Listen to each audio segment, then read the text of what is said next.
If we needed the two of them to enter the battlefield to fight, we're really lousy. Li Shiyu didn't agree with this point. When he saw Ling Lan furrowing her brows furiously, he knew that boss was still worried.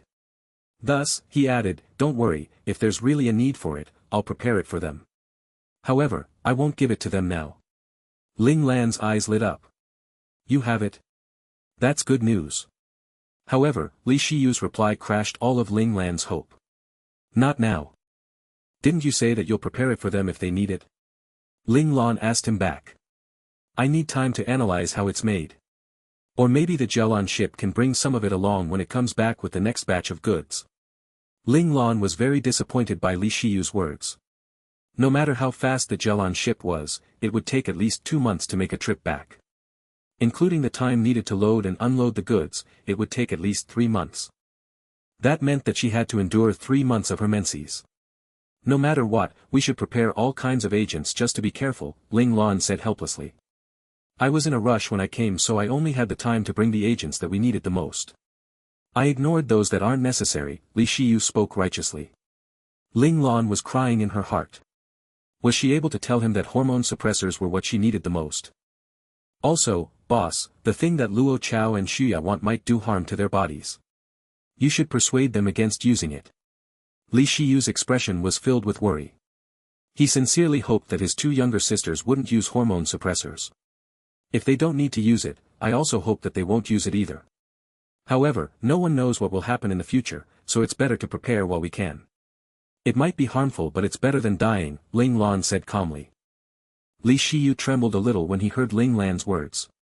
He started self-reflecting. Was he too extreme when he rejected his younger sisters? After all, life was the most important thing. If you were dead, everything else would be useless. Also, if there were really any harmful implications from using the hormone suppressor, they still had him, right? Li Shiyu managed to convince himself. He nodded his head heavily and said, I understand. Boss, after I finish making the healing agents, I will start researching on the medication Luo Chao and Shuya need. Since they needed to use it, he would rather make it himself. He had more confidence in his own medication. He didn't like hormone suppressors, but as a top-class military doctor standing at the peak of the medical world, he knew all the formula of all the medication in the Federation, including hormone suppressors. Now, he just needed to take out the portion that he felt would cause harm to the body or use other medications to suppress the harmful effects. That way, he might be able to create a hormone suppressor that he felt was safe. I'll rely on you then, Ling Lan replied in a composed tone. The result wasn't as satisfying as what she expected, but at least Li Shiyu didn't despise the thought of making hormone suppressors. This was extremely good news for her. She would be able to get the agent she needed from Li Shiyu, and she didn't have to resort to think of other ways of finding it. After that, Ling Lan disappeared from the laboratory. Li Shiyu shook his head with a bitter smile when he saw that he was alone again. Boss personally came for such a small matter. It looked like Boss really placed much importance in his 2 fiancées. By right, Li Shiyu should feel relieved. However, for some reason, he had a bitter feeling in his heart. It felt as if the younger sisters he doted so lovingly was being snatched away. Although it was by his well-respected boss, he wasn't able to chase away the sense of grief at the bottom of his heart. This was probably the feeling of being an older brother. This was the first time he experienced this feeling. Li Shiyu was inexperienced in this area, so naturally, he used this to explain his emotions. As the battle royale at Komoda got more chaotic, the mecha clans from both sides started engaging in violent fights. At the start, the result was evenly split, but as time went by, Lord Zhen and Lord Zhen's side started winning. How did this happen? That was because after every huge fight, Lord Demon and Lord Li's mecha armies would be ambushed by a mysterious mecha clan. There weren't many people in this mecha clan, but that was the exact reason why they were able to move around quickly and mysteriously.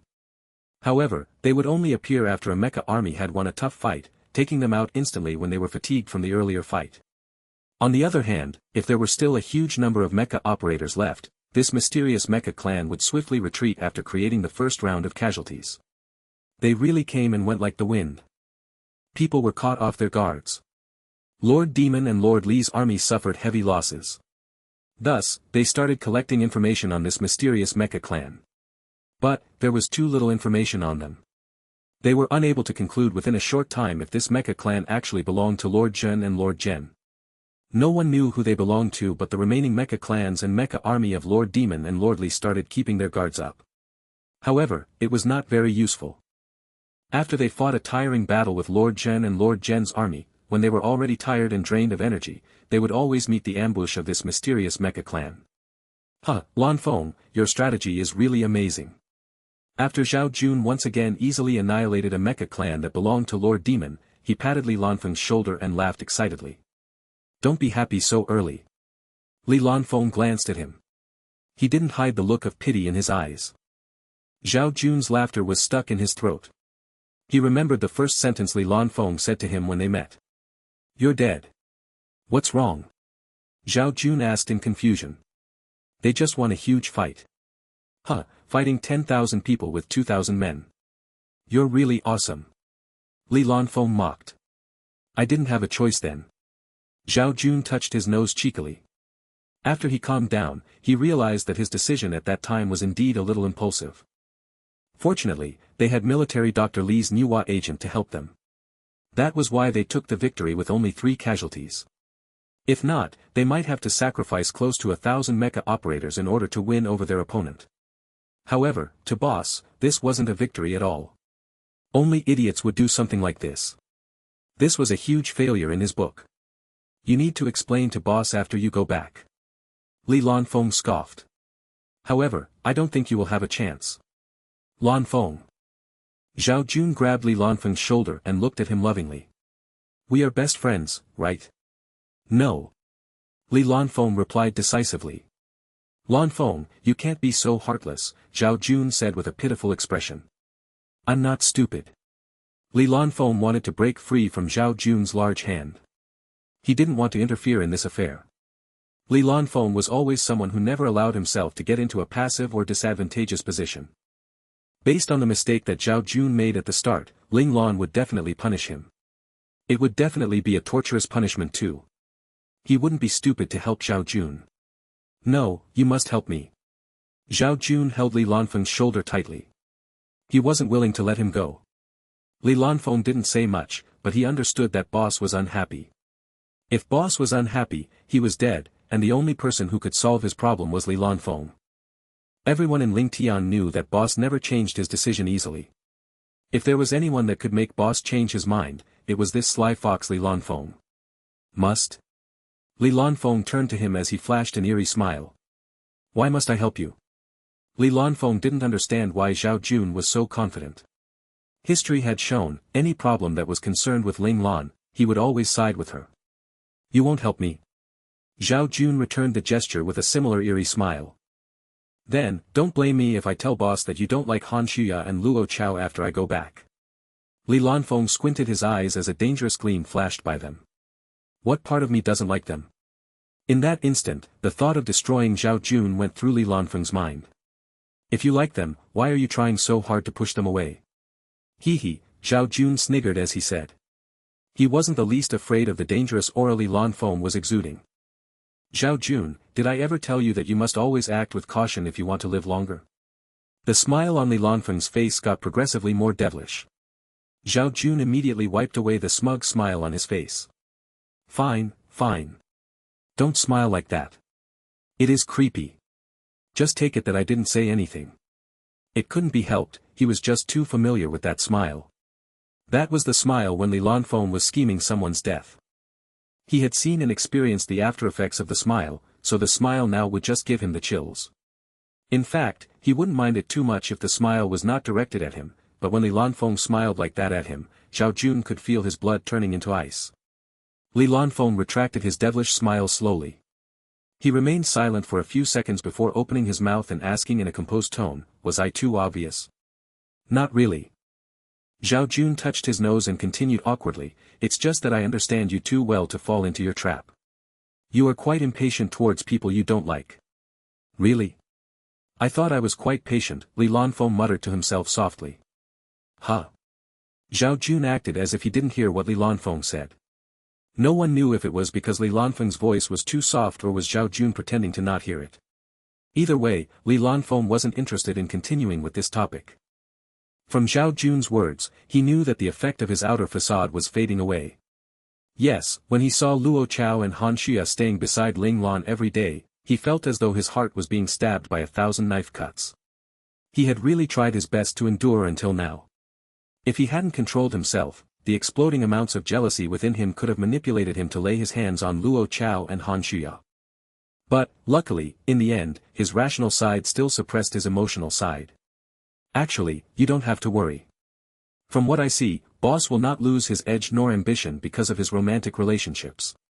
Without asking Li Lanfeng directly, Zhao Jun could only guess why Li Lanfeng didn't like Luo Chao and Han Xia. In his mind, Li Lanfeng was an ambitious person.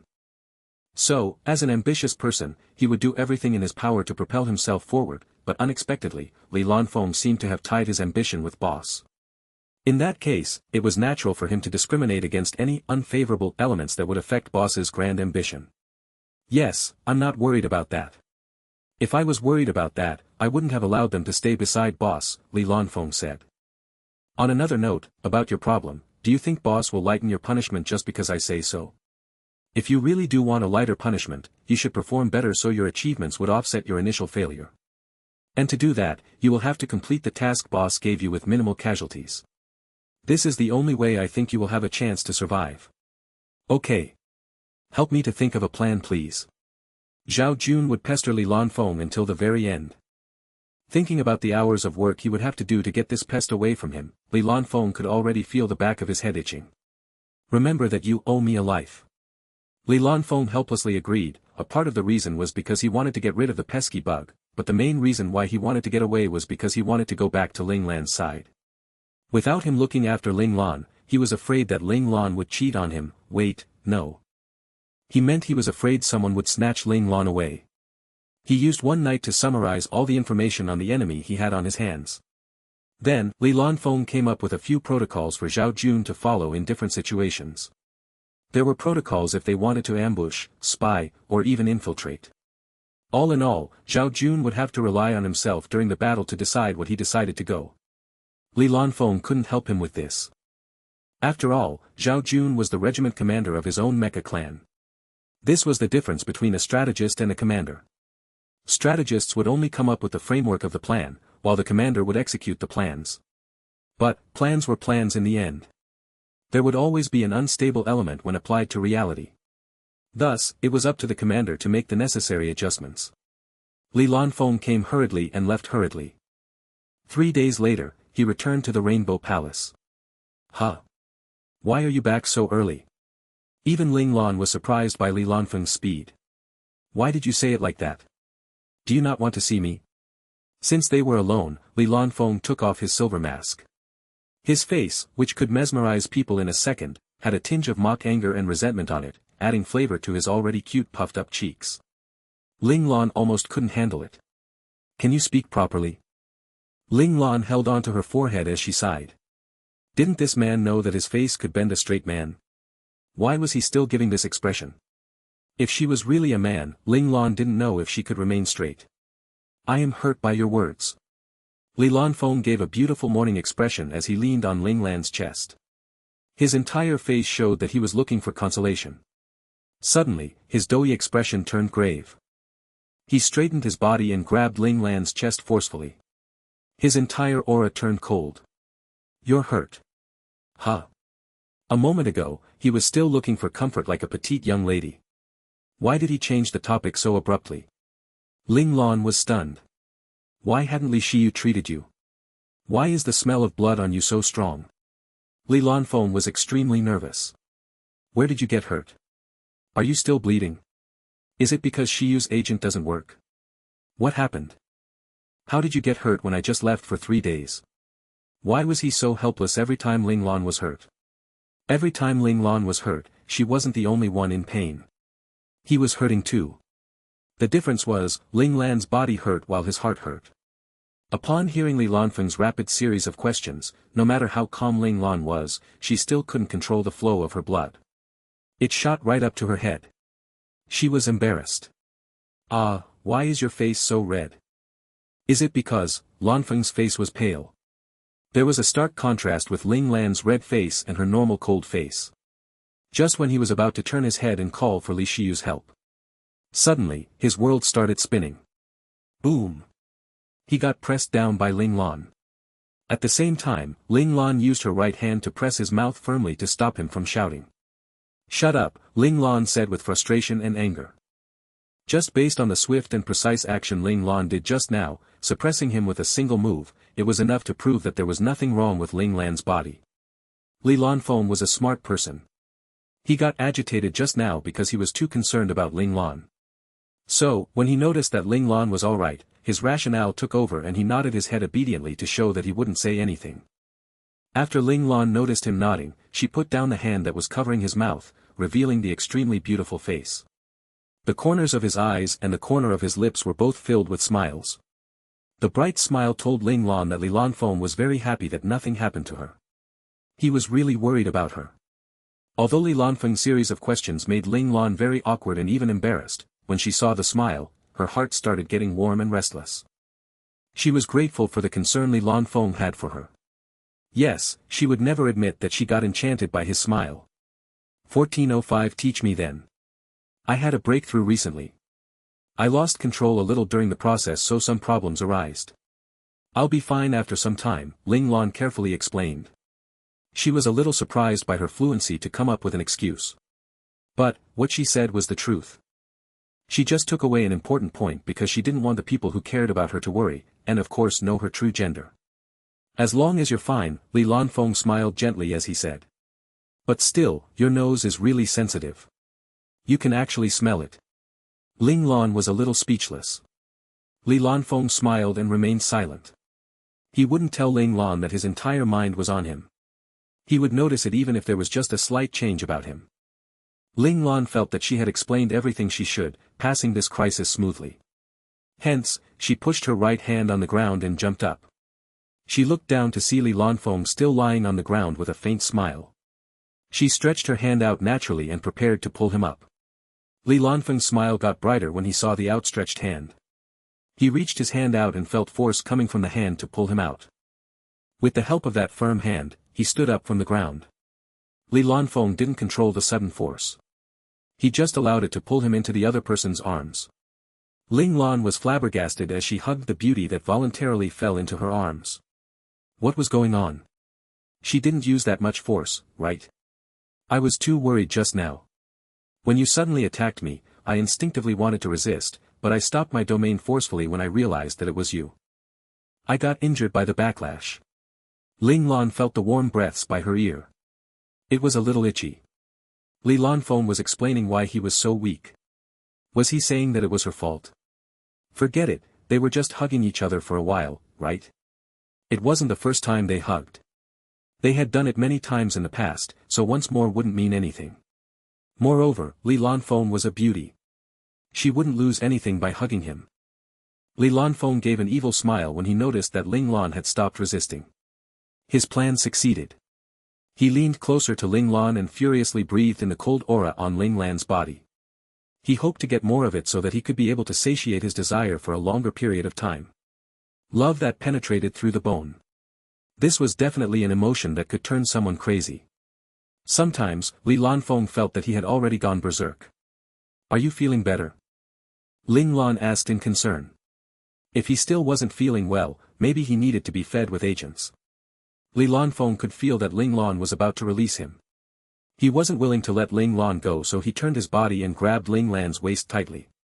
He leaned his head on Ling Lan's shoulder and said with a hint of desperation as if he was using all his might to bear with the pain, Ling Lan, in the past, I told you that I like someone, right? I really like that person. Ling Lan wanted to push Li Lanfeng away, but when she heard the sorrow in Li Lanfeng's heart, she continued hugging him. What's the matter?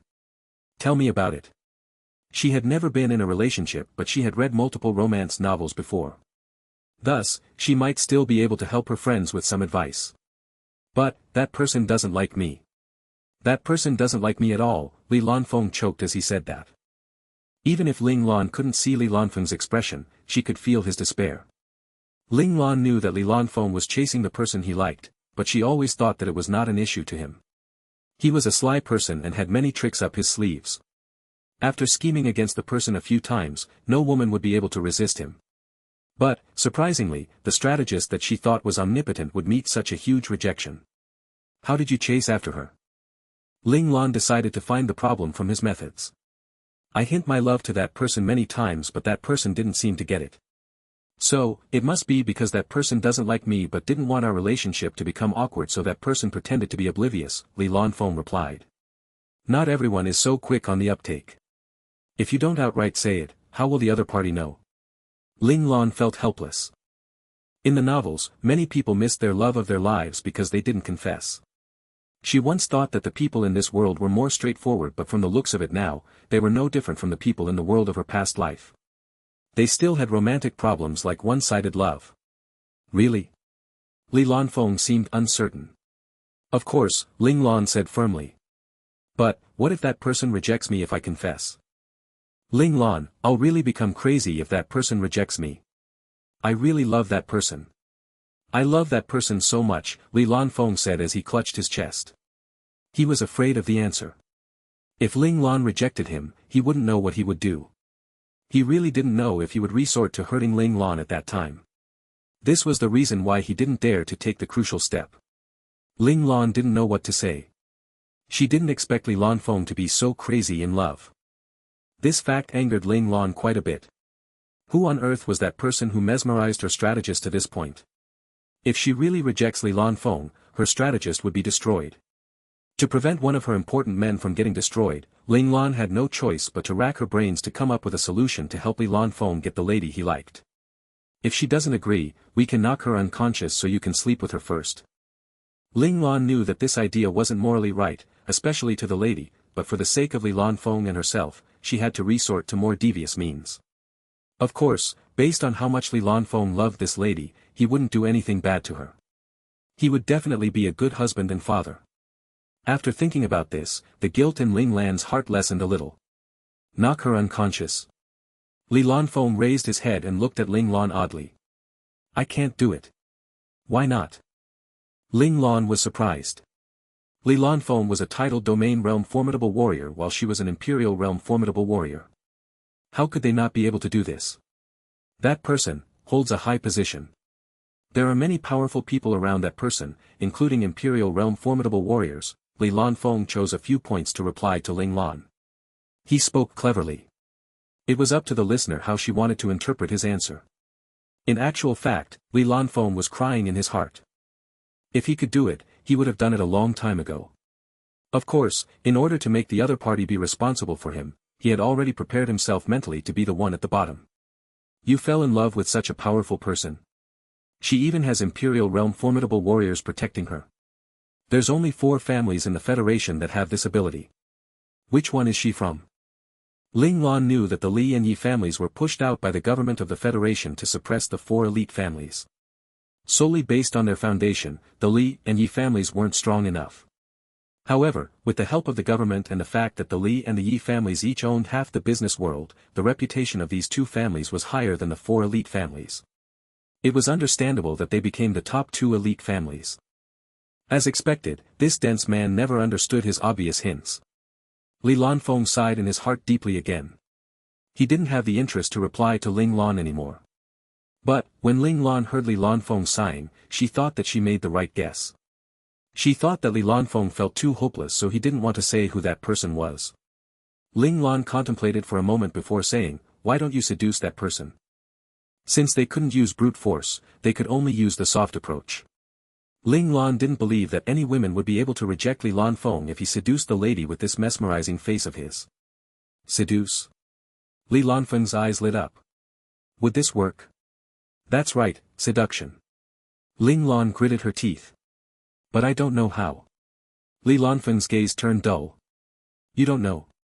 Learn then. Ling Lan was agitated. Why were her men all so troublesome?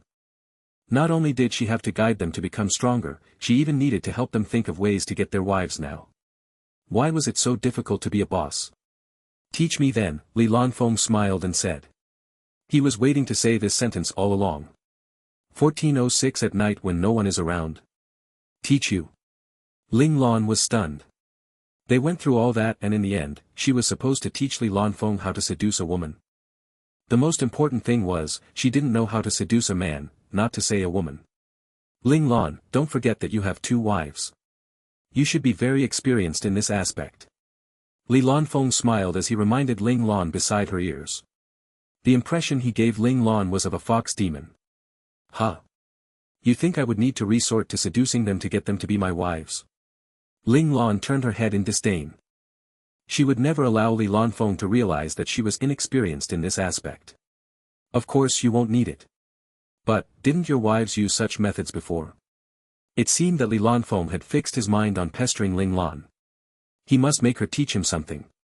Do you think Luo Chao and Shuya are those kinds of ladies? Do you think that I will be seduced by them? What kind of nonsense is that? Ling Lan flicked her sleeves in mock anger. If she really knew how to do it, she didn't mind giving him some tips. But, she didn't know anything. She couldn't be polite to Li Lanfeng anymore. If you can't even teach me, who can I learn it from? Li Lanfeng said dejectedly. He looked like a puppy that was abandoned. Ling Lan really couldn't bear to see him like this. She couldn't resist cute little animals at all. Every time Li Lanfeng gave her this kind of look, she would want to help him to solve any of his difficulties. How good would it be if Little Four was around? Once again, Ling Lan felt how inconvenient it was without Little Four. If Little Four was here, he would be able to find some information related to seduction in his database. Then, she would be able to give this information to Li Lanfeng directly and ask him to look through it himself. How about this? You can go into the virtual world and look for videos to learn from. Ling Lan walked to her desk and held the armrest of her chair. She sat down. It's useless. They're all videos of ladies seducing men. Li Lanfeng shook his head and sighed. So he had this thought before. Ling Lan realized that Li Lanfeng knew what to do. He just didn't dare to act because he hadn't perfected the technique. Since you know it, why are you still looking for me? Ling Lan was speechless. Was she an omnipotent treasure chest to her comrades? Why did they always look for her when they needed solutions for their problems? You're the only one that knows this. If I don't find you, I'll go crazy. Li Lanfeng laid on the table weakly. His dejected and pitiful expression caused Ling Lan to reach her hand out unconsciously and touched his pitch-black and silky hair in an effort to console him. His hair was nice to touch. It was even more comfortable than touching Little White's fur. Ling Lan touched his hair again. Li Lanfeng smiled happily when he felt the warmth on his head. He even cooperated with Ling Lan and rubbed his head against Ling Lan's palm. He felt as if he was really being caressed by this man. How could he bear to let someone else get this person? Li Lanfeng's desire to hold on to Ling Lan got larger. Li Lanfeng's cooperation caused Ling Lan to touch his hair a few more times. She seemed to have touched him for too long. Ling Lan didn't know how to end this. Would Li Lanfeng think that she had some weird fetish? Although Li Lanfeng was beautiful, she really didn't have any evil intentions towards him. You can still grasp the essence of the videos. Whether it's a woman seducing a man or a man seducing a woman, the essence of seduction is still the same. Ling Lan retracted her hand naturally. She forced herself to say something to shift their attention away from the awkwardness of touching his head for too long. Li Lanfeng looked up and raised his eyebrows. Are you saying that I should duplicate what they did? I think you can try. Ling Lan felt that the essence of seduction was the same. There should still be some results if he used the seduction methods of a woman. Don't you find it disgusting or too feminine? Li Lanfeng seemed anxious. Li Lanfeng's words caused the image of a rough man doing such actions to appear in Ling Lan's mind. Her body shuddered violently. She felt that it was quite frightening. Then, her gaze landed on Li Lanfeng's beautiful and angelic face. Her thoughts suddenly changed. She felt that it wasn't so strange after all. Why don't you try it? Ling Lan suggested weakly. She really didn't have any confidence regarding such matters. She could only hope that the lady Li Lanfeng took a fancy to his face. If not, the results were unpredictable. To you? Li Lanfeng frowned slightly. He seemed to have misunderstood what Ling Lan said. He thought that Ling Lan was asking him to perform in front of her. Did she say that just now? Thinking back, Ling Lan felt that her words might really cause misunderstandings. Just as Ling Lan was about to explain that she didn't have this intention, Li Lanfeng seemed to have made a decision. He bit his lips and said, "Okay. I'll try. If it's really unsightly, don't laugh at me." From Ling Lan's point of view, Li Lanfeng's gaze was hesitant but firm. He had decided that he would do anything to gain the heart of the lady he loved. Ling Lan didn't know what to say suddenly. Was she supposed to explain that he misunderstood her words, or was she supposed to give him encouragement? I'll come and find you at night when no one is around. Li Lanfeng threw this sentence at her and disappeared from his spot before Ling Lan could decide what to say. At night when no one is around? Ling Lan's mind went blank for a few seconds. Then, she suddenly understood what was happening. She exclaimed with her hands against her cheeks while panicking inwardly, at night when no one is around. Oh my God! Did Li Lanfeng mean that he was coming to seduce her at night when no one is around? Blood almost came out of Ling Lan's nose when she understood what was happening. What the hell was going on? Why did she become his target of seduction? Although this was just a practice, the entire business had nothing to do with her.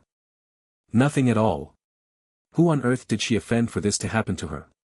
But, this matter didn't bother Ling Lan too much, as she was soon engrossed by her work. The Komoda district battle and the reorganization of power in the Rainbow Palace didn't give Ling Lan much time to waste. After a busy day, Ling Lan felt a little tired. She finished washing up and laid on her bed. While she was half asleep, she suddenly reached her hand out and grabbed a fair and smooth hand. It's good that you're not asleep. Familiar voice whispered beside her ear. Ling Lan felt the veins on her temples throbbing. She slowly opened her eyes and said through her gritted teeth, Li Lanfeng, you're really doing this? Her gaze landed on an exceptional beauty standing at the side of her bed. He was only wearing a thin shawl gown. His fair chest could be seen faintly.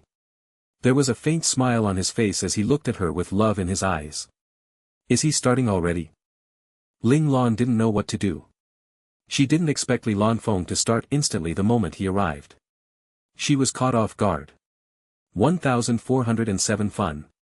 Wasn't you the one who asked me to try it out? Li Lanfeng smiled ambiguously. Since you suggested it, I came to test it out on you. I can't just look for that person directly without testing it first, right? If the person is disgusted by me, I will die. I will not fight a war that I'm not confident in. This is what you taught me. Li Lanfeng sat down on the bed and bent down slightly. But I'm a man. Ling Lan looked at the beautiful face inching closer to her. Although it was enchanting and captivating, her expression still remained calm and composed. Although I'm a lady, I've seen many beautiful men in my past life as well as this lifetime, even if most of them were photographs and videos. I'm very experienced in beauties.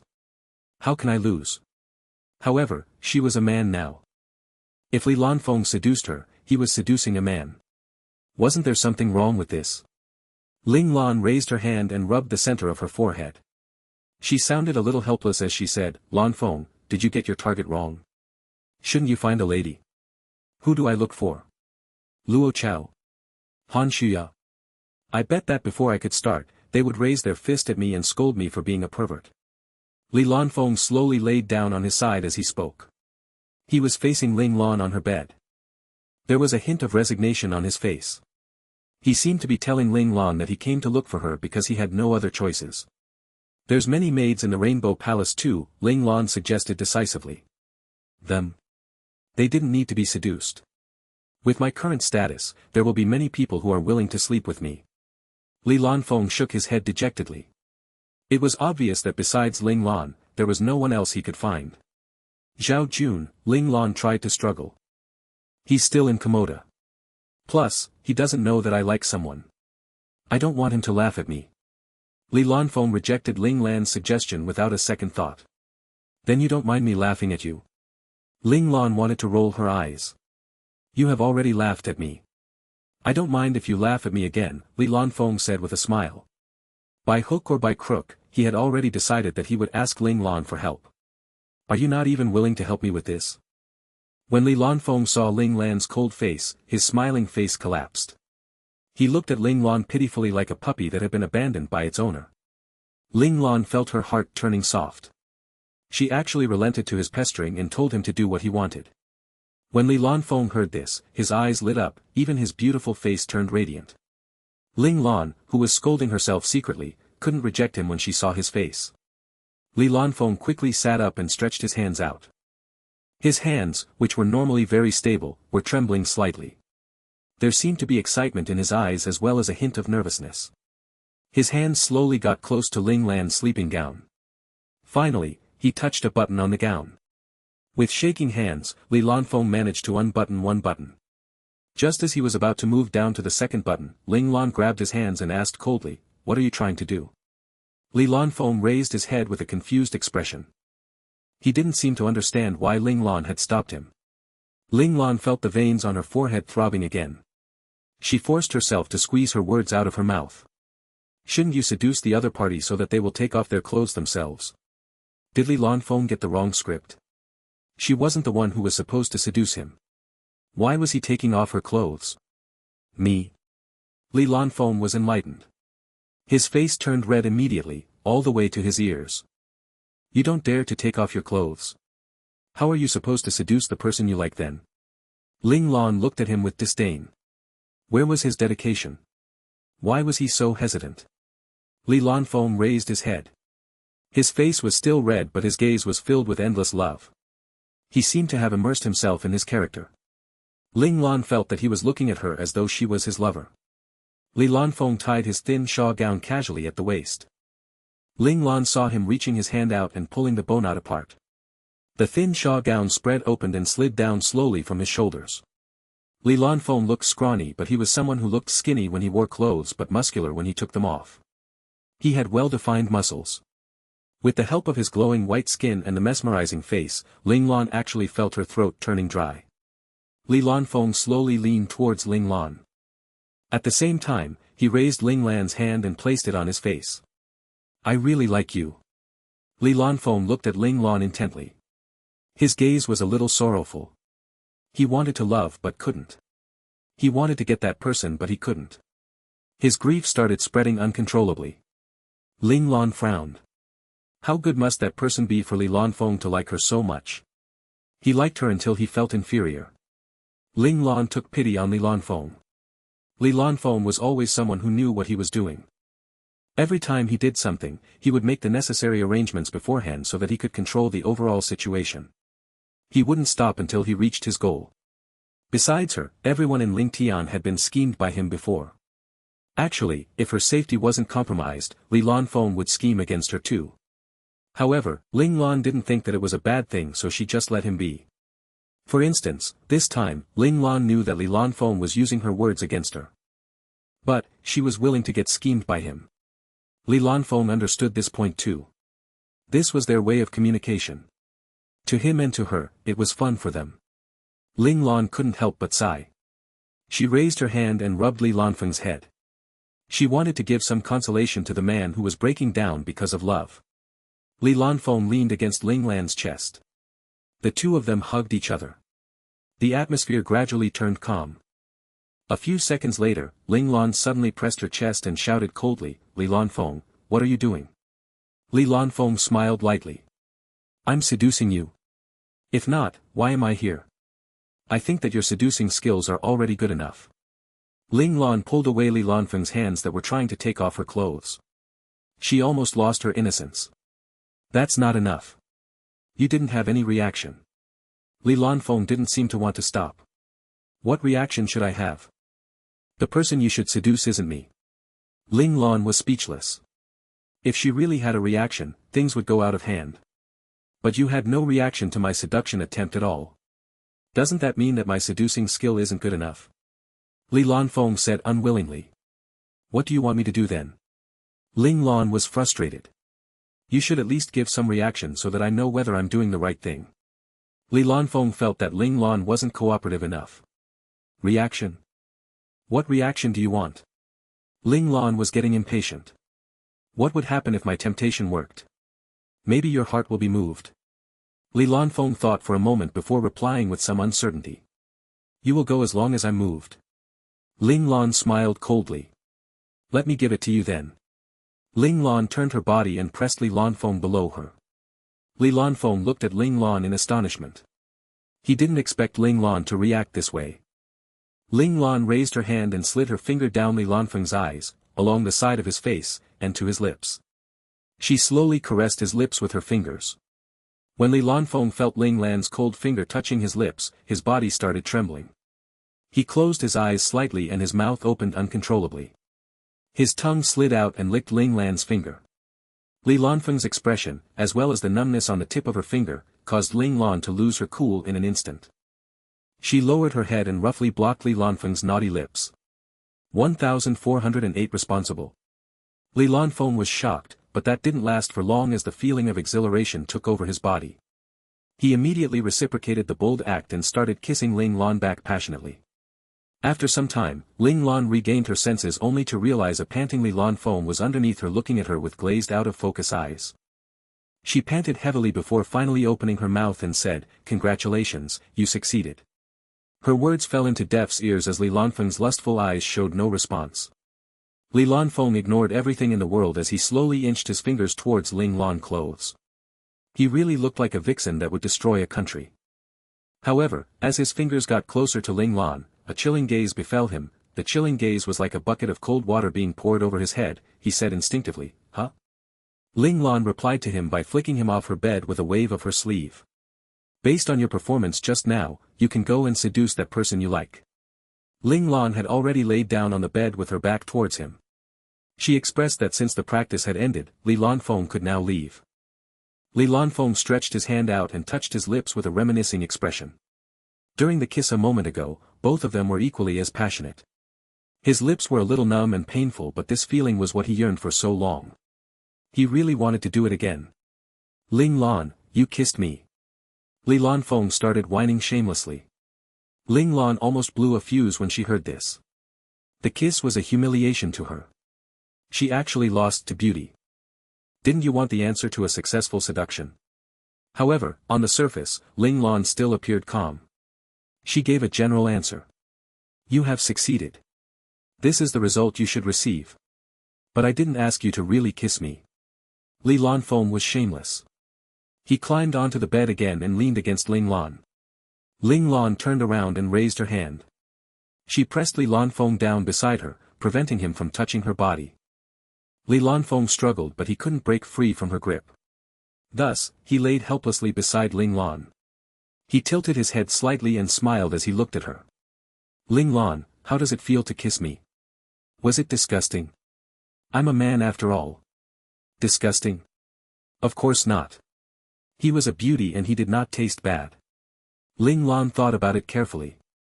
If she went back to being a lady and needed to choose her future partner, she probably wouldn't reject a man like Li Lanfeng. As expected, she liked anything that was beautiful.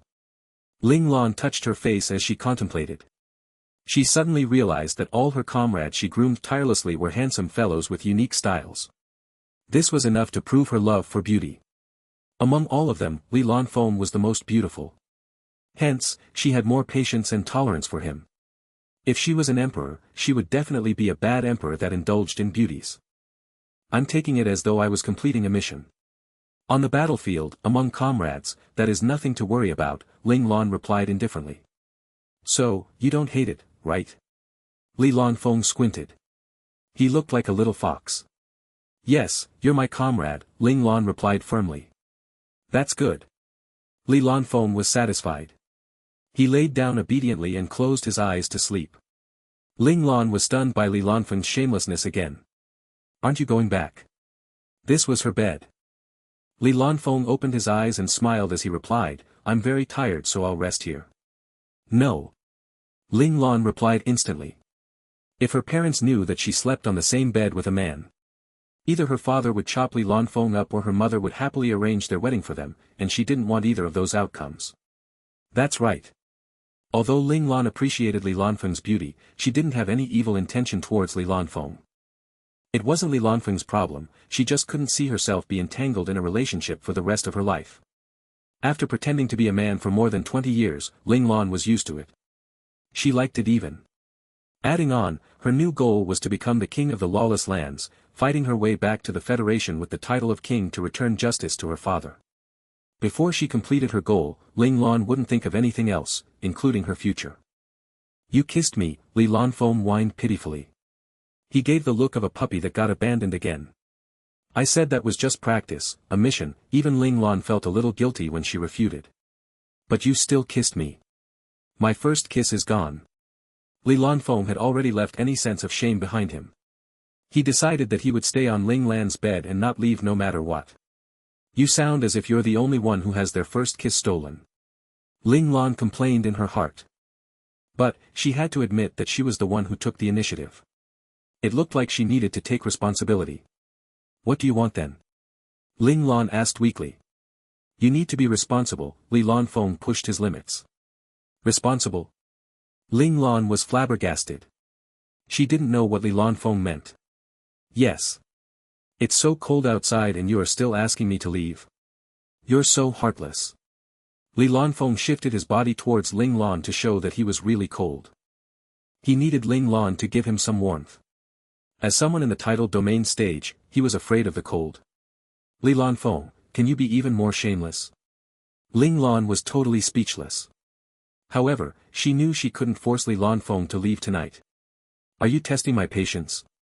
Ling Lan said coldly. Everyone in Ling Tian knew that boss never slept with anyone on the same bed.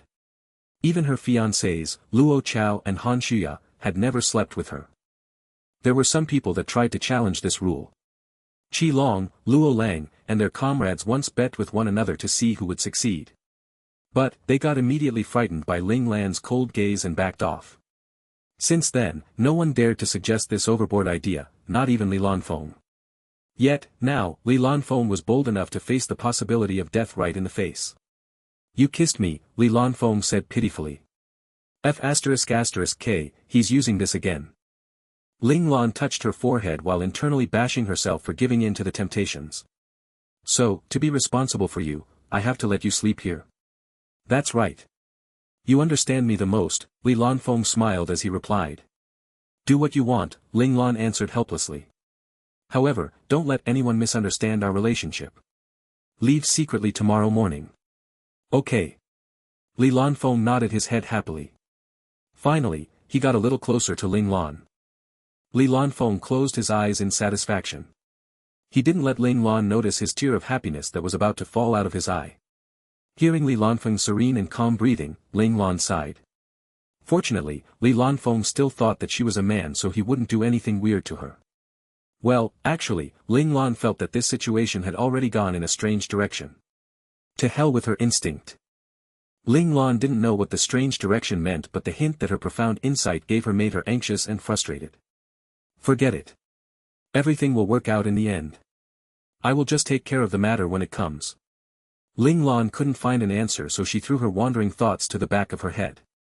At first, Ling Lan thought that she wouldn't be able to sleep with someone beside her. But, as time went by, she slowly got used to Li Lanfeng's presence and naturally fell asleep. 1409 Misunderstanding. Luo Chao came bright and early in the morning with a piece of good news from the front line. She casually entered Ling Lan's room without wondering whether she was there or not. Boss. Luo Chao had always entered Ling Lan's room freely, so she just went in without knocking. There was a thin layer of shawl covering the huge bed, and she saw a figure of someone lying on the bed. Luo Chao didn't notice anything strange, so she casually lifted the shawl with a bright smile on her face, but her smile cracked when she saw a familiar yet unfamiliar face under the thin blanket boss always used. She stood there stunned for a couple of seconds, because the person on the bed was someone that should have zero chance being here. Li Yinfei. Luo Chao exclaimed in surprise. Her voice startled the sleeping beauty on the bed. The eyelids of the said beauty trembled. The brows of the beauty furrowed, clearing, attempting to not wake up from the beautiful dream he was having. However, that was not possible as he slowly opened his eyes to see Luo Chao looking at him with astonishment. He smiled cheekily. However, no matter how beautiful or enchanting the face was, it couldn't dissipate the suspicion and astonishment Luo Chao was feeling. Luo Chao shouted furiously, "Who are you? Why are you on boss's bed?" If boss was a real man, she might suspect that boss decided to snatch Li Yinfei over to be his wife due to her beauty. But, her boss was clearly a lady. How could she fall in love with another lady? Well, unless boss was confused about her gender because she pretended to be a man for too long. But, as someone who had always been with Ling Lan, Luo Chao felt that there wasn't any possibility of this happening. Hence, this person shouldn't be Li Yinfei. She shouldn't be sleeping so blatantly on boss's bed too. Ah, it's you, Luo Chao. The beauty's voice was surprisingly low. It sounded very familiar to her too. The cogs in Luo Chao's mind turned as she remembered who this voice belonged to. Regiment Commander Li.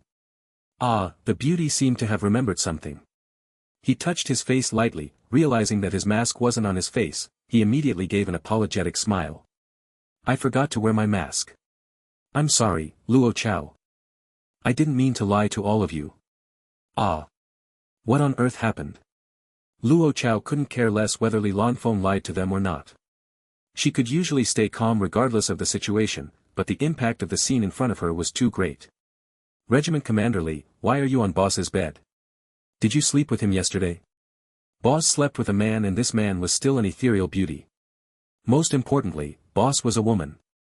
Luo Chao's mind was filled with these thoughts. She felt that her world was collapsing. She almost turned crazy. Boss allowed me to stay yesterday night. Li Lanfeng couldn't help but smile when he heard the question. His smile was full of emotions. There seemed to be many meanings hidden in it. There were hints of happiness and even embarrassment. Luo Chao almost got blinded by the smile. You, Li Lanfeng's smile impacted Luo Chao greatly. She didn't know what to do for some time. Li Lanfeng smiled and asked calmly, oh right, Luo Chao, what are you doing here? Li Lanfeng proclaimed his position as the owner of this place when he said this. He really liked to stimulate his love rival at any time. Luo Chao's face turned red to green. She moved her lips but she didn't know what to say or ask. In the end, she felt tired and just said, where is boss? I have something important to report to him. Li Lanfeng slowly sat up when he heard the question. The blanket slid down his body slowly, revealing his fair and glowing chest. He wasn't wearing clothes. Li Lanfeng lifted his hand to his chest to prevent him from getting exposed. He said with regret, I'm sorry. I was really tired yesterday so I don't know when boss left. Tired? What could make him so tired? Ah, Li Lanfeng wasn't wearing any clothes. What happened yesterday night? Was boss unable to resist the beauty so she laid her hands on Regiment Commander Li? Li Lanfeng told herself that she mustn't overreact before confirming with boss, but the scene Li Lanfeng showed her and his words steered her to think in that direction. I will look for him myself. When Luo Chao left, she stumbled a little. Her expression revealed how shocked she was. After seeing Luo Chao running away in a flurry, the corners of Li Lanfeng's lips lifted up. There was a hint of coldness in it. Since he acted, he never thought of giving Luo Chao and Han Shuya a chance to stay beside Ling Lan. Luo Chao rushed out of the bedroom. The cold wind outside allowed her to regain her senses a little. She finally had the ability to think of where Ling Lan could be. Ling Lan had the habit of practicing in the morning. Most of the time, she would be at the highest point of the Rainbow Palace, the Purple Cloud platform. Thinking about this, Luo Chao hurriedly went to look for Ling Lan. Indeed, she saw Ling Lan there. Ling Lan in a red gown, looking at the clouds floating in front of her with her hands behind her back. She was getting inspiration from these movements, seeking for her next opportunity for a breakthrough. She felt movements behind her so she turned and saw Luo Chao. She raised her eyebrows slightly and asked in surprise, Luo Chao, why are you looking for me? Luo Chao wanted to ask Ling Lan directly about Li Lanfeng but when she saw Ling Lan's indifferent expression, she couldn't say it. She held her breath. In the end, she just talked about business matters. Just now, the frontline sent back a report. They had a minor victory against an ace mecha clan. They won against their domain realm masters too. As for the Komoda battlefield, they suffered 2 losses and obtained 4 wins. Regarding the 2 battles that they lost, it was reported that the 2 enemy teams that won made no contact with their base thereafter. Luo Chao smiled when she said this. I think that Regiment Commander Zhao must have found a chance to attack them. That's right. It looks like Zhao Jun understood what his tactics should be. This is very good. Ling Lan turned and continued observing the changes in the sky. Just now, I saw a Regiment Commander Li in your bedroom. Luo Chao hesitated for a while before finally asking about Li Lanfeng. He's not up yet. Ling Lan frowned. Li Lanfeng was getting lazier. Boom. Luo Chao felt as if a hammer was knocked on her head heavily. So, Regiment Commander Li was saying the truth. Boss really slept with him. Boss, you and Regiment Commander Li, is it alright for you to do this? Luo Chao tried her best to squeeze this sentence out. She never expected that boss would be tainted by someone. Luo Chao's mind was in a mess. This came too suddenly for her to process. She couldn't maintain her composure. What's wrong with it? Ling Lan was confused. All she did was lend half of her bed to Ling Lan for him to sleep on. What was wrong with that? At this moment, Ling Lan hadn't remembered that she was a lady and that she wasn't on the battlefield.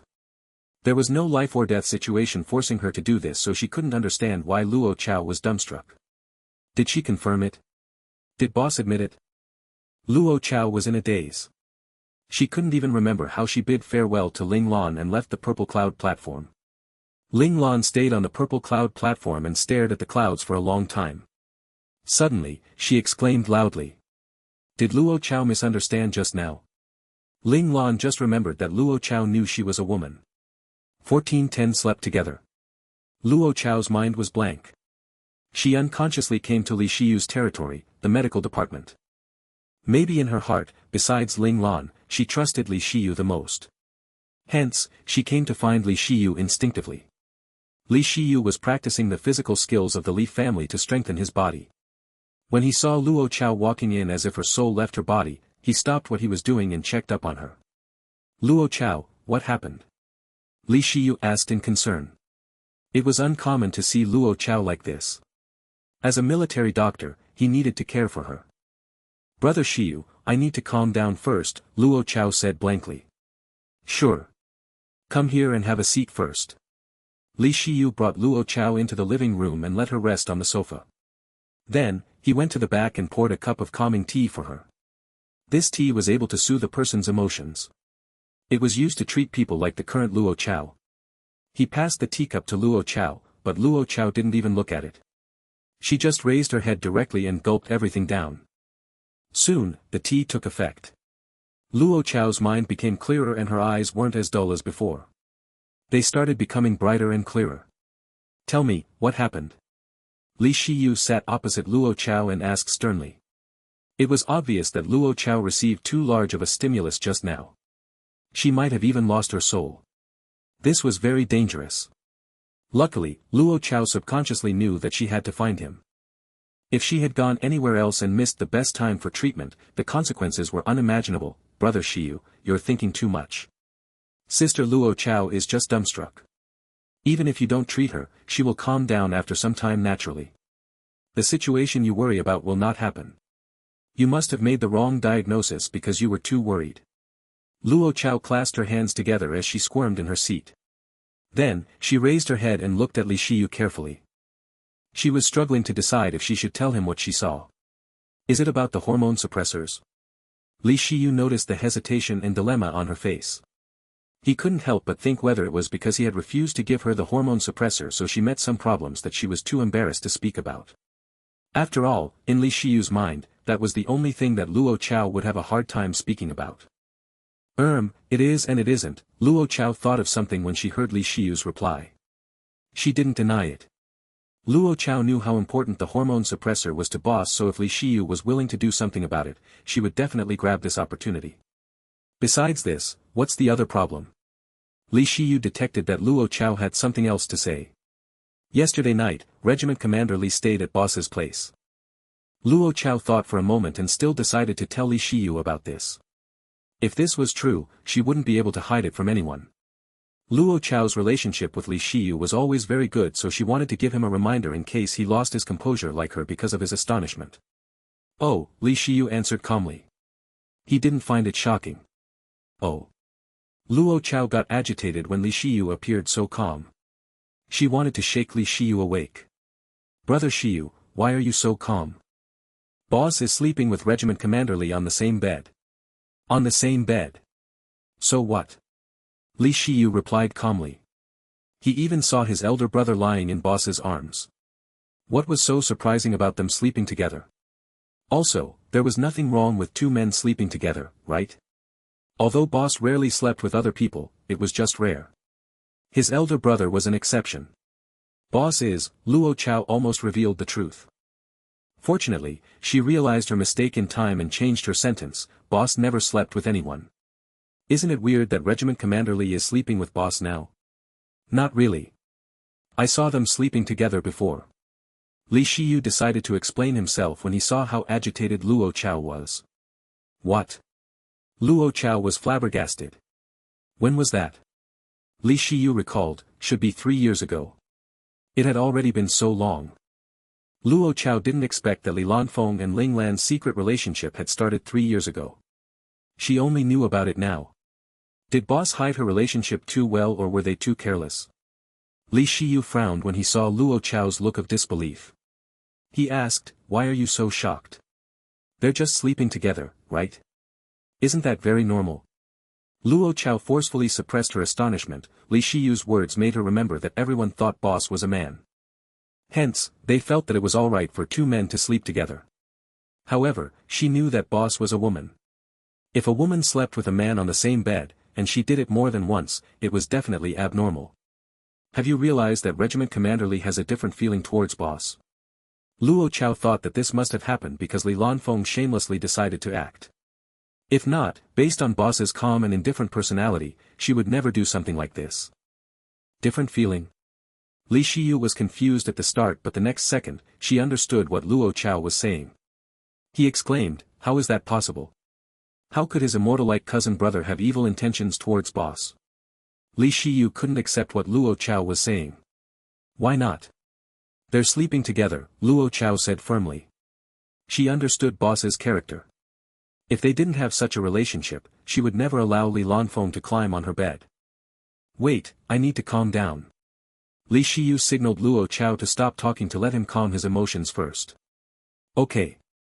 Li Shiyu's haggard performance was just like how she reacted when she found out about the truth. Luo Chao knew what he was going through, so she sat at the side and waited for Li Shiyu to recover. Li Shiyu turned around and went to the shelf behind him to make himself a cup of calming tea. He gulped it furiously. He felt that he wasn't able to calm down with his own ability due to the severity of what Luo Chao was saying. He needed the help of external medication. Still, it took him some effort to calm down. Li Shiyu went back to the living room and sat opposite of Luo Chao. He said seriously, "Okay, now, you can tell me everything you know." Luo Chao didn't hide anything. "You think that Regiment Commander Li has that kind of feeling towards boss?"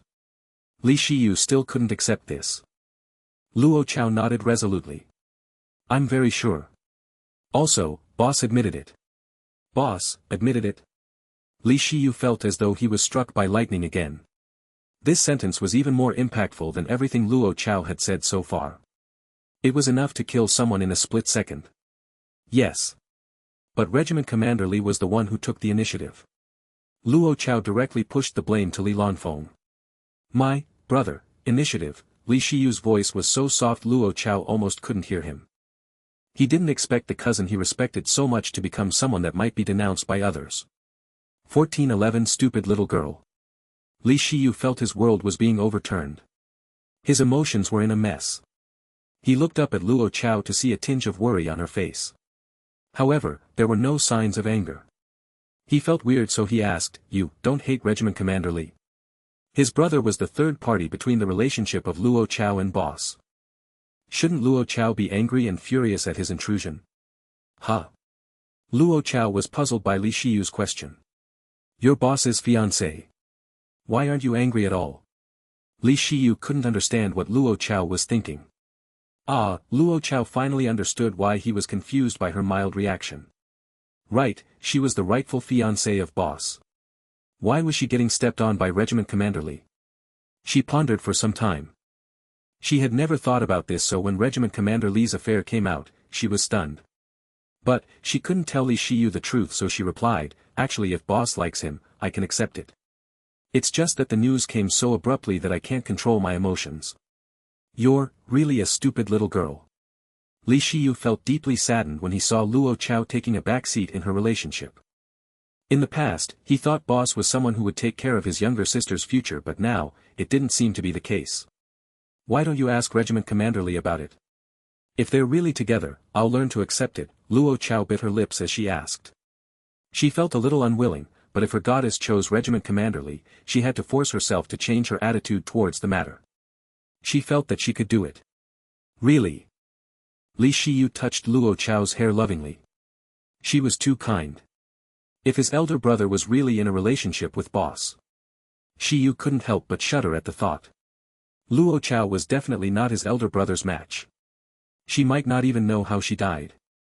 After all these years, Li Shiyu had gained some understanding of his elder brother's real personality. His elder brother was someone who wouldn't allow any obstacles in his path.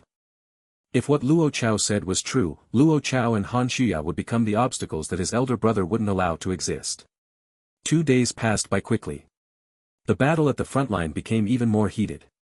Reports came flying in every few hours. These reports might be about their own team or their opponent's team.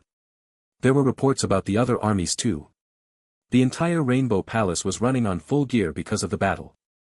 Logistics was very important during a prolonged battle. Fortunately, the previous Lord Zhen had an abundance of supplies, and with Ling Lan getting a continuous supply of resources from Ling Tian and the chaotic lands, her army had a smooth journey during the battle. Victory reports kept coming from the front line, so everyone in the Rainbow Palace were all in a good mood. They seemed exceptionally light-hearted when they did their work. But, someone wasn't happy. As time went by, his emotions got heavier. He would occasionally be in a trance and sigh. Soon, Ling Lan heard about his abnormal state. Oh. Are you saying that Li Shiyu's emotions have been weird lately? Ling Lan closed the file in her hand when she heard this. She was a little confused. She looked at Han Shuya intently. Yes. Han Shuya was in charge of organizing the medical supplies, so she met Li Shiyu very often. She was quite a perceptive person, so after a few interactions, she noticed something wrong with him. Luo Chao seemed strange too. But, no matter how much I pestered her, she just brushed it off by saying she is fine.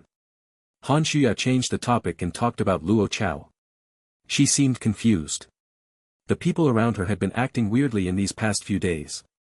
Li Lanfeng, who was arranging piles of documents at the side, let out a slight smirk when he heard this. He seemed to think that what Han Shuya said was interesting. Yes, Regiment Commander Li too. Han Shuya saw Li Lanfeng from the corner of her eyes.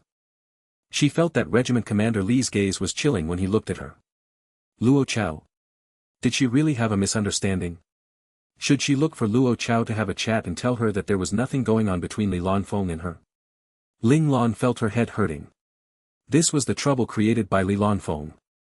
Thinking about this, she turned and glanced coldly at Li Lanfeng, who was snickering secretly at the side. Li Lanfeng felt Ling Lan's gaze. He shrugged innocently and expressed that he didn't know anything.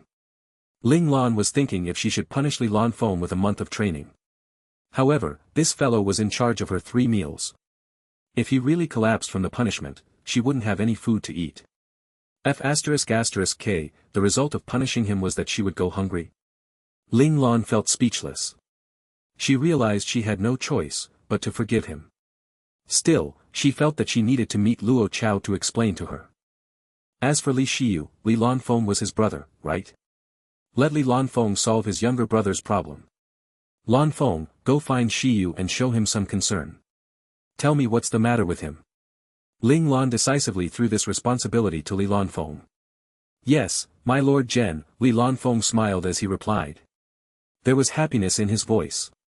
He seemed to be teasing Ling Lan too. The moment he finished speaking, he disappeared on the spot. He went to look for Li Shiyu. Only Ling Lan and Han Shuya were left in the meeting room. Han Shuya didn't have to worry anymore, so she crossed her arms and said with contempt, "Boss, don't you think that Regiment Commander Li's tone is unbearable?" Ling Lan replied calmly, "Isn't it very normal? That's because you haven't seen how shameless he was when he laid on her bed. Once you see that, everything else is normal." Normal? Han Shuya started wondering if she was thinking too much. She always believed that boss was right. Yes, it's very normal. Maybe I got affected by Brother Shiyu and Luo Chao. Because of them, everything felt weird lately. Han Shuya gave herself the perfect excuse. Ling Lan didn't know what to say when she looked at Han Shuya. Sister, I was just saying nonsense. In the medical department, Li Shiyu, who was keeping records on the stock of medical agents, couldn't help but let out a sigh as he looked at his agents. How was he supposed to look for his elder brother to talk about this? Luo Chao asked him to question his elder brother, but he didn't know where to start. If everything was just Luo Chao's misunderstanding, would he hurt his brother if he asked him directly? In these past 2 days, after calming down and recalling what Luo Chao said, he felt that her evidence wasn't solid enough, so there was a high likelihood of it being a misunderstanding. Of course, this was because Li Shiyu couldn't believe that his immortal-like elder brother would degrade into such a character unless he really loved boss. But, in all these years, he never noticed his elder brother showing that kind of feeling towards boss. Did his elder brother hide his emotions too well, or did Luo Chao overanalyze? Thinking about this, Li Shiyu couldn't help but sigh again. I stood here for 5 minutes and you have sighed 3 times. Shiyu, what is on your mind? A gentle voice entered his ears. Li Shiyu raised his head abruptly to see his elder brother standing in front of his desk looking at him with a frown, with a gaze filled with worry. 1412 Truth. Li Shiyu was pleasantly surprised. Brother, why are you here? Can't I come to see you when I'm free? Li Lanfeng raised his eyebrows. You're usually busy. If there's no business, you won't come and look for me. Li Shiyu directly exposed his elder brother's lies. Li Lanfeng rubbed his forehead awkwardly. It looked like having a younger brother who knew him too well wasn't a good thing. He couldn't put on the nice guy facade he was so used to. Shuya said that you have been acting weird lately. She's a little worried, so she told boss, and boss asked me to talk to you. Since he was exposed, Li Lanfeng didn't pretend anymore. He immediately told Li Shiyu his intention for coming. Li Shiyu looked at Li Lanfeng with an aggrieved expression. Wasn't his gloomy mood caused by the person in front of him? Now, the guilty person came to question him with an innocent face. Li Shiyu could feel a mouthful of blood getting stuck at the back of his throat. Li Lanfeng was a perceptive person, so he immediately understood what Li Shiyu meant just by looking at him. He pointed at himself and asked, because of me? Li Shiyu replied to Li Lanfeng with an, it's good that you know, look. My body condition has been very good recently. I didn't cause any trouble recently too. Li Lanfeng immediately denied any responsibility for Li Shiyu's down mood by showing the facts to prove that he didn't do anything to make his younger brother unhappy. You didn't cause any trouble. Li Shiyu squeezed the words out from between his teeth. Li Lanfeng's expression was very innocent, he really made it seem as if Li Shiyu was in the wrong instead. With the help of his beautiful and ethereal face, Li Shiyu, for a moment, really thought that he was in the wrong. Did he misunderstand his elder brother? Huh? When did his brother take off his mask? Li Shiyu immediately saw the mask in Li Lanfeng's right hand. F***K. Can his brother be more shameless than this? Is he trying to use his beauty to escape the questioning? Li Shiyu had seen this face many times, so he was slightly immune to it. He got enchanted for a moment, but he soon managed to barely regain his composure. Brother, don't try to be evasive.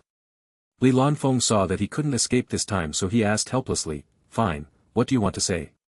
Since you think that I'm guilty, you should at least give me the reason why. Li Shiyu contemplated for a while before asking carefully, Luo Chao said that she saw you sleeping over at boss's bedroom 2 days ago. What happened? Li Lanfeng snickered a little when he heard this. He said calmly, what else can happen? I discussed some matters with boss until late at night, so I ended up sleeping there. There are many bedrooms at boss's place. Sleeping on the same bed. Boss never allowed that before. Li Shiyu was too shy to speak directly. That doesn't mean that it will never happen. Li Lanfeng smiled ambiguously. Why are you saying all that? Do you think it's not right? Boss knows your appearance. Brother, if you do this, won't people misunderstand? Li Shiyu's face turned red, but he still expressed his worry. What kind of misunderstanding can they have? Li Lanfeng raised his eyebrows slightly. His faint smile disappeared and his gaze turned cold. The change in his expression caused Li Shiyu to feel that his elder brother had suddenly become very distant. It gave him the illusion that he would lose his elder brother at any moment. Li Shiyu was frightened. He shook his head hurriedly and said, nothing. I'm just worried that you'll be harmed by rumors. Rumors? Why didn't I hear about it? What kind of rumors? Li Lanfeng asked nonchalantly. Actually, it's nothing. Maybe I had a misunderstanding too. Li Shiyu didn't dare to look at Li Lanfeng's eyes. At that moment, he felt that he must have misunderstood his elder brother and that Luo Chao probably misunderstood what boss said. What kind of misunderstanding are you talking about? Li Lanfeng continued pressing for an answer. If you don't say it, how can I relieve you from your doubts? With our relationship, there's no need to hide anything between us. It's better to be frank. Misunderstandings only happen because people aren't frank enough. If it is not resolved, the misunderstanding will fester and in the end, become a huge and destructive problem. We are both mature people. It's better if we solve it now. Li Lanfeng's words lessened Li Shiyu's guilt a little. He felt that his brother was extremely right. Although he believed his elder brother, he also needed to convince Luo Chao with facts. He didn't want Luo Chao to continue on with the misunderstanding and get constantly hurt by it. Luo Chao thought that you and boss are in that kind of relationship. Li Shiyu finally said it. Li Lanfeng's fingers, which were holding his mask, tightened a little. His expression was dark. But, he asked in a slow tone, do you believe it? Li Shiyu shook his head hurriedly. I don't believe it. Why? Li Lanfeng sighed. Because, brother, you're not that kind of person. Even if he's boss, you won't. Li Shiyu was a little anxious. He got convinced in the past, so now, he wanted to make up for it by showing Li Lanfeng how much he trusted him. Slap. Li Shiyu felt a slight pain on his forehead. Li Lanfeng flicked his forehead and laughed softly. You're really my stupid younger brother. Li Shiyu held his forehead in shock. He didn't know why Li Lanfeng said that. You will always push aside anything that you deem unpleasant, and indulge yourself with a pleasant illusion of reality. But, reality is cruel, Li Lanfeng said indifferently. How fortunate is the calculative and sordid Li family to have such a naive person like you. Li Shiyu's confused eyes slowly dilated as Li Lanfeng started speaking. In the end, his eyes were filled with alarm and shock. Luo Chao was speaking the truth. Are you shocked? Li Lanfeng smiled coldly. Shocked that your pure, clean, and strong image of your brother is this kind of character? Brother, what are you saying? Are you in your right mind? Li Shiyu shouted agitatedly. He had already regained his senses. Why are you so agitated? Li Lanfeng gave a mocking smile. He took a long step and came right in front of Li Shiyu. Actually, you only cared about your little sister Luo Chao. You're just hurt that a third party like me appeared before she married boss. Oh, actually, I'm the fourth party. There's Han Shuya after all. What are you saying? Li Lanfeng's words caused Li Shiyu to stammer instantly. He looked completely nonplussed. Isn't that true?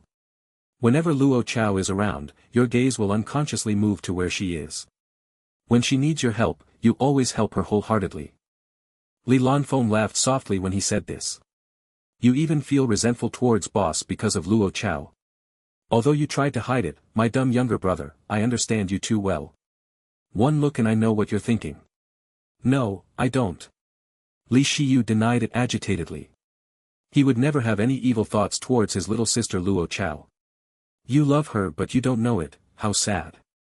Li Lanfeng sneered and shook his head. No, little sister Luo Chao is my family. I treat her like my little sister, Li Shiyu repeated the words over and over again. He seemed to be convincing Li Lanfeng and convincing himself too. Really? In that case, I will not need to worry when dealing with Luo Chao, Li Lanfeng said calmly. 1413 Forced. Brother, what do you mean? Li Shiyu was extremely sensitive when it came to Luo Chao. Hence, when he heard what his brother said, he could feel a sinking feeling in his stomach. The Li family never shares. Li Lanfeng gave Li Shiyu a knowing smile as he glanced at Li Shiyu. Li Shiyu's expression changed entirely. You plan to get rid of Luo Chao? If you admit your real feelings, I might show some mercy. Li Lanfeng smiled. Of course, if you don't care, I won't bother. Brother, you can't do this. Luo Chao and Han Shuya are our sisters. They're boss's fiancés. If you do this, you will anger boss. Li Shiyu grabbed Li Lanfeng's hands and begged him earnestly. Li Lanfeng struggled his hands out of Li Shiyu's tight grip and patted Li Shiyu's head. There was a faint smile on the corner of his lips, and the smile got bigger slowly. In the end, the smile bloomed on his elegant and beautiful face. The entire room turned bright because of his smile. The smile that could overthrow a country. The smile that could enchant the entire world. Li Shiyu had some resistance against the smile, but even he couldn't help but enter into a trance. However, he regained his senses very quickly. It wasn't because he was strong-willed. Instead, it was because there was no warmth in Li Lanfeng's eyes at all. There was only coldness. The coldness froze Li Shiyu awake. Li Shiyu couldn't help but shiver furiously in place. He didn't know if he was trembling due to Li Lanfeng or was he worried about the clueless Luo Chao and Han Shuya. Shiyu, based on my relationship with boss, do you think he'll get angry? Li Lanfeng smiled and said. But on the surface, Luo Chao and Han Shuya are boss's fiancés, Li Shiyu could only grab onto this life-saving straw. He kept emphasizing Luo Chao and Han Shuya's identity. Look, you also know that it's just on the surface. Li Lanfeng patted Li Shiyu's face lightly. He spoke in a mocking tone, but, my relationship with boss is a fact. Li Shiyu's face turned pale. He opened his mouth but couldn't refute. You are worried about your little sister Luo Chao, right? Li Lanfeng scoffed. He slowly leaned towards Li Shiyu's ears and whispered, you will have time to worry about her in the future. Then, Li Lanfeng wanted to turn around and leave. However, he realized that Li Shiyu was holding onto his sleeve firmly. Li Shiyu's face was filled with humiliation and fear, but when he grabbed Li Lanfeng's sleeve, he held onto them firmly and tightly. Li Lanfeng turned around to look at Li Shiyu. Why? Do you have anything else to say? Brother! Li Shiyu shouted in anguish. Please let Luo Chao and Shuya go. Who do you want me to show mercy to? Li Lanfeng raised his eyebrows and gave a faint smile. Is it Luo Chao or Shuya? They're both my younger sisters, Li Shiyu pleaded. However, his voice sounded so weak. To me, they're not. They're my rivals. They're my enemies. Li Lanfeng was an extremely selfish person. The only person he cared about was Ling Lan. Maybe he had some brotherly feelings towards Li Shiyu too, and that was only because Li Shiyu treated him wholeheartedly and was loyal to him. That was why he was a little more lenient towards him. But, that was the most he could do. Li Lanfeng was fully aware that Ling Lan was the most important person to him. He would never give him up, even if he had to sacrifice himself. To Li Lanfeng, Ling Lan meant the world to him, and if it meant he would have to give up on his lovely younger brother, as well as his best buddy Zhao Jun who went through thick and thin with him, he would do it in a heartbeat. With him being so cold-blooded, why does he need to concede to Han Shuya and Luo Chao who were a lot more distant to him? In his eyes, they were obstacles he would get rid of eventually. Moreover, since he had already tasted success, how could he let the two eyesores hurt him any longer? Li Lanfeng had turned crazy because of his possessiveness. He would think of all kinds of ways to clear the obstacles in his path. As for whether Luo Chao and Han Shuya would get hurt, why would he care? Brother! Li Shiyu shouted in agony. You can let go of me. Li Lanfeng raised his free left hand to signal Li Shiyu to release him. Brother, let them go. I beg you. Li Shiyu was too aware of his elder brother's cruel methods. In the entire Lingtian, no one dared to offend his brother. The most frightening thing was, those people that got schemed by his brother didn't even know who calculated against them. They blindly came to find his brother like an idiot to ask him to help them, only to be fooled again. Li Shiyu suddenly remembered that when his elder brother showed him his calculative side, he never hid from him. He seemed to be purposely reminding him what kind of person he was. Hence, the image of a powerful and scary elder brother was ingrained in the depth of Li Shiyu's heart. That image breathed terror in his heart when he knew his brother was going after Luo Chao and Han Shuya. You never actually thought of me as your younger brother, Li Shiyu said miserably. The elder brother he was willing to sacrifice his dream of being a mecha operator for, the elder brother that was his whole motivation for becoming a military doctor, the elder brother that he treated wholeheartedly, the elder brother who he visited every day with care and concern, had never treated him sincerely before. The sacrifices he made ever since he was young had become a joke. You're still so stupid now. I don't know what to say to you, my younger brother. Li Lanfeng smiled mysteriously. If I didn't realize that you have feelings towards Luo Chao, I won't have done this. Li Lanfeng reached his left hand and tapped Li Shiyu's forehead. I'm trying my best to tolerate your stupidity because I treat you as my younger brother. If not, do you think you can live so comfortably? Look at that stupid Li Yingjie. So, you are saying I should thank you? After all I have done for you, Li Shiyu's expression was agitated. If you don't want to view me as your brother anymore, I don't mind. There are no family affections in the Li family anyway, especially for me. I was groomed to be the first inheritor of the Li family, so familial relationships are just a joke to me. Li Lanfeng's expression was indifferent. However, Li Shiyu still detected the hint of self-contempt and disdain that flashed past his eyes. Li Shiyu's heart trembled. He was a smart person. If not, he wouldn't be able to become one of the best military doctors after he changed his career path. He thought of the person whom the Li family pushed out to flirt with men, the social butterfly Li Yinfei. Mind you, Li Yinfei's face belonged to his elder brother. How disgusting must the Li family be to make this decision of turning his elder brother's face into one of a performer without his consent? When they allowed people to make fun of and to look down on Li Yinfei, they were looking down on his elder brother too. Did his elder brother choose this path because he was forced by the Li family? How stupid was he to think that the Li family would let go of his elder brother so kindly, especially when his elder brother had this beautiful face which could destroy a country. 1414 He guessed very good. Li Shiyu started wondering about the inner workings of his family. His entire body started trembling violently. His elder brother's words echoed beside his ears. I'm trying my best to tolerate your stupidity because I treat you as my younger brother. If not, do you think you can live so comfortably? Look at that stupid Li Yinjie. Was he able to live so comfortably and choose the career he wanted because his elder brother had formed a pact with the Li family? For instance, when the time arrived, he would become the beauty that climbed onto powerful figures' beds. Li Shiyu clutched his brother's sleeve even tighter. He said with anguish, "Brother, am I able to leave the Li family because you made some promises with grandfather?" Li Lanfeng was stunned. He turned his head and replied quickly, "I didn't." "Brother, you're lying." Li Shiyu said with sorrow and anger. "Why can't you tell me the truth? Is it because I'm not strong enough?" Li Lanfeng turned and looked at Li Shiyu. His gaze was flickering and he revealed a hint of helplessness in his expression. "Why do I have to mention what happened in the past? I'm fine as long as you're doing well." "So it is true." Li Shiyu was enlightened. His freedom was built on his elder brother's sacrifice. If it wasn't for the Li family, why would his elder brother be willing to play such a character? He was already boss's most trusted aide and one of the best strategists in the Federation. Once he returned to the Federation, he would be able to rise to a high position that had actual power with his own capabilities. If the Li family just helped him a little, being an adjunct in an independent army was an easy task. Even if he entered the 4th Division, he would be able to command an army. However, from the looks of it now, the Li family wasn't satisfied with what they had. They wanted more. They wanted to control the entire 4th Division as quickly as possible. The only way they could achieve this target was to work tightly with Boss. Based on what Boss was doing now, if he was given enough time, he would be able to rule over the lawless lands, and with the power of the lawless lands, when he returned to the Federation, he would definitely be able to rule over the nation. At that time, the Li family, which had an intimate relationship with Boss, would be able to rise high in power within the Federation. Li Shiyu didn't forget that besides the lawless lands, Boss controlled 2 huge divisions in the Federation.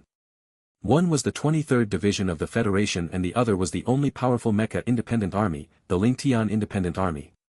Both of these armies were powerful enough to affect the decision of the military world in the Federation.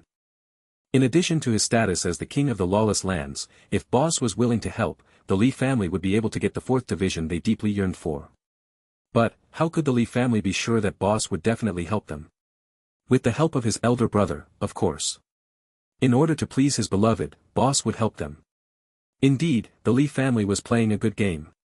But, how could they disregard his elder brother's dignity and ask him to do something so shameless? Even if they were able to get the 4th Division, he wouldn't be able to clear this stain in his life. Li Shiyu felt his heart hurting for his elder brother. He understood why Li Lanfeng always said that the Li family was a selfish and calculated family. That was because his elder brother had grown up amidst all these schemes. His elder brother was even hurt by them, while he got protected very well because of the sacrifices his elder brother made. He was able to do what he liked without knowing all the plans happening behind his back. The most frightening thing was, he almost hated his elder brother because of a misunderstanding. If he didn't realize this, he would be another person who hurt his elder brother. He was really a stupid younger brother. How could he not notice the things his elder brother did for his sake behind his back? Li Shiyu felt his heart throbbing in pain. He was so oblivious. He always thought that his grandfather really loved him and his elder brother. "Brother, I'm sorry, I'm sorry, I'm sorry." Li Shiyu lowered his head and apologized to his elder brother repeatedly. This was the only way he could feel better. "What are you sorry about? We just did what we both wanted. I don't owe you anything and you don't owe me either," Li Lanfeng said calmly. But, Li Shiyu still wanted to say something. However, Li Lanfeng reacted faster than him and interrupted his speech. "I don't have any path of retreat anymore." "But, you do." "Huh?" Li Shiyu was confused. He didn't know what Li Lanfeng meant. "Don't be deceived by your arrogance. I don't have much time left. Luo Chao and Han Shuya's ending depends on you." Li Lanfeng's expression was grave. He looked as if he couldn't bear to do it. "Li family. Li Shiyu immediately understood. As Boss's journey in the lawless lands became smoother, the Li family would get more anxious. This explained why his elder brother was in such a hurry to act. Think about it carefully. I can only drag for 3 more days. Li Lanfeng gave Li Shiyu a deadline. He knew that it was hard for Li Shiyu to make up his mind within such a short period of time, especially when Li Shiyu still thought that his feelings for Luo Chao were still brotherly love. Okay. Li Shiyu nodded seriously. He slowly released his hands that were holding onto Li Lanfeng's sleeve tightly. He had to think about this matter now. For the sake of his elder brother, Luo Chao, and Han Shuya, he must understand what his true feelings were. He didn't want any of these 3 people to get hurt. Li Lanfeng patted his shoulder and wanted to leave. Li Shiyu suddenly thought of something. He grabbed onto Li Lanfeng's sleeve once again. What do you want to say this time? Li Lanfeng turned around with a helpless expression. However, there was a faint doting emotion on his face. Li Shiyu lowered his head and struggled for a moment. Then, he raised his head and asked seriously, "Brother, are your feelings towards Boss real?" He couldn't bear to see his elder brother getting hurt. The corner of Li Lanfeng's lips lifted up slightly. There was warmth in his smile. This was the first time his elder brother gave a smile with some temperature in it. This smile might not be as enchanting as the ones before, but it warmed up Li Shiyu's heart. His agitated heart started calming down gradually. He's good and I'm good too. Li Lanfeng smiled happily as he replied to Li Shiyu with this sentence. This short sentence represented his feelings, his boss's feelings, and their relationship. That's good. That's good. Li Shiyu didn't know if he should be happy or sad. He just repeated his words continuously as he released his elder brother's sleeve. He watched as his elder brother's figure disappeared in front of him. He stood blankly on the spot. After a long while, he gave a bitter smile. Even if they liked each other, the world discriminated against gays. Would their relationship have a happy ending? Li Shiyu wasn't sure. In the end, he could only sigh. However, his worry for Li Lanfeng and Boss only lasted for a while. That was because he still had a Messier relationship to clear up. Were his feelings towards Luo Chao like what his brother said, or did he really treat her as his younger sister? Li Shiyu didn't dare to think about this deeply in the past, but now, reality forced him to think about it carefully. Li Lanfeng appeared in front of Ling Lan's door. His lips moved up slightly and he sneered. As expected of his stupid younger brother. 14-15. Who does he like? Li Lanfeng quickly restrained his expression. The mocking smile changed into a warm and gentle smile. He walked into Ling Lan's room with an innocent and harmless aura. Ling Lan was busy with her work. When she noticed the door opening, she stopped what she was doing and looked up. Lanfeng, you're back. Yes, Li Lanfeng smiled as he replied. He walked to Ling Lan's desk and started arranging the files that were in a mess. How's the situation? Ling Lan decided that she wouldn't do her work anymore.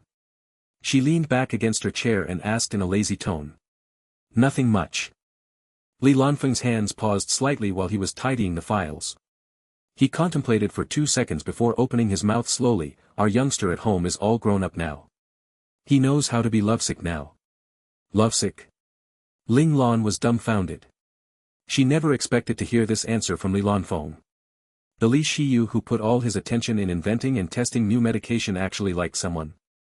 Ling Lan always thought that among her comrades in Ling Tian, Li Shiyu would be the hardest person to get moved by someone. His entire mind was on his medical career. Plus, Li Shiyu treated this fox vixen in front of her as his idol. He treated his elder brother wholeheartedly. Ling Lan sometimes felt that Li Lanfeng disappointed his younger brother. The amount Li Shiyu had put in for his elder brother and the affection he received weren't proportionate. Who does he like? Ling Lan was a little curious. She suddenly realized that her comrades around her had grown up unknowingly. All of them were starting to get lovesick. Li Lanfeng was lovesick and so was his younger brother. She wondered if Qi Long and the rest of her comrades were having this feeling too. Ling Lan touched her chin. She felt that she needed to think about her comrades' future carefully now. Li Lanfeng glanced at Ling Lan and opened his mouth. He seemed to be having some difficulty with telling the truth. In the end, he didn't say anything. He just gave a long sigh. It had something to do with her. Ling Lan immediately understood what Li Lanfeng's gaze meant. There were only 2 ladies that had something to do with her. They were Luo Chao and Han Shuya. Han Shuya was a straightforward and outright person. She liked Qi Long ever since she was young. Although Qi Long had rejected her and she had set her mind on becoming stronger with no intention of solving her marriage problem, Ling Lan still believed that she wouldn't like someone else anytime soon. Plus, the interaction between Li Shiyu and Han Shuya was more friendly than affectionate. Han Shuya wasn't as close to Li Shiyu as Luo Chao. Even if Ling Lan didn't take too much notice of them, she knew that Li Shiyu was extremely serious when he was teaching Luo Chao medical knowledge. Luo Chao was a part-time student, but in fact, her medical skills wasn't any weaker than those ordinary military doctors that graduated with a medical degree. She might even be more proficient than them. As someone who had a midlife career change, this proved how much effort Li Shiyu put in her. After eliminating the impossible, the answer was obvious. Ling Lan raised her eyebrows in surprise and said, "Luo Chao." Li Lanfeng instantly gave a bitter smile when he heard this. "Nothing can be hidden from you. Don't be angry. I've already reprimanded him. He should be more clear-minded now." He sighed softly again. "I'm not angry. I just didn't expect Shiyu to like Luo Chao." Ling Lan was unexpectedly calm. Li Lanfeng frowned secretly at her calmness. For a moment, he didn't understand what Ling Lan was thinking. How could Li Lanfeng know that Ling Lan was actually a lady? The two fiancées she had were just younger sisters to her. In Ling Lan's eyes, Luo Chao and Han Shuya were both outstanding and exceptional ladies. It was normal that someone liked them. If no one liked them, that would be weird. But, she just didn't expect Li Shiyu to be the one that liked Luo Chao. Shiyu has always been immersed in his research, so he didn't have any chances of interacting with other ladies. As time went by, before he even realized it, he had already fallen for her. Li Lanfeng ignored his confusion for the time being. Everything must go according to his plan. He gave a helpless expression and looked at Ling Lan apologetically. Shiyu has always been naive. Don't blame him. Also, this kind of thing. Li Lanfeng appeared to be in a dilemma. He said ambiguously, maybe Luo Chao gave some wrong signals to Shiyu, so Shiyu misunderstood her. Ling Lan frowned slightly when she heard this. "You're saying that Luo Chao?" But Luo Chao never told her this. Ling Lan was puzzled. Maybe Shiyu was misled. Li Lanfeng changed his words. "However, we can't ignore this problem. I suggest that we must split them up appropriately to prevent a huge mistake." "A huge mistake?" Ling Lan furrowed her brows again. Li Lanfeng lowered his head and contemplated it for some time. Then, he raised his head and said apologetically, "We are having a huge battle now. After this, there will be even more battles. We don't have the time to be distracted. We should nip this problem from the bud as soon as possible. However, if we want to do that, Luo Chao will have to suffer a little." "What do you mean?" Ling Lan raised her eyebrows. 3 days later, the Jialan ship will finish unloading all its goods. After that, it will be going back to the Federation to source for the next batch of resources. Luo Chao can go back with the Jialan ship at that time. Li Lanfeng said calmly, "To prevent anything from happening, Han Shuya can accompany her too." Li Lanfeng decisively brought Han Shuya into the mess. Ling Lan narrowed her eyes. A cold aura exuded from her body and she glared at Li Lanfeng coldly. Li Lanfeng squinted too. But, on the surface, he still appeared calm and composed. He looked as if he was just giving a normal suggestion with no selfish motives. "Li Lanfeng, you're very selfish." So what if Li Lanfeng appeared calm? Just like how he understood Ling Lan knew him very well too. One look and she knew what he had up his sleeves. Li Lanfeng pretended that he didn't hear what she said. He continued looking at her indifferently. "Li Shiyu is your brother, so you want to protect him. I can understand that. However, Luo Chao and Han Shuya are my fiancées and younger sisters. I cared about them too." Ling Lan gave a cold smile. Li Lanfeng's face twitched a little when he heard this. He gritted his teeth and forcefully suppressed this heart-throbbing pain. "Now, you want to send my younger sisters away because of your little brother. Li Lanfeng, do you think I will agree? Especially when your younger brother is the one who made the mistake in the first place." Ling Lan stood up. Now, she was like the parents of the ladies, furiously beating up the force of presence of the male's family in an attempt to build a high status for her younger sisters. This sudden movement caused Li Lanfeng to take a step back unconsciously. "Shouldn't your younger brother be punished instead?" Ling Lan placed one hand on the table and leaned towards Li Lanfeng. She stared at him intently. They were very close to each other. Ling Lan's calm breath blew up Li Lanfeng's hair. Because of her movement, Li Lanfeng was squeezed between Ling Lan and her desk. He had the illusion that he was being engulfed by Ling Lan's aura. Li Lanfeng opened his mouth. He was still able to maintain the calmness on his face, but his ears and the skin behind him had turned red. 14-16 rats from the same sewer. What should we do then? Shiyu can't leave. The resource we lack the most in the lawless lands is medication, and he is required to solve this problem. Li Lanfeng's heart pounded furiously for an instant. However, he quickly regained his composure. He then logically explained why he suggested keeping Shiyu back and sending Luo Chao away. If you think it's fine for them to be like that, you can keep them here. However, I still suggest making some arrangements to prevent any undesirable outcome from happening. Li Lanfeng appeared to have understood Ling Lan's worries, so he altered his suggestion. She stared into Li Lanfeng's dark eyes and said sternly, "I'll ask Luo Chao for her opinion first." For this kind of matter, Ling Lan wouldn't just listen to one side of the story. Li Shiyu was important, but to Ling Lan, Luo Chao was equally as important. Li Lanfeng's gaze flickered. He pondered carefully before suggesting, "Shiyu is young and easily embarrassed. When I talked to him, it took me a lot of effort to dig that out from him. I even beat around the bush for quite a while. I think that Luo Chao is the same too. When you ask her about this, don't be too direct. Luo Chao might be too shy to say the truth, or she might sprinkle in some lies that may affect your judgment." Really? Ling Lan half believed in his words. She never had any good lady friends in her past life. This lifetime, because of special circumstances, she didn't have such lady friends too. Luo Chao and Han Shuya knew that she was a woman, but they still treated her like their brother. They cared about her, trusted her, and admired her. However, they would never spill their hearts out to her. "You're her fiancé. How can she tell you these things?" Li Lanfeng reminded Ling Lan about her identity. He felt that it still wasn't right, so he volunteered. "If you ask Luo Chao about this with your identity, she might think that you're going to punish her. Why not let me have a chat with Luo Chao?" Li Lanfeng thought that Ling Lan would accept his suggestion, but instead, she shook her head and said, "It's all right. I will take note of it. Let me deal with Luo Chao." Ling Lan knew that Li Lanfeng suggested this out of goodwill. He didn't want her relationship with Luo Chao to become awkward. But, that was if she was a man. In reality, she was a woman, and Luo Chao knew this. Hence, if she went to talk to Luo Chao about it, Luo Chao wouldn't misunderstand her intention. She would also believe that Luo Chao would reply to her truthfully. Ling Lan's reply was unexpected, so Li Lanfeng's earnest expression froze for a moment. Fortunately, he was good at controlling his expression, so he gave a smile soon after. "That's good. I hope that we can solve this perfectly. I really don't want my stupid little brother to get hurt." "What a pity." Li Lanfeng let out a forlorn sigh when he said this. Li Lanfeng was stingy with his emotions and liked to calculate everyone, but Li Shiyu was still his younger brother after all. How could he throw this kinship away so easily? Plus, Li Shiyu treated him sincerely for so long. Even a rock would turn warm from all these years of care and concern.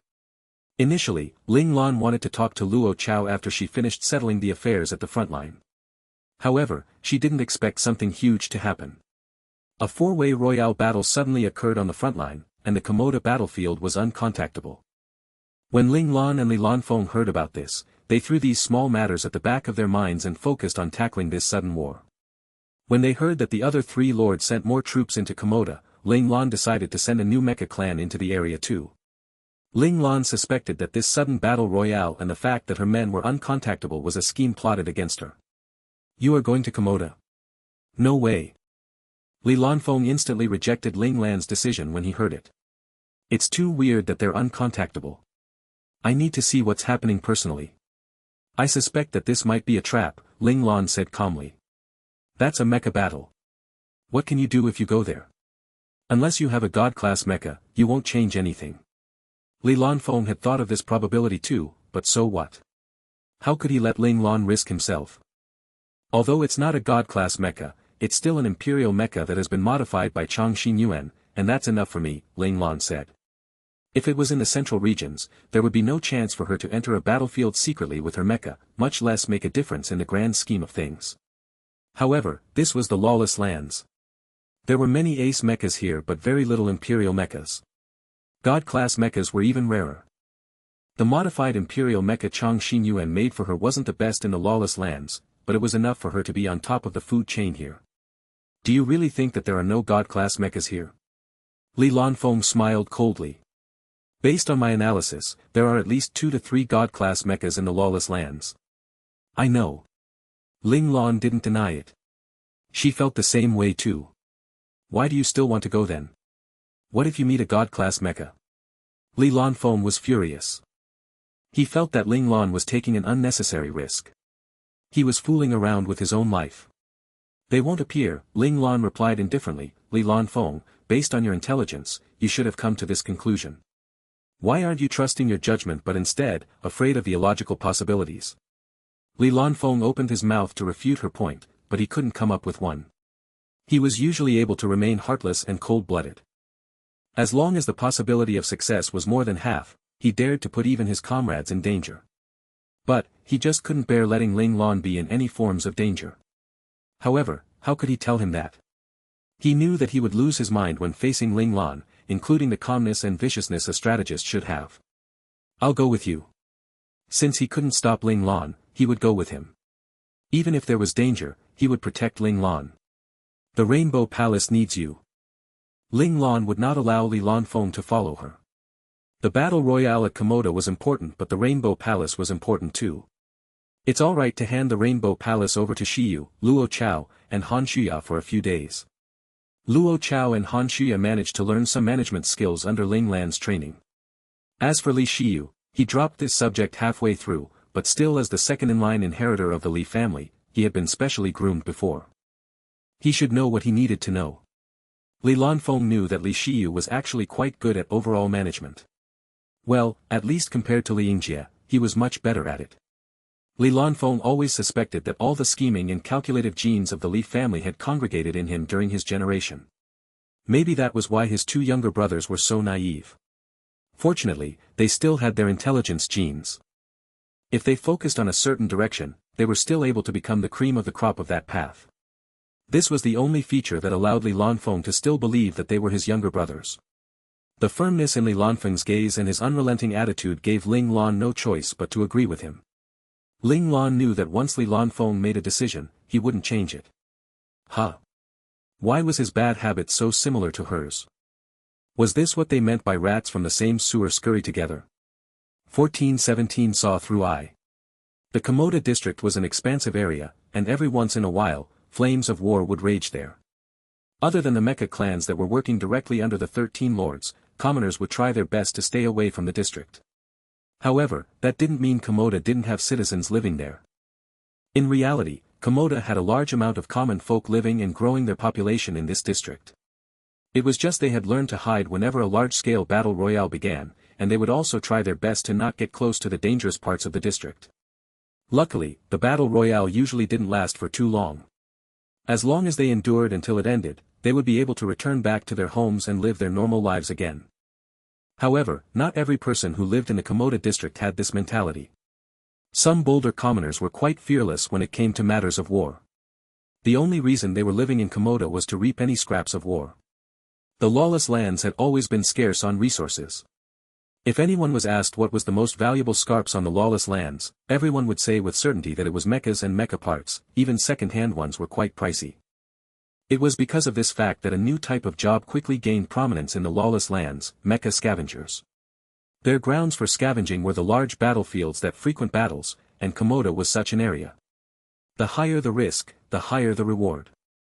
In order to earn more money in the lawless lands and for their family members to live better lives, even if they fully knew doing this was like reaching their hands into the jaws of a tiger, these people were still willing to risk it every time. A group of refurbished mechas were hidden in the bushes, carefully watching the area in front of them. In that flat plain in front of them was a brutal battlefield. The mechas from both sides were battling for their lives. There were already quite a few destroyed mechas on the ground. That was all money. The people in the hidden group of mechas couldn't help but look at the mechas like they were gold. They were now waiting for the last dregs of those mechas to finish fighting before they would sneak out and do their thing. Finally, one side of mechas couldn't hold out against the relentless battering of their opponents, and they made an instant decision to stop fighting and escape. The victorious mecha army seemed to be in a killing craze as they actually continued to chase after them. Not long after, there were no longer any moving mechas in that area. The youngest of the group hiding behind the bushes couldn't stay put any longer when he saw this scene. Right as he was about to stand up, he heard his leader's stern voice coming from their mecha comlink channel. "Don't move." "Ah." The young man was perplexed. "Wait for a while and see if any of the mechas moves," reminded his leader. In the area in front of them, the seemingly wrecked mechas might not be completely dead. The mecha operators working under the lords were all quite strong. They were the strongest within the lawless lands. As long as they hadn't died, they would still have plenty of battle strength. They were scavengers and not mercenaries. Everything must be done carefully to reduce the chance of them dying to the minimum. The young man understood this point and stopped his mecha from moving to wait. After another 5 minutes passed with no mecha moving, he finally heard their leader shout out in the comlink channel, "Move out." Around 6 or 7 mechas got rid of their disguises as they quickly rushed towards the targets they had their eyes on. The young man had his eyes on a mecha that was relatively intact. As long as he brought back the mecha, he wouldn't need to work one bit for 3 years. Of course, for safety purposes, they would first completely dismantle these mechas, change them into parts and sell the parts separately. That way wouldn't expose the fact that they had scavenged them from a battlefield. Right as they were trying their best to take the mechas with them, they suddenly heard their leader nervously shout, "Quick, hide. Mechas are coming." After hearing those words, they didn't think for a second as they instantly tossed aside the mechas and quickly rushed towards their original hiding spot.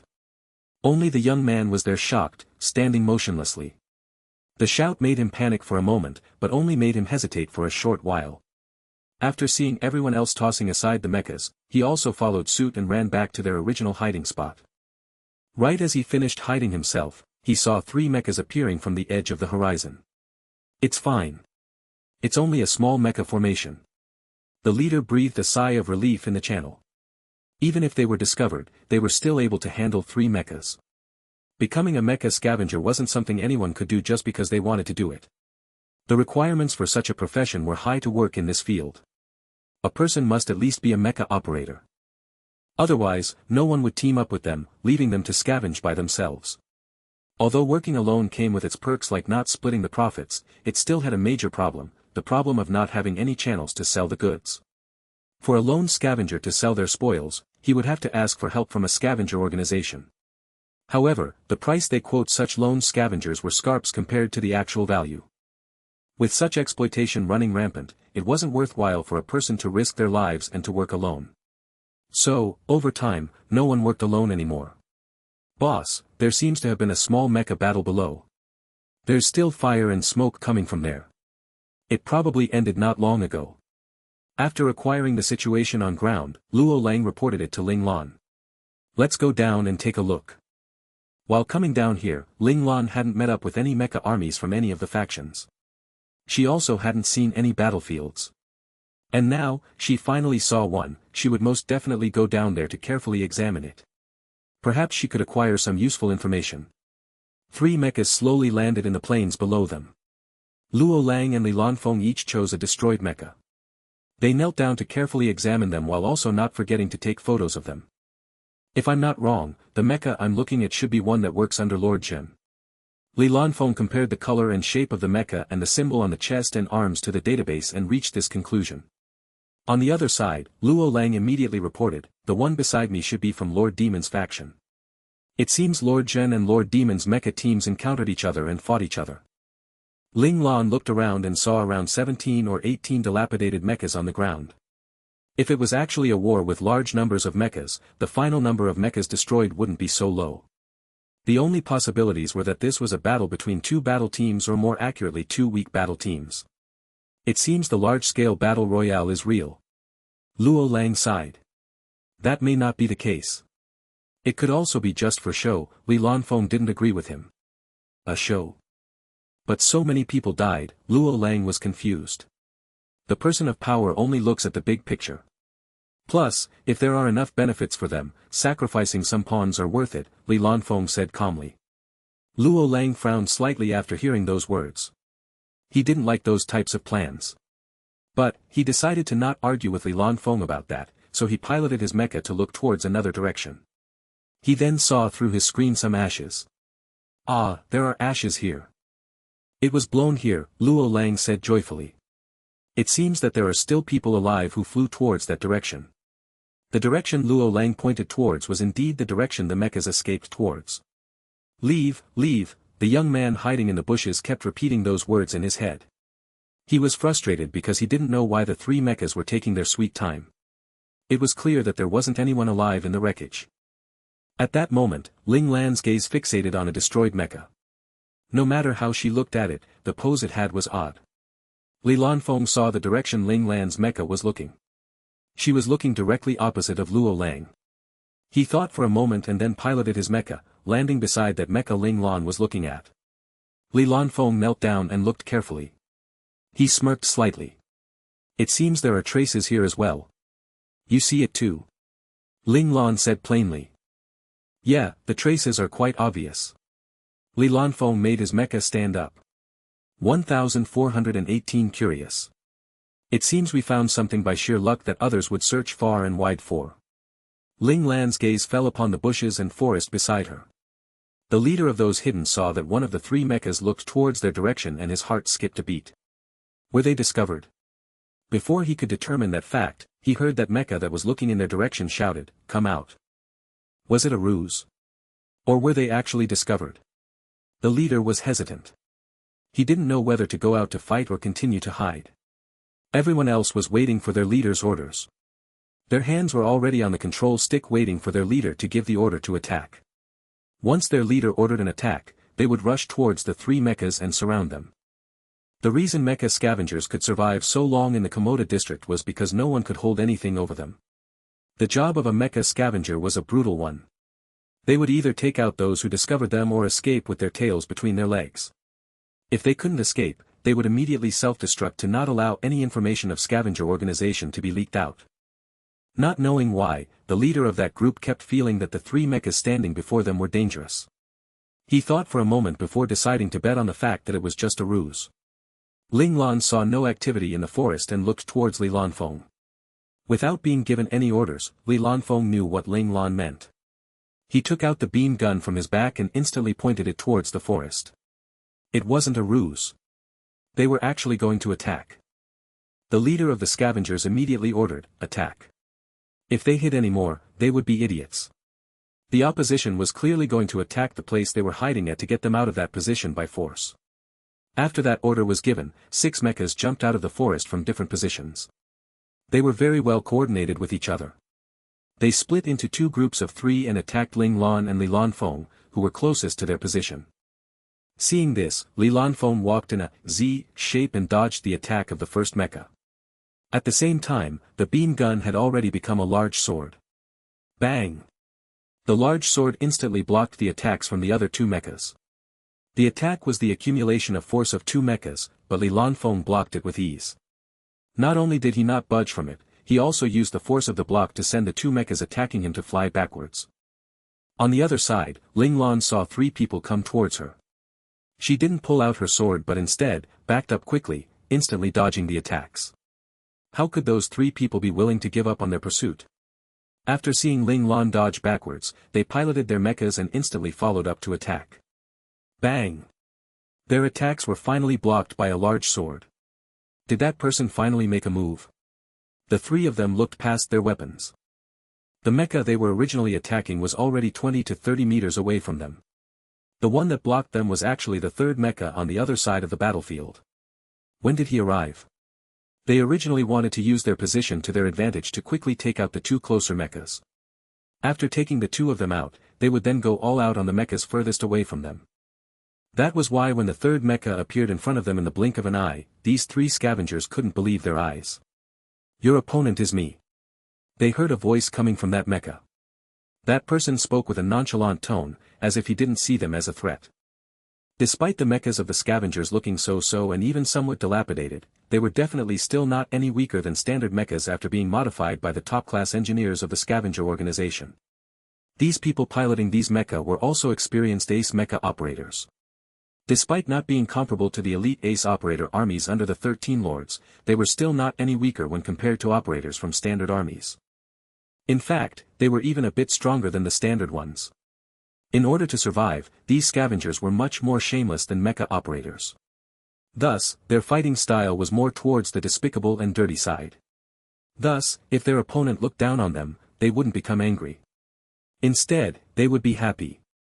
They were used to grasping any advantage they could get, and one of those advantages was when their opponent would look down on them, they would surprise them with unexpected strength.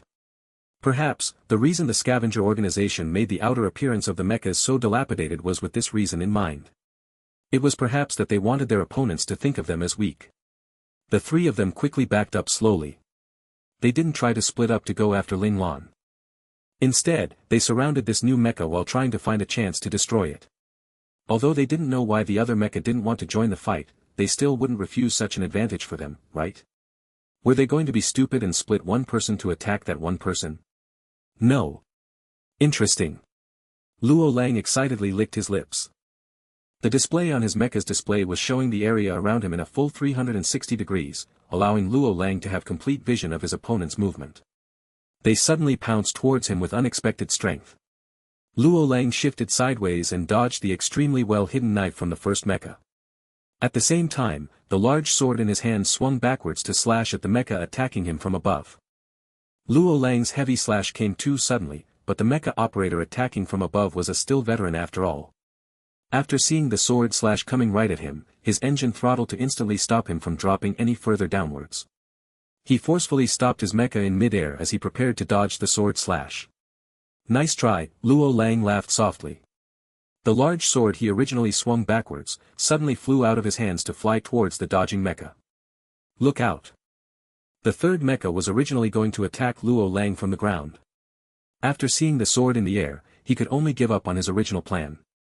He temporarily switched the focus from Luo Lang to the flying sword. He was attempting to bring down the sword.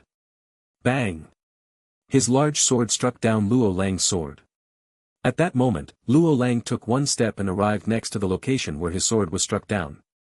He quickly picked it up and swung it towards one direction.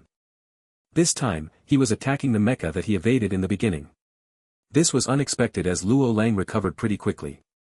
It could be said that when Luo Lang tossed out his large sword, everyone believed he had lost his chance to beat them. How could they have known Luo Lang did all that to attack that one mecha? The large sword forcibly swept that mecha. The immense force instantly sent that mecha flying. It smashed into the ground and skidded on the ground for more than 10 meters before stopping. After seeing their comrade being struck down, the other two mechas actually didn't panic. They didn't choose to go save their comrade, but rather continued attacking from two blind spots, one from above and one from below, before Luo Lang could recover from his previous attack. It could be said that when their comrade had taken a hit, these two were still able to calmly choose the best position of attack. This type of mentality proved these mecha operators weren't ordinary people. After watching to this point, Ling Lan couldn't help but raise her eyebrows. She was now somewhat curious about this group of mecha operators. 1419 Speaking with someone who is smart. Don't kill them, Ling Lan ordered decisively. Luo Lang was originally planning on destroying one of the mechas. After hearing Ling Lan's orders, he immediately stopped his sword mid-slash. Instead, he began to evade the flurry of swords coming at him. Afterimages of Luo Lang's mecha were formed. With unbelievable movements, he managed to escape from the pincer attack of the two mechas from his two blind spots. At the same time, without any prior preparations, he used the strength of his arms to execute a true whirlwind strike. This was considered a special technique which was done with no signs of preparations. The explosive nature made it impossible to defend against. The unexpected attack made the two mechas unable to evade in a timely manner. Bang! Bang! The two of them were struck by the large sword in the whirlwind. The two mechas flew backwards before smashing to the ground. Luo Lang closely chased after them. The large sword in his hand ruthlessly slashed towards the mecha closest to him. He chose to slash at the chest of the mecha because he remembered boss's orders. The hip area and the cockpit were connected to the operator's lifeline. If he wished to finish them in one hit, he would choose to hit them either on the hip or cockpit first, but this time, he was not gunning for that. The chest was where the engine was situated. Once that was destroyed, it would turn the mecha into a giant piece of junk. It was clear that attacking them on the chest was the best choice if they wanted to leave them alive. However, the chest was where it was the most fortified. If the power of the attack wasn't stronger than its defensive strength, then the attack wouldn't do anything to it. However, for Luo Lang, it wasn't a difficult thing to do, especially when he was piloting a mecha Chang Xinyuan had modified for the brigade leaders, no, regiment commanders. All of its specifications were not far off from top-class Imperial mechas. Luo Lang's attack was quick, giving his opponent no chance to react. Right as he was about to land his attack, a white light suddenly shot out from the forest. It moved towards Luo Lang's back. A sneak attack. Luo Lang seemed to not have realized it as he continued to slash his large sword down towards the mecha below him. Bang! The large sword struck the chest area of the mecha below Luo Lang, causing sparks to fly. The armor on the chest of the mecha was instantly cut open, showing the metal parts and wiring with sparks flying out. It was a clear indication of Luo Lang achieving what he wanted to do. When that white light was about to hit Luo Lang's mecha, it was suddenly intercepted by another white light. It didn't harm Luo Lang's mecha one bit. The person who made a move was Ling Lan. Luo Lang trusted that boss would definitely protect him, and Ling Lan was definitely not going to stand by and watch as his underling got ambushed. After achieving the desired result, Luo Lang stomped on the ground with his mecha's right leg. His mecha then flew up in the air and the large sword in his hand ruthlessly slashed towards the other mecha that was preparing to stand up. Right as Luo Lang's sword reached that mecha, a large mecha suddenly rushed out of the forest with a sharp spear. The sharp spear pointed its tip towards Luo Lang's mecha's cockpit. Bang! A loud bang was heard. The force behind the spear was astounding. The entire ground actually shook, which caused dust to fly up into the air, lowering the visibility of the area. Immediately after, there was another loud bang, followed by the sound of cracked metal. After the dust slowly settled, the scene in front of them could finally be seen clearly. Ling Lan was on one knee, with her right hand pushing down a mecha onto the ground. The mecha Ling Lan held down was flailing its limbs, struggling to get up. However, no matter what it did, it couldn't get out from the seemingly weak hold of her right hand. In front of Ling Lan, Luo Lang stood there with one hand holding his sword hilt downwards. The tip of the large sword had already stabbed into the chest of the mecha laying on the ground. It was clear that it passed through the mecha and stabbed into the ground. In just an instant, these people took out two of their mechas. When their leader appeared, he was also held down by the opponent using only one hand with no chance of fighting back. No matter if it was the three mechas that were fighting Li Lanfeng, or the mecha that Luo Lang had sent flying earlier, all stopped fighting immediately. They all fixated their gaze on Ling Lan in unplanned unison and their disheveled leader. They could only stand there and watch. He was undoubtedly the strongest out of all them to be able to become their leader. However, their strongest mecha operator couldn't even go one round with the opponent and was even easily held down by them. This difference in power made these scavengers understand that these three mecha operators weren't ordinary mecha operators. No, they weren't even part of the strongest elite ace operators working under the 13 Lords. Were they some of the legendary Imperial operators who guarded the 13 Lords? They were all veterans in the Lawless Lands, so they clearly knew of the exalt status of Imperial operators in the Lawless Lands. In reality, there were quite a lot of Imperial operators in the Lawless Lands. However, each of them were considered to be their own boss. These Imperial operators were known to the public as the strongest individuals after the 13 Lords. These Imperial operators were much stronger than those titled Domain Realm Formidable Warriors.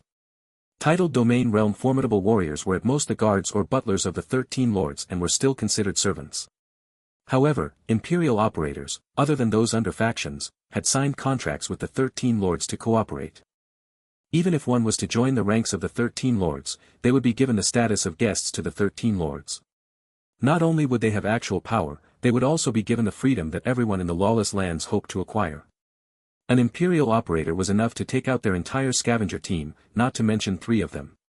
No matter how many people they had, it wouldn't be enough for these three to play around with. Mecha scavengers were people who would lower their dignity to the strong, because they knew what they had to do to survive in this harsh environment. When they realized that they couldn't win, they wouldn't waste time and would just beg for their lives instead. The leader of the group struggled for a moment. After discovering that he indeed didn't have any chance to escape, he stopped, surrendered and smiled bitterly. "Duke, I surrender. I won't try to escape. If you have anything you want to ask, I will definitely cooperate, so can you please let me go?" Duke was the respectful way of calling imperial operators in the lawless lands. It was a show of status. While the leader was struggling, he still calmly contacted his two comrades who had been struck. After discovering they were alive, being the smart man he was, he quickly guessed what Ling Lan and them wanted from them. This leader decisively chose to cooperate since their lives were in their opponent's hands. Mecha scavengers didn't want to die unless they couldn't escape from it. It was because there were still family members who needed them to take care. They couldn't just die like that. You're very smart. I like speaking with smart people, Ling Lan said indifferently while loosening her right hand. She then slowly piloted her mecha to stand up. 1,420 partners. The leader of the scavengers, who was just given back his freedom, quickly crawled up to a standing position. He looked around to discover that the other two opposing mechas had already blocked off all their routes of escape. It seemed like he needed to put down the idea of running away. The leader sighed in his mind and spoke up with sincerity in his tone, "Duke, please ask your questions. Where are you from, who are you, and why are you here?" Ling Lan asked the three basic questions. She needed to understand who these people are and what they were doing here. With mechas that looked like a mess with patches and spare parts of mechas of other models being jumbled together, they definitely weren't from mecha armies under the 13 Lords. The mecha armies of the 13 Lords would definitely not have any mechas that seemed so dilapidated. Ling Lan carefully studied the mechas in front of her. Their mechas looked rough around the edges from all the repairs, however in fights, the power their mecha showed and their defensive strength was not any weaker than the official mechas from the Federation. This proved that behind these mecha operators, there was an expert modification master, and behind the expert modification master was an entity that could gather this many exceptional mecha operators and an expert modification masters.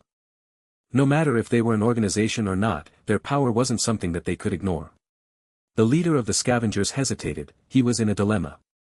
If he were to expose the scavenger organization behind them, they wouldn't be able to live a good life even if they were to return back alive. However, if he didn't tell them, he wasn't sure whether it would anger these three people standing before them which might cause their death. The reason he brought these people out here to take such risk was to feed their families, and he wanted to bring them home safely. The leader knew very well about the situation of his underlings' families. They couldn't afford to die. Once they passed on, their family members probably wouldn't be able to continue to live in this dog-eat-dog world that was the lawless lands, not to mention there was even a first-time scavenger he needed to be responsible for. A young man like him had unlimited potential in the future. If he just died here, it would be very unfortunate. The leader thought about it for a moment, sorting out in his mind about the details he could spill. We are mecha scavengers. In every battle royale, we would come here and look for mecha parts that could be exchanged for money. Mecha scavengers? This answer surprised Ling Lan. She didn't expect a profession like this to come up in the lawless lands. There's a battle royale every year. In every royale, there would be losers and winners. According to the rules, anything the losers left on the battlefield would belong to the victors as spoils of war. For example, these destroyed mechas would be cleaned up by the victors after the battle royale, explained the leader of scavengers. We on the other hand would sneak into the battlefield, using the small time window before the victors could come to clean up to pick a few parts to sell. We would then go to the black market and exchange them for some daily necessities or money. We don't have a choice but to do this risky job. There's elders and children at home who can't feed themselves. They need us to make money to live, and they are still barely scraping by. In the lawless lands, if a person wanted to make money, other than putting their lives on the line, everything else was suicide. We can't die. The fates of so many people on our shoulders, the bitter sadness in his tone showed that they were forced to do this job. So you mean you found out about this money-making scheme accidentally? Asked Ling Lan. Yes. The leader nodded. Your mechas are modified quite well, huh? Ling Lan suddenly changed the subject of the conversation. Huh? The leader of the scavengers could grasp the underlying intention behind Ling Lan's words in that moment. Although your mechas are visually disgusting, the different parts actually melded together quite well. The modifications done on the mecha aren't lowering the specs of the mecha at all, said Ling Lan with a half-smile on her face. And the defensive strength of your mecha is tough even with all the patches and repairs. The leader of the scavengers could feel his heart tightening up. At that moment, he didn't know how to respond. I'm sure you know what that means, right? Ling Lan said calmly.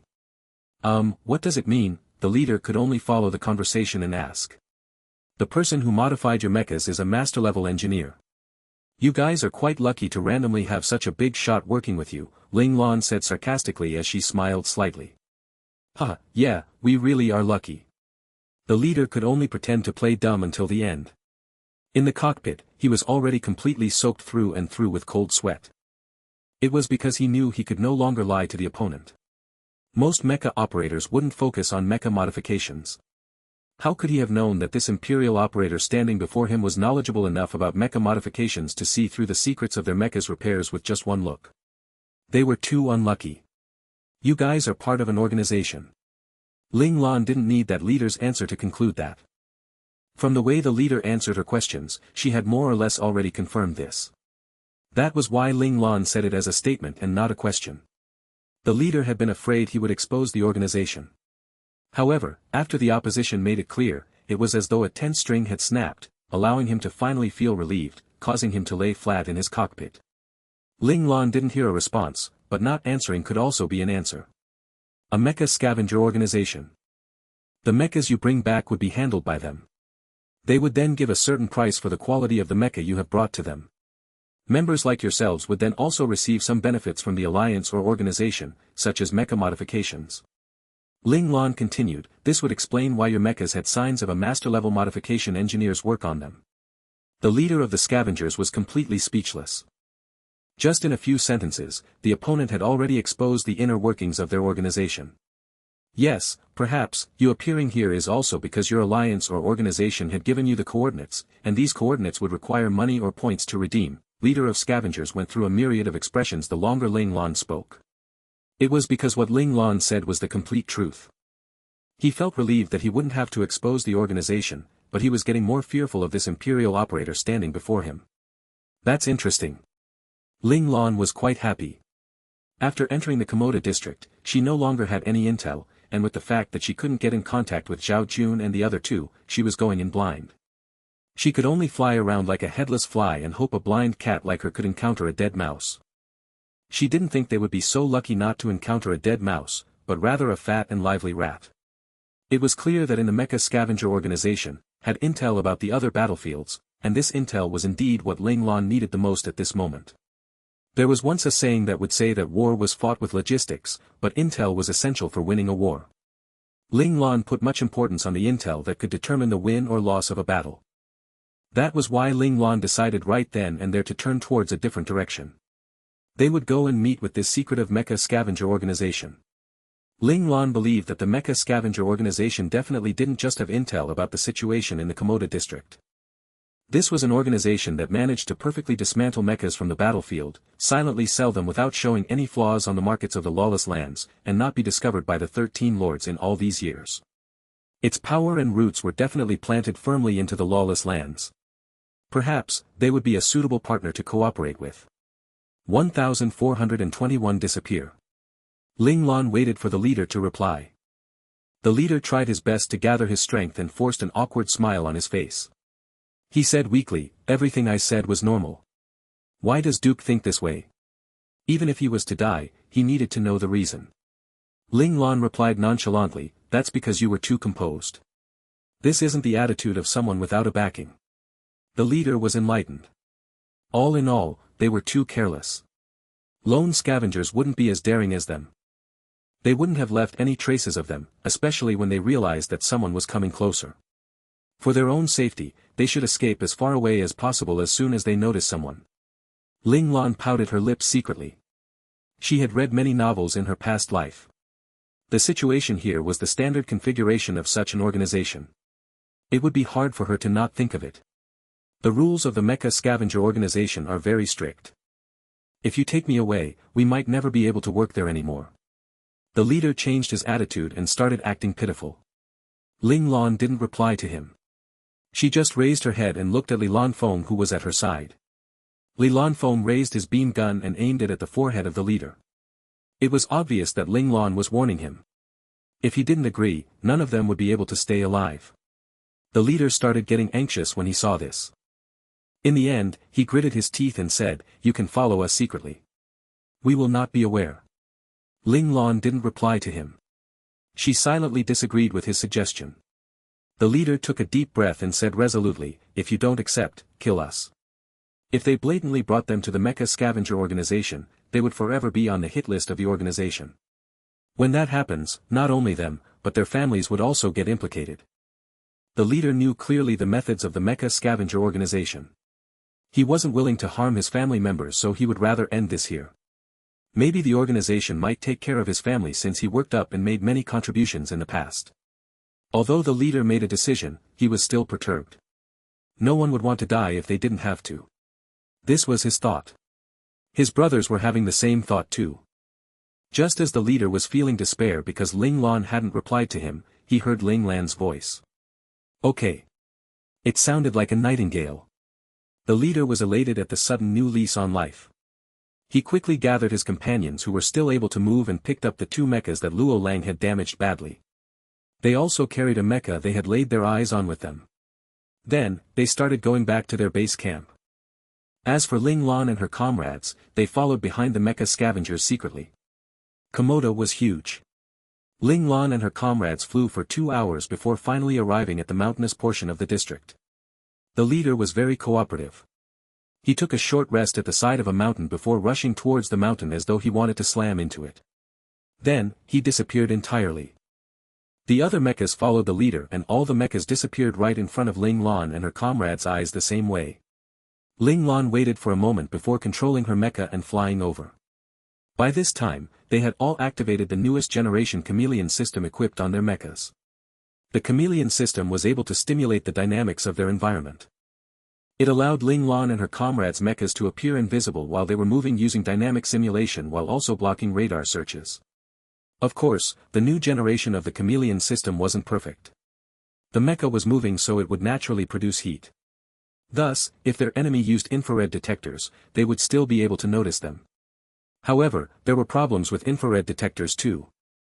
Due to the environment, radiation, as well as the heat produced a human, it would taint the environment which would affect the result of the infrared detectors. Among all the tracking devices, infrared detectors suffered from the most amount of errors. Thus, most places wouldn't use this kind of outdated and problematic device. They preferred the universal and accurate radar detector. Li Lanfeng walked to the hillside where the mecha scavengers had disappeared and inspected it carefully. He also used all the devices equipped on his mecha to search the area. The 3 mechas were well equipped with tracking devices. They had all kinds of systems, including the heat detectors that were given up by most people. As the results of the search flashed on his screen, Li Lanfeng's fingers started flying over his control panel. Using his spiritual power, numerous amounts of data reflected through his eyes furiously. Luo Lang looked at Ling Lan standing calmly at the side with Li Lanfeng standing motionlessly at the hillside. He couldn't help but asked curiously, "Boss, why aren't we looking for the door? Waiting here without doing anything wasn't a good plan. There's no need to hurry. Let Lanfeng analyze his data first.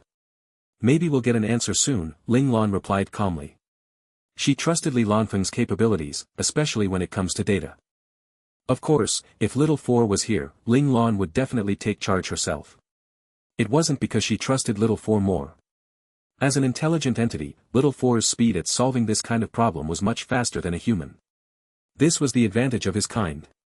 Even if Li Lanfeng's talent in virtual data exceeded the boundaries of a human, when compared to Little Four who was an amalgamation of data himself, he was incomparable.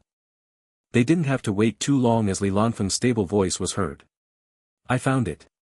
"What is it?" Luo Lang was impatient so he asked anxiously. "Actually, it's similar to our chameleon system. There's a door here but the door is disguised as part of the mountain," Li Lanfeng explained. "So we just slam into it directly?" Luo Lang was excited to try. "Well, if you want to alert the people inside, you can do that," Li Lanfeng mocked him. "I see. Is there a mechanism here or do we need a passcode to open the door?" Luo Lang appeared enlightened. He was a little slow so he didn't realize that Li Lanfeng was teasing him. Li Lanfeng took a deep breath. Sometimes, talking to simple-minded people wasn't very fun. He turned and said to Ling Lan, "I've already deciphered the passcode. However, I'm not sure about the situation behind the door. Do you think they will take the chance to lay an ambush or they may have gone to inform the Mecha Scavenger organization directly?" "They won't inform the organization. They will never lay an ambush too." Ling Lan shook her head. "If they do that, they will just expose themselves. They had already shown they rather die than to get exposed. Now, they won't do it either. I'm just worried that there might be guards behind the door.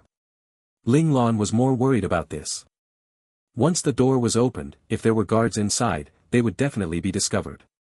Before she understood how deep the waters of the mecha scavenger organization was, Ling Lan didn't want to alert her enemies. We can only take the risk, Li Lanfeng said calmly. Of course. We can't give up halfway. Ling Lan had her worries, but this wouldn't affect her initial decision. However, when she was executing her plan, she would try her best to think of all the dangers so that they would be well prepared. 1422 evolved. The three of them knew that once they entered through the door, they might be walking into a lion's den.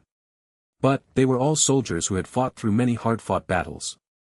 This slight problem wasn't enough to stop them from achieving their goal, which was to obtain more intel about the situation in the Komoda district. Ling Lan nodded at Li Lanfeng. After being given the approval to go forward, Li Lanfeng touched the hillside and told Ling Lan and Luo Lang, "Follow behind me closely." After he finished speaking, he took a huge step and entered the door. Ling Lan followed him without any hesitation. Luo Lang brought up the rear. The three of them rushed towards the hillside. Then, they disappeared mysteriously. The moment they entered through the hillside, all they saw an extremely expansive tunnel. Luckily, there were no guards, but Ling Lan quickly noticed that there were numerous surveillance cameras hidden behind the ceiling of the tunnel. Fortunately, Ling Lan and her comrades had turned on the chameleon system before coming in. The moment they entered the tunnel, the chameleon system almost instantaneously changed the color of the mecha according to its surroundings, allowing the mechas to blend with the background of the environment. This might be useless against perceptive domain realm masters, but it was enough to tackle these rigid machines. Still, to keep the energy fluctuations to the minimum, the three of them changed their mecha control system to manual mode. While doing so, they switched the full throttle mode of their engine to the less energy-consuming mode, minimal energy mode. In minimal energy mode, besides the energy needed to ensure that the mecha systems continued working, all the ease-of-use functions were turned off. The movement of the mecha relied entirely on manual control. This kind of control would allow the heat emission of the mecha to get close to zero, preventing them from being caught by infrared detectors. "Boss, there's a laser security system in the tunnel." Luo Lang activated his radar scanner and saw multiple red lines scattered in the tunnel. They formed a complex structure with almost no holes, essentially forming a large web over the entire tunnel. "Let's test your fundamental skill," Ling Lan said calmly. After saying that, she maneuvered her mecha through the laser web with much agility. How can I be beaten by this?" Luo Lang was unwilling to admit defeat, so he followed Ling Lan and passed through the web with comparable amounts of agility. Li Lanfeng shook his head and followed behind them. Actually, in their eyes, this kind of defensive system was nothing to them. They were able to pass through it even when they were in their second or third year of being a scout. They were so easy to intrude that the Federation gave up this kind of defensive system centuries ago. Most would only see this kind of low-level defensive systems in their history lessons. Yet, in the lawless lands, this system still existed. So, it was quite an interesting experience to Ling Lan and her comrades who were able to see and experience it personally for themselves. Although this was an easy obstacle, the three of them didn't get complacent. Instead, they became even more cautious the more they got deeper into the tunnel. The simpler something seemed, the more complicated it might be. Luo Lang might not think this way, but Ling Lan, who liked to think deeper into matters, and Li Lanfeng, who naturally liked to overthink, definitely thought about this possibility. Luckily, no problems occurred during their journey. The three of them came to the exit successfully. However, to their surprise, they saw many guard mechas there. Ling Lan was surprised for a moment. But, soon, she understood why the other party made this arrangement. The best time to ambush someone was when they just entered through the door. But, it was also the hardest time for the guards to differentiate a friend from a foe, especially when people entered through the door using the passcode. The guards wouldn't be able to make an accurate judgment instantly. By the time they could differentiate the enemy, it would be too late to attack them. The enemy, however, wouldn't need to make such judgment. They could just start shooting blindly the moment they entered through the door. The result was clear. Before the guards at the door could react, they would be killed by their enemies. To prevent these unnecessary deaths from happening, the Mecha Scavenger organization shifted their guards to the exit. They also placed some surveillance equipment and a low-level laser defensive system in the tunnel. This would give the guards enough time to understand the situation inside the tunnel and prepare themselves. Once intruders were found, they would be attacked in all directions when they reached the exit. In this case, the intruders would be the ones who didn't have the time to react, not the guards. This was a good arrangement. But, there was a major weakness. The guards were too dependent on the surveillance equipment. If they couldn't detect the intruders like them, they could easily bypass every security checkpoint. They are the scavengers from a moment ago, Li Lanfeng reminded them through their earpiece. Boss, what do we do? Luo Lang always listened to boss's orders. Don't stop. Pass through them directly. Don't alert the guards. While Ling Lan gave her order, her hands didn't stop moving. She controlled her mecha to fly towards the exit. Luo Lang didn't understand why they were doing this, but he was someone who firmly believed in boss's orders. Thus, he instantly executed the order and followed behind Ling Lan's footsteps. Li Lanfeng thought for a split second and roughly understood the meaning of Ling Lan's order. He smiled and followed them decisively. The leader who brought them in was discussing something with the chief of the guards. Mechas had their own personal channel, so Ling Lan and her comrades couldn't hear what they were saying. But, she could tell that the mechas weren't on their guards. This showed that the leader didn't betray them. This was why Ling Lan dared to fly past them. The guards didn't notice them, and the leader who brought them in had attracted the attention of the guards. This was definitely a good chance for them to sneak in. However, it was extremely difficult to find a way to sneak past these mechas which were standing disorderly. There might not be an easy route to go past them. The distance between each mecha might not be big enough for a mecha to pass through. It meant that there was no way they could smuggle themselves in. In reality, this was what happened. The mechas looked as though they just chose to stand in their positions casually, but if you looked at them carefully, you would see that all their positions were extremely planned out. No matter which route you take, you would reach a dead end. The person who arranged this arrangement was an expert. Li Lanfeng, who was good at scheming, noticed the problem the moment he got near the mechas. When he saw that, the spark in his eyes lit up. At this moment, many different routes appeared in his mind. However, all of them were immediately eliminated. Is there a way through? Li Lanfeng looked at Ling Lan's mecha from the corner of his eyes. She passed the first set of mecha without any hesitation. When Li Lanfeng saw that, he calmed himself down. There must be a way. He knew that Ling Lan wasn't someone who acted rashly or bet on something that was unwinnable. Where was it? Why couldn't he see it? Li Lanfeng always knew that there was a distance between Ling Lan and him. He thought that the distance between them had shortened, but in that instant just now, he felt that the distance was still as vast as the ocean. How can I be left behind by you again? Li Lanfeng was extremely frightened of being left behind. Suddenly, his eyes turned black entirely. The pupil of his eye expanded without any limit until it devoured all the white parts of his eyes, looking as if his eyes had turned into black holes. Li Lanfeng was currently looking at a four-dimensional world. The passages around him and the mechas in front of him all turned into lines. They crisscrossed each other. It looked like a minor virtual world. 1423 No.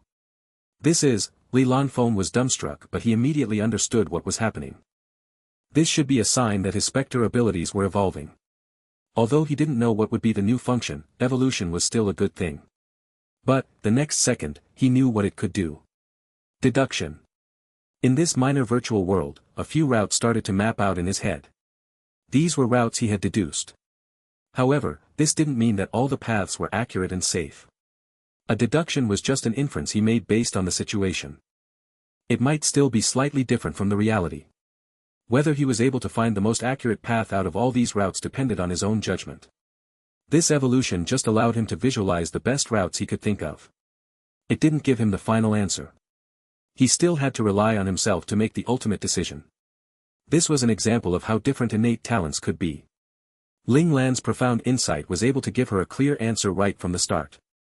As it evolved slowly, its ability got scarier. Sometimes, even Ling Lan found it difficult to control her own innate talent. Li Lanfeng didn't have the time to slowly make his judgment. So many things were pushed towards his plate, but all these happened within a blink of an eye, and Li Lanfeng needed to choose his route immediately. There was no time to compare and stimulate the routes. Reality forced Li Lanfeng to make his decision the instant he saw the image. In the end, he still relied on his instinct. He chose the path his intuition told him to. This proved why Qilong's animal instinct was one of the best innate talents for mecha operators, even though it sounded so unreliable. All the different divisions were fighting to get him. During a crucial moment, there was no time for you to think too much. It was a life-or-death situation. In such situations, only innate talents like animal instinct would allow you to see an opportunity in an instant. Mecha operators that were able to sense danger could live longer. Mecha operators would only be useful if they were able to survive. Li Lanfeng was very decisive. It could even be said that he was more decisive than 99.9999% of the people in the world. If he had to admit that he was weaker than someone, it would only be Ling Lan. Li Lanfeng was able to live well in the Li family and have such a good life because of his emotionless and cold-blooded heart. There were many devious people in the world, especially in the Li family. They were born with this trait in their blood. They might lack hot-headed and naive people, but people like Li Lanfeng. They came in masses. But, as long as he was a human, he would have something he treasured. In that case, he would have a weakness, and that weakness could be easily used against him. The people of the Li family more or less had things they treasured. For instance, the family head of the Li family viewed prospering and passing on the legacy of the Li family as his responsibility. In order to do this, he was willing to make numerous devious plans. He even started his plot more than 20 years ago just to increase the chance of it happening. However, this was the reason why Li Lanfeng was able to catch on to his weakness and used it as leverage to get what he wanted. For instance, Li Shiyu treasured his brotherhood with Li Lanfeng. Thus, under Li Lanfeng's guidance, he went on a path he would never have taken in the past. Not only that, having a military doctor as his younger brother added more security to his health. At the same time, Li Lanfeng managed to get rid of a powerful opponent fighting with him for the title of the family head. Another example, Li Yingjie was the third in-line successor of the Li family, but he grew up to be an impulsive and typical rich second-generation youth. Without Li Lanfeng's secret doings and his plans to groom Li Yingjie into a big bully, do you believe that the Li family, who was the master of schemes, would raise such a naive and stupid successor? Of course, we wouldn't know if there were other members of the Li family who helped to push Li Lanfeng's plans. But, Li Lanfeng knew who had helped him. If he was able to use someone else's hands to get rid of an opponent silently, he was happy to do it. In Li Lanfeng's heart, Li Yingjie was just a stranger that had the same surname as him. That was it. What if they were brothers, so what? He was able to scheme against Li Shiyu, the person who loved and trusted him deeply, mercilessly. So, there was no way he would treat Li Yingjie, someone who he had never even seen before, any better. What worsened the situation back then was the fact that Li Lanfeng didn't care about anything, even himself. Hence, he would use himself as leverage in an argument too. He never showed mercy even when it came to plots about himself, so what kind of virtuous soul did he need to have to not treat others harsher than how he treated himself? Back then, Li Lanfeng literally had no weakness. Hence, in the Li family, every step he made was stable and accurate, and in the end, he got what he wanted. But, he was still unable to break the curse of fate. He met Ling Lan, who introduced him to the beautiful world. But, simultaneously, Ling Lan gave him a fatal weakness. Li Lanfeng tried his best to get rid of this weakness in the past, but he lost. He lost hard. Li Lanfeng had a weakness now, but it only surfaced when Ling Lan's safety was in jeopardy. As long as it didn't affect her safety, Li Lanfeng was still the same Li Lanfeng. Obviously, everything said above had nothing to do with what was happening now. In that minor virtual world, Li Lanfeng was extremely calm and he made a decision in an instant. It wasn't an obvious route. There were at least 4 other routes that looked much safer than this one. However, Li Lanfeng was instinctively drawn to it when he first laid his eyes on it. Almost at the same time, his mecha appeared in his virtual world. Then, multiple split screens were displayed in front of him showing each position he was supposed to move. The split screens were analyzing the steps and methods he needed to operate his mecha as well as the success rate of these movements. At this moment, Ling Lan, who was the first to make the move, had already evaded the mechas of the scavengers. She successfully passed the first set of mechas of the guards. Ling Lan was invisible to the human eye. She also stopped all unnecessary heat production. But, the wind produced when she was flying past the mechas still existed. Without a doubt, it was up to the piloting skills of the mecha operator to ensure that the winds generated wouldn't alert the sensors on the guards. This kind of close-distance phasing maneuver was definitely considered a God-class piloting skill. Let's not talk about ace mecha masters. Even Imperial operators might not dare to bet that they would be successful. Ling Lan's mecha piloting skills were undoubtedly perfect. Under her control, the wind caused by her mecha was negligible. It wouldn't even be noticed by the mecha that was just beside her. Thus, the ones further away wouldn't detect her too. Luo Lang followed behind Ling Lan closely. Now, the Luo Lang in control wasn't just the normal Luo Lang. It was impossible for Luo Lang's primary personality to keep up with boss's pace. Luo Lang knew this and the calm personality knew this too. Hence, the moment Ling Lan moved, Luo Lang and the calm personality merged instantaneously. The first answer the calm personality gave after merging was synchronized simulation. They would copy Ling Lan's piloting, his route, and his movements exactly to pass through. No. Suddenly, both Luo Lang and the calm personality realized a huge mistake. Luo Lang couldn't keep up with boss's hand speed. At the same time, his spiritual power was weaker too. It was only weaker by a little bit, but this stopped him from completely copying Ling Lan's movement. Both of them knew what the result would be. They would be exposed. 1424 Not one less. In the cockpit, cold sweat covered Luo Lang's body in an instant. Whether it was the primary personality or the calm personality, they could only watch as their mecha failed to pass through the gap between the guards. Their movements were too big. Their mecha slid towards one of the guards at the side. No. Not only was the primary personality unable to accept this reality, but the calm personality also couldn't accept it too. Although there were different personalities, all of them had a similarity. They didn't accept failure. There's still a chance. This strong belief stimulated Luo Lang. His eyes widened and his hand speed, which had already reached the maximum, instantly accelerated again. At that moment it was actually comparable to Ling Lan's hand speed. The primary personality and the calm personality were entirely focused, so they didn't realize that while they were unwilling to accept defeat and were looking for an opportunity to break through, the two personalities reached the same resonance. They managed to merge perfectly. This Luo Lang wasn't a combination of the primary personality and the calm personality. It was an entirely new Luo Lang. This new Luo Lang had the calmness of the calm personality and the powerful mecha piloting skills of the primary personality. Because these two personalities merged perfectly, Luo Lang's spiritual power, which didn't reach the requirements just now, increased immediately to the point where he could execute Ling Lan's movements. Let me pass.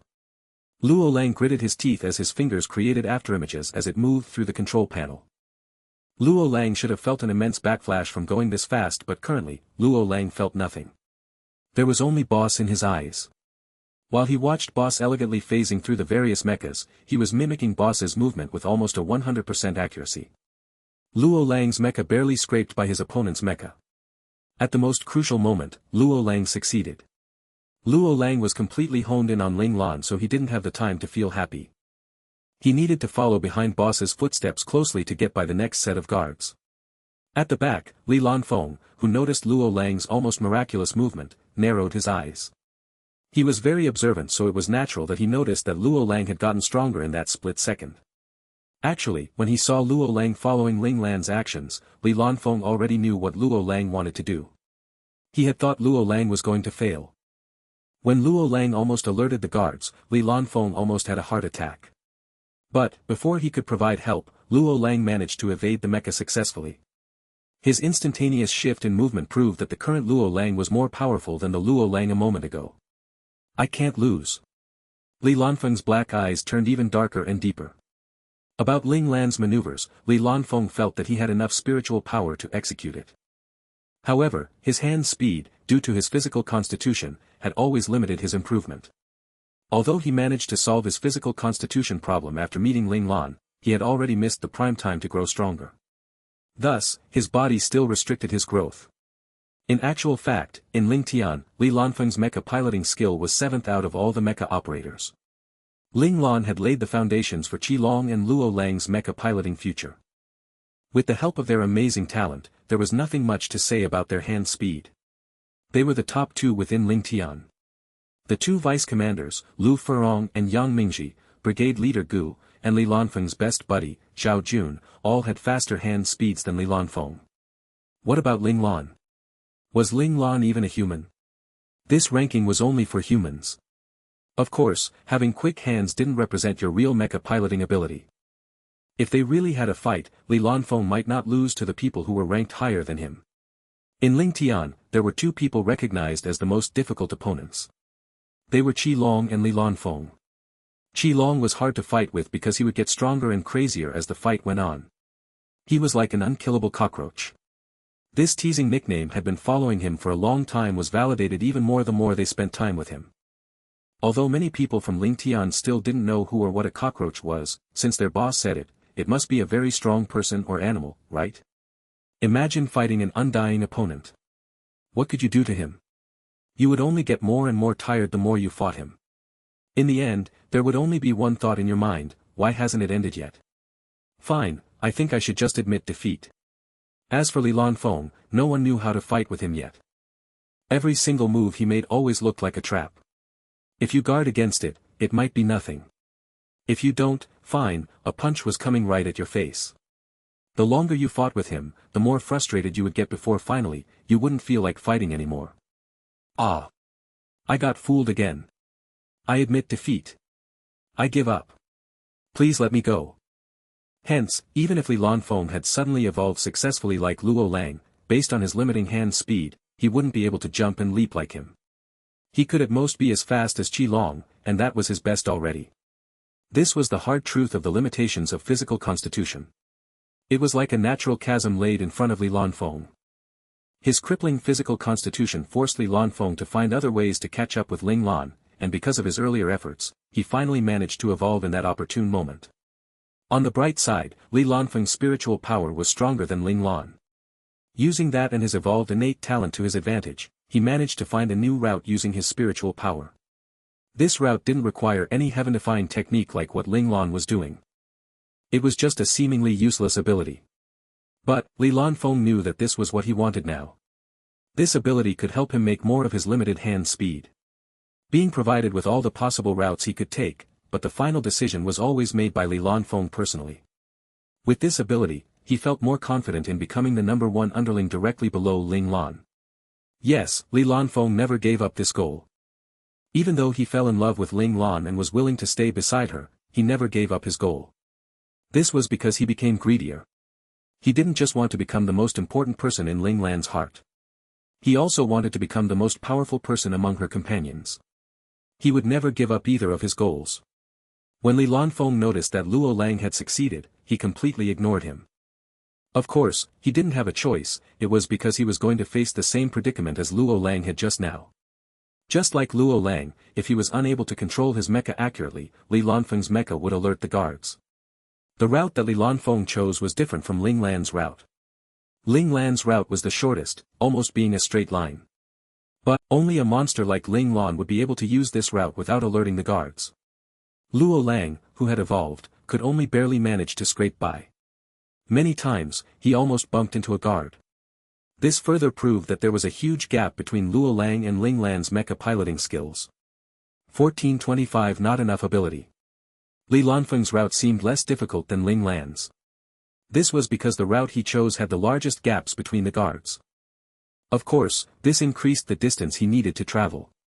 Moreover, he had to pass through 4 more mechas than Ling Lan. But, in actual fact, the difficulty between the two routes was comparable. To add to his already high-strung nerves, he couldn't fail. Once he made a mistake, he would reveal himself and destroy Ling Lan's plan entirely, which then would expose Ling Lan to danger, something that he would allow himself to do. Thus, he must succeed. After calming his mind, he rushed towards the guards. His hand speed increased exponentially and in an instant, it reached his limit. Although he chose a slightly less difficult path, that didn't mean that with his current ability, he would be able to pass through it easily. Let me pass. Li Lanfeng screamed in his heart. However, his eyes were still black and calm, like the surface of a lake.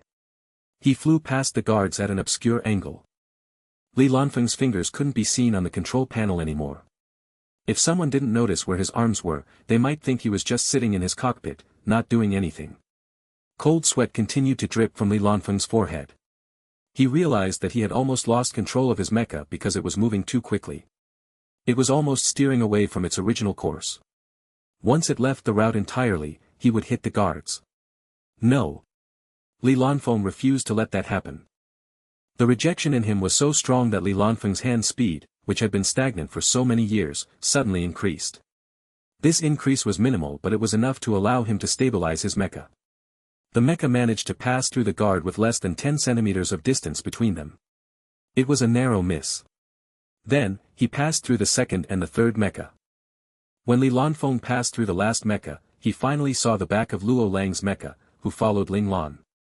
It was no surprise that he was slower since he chose the further route. After passing through the tunnel, they saw a huge plaza. There were many mechas standing tall and upright in the plaza. These mechas were all different in appearance. But, if you looked carefully, you would notice their similarity. Just like the mechas of the mecha scavenger team that lead them here, these mechas had all been repaired. The two of you will stay here temporarily. I will go and scout the area first. Ling Lan raised her right hand and gave her order. Let me go. Li Lanfeng couldn't bear to let Ling Lan be in danger, so he volunteered himself hurriedly. You're not strong enough. Ling Lan's cockpit suddenly opened.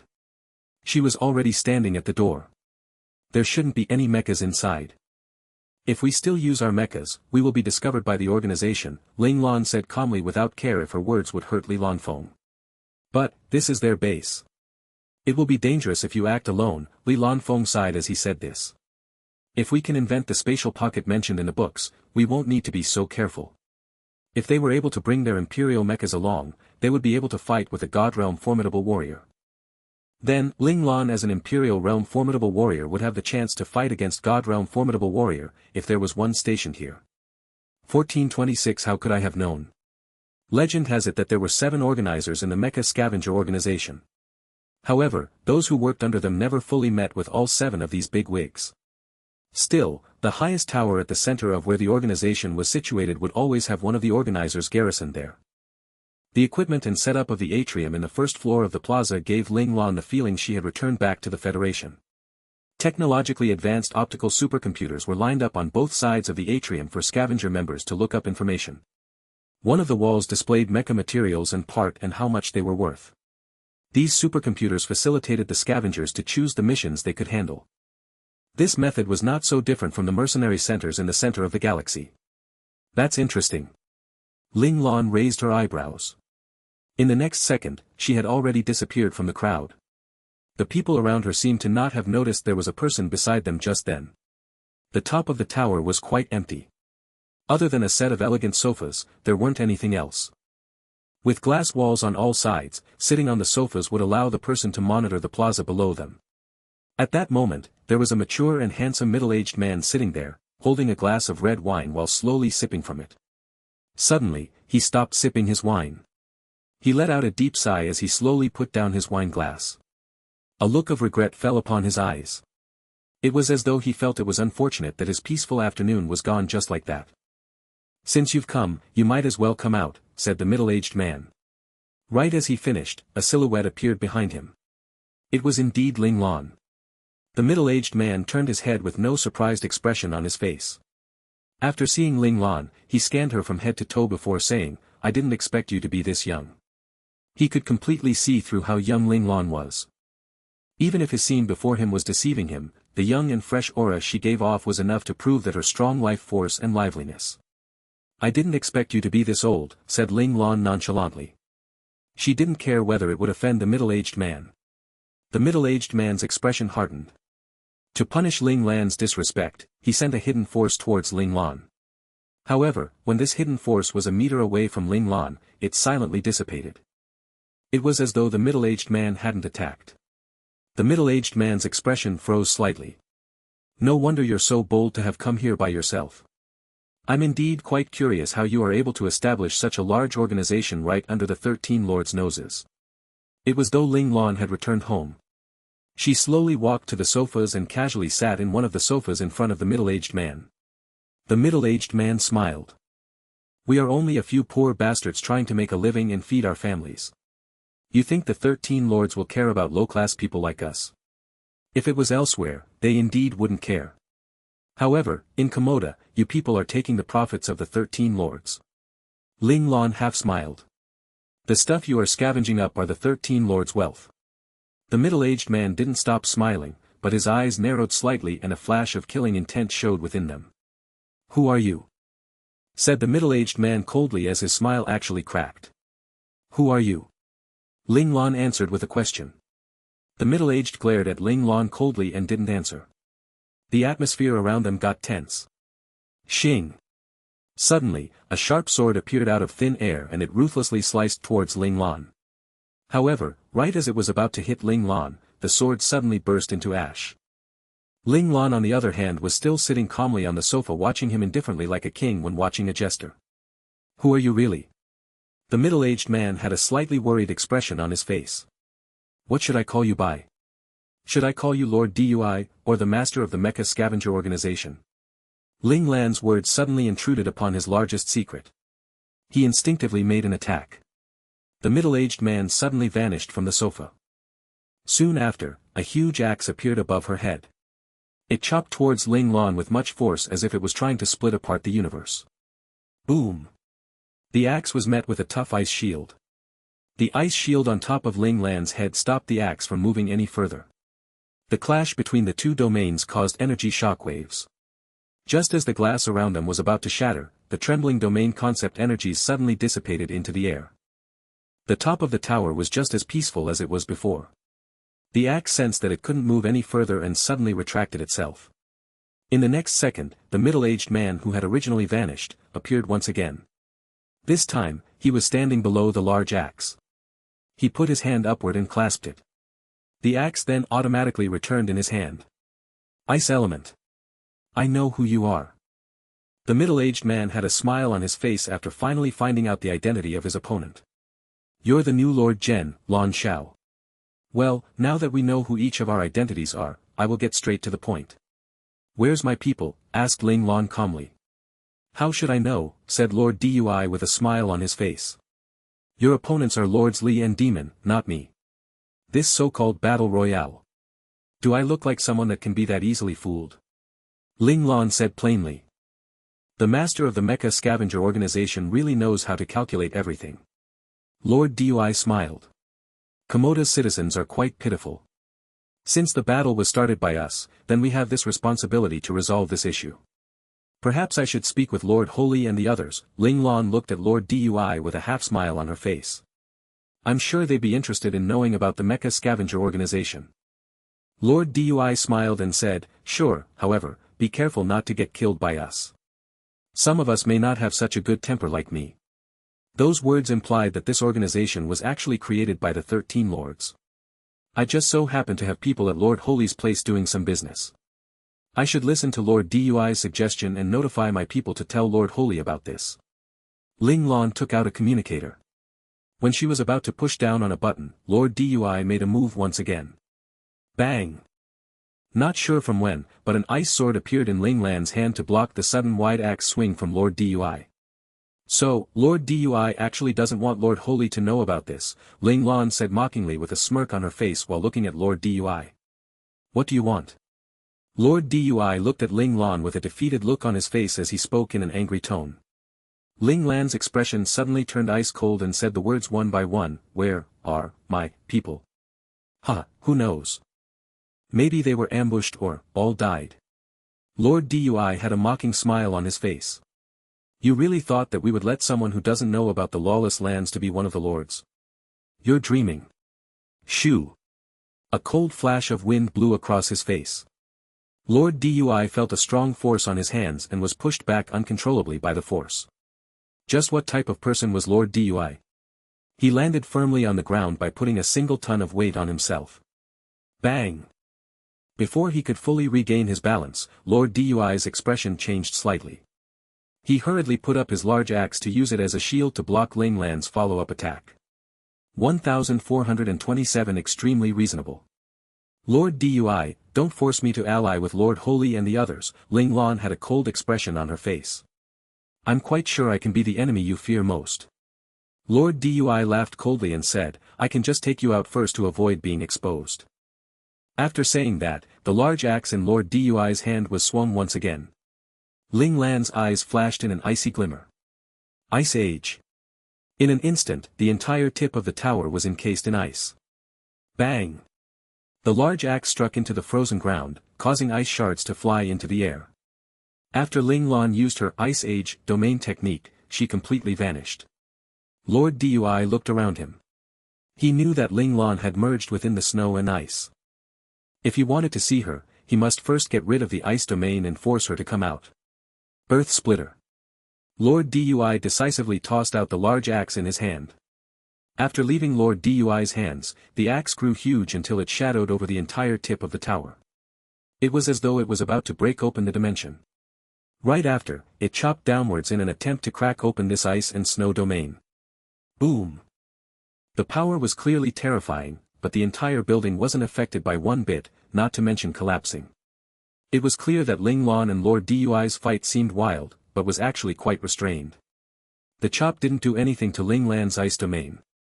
The entire top level of the tower was still encased in a layer of ice and snow. After seeing the current situation, Lord Dui frowned slightly. While in deep thought, he figured out what the reason was. The ice and snow domain focused mainly on defense. It merged with the tip of the tower nicely. The amount of domain concept energy his opponent had dished out wasn't as restrained as his own. He speculated that if his opponent didn't use 100% of his power, then he would at least have used 80% of it. Him on the other hand, only dared to use 50% of his domain concept energy to prevent this place from becoming destroyed. The difference between them was too great, so how could he get past that defense? It was clear that he was in a difficult position, unless he wasn't afraid and didn't care about this building. However, was that possible? Not only were there countless people in the plaza, just the amount of equipment below them didn't allow him to do something like that. All in all, it was because of resources. In the center of the galaxy, as long as a person had money, it wouldn't be hard for them to reacquire those types of equipment. However, it couldn't be said the same in the lawless lands. It was being ousted by all the nations, so they would need to pay a huge price to get another set of the equipment they had. Even the 13 lords would feel their teeth ache from hearing the cost.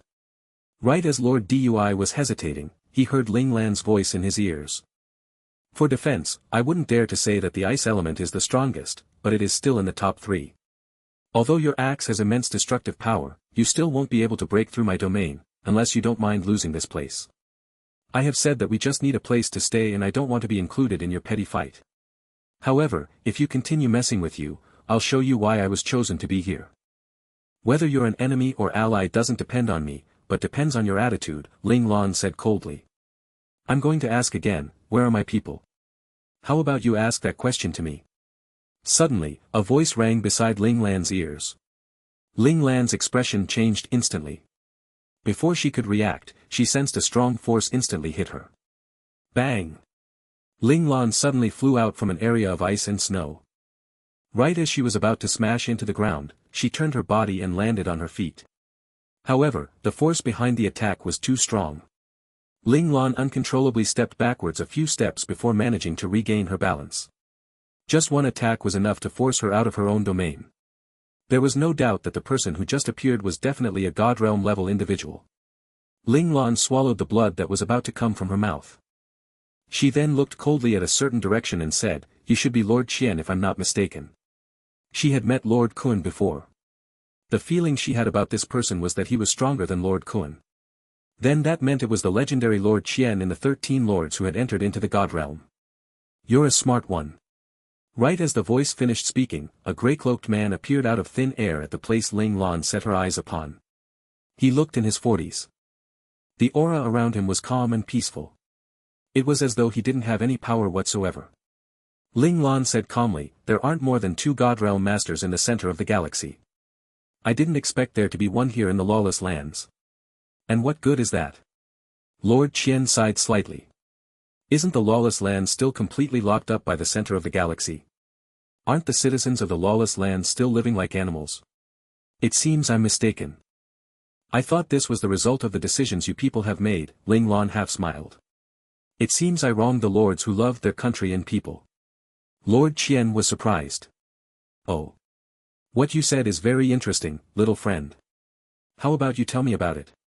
After saying that, he flicked his right hand and the tip of the tower that was encased in ice instantly melted to return to its original state in the blink of an eye.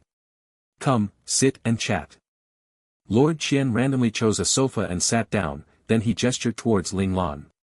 Despite facing a God Realm master, she didn't have any ounce of fear in her body.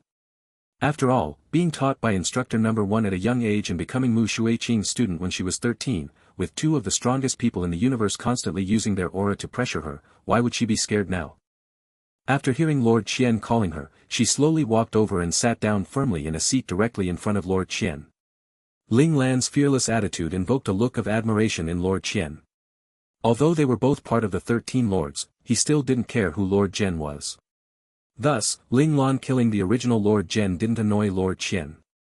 In reality, he was willing to see stronger individuals take over. Of course, firstly, they must not disrupt his plans.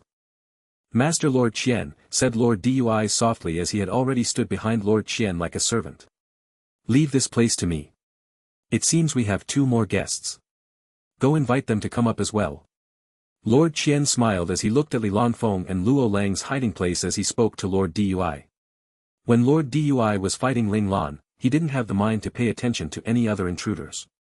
Now that he was hinted by Lord Qian, how could he not know where the intruders were? After hearing his words, he immediately replied, "Yes, Master Lord Qian." In the next second, he disappeared from where he stood. After seeing her own people being discovered, Ling Lan didn't show any panic in her expression. She was still calmly looking at Lord Qian. Not bad. Calm and collected. You have a bright future ahead of you. Lord Qian noticed her demeanor and couldn't help but praise her for it. Ling Lan was as calm as she was before, not moved by Lord Qian's acknowledgement or praise. It was as though the Lord Qian before her was just an ordinary person saying an ordinary statement. After seeing Ling Lan not be moved mentally after a God Realm master praised him, Lord Qian had an intrigued look in his eyes. I'm interested in what you said just now. Do you want to tell me now or do you want to wait for your people and say it then? Lord Qian spoke first and went back to the topic he was interested in before sitting down. Ling Lan took out her right hand and elegantly pulled on the corner of her left sleeve. Then, she said calmly, if Lord Dui is inviting them up here, then we should wait for them to talk about it together. Lord Qian let out a light laugh after hearing Ling Lan's words. Huh, you aren't worried about your 2 friends? What's there to worry about? Ling Lan raised her eyebrows and asked. Out of the 3 of you, you're the strongest and could somewhat fight against Lord Dui. Your 2 friends on the other hand wouldn't be able to go against Lord Dui even if they were to fight against him together. Lord Qian looked towards the entrance. If they come, their lives won't be in their own hands anymore. What of it? Ling Lan smirked slightly. Lord Qian was surprised and then smiled. You're too ruthless, kid. With his capabilities, he saw through Ling Lan's real age in an instant. At his age, calling her kid made sense. 1428 probe. She didn't have a choice in deciding whether she could be ruthless or not in this situation.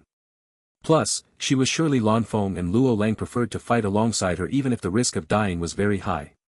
If she really did ask them to run, she would just be insulting their resolve to go along with her. After waiting there silently for a few minutes, she saw Li Lanfeng and Luo Lang walking over calmly accompanied by Lord Dui. When they saw Ling Lan, they hastened their speed to stand behind her without any hesitation. Lord Qian's eyes lit up when he saw them being so loyal to Ling Lan. He got even more interested in Ling Lan now. Ling Lan was very young but he managed to gain the respect of his comrades of the same generation. He must have some capabilities. He inspected Li Lanfeng and Luo Lang for a while before pointing to Ling Lan and saying, do you know he was the one who brought you in here to die? What do you think about that? Lord Qian observed the 3 young men in front of him with interest. He wanted to see if anything interesting would happen because of what he said. Luo Lang looked at Lord Qian in confusion when he heard this. As for Li Lanfeng, from the moment he came in, he had a small smile on his face. The angle of his lips never changed. It was as if what Lord Qian said was of no significance. Lord Qian glanced at Li Lanfeng.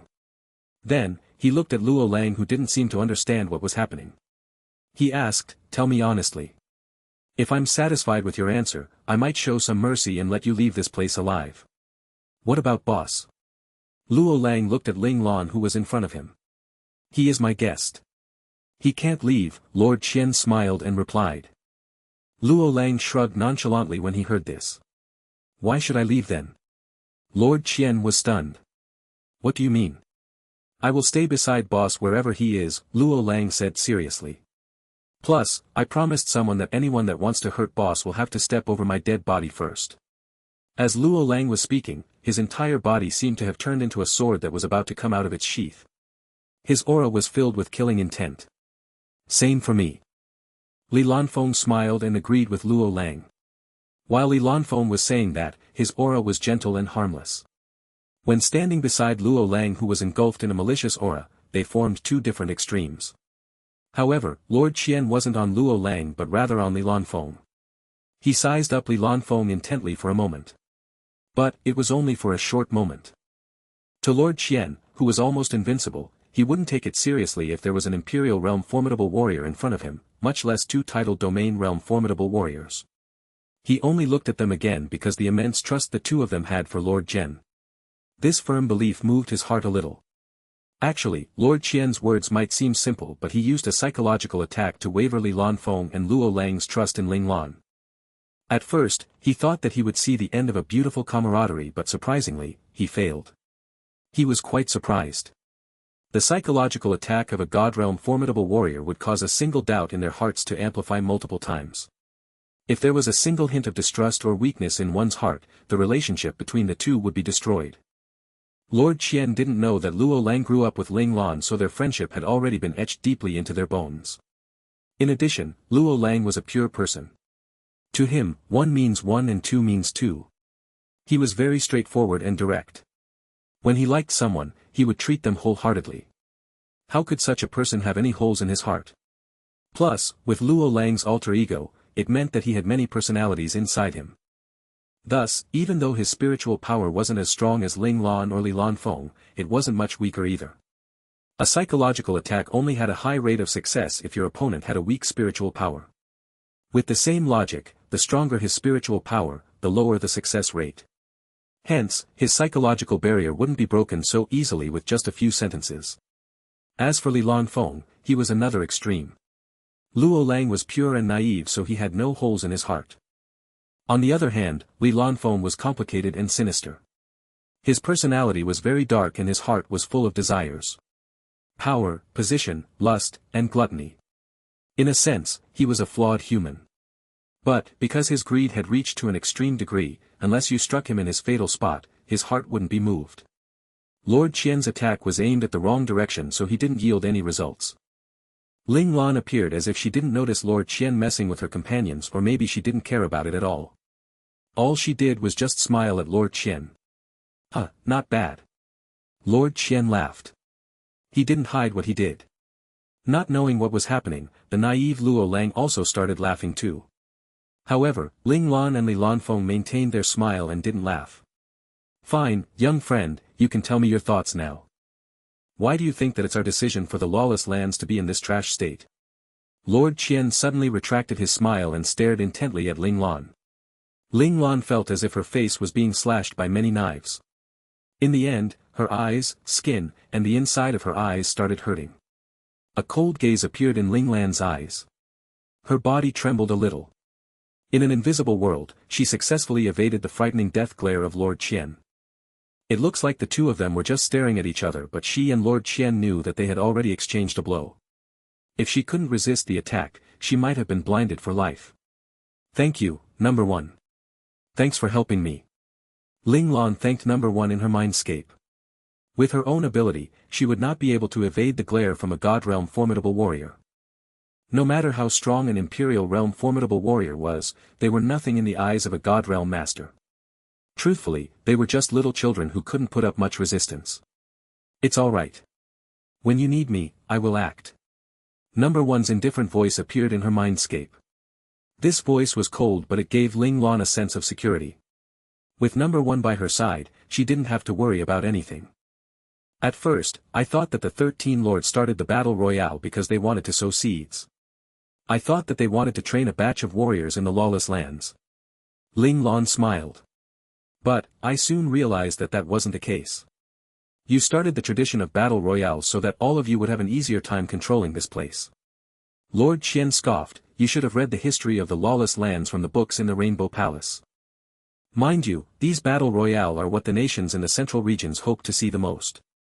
If we don't have battle royales, it won't be long before the alliance troops of all the nations would charge in and purge everyone here. There's insufficient resources in the lawless lands for them to waste manpower here. Ling Lan exposed him with a single sentence. Even if they don't come so quickly, the spies they sent will create unrest and hatred among us.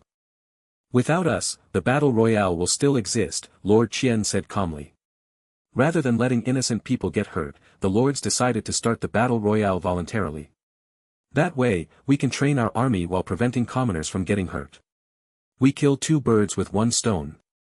1429 Direct confrontation. Ling Lan didn't refute that statement.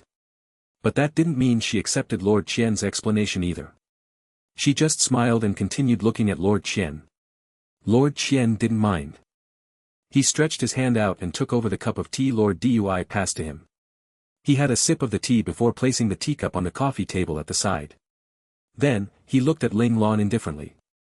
The entire space started turning cold.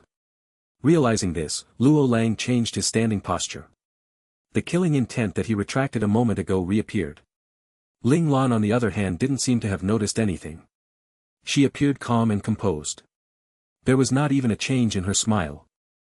Li Lanfeng had a similar expression but Lord Qian noticed that he was clenching his left fist tightly. The new Lord Zhen was still worth taking note of. With just a few glances, Lord Qian was able to determine the strength of the three youngsters in front of him. Lord Zhen was the most powerful among the three. The one that was always smiling was the second and the man who was the purest was the weakest. But, Lord Qian liked the weakest but most naive young man. The person he hated the most was the one who kept smiling but couldn't hide his thoughts. He was a calculative person. As for Lord Zhen, Lord Qian sighed softly in his heart. If he had a choice, he didn't want to be enemies with him. Lord Qian was a little mindful of those people whom he couldn't control. Finally, Lord Qian opened his mouth. Fine, if what you said was true and we started the battle royales for our own selfish motives, what do we get out of these battle royales? Profits from the war. Ling Lan looked around the room. She smiled and continued, for instance, the Mecha Scavenger Alliance. If we started the battle royales, won't we have more losses? Lord Qian laughed as he asked. We always used expendable resources in battle royales. Aren't we wasting money in the end? If the 13 lords are only playing among themselves, it is true that the loss will outweigh the gain. But, are the 13 lords the only players in these battle royales? Ling Lan suddenly leaned forward and stared coldly at Lord Qian with a hint of threat. Lord Qian was flabbergasted. He didn't expect an Imperial Realm formidable warrior to have the guts to threaten a God Realm master like himself. He didn't know if he should laugh at the young man for overestimating himself or should he praise him for being audacious. Are you saying that there is someone else involved in this? I remember that there are only 13 lords in the lawless lands. There's no 14th lord. Lord Qian outrightly denied the claim. Yes. There's no 14th lord in the lawless lands. There are only the 13 lords. However, these 13 lords have different masters behind them, right? Ling Lan smiled and said. A cold flash of light shot out of Lord Qian's eyes when he heard this. It struck Ling Lan directly. Bang! Li Lanfeng and Luo Lang also felt their ears ringing. They felt dizzy. Lord Qian and Ling Lan were still sitting opposite each other on the sofas. The only difference was, there was a drop of blood slowly dripping down the corner of Ling Lan's mouth. Without a doubt, the two of them had secretly exchanged a blow just now. An Imperial Realm formidable warrior forcefully bore the attack of a God Realm master. Lord Qian was astounded for a moment. He knew clearly that he didn't hold back just now. He thought that he would see Lord Zhen lying sprawled on the floor but instead, he managed to bear with it. Plus, the drop of blood on the corner of his lips wasn't a sign of an internal injury. Lord Qian knew that it was caused because Lord Zhen didn't manage to suppress the blood churning inside his body. With enough time, the young man would be able to regain his health. Not bad. It looks like you're not just an Imperial Realm formidable warrior. You must be half-step into God Realm, right? For the first time, Lord Qian appeared cautious. At the same time, there was hidden killing intent in his gaze. That year, when he was the age of this young man, he just managed to advance to the Domain Realm. He didn't even dare to think of the Imperial Realm then. If it wasn't for the series of coincidences, he might have stopped at the Imperial Realm. But, this young man managed to enter this unpredictable realm so early in his life. What kind of genius was he? Anyone that walks on this path wants to reach that realm, Ling Lan said calmly. Do you really come from the Soul Society? Lord Qian started to suspect what he thought was the truth. What about you, Lord Qian? Ling Lan asked him back instead of answering. Me? Lord Qian laughed loudly. Who do you think can make me listen to him? Based on Lord Qian's ability, it truthfully will be hard for you to bow down to anyone unless the person is another God Realm Master or a God-class operator. However, ability isn't the only thing that can make people listen to you. Emotions can too. Ling Lan smiled. Lord Qian, you must still be unable to forget your country. Country? Lord Qian suddenly sneered. You think that I have a country? Why not? Ling Lan shifted her gaze to Lord Qian's cuff. If you really forgot about it, why do you still insist on wearing that bracelet? Lord Qian raised his eyebrows. He lifted his right hand to reveal the bracelet with a dragon head. He smiled and asked, isn't this just a coincidence? Ling Lan nodded. Yes, it might be a coincidence. But, Lord Qian, you can't use this excuse. That's strange. Why can't it be a coincidence for me? Lord Qian was baffled. Ling Lan smiled slightly. God Realm Masters are in their own world, ungoverned by the rules of the universe. The influence of the coincidences in the universe won't affect you. Hence, it can only be done on purpose. Lord Qian's gaze turned cold. Seems like you have a deep understanding about God Realm. It couldn't be helped. I have 3 God Realm Masters at home. Even if I don't want to know about it, I can't. The smile in Ling Lan's eyes got brighter. Lord Qian's gaze flickered. He seemed to be considering something. You're not from the Soul Society, Lord Qian spoke slowly but firmly. Yes and no, Ling Lan's reply was ambiguous. Lord Qian understood her. You have an identity in the Soul Society but your real identity is something else. You're not from the mercenary world too. I've seen the abilities of all the 3 kings, and you're not one of them. You said that you're Lan Shao but you're not from the Lan faction of the Rainbow Raiders. Since those are all not your identity, where did you come from? Why did you come to the lawless lands? The identities are fake but I really do need a territory of my own, Ling Lan replied calmly. You couldn't stay in the central regions anymore, right? Lord Qian sneered. You too, right? Everyone is the same. Ling Lan didn't give in. She confronted him directly. Lord Qian glanced at Ling Lan indifferently. You kept provoking us. Are you really seeking death? I might not be able to live even if I don't provoke you. In that case, why not be more willful? At least I don't have to be frustrated. Ling Lan's tone was still calm even in the face of death. Lord Qian's gaze turned sharper. Just as everyone thought he was about to attack, Lord Qian suddenly looked up and laughed. Ha ha ha. Interesting, interesting. As expected of Ling Zhao's son and the grand disciple of Mu Shuiqing.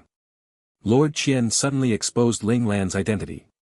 Sure enough, she was unable to fool this sly old fox. When Ling Lan saw Lord Qian for the first time, she had a strange feeling. She felt that Lord Qian should know her real identity. The probing after that proved that her instinct was correct. How should I address you then, the commander of the frontlines in the lawless land sent by the Federation? Ling Lan didn't get nervous when her identity was exposed. Instead, she said her prediction nonchalantly. 1430-old monster. Or rather, the previous chief of the Flying Dragon Special Forces. Ling Lan didn't give in. Lord Qian furiously stretched his hand out and grabbed Ling Lan's collar. Simultaneously, Ling Lan's gaze turned icy.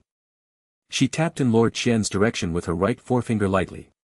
The movement happened in an instant but Li Lanfeng, Luo Lang, and Lord Dui could see the action clearly. In their eyes, it even looked a little slow. This wasn't because their ability was on par with Lord Qian or Ling Lan. It happened because the 2 of them used the time concept when attacking. If they wanted you to see it, you would see it. If they didn't plan to show you, you wouldn't be able to see it at all.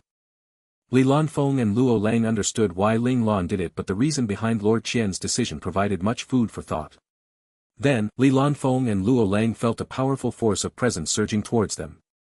In that instant when it was about to engulf them, it slid past their body and didn't injure them. Both of them knew it happened because Ling Lan was protecting them. It was unexpected. Surprisingly, Ling Lan still had the energy to protect them when she was fighting with a God Realm Master. Luo Lang looked at Ling Lan with respect and admiration. As for Li Lanfeng, he looked at her with respect and worry. In the end, he still dragged Ling Lan down. In the real world, the battle between Lord Qian and Ling Lan seemed extremely calm. If someone came in now, they might think that the 2 of them were just gesturing in the air silently. They wouldn't have guessed that a single mistake would cause one of them to get injured seriously and might even result in death. Lord Qian attacked with his full strength, but the other party managed to withstand it without any changes in his expression. Shock slowly grew in his eyes, but the confusion was growing at a larger rate. Who on earth are you? Lord Qian squinted and asked coldly. He was staring at Ling Lan, trying to see if he could see through her. Haven't you already guessed my identity? Ling Lan replied calmly. You are him but not him. Lord Qian stared at Ling Lan seriously. He wanted to detect something from her eyes. So what if I am or not? Ling Lan's tone was like a pool of stagnant water. There were no ripples in her tone. Li Lanfeng frowned slightly. Ling Lan had always been cold and heartless, but the coldness she exuded had never been this strong. It felt as if the current Ling Lan wasn't the real Ling Lan. I didn't expect your existence to be like this. There is really nothing impossible in this world. Lord Qian seemed to have understood something. But, Ling Lan didn't reply to him. She just stared at Lord Qian coldly. Maybe we can have a good chat. Lord Qian's chat meant the same thing as before, but this time, his attitude had changed drastically. At first, he asked Ling Lan for a chat because he was interested in her. He was looking down on her and talking to her as if he was bestowing her a favor. Now, he treated Ling Lan as an equal, someone he could discuss matters with. Don't you want to end the mess in the lawless lands? Ling Lan went directly to the point. The other lords won't listen to me, Lord Qian answered calmly. Each for their own master. If you touch their interest, it's understandable that they won't listen to you. Ling Lan wasn't surprised. But, you can't deny that some of the lords are your men, for instance, this one. Ling Lan looked up at Lord Dui who was standing beside Lord Qian. Lord Dui smiled and didn't say anything. He is my half-disciple. Lord Qian didn't hide this fact. All the other lords already knew about his relationship with Lord Dui. Even if he didn't say it now, Ling Lan would be able to hear it from the other lords. In that case, why not reveal it directly? The other lords that invested in the Mecha Scavenger Alliance might not be your men, but they are your collaborators, Ling Lan continued. Lord Qian wasn't surprised by that claim as it was pretty obvious. If not, why would he allow those people to join him? He smiled and asked, what else? Your opponent should be a God-realm master from Caesar. I want to know which lord he is. Ling Lan looked up and stared at Lord Qian. Ling Lan's gaze was too sharp. The smile on Lord Qian's face was wiped away and his gaze turned cold. Why do you ask? If he isn't a God-realm master, you can kill him easily. A God-class mecha master can be killed too if he doesn't have his God-class mecha with him. Ling Lan tilted her head and pondered. If you are this tolerant, the other party can only be a God-realm master. Why did you guess that he's from Caesar?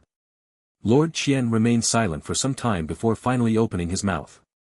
Besides Caesar, I can't think of another nation that can do this. Well, there's still the Federation. That's you, Lord Qian. Ling Lan couldn't help but smile when she said this. The cold aura around her disappeared and the entire atmosphere around the room turned, refreshing. Lord Qian frowned slightly. He looked at Ling Lan thoughtfully but didn't say anything.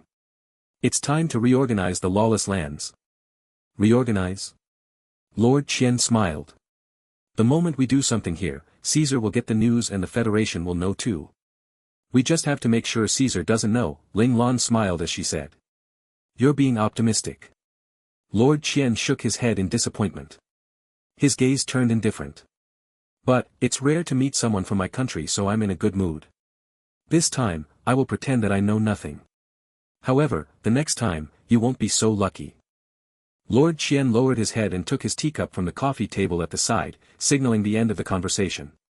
Ling Lan wasn't dejected. She stood up swiftly and flicked her sleeves. She said calmly, I'm sure that Lord Qian has a list of the spies from the other nations. I anticipate our collaboration. Before Lord Qian could reply, Ling Lan's figure started disappearing slowly in front of Lord Qian. Li Lanfeng and Luo Lang also moved and left the tower. Lord Dui was slightly furious when he saw how impolite they were. This bunch of impudent brats. Let me teach them a lesson. No need. You're not Lord Zhen's match. Lord Qian stopped him. Lord Dui was dumbfounded for a split second. Then, jealousy appeared in his eyes. Don't let your jealousy affect your rationale. Lord Zhen isn't as simple as you think. Lord Qian raised his head and looked at the roof. Maybe there's an old monster here.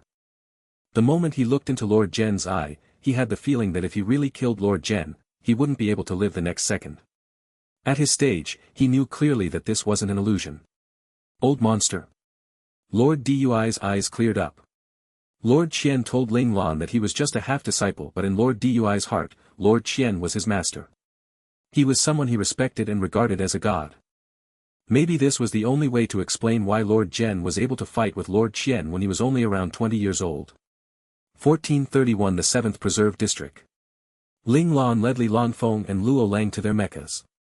After boarding their mechas, they ran for quite a distance, passing the door to the Mecha Scavenger Alliance to leaving the mountainous portion of the Komoda district before stopping their mechas. Cough, cough, cough. The waters within the lawless lands are deeper than I had previously thought. Ling Lan frowned. She took out a medicinal agent beside her and drank it in one big gulp. You're injured. Li Lanfeng immediately knew something was up. Lord Qian is too strong. Although it seems as though I wasn't at a disadvantage, in reality, I still got injured. Ling Lan didn't hide the fact. Even though Instructor Number 1 had helped her, her body still couldn't endure Instructor Number 1's possession because she hadn't reached God Realm yet. If it was possible, I really want to bring the whole Ling Tian here with us. Luo Lang felt somewhat frustrated. It was because boss didn't have enough people to work with. Otherwise, why would boss have to work so hard just to play around with the other 12 lords? It's not that simple. Not only is the Federation's inner circle paying attention to Ling Tian's every move, other nations are also doing the same. If we are unlucky, this may become the battlefield for an intergalactic war. It wouldn't benefit us, Li Lanfeng said calmly. I'm just saying. Luo Lang shrugged. He respected Lanfeng's shrewdness, so he wouldn't doubt Li Lanfeng. No matter. Sometimes, succeeding in greatness doesn't need to come from our own hands. Ling Lan suddenly spoke out loud. To have the 13 lords fight each other. Li Lanfeng knew what Ling Lan was talking about. Don't they fight every year? Luo Lang didn't understand. The Battle Royale now is created by the 13 lords as a show to entertain the outsiders, explained Li Lanfeng. They all make sure to regulate the Battle Royale to a certain degree to not cause too much damage to each other. It also helps in training their troops, leaving only the strongest to survive. What boss means is to make them actually become enemies and fight to the death with each other. They've already been cooperating for decades. Is that going to work? Luo Lang was quite worried. That's because the benefits of doing so were not enough in the past, Ling Lan said calmly. As long as they are human, they will have greed. Even those who are given the title of God wouldn't be able to escape this nature. Li Lanfeng smiled. That's why they will always have a weakness. Was your time in the Mecha Scavenger Alliance successful? Ling Lan suddenly Of course, Li Lanfeng was after all not a professional hacker and not like an invincible cheat engine like Little 4. The intel he acquired was very limited. 7th Preserve District. Ling Lan saw the name and was somewhat confused. In Komoda, there are a total of 30 safe zones where the average commoners can live. These 30 districts are all named as Preserve Districts, explained Li Lanfeng. Zhao Jun and them went to the 7th Preserve District to do what? Ling Lan frowned. It's probably because they needed to have a place for the injured to rest, so they went there. It could also be because of some factors out of their control, or perhaps they fell into a trap. There was too little information, so Li Lanfeng could only speak out all the possibilities that he could think of. We'll know the truth when we get there. Don't worry, Ling Lan said calmly. Ling Lan trusted that Zhao Jun wouldn't randomly go to a place that had nothing to do with them. The three of them quickly piloted their mechas and rushed towards the 7th Preserve District. At that moment, in the outskirts of the 7th Preserve District, a woman wearing a white cloak was with a group of children helping a group of strong men bandage their wounds. We finished treating your wounds. You can leave now, said the female doctor in an annoyed tone towards the young man walking towards her. Dr. Ju, there are too many of us that are injured. Our medicinal agents are all used up. If you don't help them, they'll definitely die, said the young man with a pained look on his face. After hearing that, Dr. Ju's beautiful face had a struggling expression on her face. At that moment, she didn't see that the man she was bandaging had rolled his eyes. The look that man had while he looked at the young man was filled with contempt. How about I add in some more of our own medicinal agents and let you take them with you? Dr. Ju struggled with herself for a moment before deciding to help these people. In reality, it was a coincidence that Dr. Ju encountered these people. It was because one of the children in this district was sick and the herb she needed to treat the child was used up. The child's sickness also couldn't wait. After thinking about it, Dr. Ju decided to run out of the safe zone and go into the mountains a few kilometers away to gather the herbs. There were originally no issues. However, when she was about to return with a bountiful amount of herbs, a mecha fell down from the sky and smashed down on the ground less than 100 meters away from her. After feeling the shock wave of the crash, she couldn't control herself to go towards where the mecha fell. After walking for a good minute, she saw a mecha operator climbing out of the smoking mecha. Before she could say a word, the mecha operator instantly took out the beam gun from his belt and aimed at her without warning. Just when she thought she was about to die, a beam of light suddenly shot down from the sky to instantly kill that mecha operator. Although that person had accidentally saved her, Dr. Ju still had a one-track mind and believed that since she was saved, she must repay the favor. Thus, she followed the mecha that saved her towards their battlefield. The situation was dire. The group that saved her had more or less 2 to 3 mechas surrounding each one of them. However, this group of mecha operators was undoubtedly very strong to the extent where they were stronger than the strongest mecha operators from the 7th Preserve District. In the end, the overwhelming number of enemies were successfully pushed back by this group of mecha operators. However, for such a result, almost everyone had injuries. Compassion was something Dr. Ju always had. Moreover, these were people who had saved her, so Dr. Ju didn't hesitate and asked whether they needed help along with whether they needed medicinal agents. After hearing her words, the mecha operator who had saved her was instantly moved. He immediately asked her to come look at his injured comrades. Right at that moment, Dr. Ju knew that the leader of this group was actually the young man in front of her, and he was quite a chatterbox. When did Zhao Jun become a chatterbox? She thought about it and she allowed the young man to send the injured to the 7th Preserve District because there were too many of them and Dr. Ju didn't have enough medicinal agents on her. She originally thought the young man would be suspicious and hesitant. She didn't expect that he just agreed with her wholeheartedly. Then, the result of that decision was that the 7th Preserve District became sort of a paradise for the injured of that group of mecha. No matter who got injured, they would be sent to her. Once they recover, they would regroup and continue to fight. Dr. Ju's words were undoubtedly ignored. Zhao Jun immediately shook his head and said, "We won't leave until the battle royale is done, so Dr. Ju, we will still need your help in the future." I don't want that." Dr. Ju felt her world collapsing. If she had known it would come to this, she wouldn't have tried to repay the debt of saving her life in the first place. 1432 That's enough. Didn't you say that as long as you get into contact with your boss, you would be able to resolve the issue with the medicinal agents? Dr. Ju looked at Zhao Jun with hope in her eyes. She hoped that she would hear some good news from him. But you also should know that there is no signal in Komoda. Zhao Jun's expression darkened. Being the smart person that he was, he realized they were set up from the beginning. Dr. Ju knew what Zhao Jun said was the truth, but with just my own strength, I can't satisfy the amount you guys need to use. She was worried. The amount of raw materials for medicinal agents she could gather around the area had been progressively decreasing. If the battle royale didn't stop soon, she would have to go further away from the 7th Preserve District to find more raw materials. For a normal woman like herself, it was undoubtedly a difficult and dangerous task for her to do. I know, and I'm sorry. Zhao Jun sighed deeply. How could he not have known about what Dr. Ju was concerned about? In reality, if he didn't have to pressure such a fragile woman so shamelessly, he wouldn't do it. However, in order to save the comrades he fought side by side, he couldn't help but be forceful in his attitude while putting pressure to this innocent woman. As long as they could hold on until the end of the battle royale, he would definitely repay this woman. Zhao Jun surreptitiously clenched his fists and reminded himself to remember the kindness she treated them with in the past few days. At that moment, Zhao Jun didn't know that boss Ling Lan was already rushing towards them with Li Lanfeng and Luo Lang. Did you get the right information?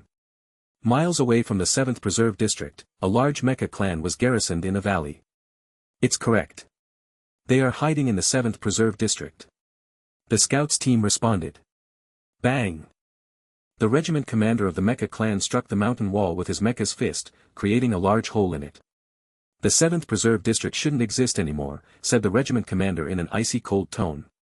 Regiment commander, what should we do? The team leaders of the mecha teams around him promptly asked. Since they don't want to live anymore, we shall satisfy them, said the regiment commander mercilessly. But the 7th Preserve District is under Lord Demon's protection. One of the team leaders was hesitant. After all, Lord Demon was part of the alliance. If they did this, wouldn't Lord Demon be dissatisfied with them? We kill them all and then push the blame onto Lord Gen. The regiment commander had thought about his plan long before this. Understood. Elder sister, elder father is looking for you. Just as Dr. Ju finished treating an injured soldier, she saw little Qin, who was a 12-year-old girl apprenticing under her, ran in with bated breath. Dr. Ju's hands froze in place. She turned her head with a stiff expression on her face. He is looking for me. For what? I'm not sure, elder father didn't say, said little Qin as she shook her tiny head. Okay, I'm going right now. Dr. Ju slowly stood up from her stool as she spoke. She calmly walked to the bathroom to wash her hands before going out to meet elder father. Although she looked outwardly calm, while she was washing her hands were slightly trembling. Elder father was a term of endearment given to the district mayor of the 7th Preserve District. He was given such a title because the reason why they were able to have a peaceful place to stay in an area of constant war was because of elder father's capabilities. Even though he was their savior, personal details about elder father were not known to anyone in the district. It was as though he was shrouded in a cloud of mystery. They only knew to call him elder father because the older generation had always referred to him respectfully as elder father, so those who joined after also followed suit. Elder father normally wouldn't deal with the affairs of the district, but once he said something, it was like an imperial decree that everyone must follow. After walking through the door of a normal-looking thatched house, she saw elder father sitting beside a fire pit with a branch in his hand. He looked as if he was grilling something. Not long after, a delectable scent of meat began to waft to her nose. Elder father, you're looking for me. Dr. Ju surreptitiously swallowed her saliva before knocking on the open door. Sit, said elder father as he pointed towards the tree stub beside him. Okay. Dr. Ju carefully sat down just as elder father had told her to. She carefully adjusted her sitting posture before staring towards elder father's direction. Everyone in the district at her age were all brought up by elder father, so they all respected him greatly. I heard you saved some injured men, elder father asked softly. He usually never interfered with the 7th Preserve District. He would just allow the children to do what they wanted. Yes, they saved me, so I couldn't just leave and not ignore their call for help. Kindness should be repaid, and similarly revenge should be taken if necessary. Elder father had taught them that when they were very young. Yes, that is how it should be. Elder father had a light smile on his face, but it quickly turned into a look of reprimand. However, all things must be done to a certain point. You shouldn't overdo it, otherwise you would feel the backlash thereafter. Dr. Ju was confused why elder father was reprimanding him. She couldn't understand what elder father meant with his statement. The 7th Preserve District was allowed to retain its peaceful state because we never got ourselves involved with the battle royales. Elder father gently patted Dr. Ju's head, just like how he did when she was younger. However, if we get caught up in it, then the 7th Preserve District will no longer be as peaceful as before. Little Ju, you will need to make a hard decision. Dr. Ju put her head down and thought deeply for a moment. After a few seconds, she raised her head with a look of determination in her eyes. Elder father, I understand. Elder father looked at her into her deep eyes and sighed. Fate comes and goes. If you want to do it, do as your heart says. I'm sorry, elder father. I've disappointed you. Dr. Ju felt guilty for her rash decision. It's fine. I'm very happy you could make a decision. You've matured greatly. Elder father's warm hand rubbed Dr. Ju's head. The kindness and compassion in his eyes didn't decrease by one bit, even after she made such a decision. If you want to leave, you should leave as early as possible. Even if they were to hide themselves well, those who want to know will still be able to find them. If you stay here any longer, it wouldn't benefit anyone, elder father reminded in a calm tone. I understand. Dr. Ju was surprised by his words. Take little Qin and the other children with you. It's better for them to leave with you than to stay here, said elder father. Dr. Ju frowned slightly at his words. Little Qin was the oldest out of all of the children under 12 years old. The youngest in the district was only 7 years old. Was it really a good idea for them to experience the brutality of a battlefield where they might die if they were unlucky and live a path of bloodshed at such a young age? Staying here will only make them become common folk. The future of the 7th Preserve District's children will be in your hands. Elder father seemed to understand what Dr. Ju was thinking and explained his reasoning. Understood, elder father. Despite Dr. Ju not liking it, no matter how difficult elder father's requests were, she still wouldn't refuse it. At most, she would use her own life to protect little Qing and the other children. Time is of the essence. Tell little Qing and them to pack their things and leave immediately. Don't come back unless the battle royale ends. Elder Father was undoubtedly someone who was decisive. Okay, I'll take them away immediately. Dr. Ju felt the hurriedness in Elder Father's tone, so she stood up instantly and left the room. Regiment Commander, Dr. Ju is going to take the children and come with us. After suddenly receiving Zhao Jun's announcement, many of the team leaders didn't understand why. They were here to fight a battle royale, not here to be babysitters for children. It's my fault, Zhao Jun's expression was serious. Huh. Zhao Jun randomly admitting to a mistake confused everyone. I was too simple-minded to think the 7th Preserve District was able to provide us some breathing room. After Zhao Jun heard Dr. Ju telling him that she was going to take the children and follow them to leave immediately, he understood this fact. The so-called preserve districts were only playthings for those lords. They could take these places out any time they wanted. The team leaders immediately understood the meaning behind Zhao Jun's words. We didn't cause trouble for the 7th Preserve District, did we? One of the team leaders was frustrated. It wasn't because they didn't like those children. It was just that they felt taking children in the battlefield wasn't a good idea. However, now, they understood that staying here wouldn't be the best for the children either. Let's just hope we still have time. Zhao Jun looked at the setting sun in the west. He hoped that his worries were only just a thought. 1433 Go back. Regiment Commander, we have a major problem. We discovered an enemy mecha clan. Right as Zhao Jun and the others were done settling, the children settled in their mechas, the scouts around them gave them bad news. Predict their trajectory. Zhao Jun's heart skipped a beat, but he still asked with hope in his voice. They are going towards the 7th Preserve District, where we are. We're exposed.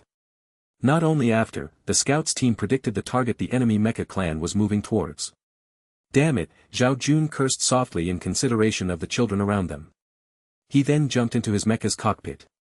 Dr. Ju had just settled in the secondary seat. When she saw Zhao Jun jumping in with a dark expression and hurriedly closing the cockpit, she knew something was wrong. Retreat at top speed, Zhao Jun ordered in his clan's comlink channel. Yes, Regiment Commander. Without saying anything else, all of his team leaders knew what had happened. Zhao Jun piloted his mecha, quickly leading his mecha clan out of the 7th Preserve District. Dr. Ju then asked loudly, Regiment Commander Zhao, tell me. What is wrong? Zhao Jun didn't answer, only the sounds of his fingers tapping on the control panel echoed through the cockpit. His fingers quickly danced around the control panel and his mecha's speed increased by 1 level once again. Tell me, is something happening to the 7th Preserve District? Dr. Ju wasn't stupid. Zhao Jun's attitude proved what she had guessed. Zhao Jun didn't answer. One reason was because he didn't know how to answer. The second reason was because he believed answering wouldn't result to anything. I want to go back. Dr. Ju was still worried about her friends and family in the 7th Preserve District. Zhao Jun totally ignored her, and the mecha still quickly rushed forward. He was trying to rush out before the enemy could encircle them. If the enemy had sent out one mecha army, perhaps Zhao Jun would still try to fight. However, this time, the scouts gave him the intel that it was clearly 3 mecha armies cooperating with each other. Even if the mecha operators in his clan could fight 1 against 3, Zhao Jun wouldn't be dumb enough to go against enemies that had 10 times the number of people they had. Did you not hear me? I want to go back. Dr. Ju wanted to grab onto Zhao Jun's hand with the intention of stopping him. Before she could reach him, she felt a force instantly push her hand back. Calm the F***ck down, said Zhao Jun angrily. Elder Father is there. My friends and family are all there. How can I be calm? Dr. Ju shouted. It was easy for bystanders to say that, but it was her own family members they were talking about, who could actually stay calm in her situation. Dr. Ju knew if she went back, she wouldn't be able to do anything, but she couldn't control herself. She wanted to go back, even if it meant dying with them. What can you do if you go back? Shouted Zhao Jun, if they can't find us, they won't have a reason to attack the 7th Preserve District. Don't make things more difficult. Dr. Ju became silent. After a few seconds, she said softly, they aren't going to attack the 7th Preserve District. Can you really fool yourself like that? Zhao Jun turned silent. It was just as Dr. Ju had said. The words he said just now couldn't even fool himself. With 3 mecha armies surrounding the 7th Preserve District, there was no doubt that they had solid intel about their location. If they couldn't find them, it would quite possible they would wipe out 7th Preserve District to let out their rage. Elder Father predicted it would come to this. That's why he told me to take the children away. Dr. Ju now understood everything. She slumped back down to her chair with tears rolling down her face. She didn't know whether she should resent or thank Zhao Jun for saving their lives. She couldn't even look at Zhao Jun with a straight face. "I'm sorry." Zhao Jun squeezed those words out of his mouth with difficulty. If it was possible, he also didn't want to do this. However, at that moment, they had lost contact with Boss, so they were all on their own now. After fighting constantly for so long, they had already reached the point where they were running out of bullets. Reality forced them to find a safe place to let his clan members rest and treat their wounds. The appearance of Dr. Ju and the 7th Preserve District was like a silver lining of hope for Zhao Jun. Perhaps his selfishness made Zhao Jun unwilling to think about the consequences of his actions. He was still a selfish person. He also didn't have Boss's ability to easily resolve a difficult issue. "It's me who caused the death of everyone in the district. I'm too simple-minded to think it would be fine." Dr. Ju mocked herself while smiling as tears dripped down her face. Her smile was depressing. Zhao Jun's hand on the control stick tightened for a moment before loosening again. "But I must go back. Regiment Commander Zhao, please put me down. I beg you. Please take little Qing and the others to a safe place and let them live peacefully," said Dr. Ju.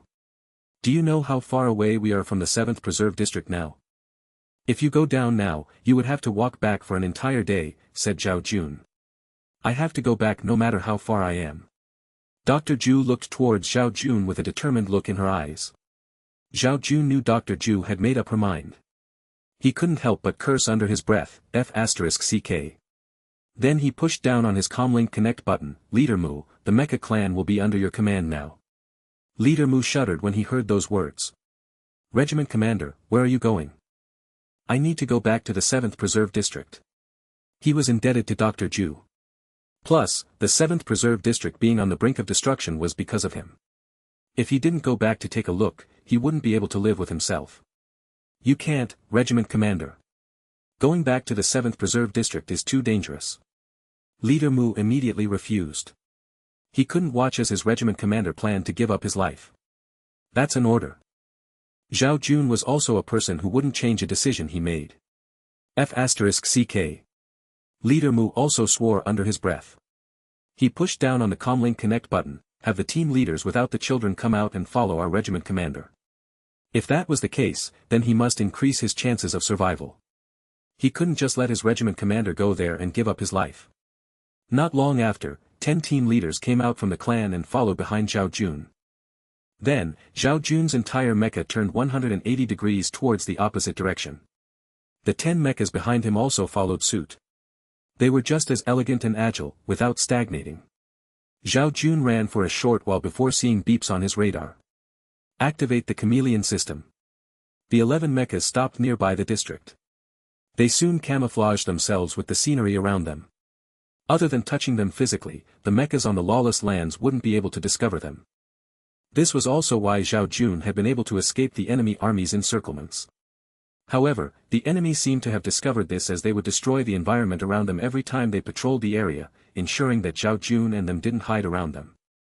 A few minutes after they hid themselves, they saw a large team of mechas coming towards them. "It looks like their encirclement has successfully trapped us in." Zhao Jun frowned. At the same time, he rejoiced that the others had left quick enough. They managed to get away in a crack of the enemy's encirclement before the enemy could completely surround them. "What do we do now?" Dr. Ju asked worriedly. "We'll see how the situation goes. If we don't get discovered, we will follow behind them. Of course, in order to avoid being discovered on the enemy's radar, they must change into manual mode."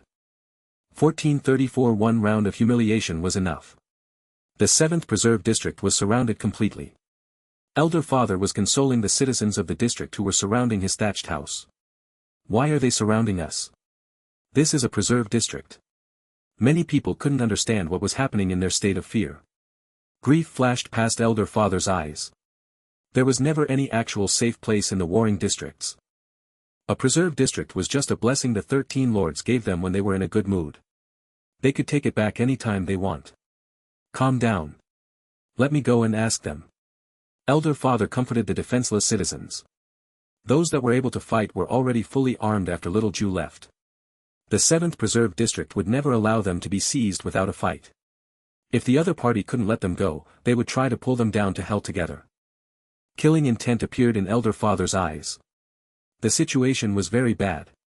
Just like what Elder Father had expected, their opponent knew Little Jew had saved those soldiers, and now, they were coming here to retrieve them. I'm sorry. We are totally ignorant of the matter. As for those people that you mentioned, they're not in the 7th Preserve District, Elder Father spoke in an unyielding tone. In that case, there's no need for the 7th Preserve District to exist. The regiment commander of this mecha clan was a cold-blooded person. He decided the fate of the tens of thousands of people in the 7th Preserve District with just one sentence. Are you trying to violate the rules of the Battle Royale? All the 13 lords approved of the construction of the 7th Preserve District, Elder Father said angrily. He had guessed this ending, but when it really happened, Elder Father couldn't maintain his composure. So what? The regiment commander smiled coldly. Would the 13 lords punish them for these ordinary and useless low-class people? No, they would even feel that making them in their backyard was a waste of time. Raise the 7th Preserve District down. I want to see what other districts dare to take them in again, the regiment commander said viciously. He wanted to massacre the 7th Preserve District in order to vent the frustration he had endured in these past few days. At the same time, he wanted to use them as an example to warn the other districts to let them understand their position in the lawless lands. They were just useless lambs that could be culled any time they want. Kill them. The regiment commander didn't give Elder Father any more time of his day as he immediately ordered a massacre.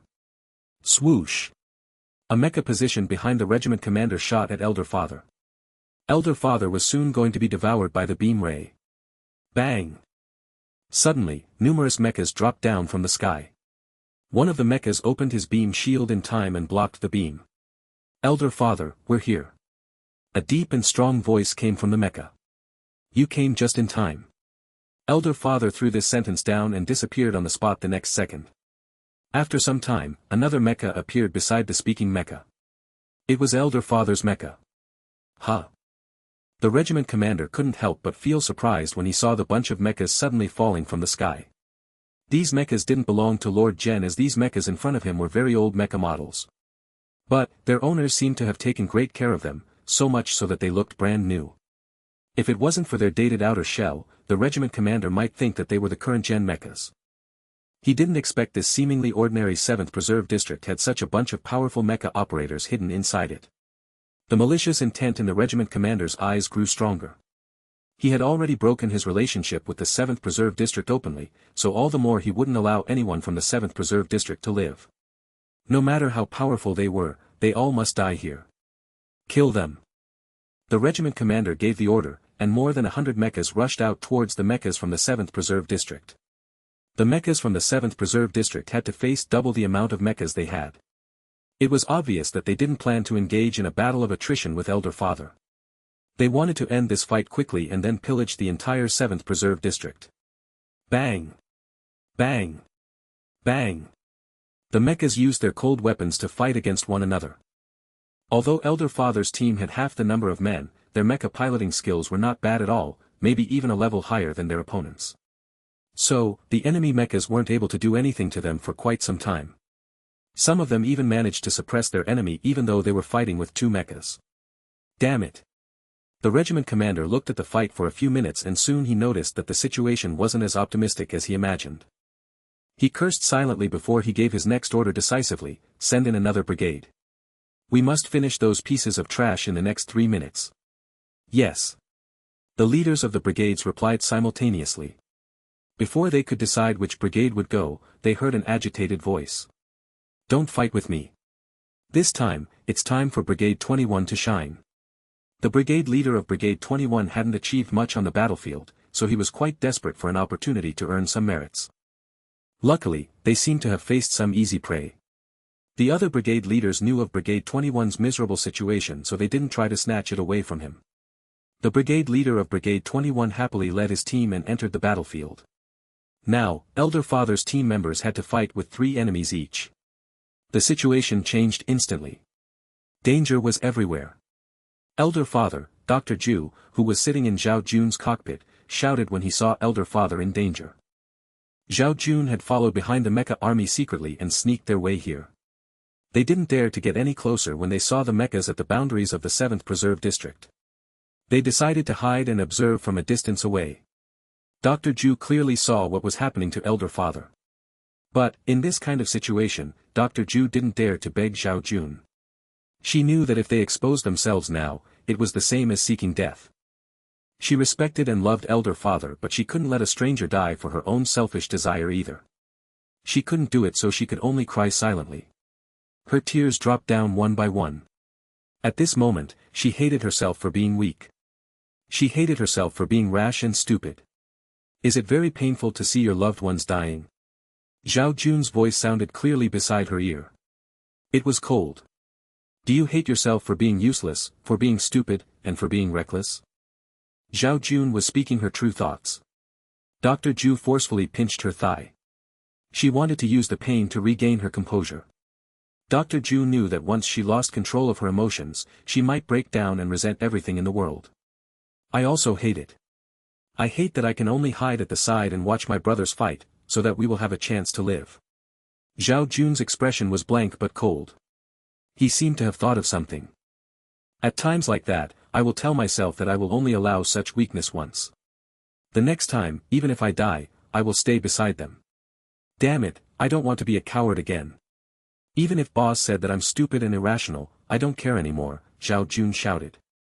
Then, he controlled his mecha and shot out like a cannonball. At the same time, the 10 mechas behind him emerged too. They had the same thoughts as Zhao Jun. They felt sad for what happened at Qingri Wormhole, but at the same time, they also remembered the humiliation they felt. One round of humiliation was enough. They didn't want to suffer a second one. This was how Ling Tian was like. 1435 A killing blow. 11 mechas suddenly appeared and attacked the mechas that were surrounding Elder Father's mechas. Why did you come back? Elder Father shouted furiously when he saw them. Right from the start, when he asked Dr. Ju to leave with those children, he had never thought of leaving this place alive. Thus, when he saw them coming back, he was shocked and furious. Bang! Zhao Jun blocked the cold weapon that was attacking Elder Father and laughed crazily. I'm not a coward. Idiot. Elder Father scolded angrily. But, the anger in his heart wasn't as strong as his words. He just felt that these people were a little stupid, but his emotions were complicated. I don't mind being an idiot. At least being an idiot can answer to my heart. Zhao Jun's reply was upright. Now, Zhao Jun had a deeper understanding of what boss had said before. He said that you would have real courage when you could answer to your heart. Zhao Jun only had 11 people on their side, but they were all outstanding mecha operators. Moreover, the equipment on their mechas were top class, even by the Federation standard. Thus slowly, they were able to withstand this huge wave of mechas. The regiment commander gritted his teeth furiously when he saw this. They were the mecha who messed with them every time they fought a battle. They were very much so a pain in the ass to the lords. In the end, they had no choice but to work together to devour this personal mecha clan of Lord Zhen.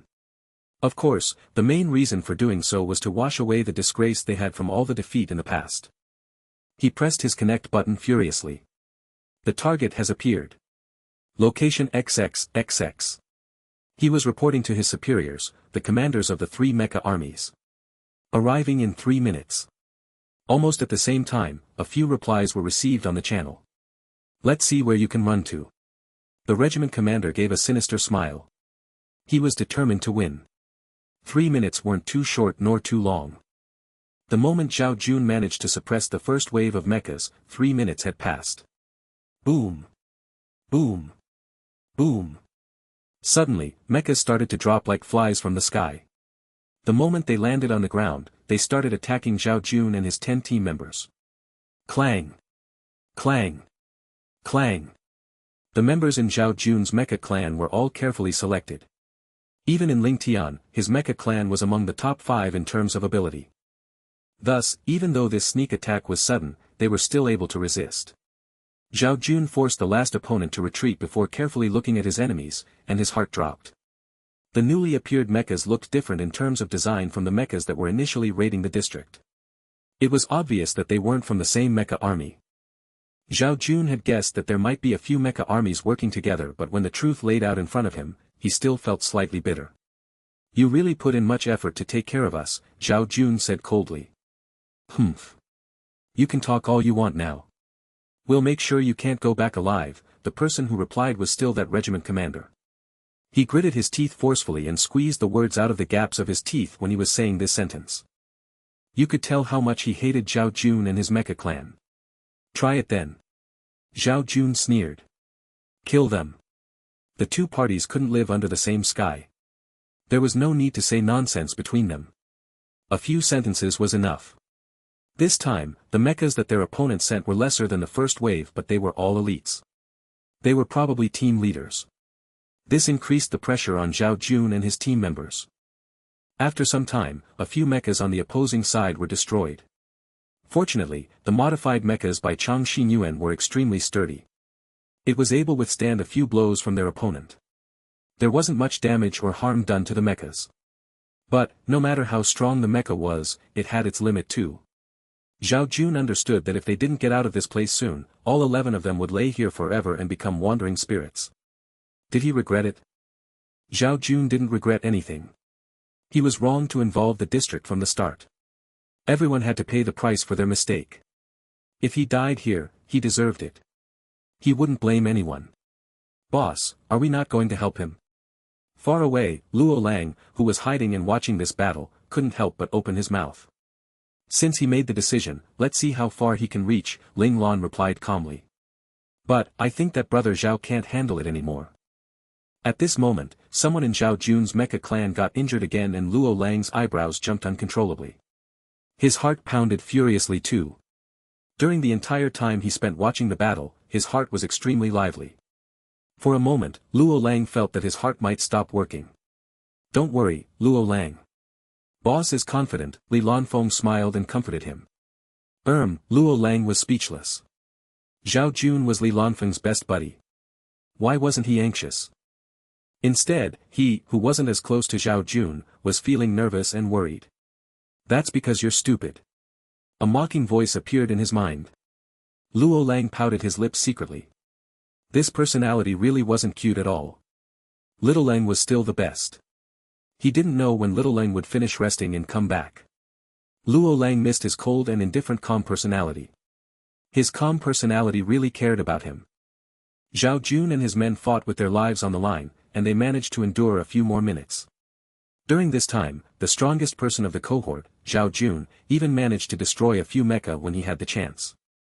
However, his action struck the hornet's nest as the opposing regiment commander sent out 20 mechas again. They were all team leaders too. It was obvious that the other party had no intention of letting Zhao Jun alive. They didn't want to give them any chances. Have you confirmed the location? Ling Lan asked Li Lanfeng. Yes. Li Lanfeng sent the locations of 3 red dots to Luo Lang and Ling Lan. What's this? Luo Lang was surprised. These are the places where the commanders of the 3 mecha armies are hiding, Li Lanfeng explained. I was already searching for their position, but they were very cautious in hiding their location. However, I successfully got their coordinates when they ordered for more reinforcements. So, we were not waiting here to see Brother Zhao's capability. We are waiting for an opportunity to hit them where it hurts. With the help of Li Lanfeng's explanation, Luo Lang gradually understood why they had to wait. We have too little people. We must kill them with one strike. Ling Lan's eyes lit up. She had been waiting for a long time for this moment. There's only one chance, Ling Lan reminded. Yes. Luo Lang grabbed his control stick tightly. This was their only chance to save Zhao Jun and his men. They mustn't make any mistakes. Charge. After counting 3 seconds silently, Ling Lan suddenly shouted loudly. The 3 mechas shot out like ferocious tigers leaping out of their cages. They pounced at their targets. The 3 commanders were staring at their mecha screens intently and waiting for their men to kill those wicked enemies. At this moment, they felt a shudder in their hearts. They quickly shifted their mechas to evade. A cold flash of light was seen. 3 different shaped but equally sharp swords stabbed into their cockpit from the back of their waist accurately. A killing blow. 1436-1, T regret I. The video chat display of the commanders suddenly turned black. What happened? The team leaders were stunned. They tried their hardest to reconnect with them, but all they heard from the other side was silence. Commander Ayer. Commander. Commander Chiao. There were shouts coming from different parts of the army, but none received any response. Let's go take a look. In unison, everyone started to turn around to go check their commander, including the team responsible for guarding the three commanders. They're here. You guys be careful. Ling Lan felt the ground below her shake violently and calmly reminded Li Lanfeng and Luo Lang. Understood. Li Lanfeng and Luo Lang held their control sticks firmly, fully knowing that a bloody massacre was about to begin. Taking out the commanders was the first and easiest step of saving Zhao Jun and the others. The next and most dangerous was how they would handle the cumulative anger of three armies. If they managed to hold them off for long enough, Zhao Jun and the others would be safe. If they couldn't hold them off, not only would they perish here, Zhao Jun and the others wouldn't be able to live the next day either. Whether they live or die would depend on this. How about it, Ling Lan? Should I take over? A familiar and sharp voice rang in Ling Lan's mind. I'll be fine, instructor number 3. If I can't even manage this much, I will be too embarrassed to say I'm your student, Ling Lan said calmly. She was just facing a bunch of average mechas. Moreover, they weren't even God-class operators. She didn't need instructor number 3 to handle a bunch of small fries. I know, but you can't say the same about your comrades. Number 3 asked with a light smile on his face. Compared to Ling Lan, Li Lanfeng and Luo Lang were clearly in more risk of dying. If they were unlucky, they might actually die here. This is something they must experience anyway. I can't follow them and take care of them forever. When Ling Lan spoke those ruthless words, her expression was freezing cold. However, for some reason, there was also a hint of warmth in her eyes. Oh you. Number 3 sighed. Sometimes, letting go was also a type of courage, a courage not everyone had. So, you're already mentally prepared about your decision, even if the outcome is the one you desire the least. Number 3's expression suddenly turned stern. Of course. I may be angry or sad, but I won't regret it, Ling Lan shouted angrily. As the shout left her throat, her left hand danced around the keyboard and her right hand pulled forcefully on the control stick. Her mecha shot up like a cannonball towards the incoming mechas. Ah! The enemy mecha operator only saw a white flash of light coming down from the sky, before feeling a bone-crushing feeling in his abdomen. The pain totally fried his mind, and all he could do was scream in pain. Just before the last bit of oxygen left his body, he let out a small whimper before staying forever silent in excruciating pain. What happened? Another team of mecha from afar, unaware of the danger that was about to befall them, asked angrily. Woo! Ah! Ouch! Ugh! The comlink channel could only record their dying breath before cutting off in an instant. Those who heard those noises felt a chill going down to their spines. The mystery of the killer shocked them to their core. However, they all knew that something terrible must have happened to their comrade. Everyone was on high alert. Their only solace was the weapons in their hands, the only thing that could provide them with a sense of safety. Not long after, the truth behind the sudden deaths were revealed. Enemy attack! Enemy attack! Screams echoed from their comlink channel. It was good that it was just an enemy attack. The brigade leaders felt as if a boulder was being lifted off their shoulder. In the lawless lands, people weren't scary. What was truly scary were the unexplainable phenomenons happening in random districts. As a member of the official armies of the 13 lords, they knew much more of the secrets in the lawless lands than a normal commoner of the lawless lands. Report your positions. Don't get left behind. We'll surround them together. The brigade leaders all contacted each other. They believed they fell for the attack because they were separated. All right. The team leaders contacted each other. On the other side, Ling Lan activated all of her recognize systems. Despite not being as detailed and clear as Little 4, it was still enough for Ling Lan to use. Firmament, don't disappoint me, shouted Ling Lan in her mind. Her mecha leaped into the air before dropping like a huge cannonball towards the closest enemy mecha. Although Ling Lan's piloting abilities could easily overpower these mecha operators, she wouldn't be able to insta-kill those enemy mechas if it weren't for Firmament. When Ling Lan first received the Firmament, its edge was the best available in the market at that time. In ranking of cold weapons for ace mechas, it could be easily ranked in the top 10. Of course, as Ling Lan's mecha reached the imperial level, Firmament, which had followed Ling Lan for her entire journey and had helped her achieve many military merits, seemed to not be able to follow in Ling Lan's footsteps. If it wasn't for Chang Xinyuan, Ling Lan would have had a headache with picking another cold weapon to replace Firmament. After all, Ling Lan was quite used to Firmament, changing it suddenly would make Ling Lan feel odd. Although with Ling Lan's adaptability and the experience she had, she would eventually be able to get used to her new weapon. However, the unexplainable connection between the weapon and the user wasn't something that could be offset by a short amount of training and some experience. Lucky for Ling Lan, she had a mecha modification master like Chang Xinyuan by her side, so she didn't have to worry about that problem. After Chang Xinyuan reforged it on multiple occasions, Firmament's edge had reached a level where it suited her needs. It could be said that unless it was a cold weapon made for a god-class mecha, out of any cold weapon made by humans, if the Firmament's sharpness was in the second place, no other human-made cold weapon would dare to proclaim first. The way Chang Xinyuan put it was that it was enough for Boss to use until he switched to a god-class mecha. However, no matter how strong the Firmament was, after piercing through mecha cockpits for so many times, the blade's edge would dull. Once Firmament loses its terrifying sharpness, no matter how overwhelming Ling Lan's piloting skills were, she wouldn't be able to cull down the overwhelming amount of enemy mechas in front of her. Moreover, she would be able to intimidate them if she weren't insta-killing them. In mecha battles, although it was mostly on abilities, mentality was also something that shouldn't be disregarded. Just like right now. A group of team leaders appeared in front of Ling Lan.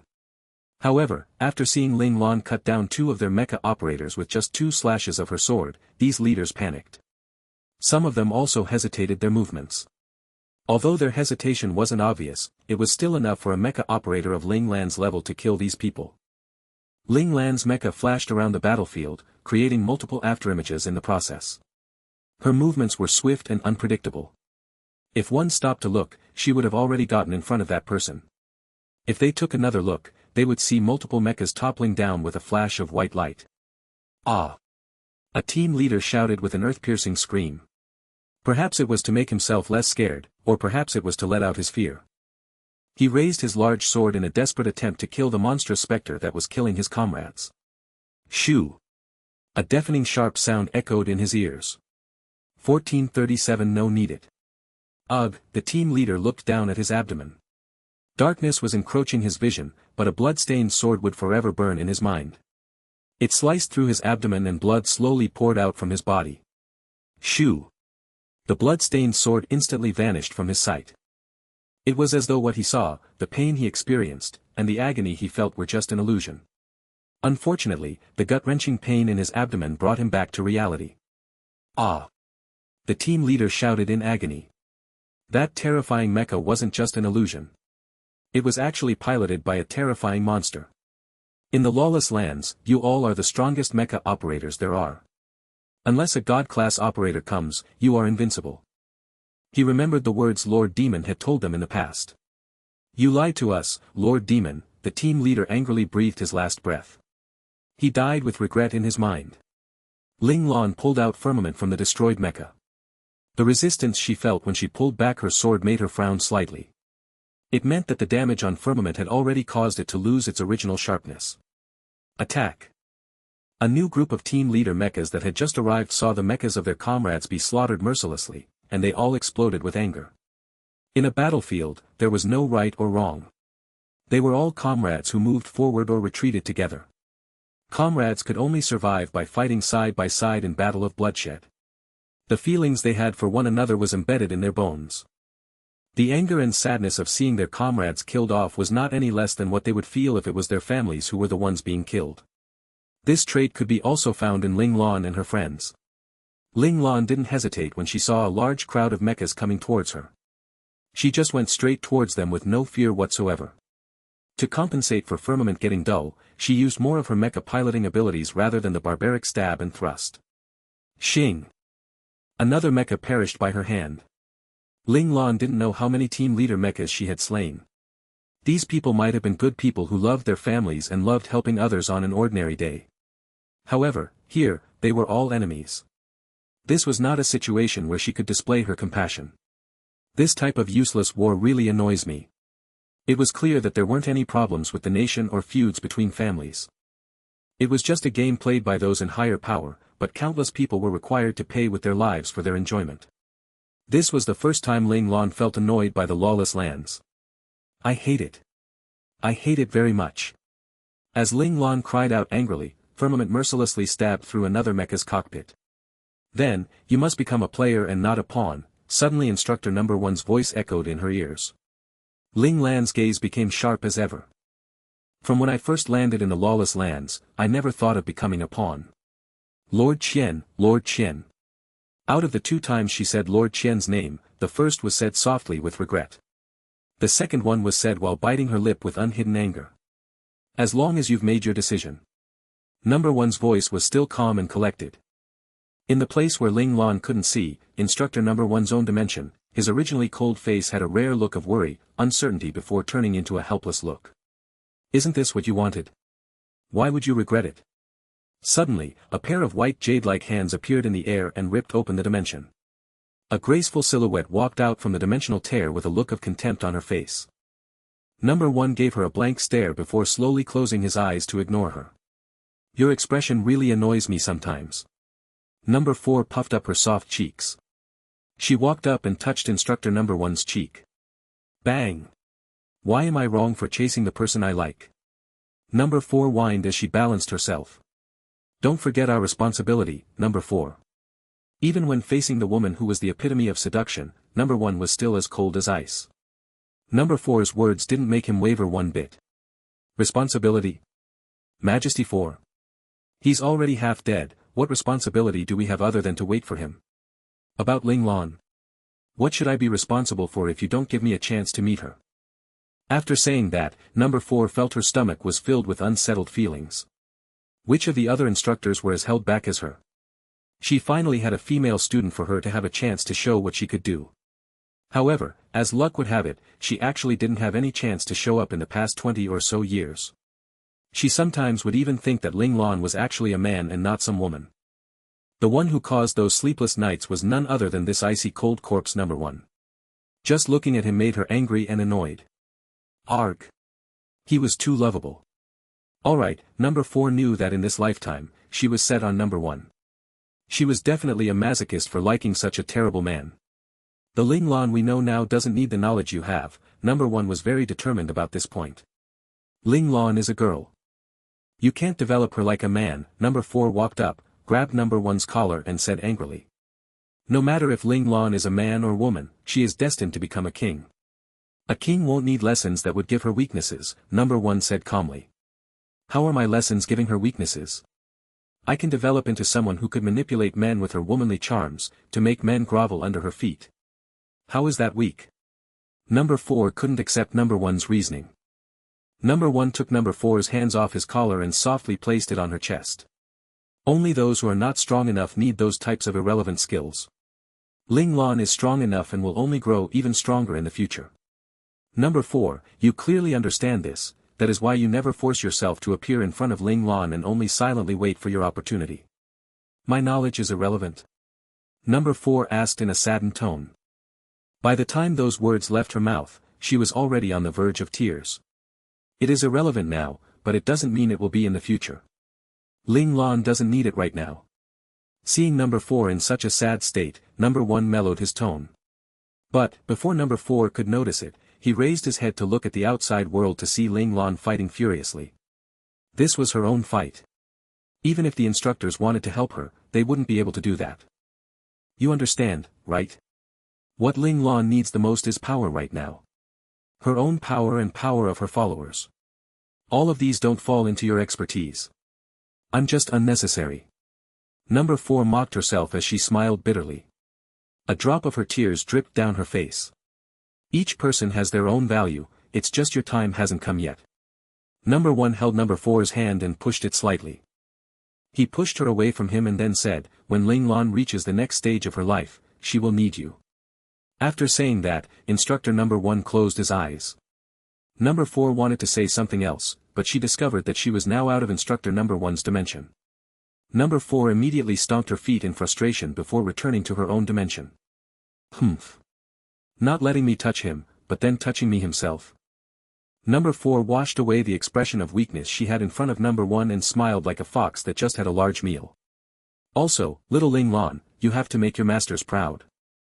I'm still waiting to come out. Don't lose. Number 4 stopped smiling and was slightly worried for Ling Lan's situation. Although she hadn't conversed with or met Ling Lan, she still watched Ling Lan grow up from when she was a child until she was an adult. For her, it was like watching her own child grow up. Her feelings towards Ling Lan weren't any less than the other instructors. Plus, there was also instructor number 1 in the mix. With him liking Ling Lan and caring for her, number 4 definitely would also like her and care for her. Ugh. His mecha was struck consecutively.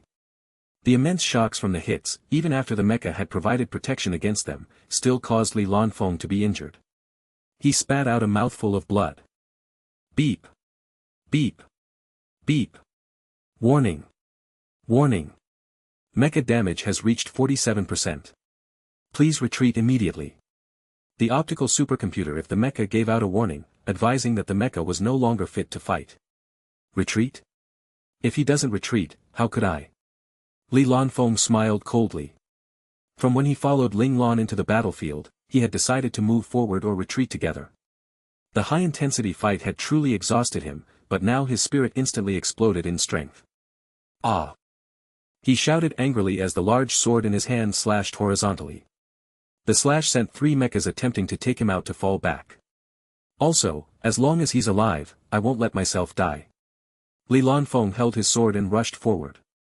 Even if I do, I won't let you have my life that easily, now die. His large sword ruthlessly stabbed towards an enemy mecha's cockpit. Even though the enemy mecha was aiming for mutual destruction, he still didn't relent and push forward. Shing!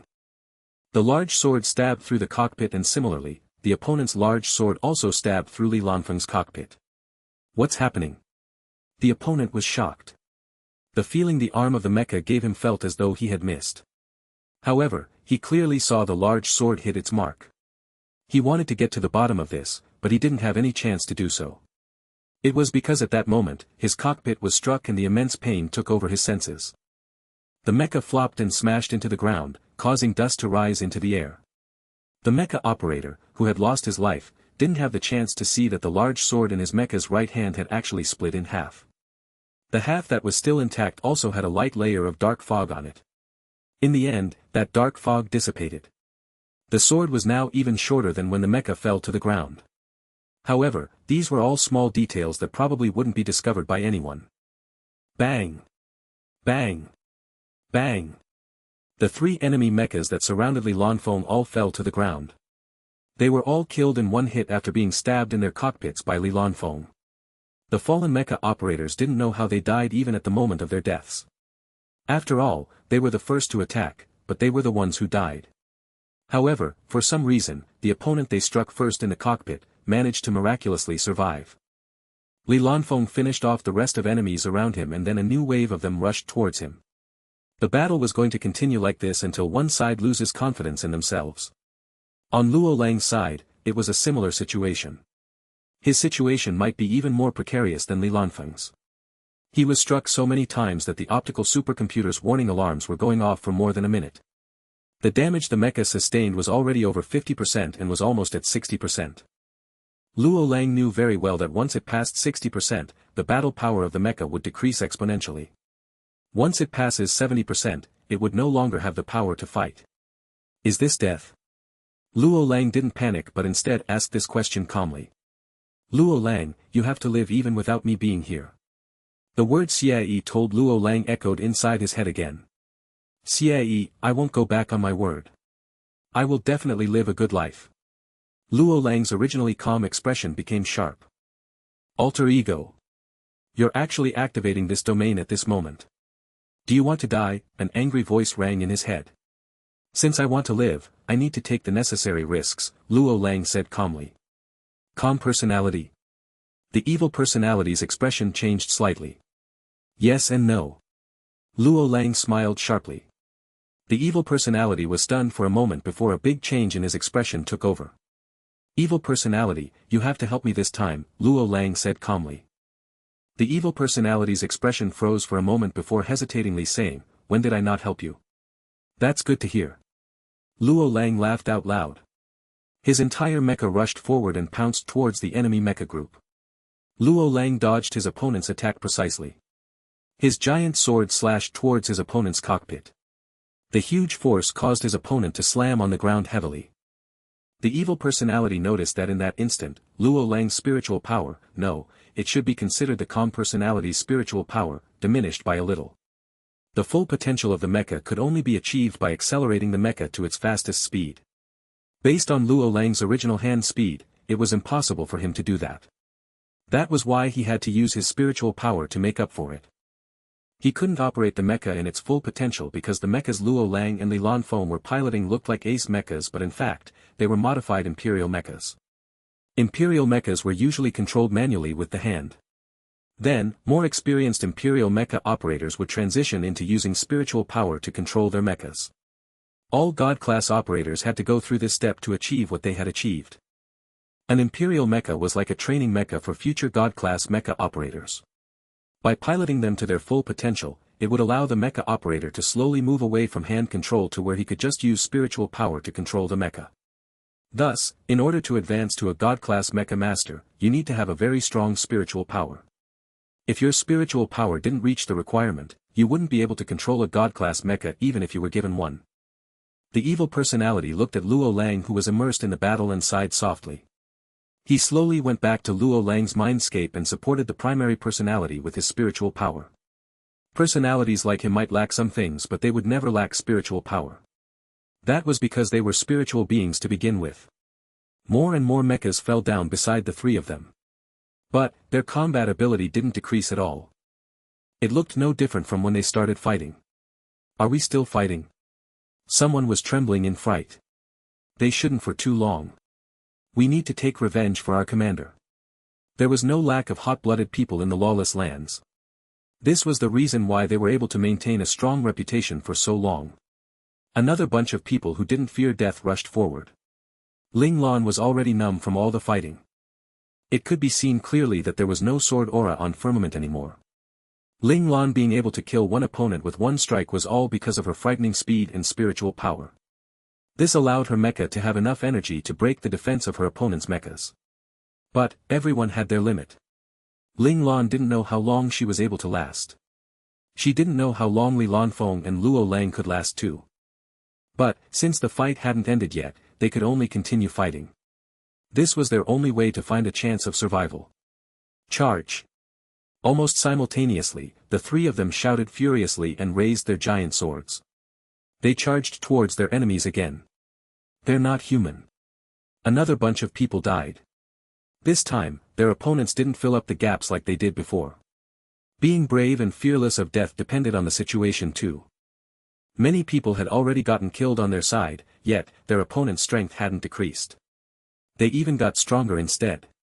Ling Lan glanced at the mechas that were surrounding her but didn't dare to take a step closer.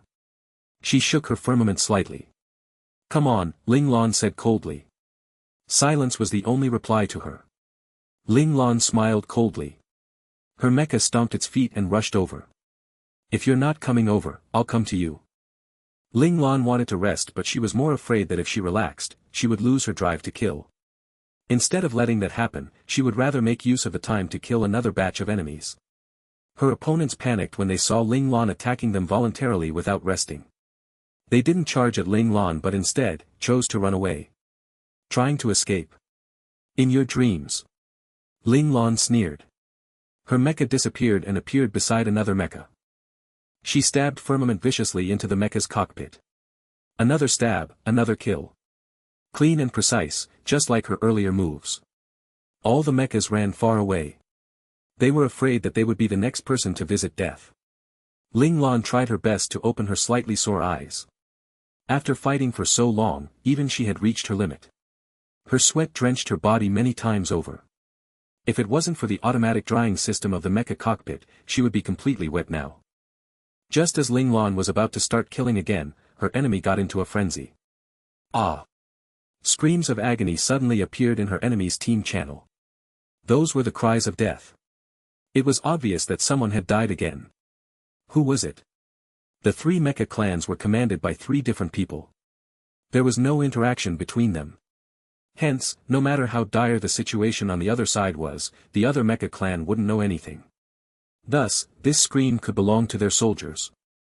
The only possibility was that, besides this terrifying monster in front of them, another new monster had appeared. Soon, they heard the sound of fighting on the outskirts. Enemy attack. This was the first thought in their minds. As expected, the alarm for an enemy attack sounded the next second. What should we do? Their commander was dead and many of their team leaders were killed by Ling Lan too. There was no one that could make a decision. Ah! Ah! Screams of pain could be heard continuously. Soon, everyone understood that there wasn't just one enemy. There were many of them. There are too many monsters. Help, help. The other side was already in a mess. Cries for help drowned the channel. No one knew how many enemies there were. On the other side, the team leaders surrounding Ling Lan had gotten frightened by her. Thus, when they heard that there were more enemies coming over, they didn't want to fight anymore. Run! Someone shouted. Run! The people behind agreed with him. The team leaders' mechas were the first to retreat. After that, the ordinary team members started retreating even faster. Ling Lan didn't chase after them. Instead, she turned and rushed towards Luo Lang. As compared to Li Lanfeng, she was more worried about Luo Lang. Enemy attack. The other mecha army instantly rang the alarm when they saw Ling Lan. Soon, a row of mechas welcomed her. Ling Lan held firmament and rushed forward without any hesitation. Slash! Slash! Slash! The sword flashed and a few mechas fell to the ground. Ling Lan had broken through the first line of defense easily. She quickly moved towards Luo Lang's location.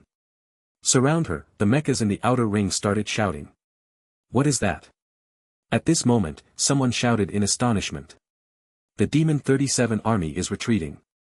Why are they retreating? The already confused soldiers were shocked. Look at the coordinates XXXX. Some realized the situation and immediately reminded them. Soon, everyone fixed their screens at that coordinate. They realized that without them knowing, the mecha clan they had been looking for revenge had appeared there. They're not retreating. They're running away. They saw their alliance army clearly now. They weren't retreating but running away in a flurry.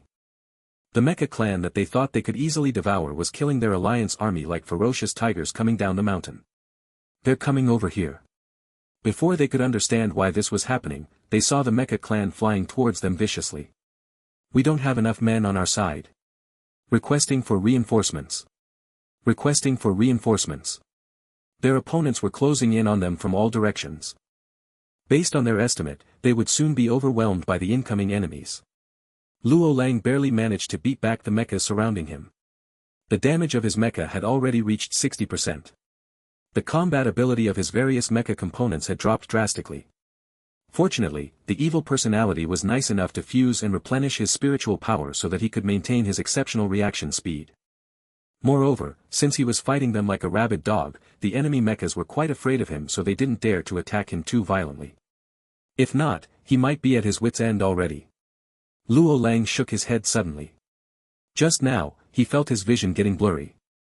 He was a little dizzy. Have I reached my limit? Luo Lang sighed softly as he gave a bitter smile. Was he going to go back on his promise? Don't be disheartened.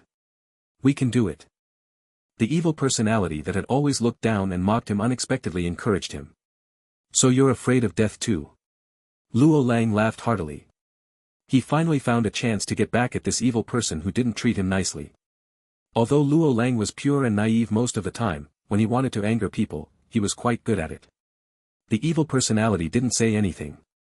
He seemed to be agreeing with Luo Lang silently. But, he also felt wronged.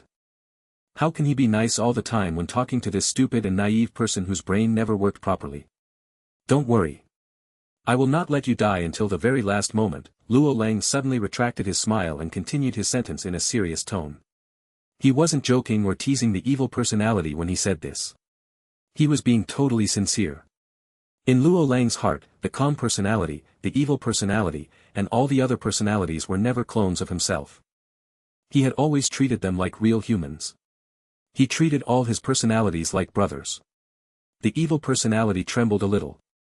His gaze turned deep as he looked at Luo Lang. Suddenly, he seemed to understand why the calm personality respected the primary personality so much. Maybe, this time, you're right, the evil personality thought to himself. Sure. Let's fight until the very end, the evil personality said calmly.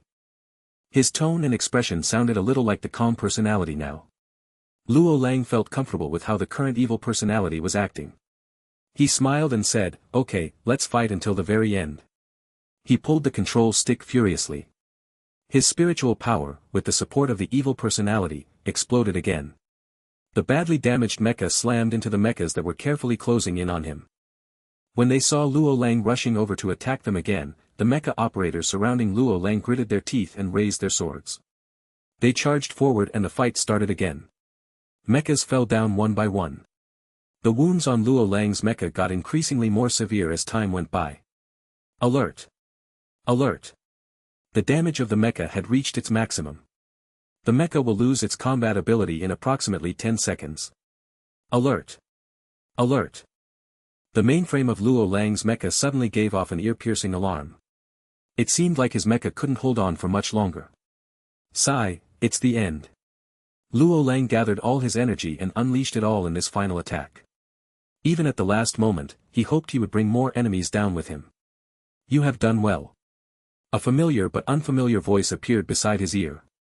It sounded like the calm personality, but maybe it wasn't. I still broke my promise. Luo Lang closed his eyes in pity. The mainframe had just finished its countdown and the mecha exploded with a loud boom. Luo Lang's mecha exploded into a giant mushroom cloud. Luo Lang's cockpit flew out quickly amongst the explosion. When Chang Xinyuan designed this model in the past, he took into consideration the survivability of the mecha operator when the mecha lost its combat ability entirely. He made use of the large explosion created by the self-destruct sequence installed in the mecha, as well as the immense energy and heat produced during this moment to disrupt the vision and the reconnaissance systems of the opponent's mechas so that the cockpit would be able to escape out of their visible range within a short time. The most extravagant thing was that these cockpits were equipped with the expensive chameleon system. After it shot out of the mecha, it would be able to collect information about its surroundings and merge with the environment. Finally. Hurry up and find the cockpit, the enemies shouted happily when they noticed that Luo Lang's mecha was finally done in by them. Luo Lang killed so many of their comrades so they really wouldn't be able to let him go, unless they tortured the hell out of him. Even if he was dead, they wanted to find his corpse and beat it until it became a pile of blood to vent their anger. But, before they could do anything, they saw a mecha dropping down from the sky. Boom! The mecha landed with a forceful quake. Some weaker mecha operators almost lost their balance. Ling Lan slowly stood up, allowing the dazzling sunlight shine on her mecha, almost blinding the onlookers in the process. She looked at the familiar mecha components scattered on the ground with a chilling gaze and her grip on the control stick tightened. When the enemy mechas saw this newly arrived mecha raising its cold weapon that was drenched in blood, they took a step back uncontrollably. Don't be afraid, he's already at his limit. A team leader shouted loudly when he noticed that the morale of his men was being sapped away by their opponent. Although he was also scarred, those words he said still brought him a sliver of courage. Still, he wasn't talking nonsense. The exterior of Ling Lan's mecha was indeed filled with scratches and burn marks. Even firmament, which was covered with dried blood, had dents and chips all over its edge. The blade didn't even look sharp anymore. Yet, even so, the straight and tall mecha body and the intimidating presence in the eyes of the mecha gave them the illusion that it was looking at them with contempt. The eyes of the mecha were a reflection of the eyes of the mecha operator. Although they were robotic eyes, it somehow gave them the feeling as if they were gazing at a metal giant. It was a frustrating feeling. Finally, the frustration spilled out of their chest, which turned into an angry roar. Charge! All the mechas rushed out in tandem. The frustration in their chest, the huge pressure bearing down on them, and the fear and weakness in their hearts meant that charging forward was the only way they could save themselves. Once they shrunk back, they would lose all hope of becoming anything significant in this lifetime. Ling Lan looked at them charging at her indifferently. She stomped her feet furiously and her mecha shot out like a black ray of light. Ah! Ah! Ouch! When the lights of all the mechas went dark, Ling Lan spun her firmament and sheathed in its holder. Bang! Bang! Bang! The mechas around her fell down consecutively. Ling Lan has become stronger. In the learning space, number 3 felt content when he saw how Ling Lan was performing. But she has already reached her limit, number 9, who was standing beside number 3, said worriedly. There was pain in her eyes. Number 5 silently appeared beside number 9.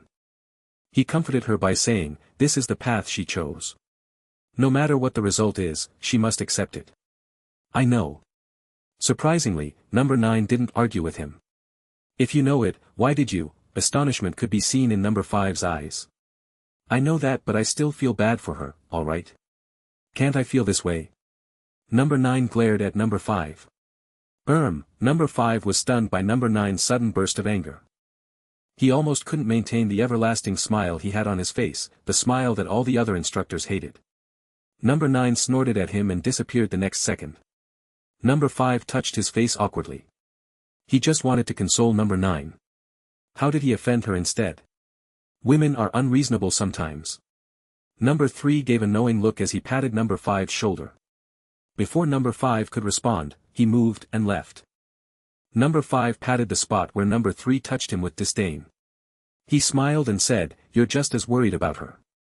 Why are all of you hiding it? He looked intently at Ling Lan, who was still fighting. The next second, he disappeared. He didn't notice that he had also lost his calmness. The living dead that never cared about anyone in the past was gone. Kill them. Charge. On the outskirts, the Mecha clan that came unexpectedly broke through a certain point in the line of defense and charged into the district without any hindrance. The commotion over there quickly affected the mechas in the center. Zhao Jun and his men, who were already exhausted from the constant fighting, noticed that their opponents' attacks had suddenly weakened a little. A few smart people quickly turned on their radar system and noticed the numerous green dots on the map. Alliance Army. Only the mecha operators from Ling Tian were recognized as their alliance. The others were all yellow dots or red dots. A thought appeared in Zhao Jun's mind. He got anxious. It's them. It was clear that only his mecha clan had so many people in this district. They had disobeyed his orders and came to save them. They were looking for death. Zhao Jun knew this clearly. Their opponents were a few times of their size. This time, they really couldn't go back home anymore. Zhao Jun was furious and agitated, but a warm feeling flowed through his heart. The warm feeling in his heart made him feel rejuvenated again. Damn it. Gather your senses. Don't let them come for nothing, Zhao Jun shouted angrily. He held his giant sword tightly and forced an enemy mecha in front of him to move back. Yes, Regiment Commander. His comrades who were fighting too shouted back furiously. They had already reached their limit, but when they saw their comrades coming to save them, they were suddenly full of strength again. Your men. Elder Father forced an enemy back and panted as he asked. As expected, once you got old, your stamina would deteriorate significantly. He only fought for a short while, but he already found it tiring. Yes, they came, Zhao Jun replied calmly. Although they disobeyed his order, he felt their sincerity. They were willing to go through life and death with them. However, if they were lucky enough to survive this ordeal, he would definitely teach these bastards who ignored his order a huge lesson. Zhao Jun gritted his teeth in frustration, and the strength he used when he was wielding his sword increased multiple folds. Commander, they've rushed in. What should we do? Calling for commander, calling for commander. A huge number of enemies has been discovered in Zone 023. Please give an order. Please give an order. Commander. Please reply. Please reply. The enemies surrounding Zhao Jun and his men couldn't find their commander, so the situation started turning into a mess. All of them fought for themselves and they couldn't cooperate with one another. The advantage they had because of their numbers had disappeared entirely. Damn it, Demon 37 troop is retreating. They're retreating. They want us to die for them. Ah! One of the mecha operators screamed in pain in the comlink. Then, he went silent. More and more mechas started appearing around them. In that instant, it seemed as if their surroundings were filled with their enemies. They couldn't find their comrades. These mecha operators finally got scared. We can't be their scapegoat. Damn it, Team 1099, follow me. Finally, one of the team leaders, who was fighting, couldn't bear it anymore and chose to retreat voluntarily. His decision affected the other teams around him, and a lot of teams started dashing out rapidly. The mecha operators, who lost their team leaders, saw the other mecha operators retreating. They couldn't receive any orders from their superiors, so they conformed to the majority and started retreating furiously too. Ling Lan had just finished off the mecha operators surrounding her. Just as she was about to continue taking care of the enemy mechas that were closing in on her, unexpectedly, the enemy mechas suddenly turned around and ran away furiously. In a blink of an eye, there were no more mechas in front of her. Did they just run away? Ling Lan was shocked. Yes, little Ling Lan. TSK TSK TSK, you have obviously scared them away. How scary. Number 5 sniggered in Ling Lan's mindscape. All thanks to your guidance. Ling Lan raised her eyebrows. She turned and took a few steps. She came to an empty spot. She squatted down and pushed the grass aside. A piece of rock was revealed. Luo Lang, are you alright? Ling Lan pressed her communication button. I'm alright, boss. The stone suddenly split open to reveal Luo Lang being sprawled on the floor. This rock was actually the cockpit. It managed to disguise itself successfully through using the chameleon system. As he was speaking, Ling Lan's cockpit opened. Luo Lang used all 4 limbs to crawl up from the ground and climb into the cockpit. Sit tight, Ling Lan ordered in a low voice. Luo Lang quickly buckled his seatbelt. Ling Lan's mecha jumped up again towards another location. She must rush to find Li Lanfeng now. She was afraid that Li Lanfeng had reached his limit. Li Lanfeng didn't know how long he had been fighting. He just dodged numbly, waved his sword numbly, and operated his mecha numbly. Li Lanfeng even thought that he was just a bystander, watching another Li Lanfeng who was fighting. This was obviously a result of his spiritual power controlling his body. But, this was the only way he could control his mecha when he was already at his limit with a seriously injured body. If this continued, Li Lanfeng knew that the state of his body, which he took so many years to nourish, would deteriorate again. But so what?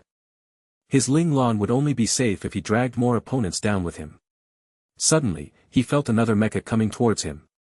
Li Lanfeng instinctively raised his sword and slashed at the incoming mecha. Clang! The mecha grabbed his mecha's right wrist swiftly. Li Lanfeng was dumbfounded, but before he could react, he heard a familiar voice. It's alright, Lanfeng. You can rest now. Rabbit, Li Lanfeng smiled. He forced himself to say the nickname he had always kept in his heart. Then, the mecha fell down. Ling Lan lifted him up with her left hand and said in a low voice, I'll take over from here. She hugged Li Lanfeng's mecha in her left arm and wielded firmament with her right hand. Her mecha stomped on the ground and she shot out, bringing Li Lanfeng's mecha with her. She charged forward like a cannonball towards the enemy mechas that wanted to surround them but didn't dare to. Luckily, Li Lanfeng was alright. Ling Lan was in an extremely good mood. She chose to save Luo Lang first because she was confident of Li Lanfeng's ability, but deep down inside, she felt sorry towards him. Even with one mecha in her arms, Ling Lan's agility wasn't affected in the slightest. She made a few evasive maneuvers and struck down a few mechas. Charge! Regiment commander is over there. Suddenly, there was a commotion outside. The enemy mechas surrounding Ling Lan started running away abruptly. At the same time, many familiar mechas rushed over. Regiment commander. We're her, boss. The excited voice suddenly got stuck in his throat. Many mechas that were rushing over almost hit their legs together. Fortunately, their mecha piloting skills were top class, so they stopped themselves from getting embarrassed just in time. You came to the wrong place. The target is at XXXX. You have 30 seconds. 1, 2, 3, Ling Lan said coldly. Charge. All the mechas dashed towards the coordinates given to them as though there was a devil chasing after them. They suddenly wished that they had a pair of wings. Let's go. Ling Lan reminded Luo Lang and Li Lanfeng. She brought Li Lanfeng's mecha and flew into the air. In a blink of an eye, she flew by the other Ling Tian mechas. Zhao Jun and Elder Father finally managed to last until reinforcements arrived. They gathered their strengths for a moment and fought for a while longer. But, after all, they had already reached their limit. They were right in the center of the fight too, so their enemies wouldn't give them any chances to catch their breaths. Ah! One of the mecha operators from Elder Father's side got struck by their enemy. He fell down with a loud scream. Are we finished? The moment this sentence appeared in Zhao Jun's mind, he heard a loud roar.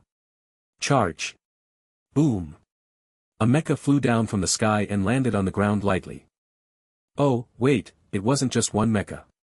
It was also holding a mecha that seemed to have lost its ability to move in its left arm. The model of these two mechas was too familiar to Zhao Jun. They were so familiar. Zhao Jun, a tough guy who wouldn't cry easily, had tears in his eyes. Boss! Lan Feng! Zhao Jun shouted in a low and hoarse voice. Boss! Boss! Zhao Jun's shouts awakened his comrades who were still fighting. The first cry sounded confused, but the second cry was filled with joy. They were already at their wits' end, but suddenly, energy flowed into their bodies and they managed to suppress their enemies who were attacking them. Bang! Bang! Bang! Noises of mechas fighting were heard. Soon, a bunch of familiar mechas rushed over. Boss, we came in time. The bunch of people were panting furiously. In order to rush to the designated location within the time limit boss set for them, they ran like never before. Charge! Ling Lan threw this word down coldly. Her voice was filled with killing intent. The moment she landed, she understood the situation of the battle. Zhao Jun had 11 men with him, but there were only 7 people standing now. That meant that 4 had already fallen. Charge! The mecha operators from Ling Tian just arrived at the scene, so they didn't understand what was happening. However, when they heard Ling Lan's order, they charged towards their nearest enemy without any hesitation. This was Ling Lan. She was the soul of Ling Tian. With an order, even if they were asked to die, the soldiers of Ling Tian would never hesitate. They gave all their trust to Ling Lan. Because of this trust, they believed that boss would never lead them to their deaths. They weren't brainwashed to be deadly loyal. It was just an unbreakable trust that was won through sincerity. Bang! Bang! Bang! Ling Lan's firmament formed rays of black light in the air. She pushed back the enemies that were surrounding Zhao Jun. Zhao Jun, I'm here. Ling Lan's indifferent voice appeared on the mecha channel. Boss! Zhao Jun was only able to shout this word. He couldn't say anything else. Regiment Commander, we're here too. Around 10 more mechas rushed over and saved the rest of Zhao Jun's men who had already reached their limit. It was really them. Zhao Jun felt his chest warming up. Suddenly, he understood what Ling Lan meant when he said that he wouldn't abandon any of his comrades. Finish them. Ling Lan's calm voice sounded again. Zhao Jun and his men, who just got saved and were feeling touched and excited, felt a chill on their back. Without even thinking, they raised their giant swords in their hands and rushed towards the enemy mechas fearlessly. At this moment, they had all forgotten that they had already reached their limits. They just felt that their bodies were suddenly filled with energy and the fact that they mustn't embarrass themselves in front of boss. After Ling Lan gave the order, she started clearing up the enemies before everyone else. Elder Father laid on the floor exhausted. His age didn't allow him to stand up with energy again and fight another round. He was really out of energy. This must be their leader. Elder Father's gaze landed on Ling Lan's mecha. Every single attack she did was sharp and clean. There was no unnecessary actions or energy wasted. He isn't simple, Elder Father thought to himself silently. By this time, their enemy had no thoughts of fighting anymore. They got the news that their alliance army had already retreated and they were the only army still fighting. In addition, the continuous swarm of mechas from Ling Tian and the fact that there were no commanders giving orders caused their psychological barrier to break down. Within a short time, they had all ran away like the tides of the ocean. Ling Lan gave the order to chase them for 50 kilometers. The Ling Tian army only came back after they chased their enemies for exactly that distance. Zhao Jun opened his cockpit and came down with Dr. Zhu.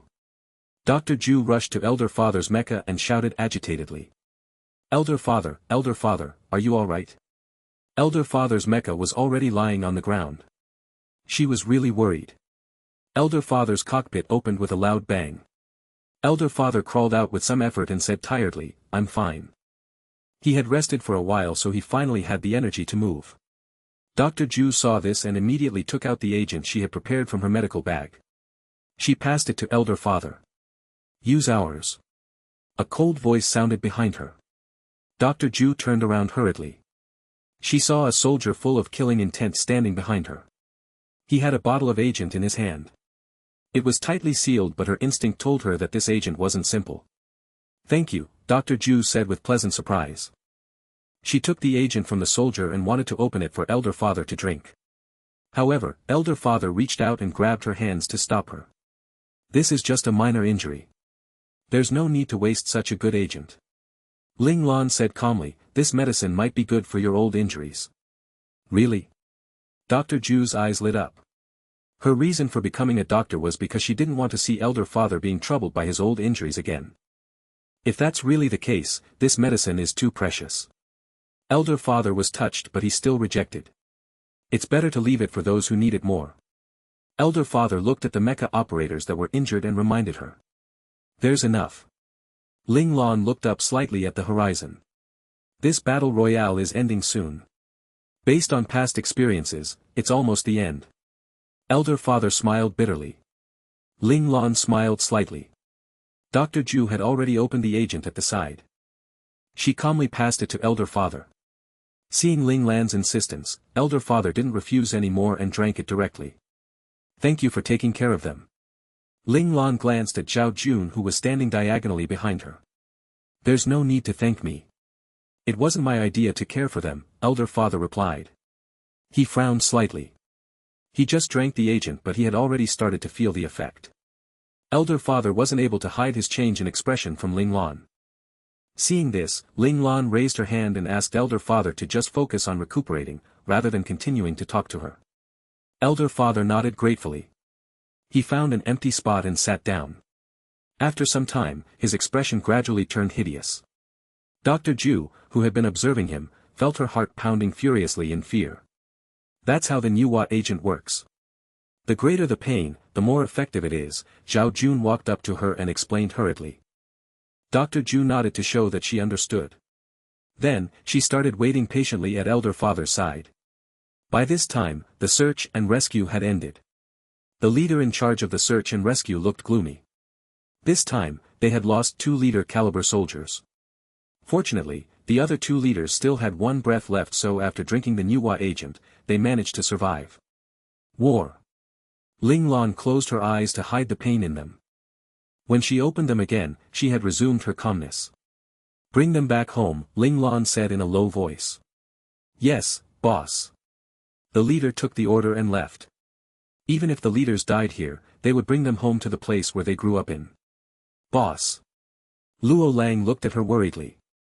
What's the matter? Ling Lan raised her eyebrows. Brother Lanfeng's condition seems terrible. After the battle ended, he went to treat Li Lanfeng. Ling Lan was shocked. She moved her body and immediately came in front of Li Lanfeng's cockpit. What happened?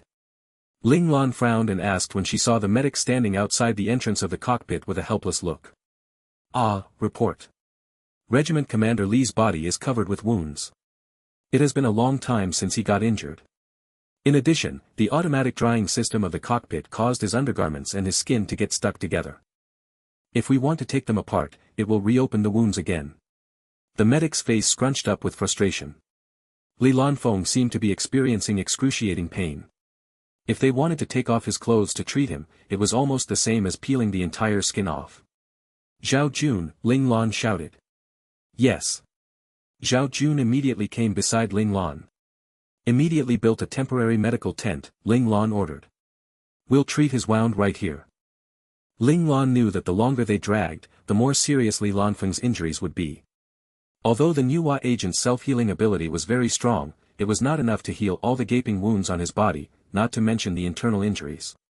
If they didn't separate the clothes from the skin as soon as possible, once the clothes got stuck in the wounds, it wasn't just about peeling the skin. They would need to dig into the flesh too. Yes. Zhao Jun knew that they couldn't waste any time, so he hurriedly led some men and built a new temporary surgery tent. Cough, cough, Li Lanfeng suddenly coughed a few times. A drip of blood flowed down the edge of his lips. His body was breaking down. If it wasn't for Li Shiyu's life-saving agent, he might have died this time. Commander, the Li family has its family rules too, Li Lanfeng smiled and said to Ling Lan weakly. Huh. Ling Lan frowned. Save your energy for the treatment later. I have to say it. I'll bandage my wounds personally later. Li Lanfeng's expression suddenly turned serious. What do you mean? Faint anger appeared in Ling Lan's eyes. I can't let anyone see, Li Lanfeng gave a bitter smile. Ling Lan then remembered Li Lanfeng's beautiful face. She understood a little of what he was saying. They will just be bandaging the wounds on your body, Ling Lan explained. I will watch over them. Not only that. Everywhere, Li Lanfeng forced himself to keep conscious. Although it isn't as strict as the family rules of the Ling family, it isn't any better. He grabbed Ling Lan's hand. It will affect my future. Don't let anyone see it. Anyhow, go back to the base camp. Fine. Sure. Before he could finish his sentence, he fainted. Ling Lan furrowed her brows even more furiously. It was obvious that Li Lanfeng's injuries didn't allow him to wait until he went back to the base camp for treatment. Boss, we're done. Zhao Jun had already finished building the temporary tent. Boss? The medic looked uncertain. Were they going to carry out the treatment? Prepare all the antiseptics and bandages. Ling Lan made a decision swiftly. She would take care of the problem when it came, but now, she must save Li Lanfeng first. Yes, boss. The medic rushed to prepare the medications and bandages. Ling Lan carried Li Lanfeng up and swiftly walked to the temporary tent built by Zhao Jun and his men. She carefully placed Li Lanfeng on the stretcher.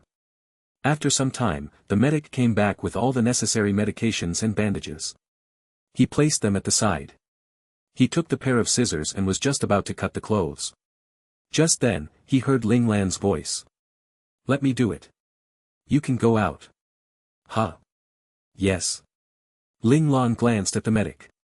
Her gaze wasn't cold, but the medic still felt as if an icicle just penetrated his soul. Oh, all right. All right. The medic didn't know what he was saying. By the time he regained his senses, he had already ran out of the tent. He patted his chest lightly. Only the regiment commanders would be able to withstand the aura of their commander. You could really kneel in fright from just his glance. I don't know what your family rule is, but since you're so afraid of it, it's not something simple. Maybe it'll be easier to solve it if I'm the one doing this. Ling Lan sighed softly. Then, she took the pair of scissors and started cutting the undergarments that were stuck to the skin. Wait. My Ling Lan, have you forgotten that you're a lady? How can you look at a man's naked body? Even though it's covered in blood and badly injured. Night came. Elder Father sat beside a campfire alone, listening to the warm crackling of wood chips being burnt.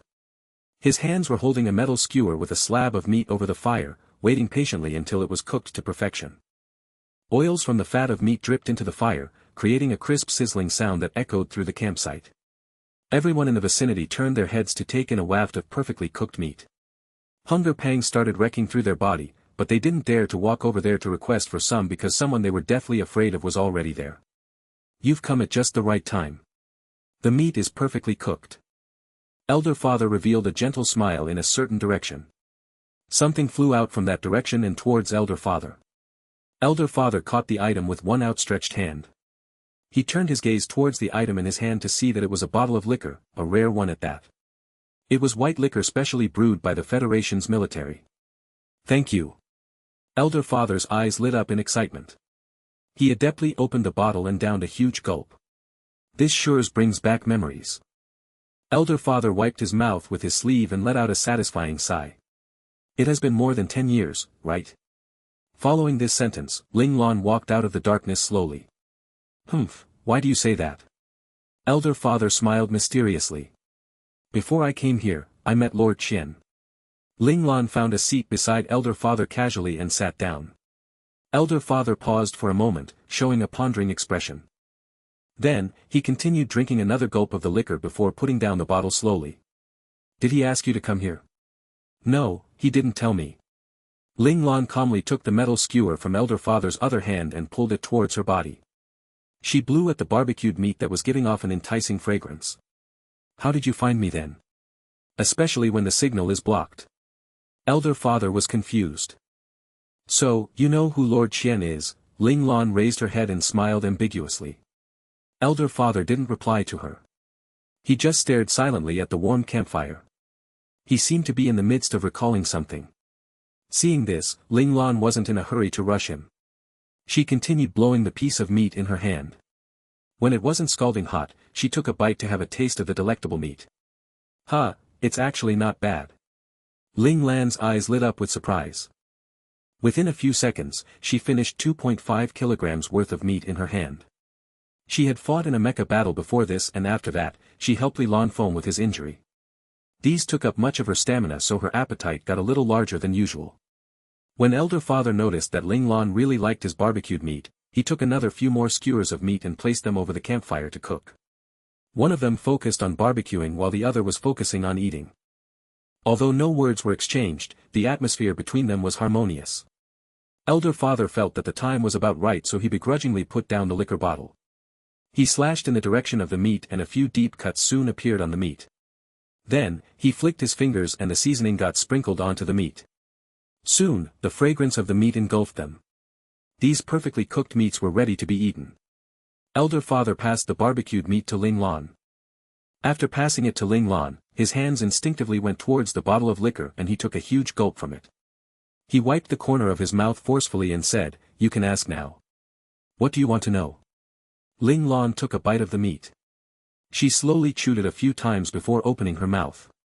"You probably came to the lawless lands with Lord Qian, right?" Elder Father looked at Ling Lan in surprise. "Why do you say that?" No matter how much the Federation trusts someone, they wouldn't leave him without any scrutiny. Moreover, the lawless lands is a special place. They wouldn't completely trust anyone with it, Ling Lan said calmly. "You're really sent by the Federation. They're probably starting to suspect the lawless lands, right?" Elder Father seemed to be on guard. "Are you sure?" Ling Lan lifted the corners of her lips slightly. "The ability and equipment of your mecha team can only be provided by the Federation or Caesar. Your looks. If Caesar wants to form a mecha clan that was full of ace mecha masters with this many pseudo-imperial operators and a few imperial operators, it would still be quite difficult for them." Elder Father had good eyesight. The moment these people acted, he knew their level. "Lord Qian has really betrayed the Federation?" Ling Lan asked. "Yes and no." Elder Father sighed deeply. "What do you mean?" "If the Federation didn't restrain his men, he wouldn't have any worries anymore." Elder Father gave a bitter smile. "I'm a little curious. That year, the Federation sent you probably because they wanted you to restrain him. Why are you lacking behind so much? You are even hiding here now." Ling Lan looked up at Elder Father. Elder Father laughed forcefully when he heard this. "Trust. You were betrayed by someone." Ling Lan immediately understood. "If I'm not wrong, Lord Qian acted personally." "Why do you think so?" Elder Father asked Ling Lan back. "Since the Federation sent you here, your ability at that time must be on par with Lord Qian. If not, you wouldn't be given the important task of restraining him. Among the bunch of people sent in the past, Lord Qian and you should be the most powerful ones. The rest wouldn't have the ability to injure you heavily. The only person who could hurt you so heavily until you are unable to recover even now must be him," Ling Lan calmly explained her guess. "I just don't understand why weren't you guarded against him in the first place since you're tasked with restraining and watching over him." This was the point Ling Lan couldn't figure out. In the lawless lands, it is hard to find a place for yourself here. That year, a few thousand of us were sent here. Now, only less than a handful survived. At that time, in order to survive, we don't have the time to think about the issue about trust, missions, or anything. We can only survive if we help each other. Elder Father clearly remembered the past. Signs of deep-seated pain showed in his eyes. The comrades that fought with him fell down one by one along the way. The ones that survived grew apart and in the end, they broke their ties. "So you believed him?" Ling Lan understood it now. "I didn't expect him to leave you alive." Elder Father understood what Ling Lan meant. By right, Lord Qian could just kill him and end everything. He forced a smile on his face and said, "Maybe we're getting too old that we reminisce about the past more." He might still want to leave some old friends behind or have some memories of the past. Or maybe he felt that you're not a threat to him anymore, so it's alright to let you live. Ling Lan hit the nail in the head while not giving Elder Father any face. Elder Father was silent for a moment. Then, he said slowly, "Maybe, what you say is the truth." The atmosphere around the warm campfire turned gloomy, but Ling Lan didn't seem to notice. When she opened her mouth again, she went on to an entirely different topic. "I don't think that Lord Qian purposely maintains this situation because he's afraid of the Federation." Elder Father gathered his composure and replied, "We're not the only ones in the lawless lands." "Caesar." Ling Lan gave a knowing look. "Yes. The amount of effort Caesar put in to conquer and control the lawless lands is not any lesser than ours," Elder Father said with a muffled voice. Most of the comrades that came together with him had died in the hands of Caesar. The two nations had too many altercations in the dark, no one knew what they had to pay for this peace. They just maintained a fake state of peace on the surface. When they met in the lawless lands, the two parties tore off their friendly facade and attacked each other like rabid animals. All they wanted to show to the other party was to see who was stronger and who had better tactics. From the looks of it now, our side seemed to have control of the situation, Ling Lan said calmly. Since Lord Qian and Lord Kun were both from the Federation, it was obvious who made the call among the 13 lords. Elder Father gave a bitter smile and shook his head when he heard this. Ling Lan raised her eyebrows. Elder Father said, "How can Caesar allow themselves to suffer such a loss? No one knows when they will act. But Lord Qian is already in the God realm. Is he not enough to control them?" Ling Lan was in deep thought. "How sure are you that there are no God realm masters among the people sent by Caesar?" Elder Father asked Ling Lan. "What's Lord Qian's intention?" Ling Lan didn't seem to have heard what Elder Father had said and asked him back this question. "How would I know? I haven't seen him in a long time, so long that I almost forgot I knew him." After that, Elder Father downed some more liquor down his throat. His expression was a little indifferent. He was not even drinking for the taste anymore, he was drinking to wash away the painful memories surfacing in his mind. In the lawless lands, you should be the one that understands him the most. Ling Lan raised her head. Her gaze was intense and sharp, so sharp that Elder Father couldn't deny her words. Elder Father took another gulp of liquor to calm his turbulent emotions. The man in front of him was very young, but his gaze and the aura on his body could even suppress him. Mind you, he was someone who wasn't even afraid of Lord Qian. Elder Father arranged his words in his mind and said slowly, "He has always been a confident person. Maybe he already knows what to do." Ling Lan frowned slightly. "Is there a problem?" Elder Father asked curiously when he noticed this. "Maybe we have been used," Ling Lan said in a composed manner. Elder Father was astounded. Then, he immediately got enlightened. "Lord Qian." Ling Lan didn't reply or deny it. Elder Father sighed. "He has always been good at scheming. If he didn't betray the Federation, I don't mind being someone else's chess piece," Ling Lan answered nonchalantly. Elder Father's eyes brightened up a little when he heard this. He couldn't control himself and said, "Good, good, good. With people like you in the Federation, it's worth it even if we died here. Don't say the word die so easily. Staying alive is more useful than being dead." Ling Lan stood up. Elder Father smiled sadly. "If we can live, who would want to die? But, with my current strength, there's not much use of being alive either." "That might not be true," Ling Lan smiled at him mysteriously. Elder Father shook his head. "I know my own body. You don't have to console me." Ling Lan didn't say much more. She just saluted to Elder Father and disappeared on the spot the next second.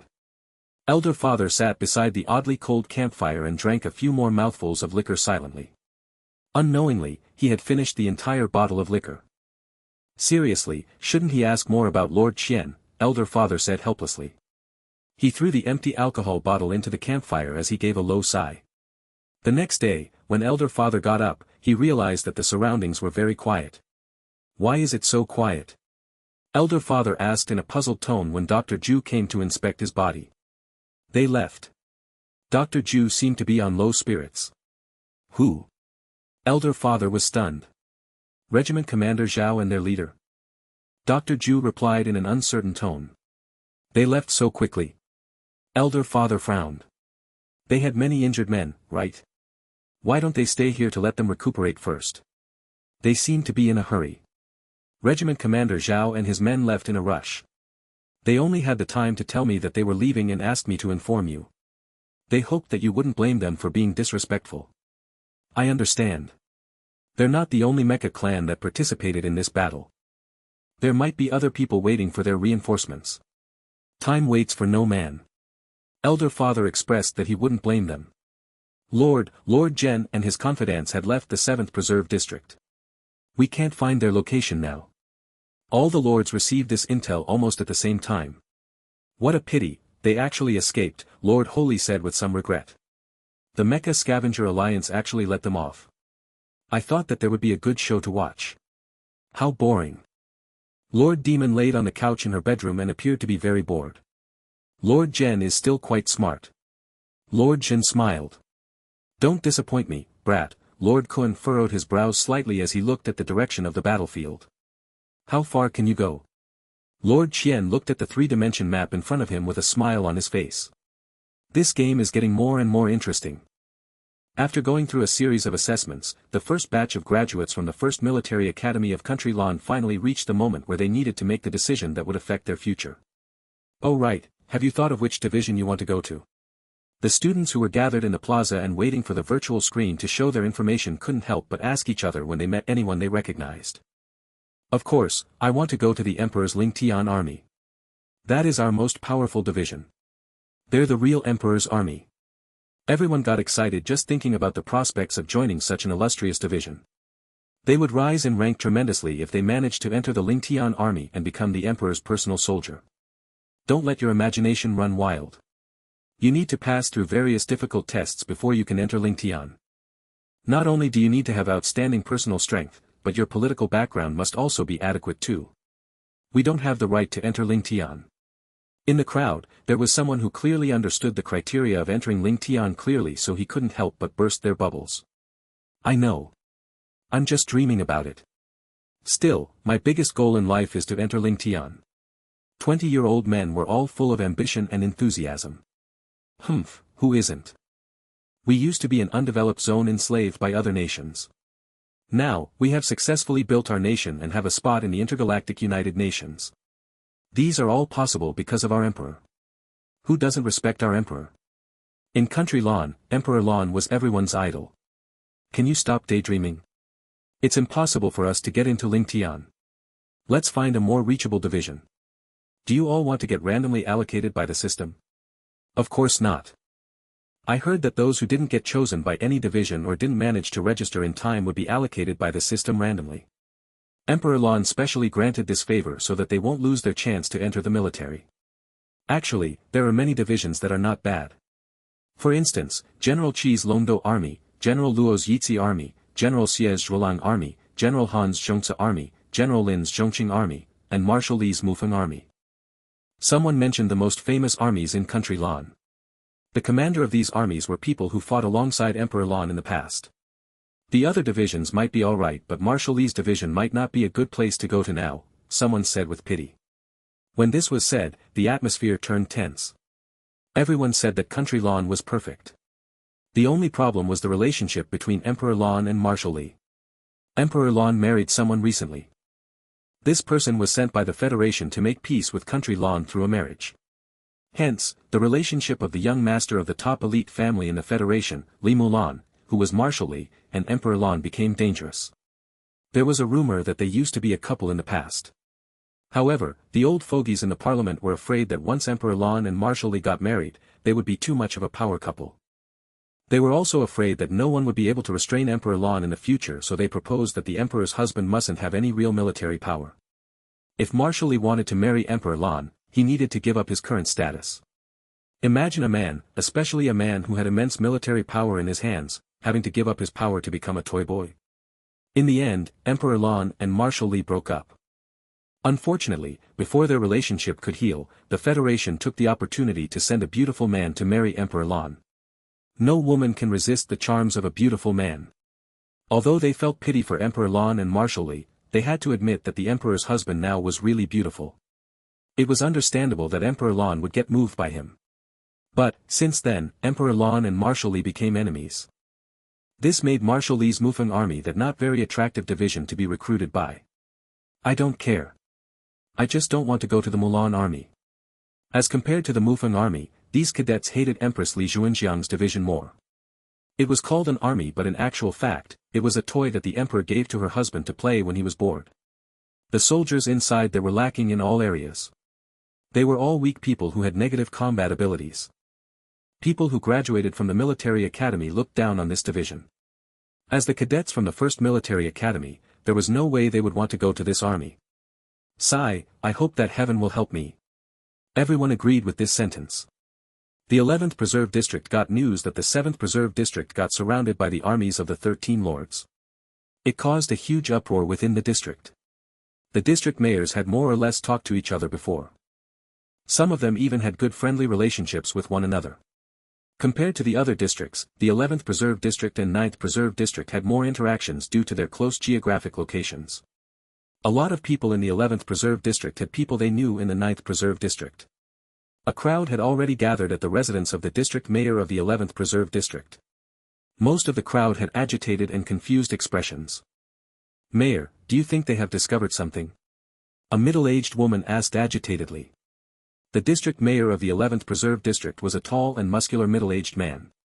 His eyes were bright and his gaze was sharp. When he heard what the women said, he glared at the woman. "Why are you so anxious? Don't scare yourself." "I'm just afraid that," the woman immediately shrunk back. "Afraid your head?"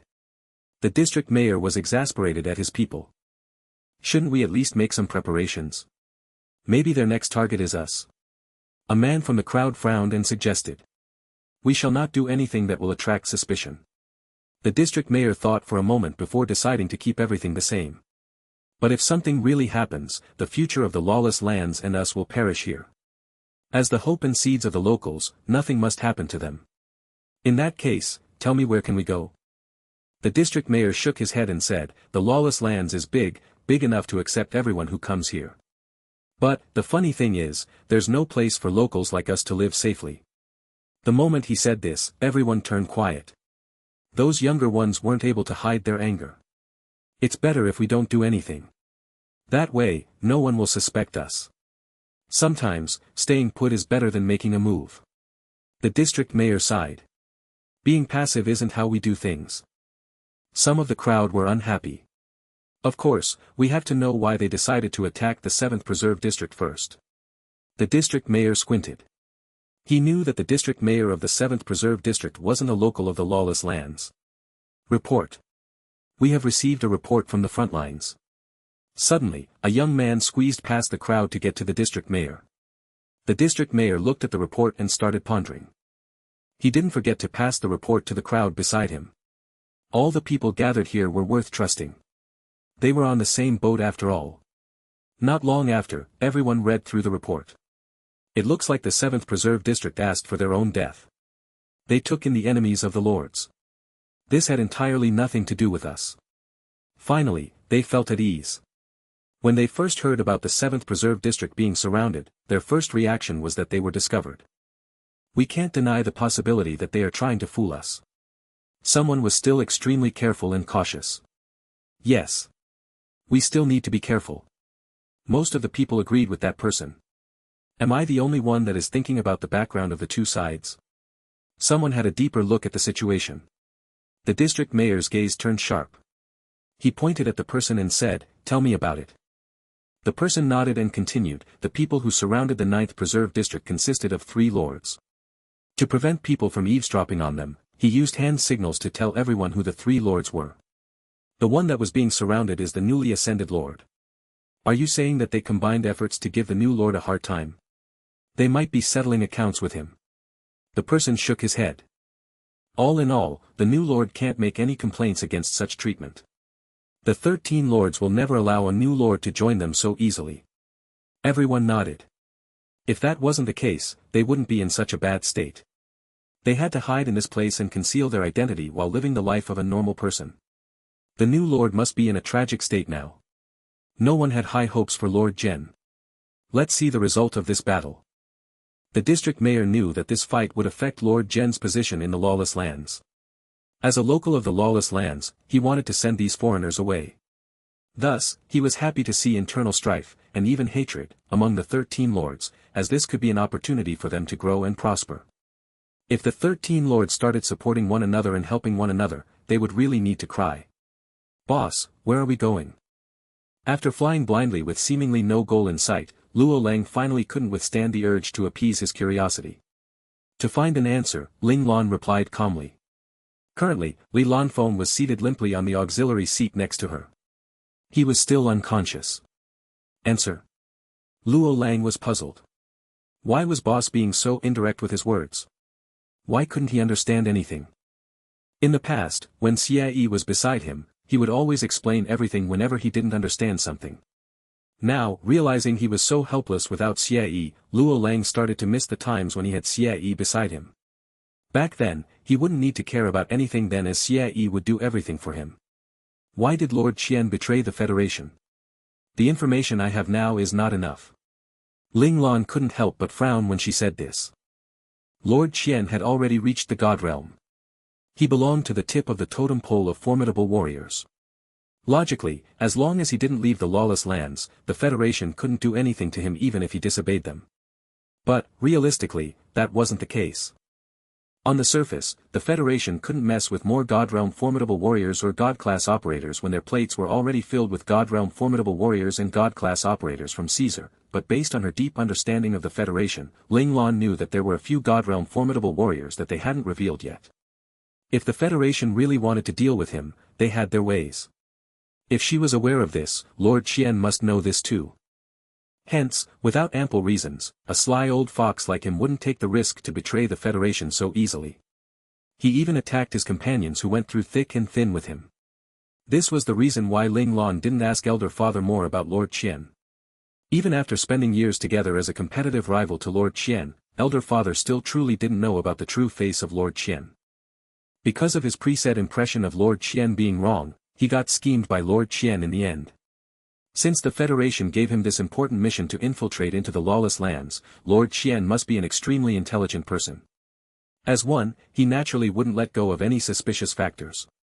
If Elder Father wasn't guarded against Lord Qian, it meant that he didn't know what Lord Qian truly cared about.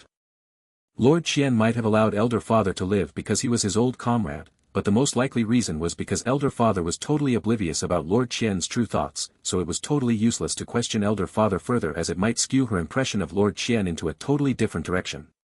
Since Elder Father didn't have the answer, she needed to find other ways to get it.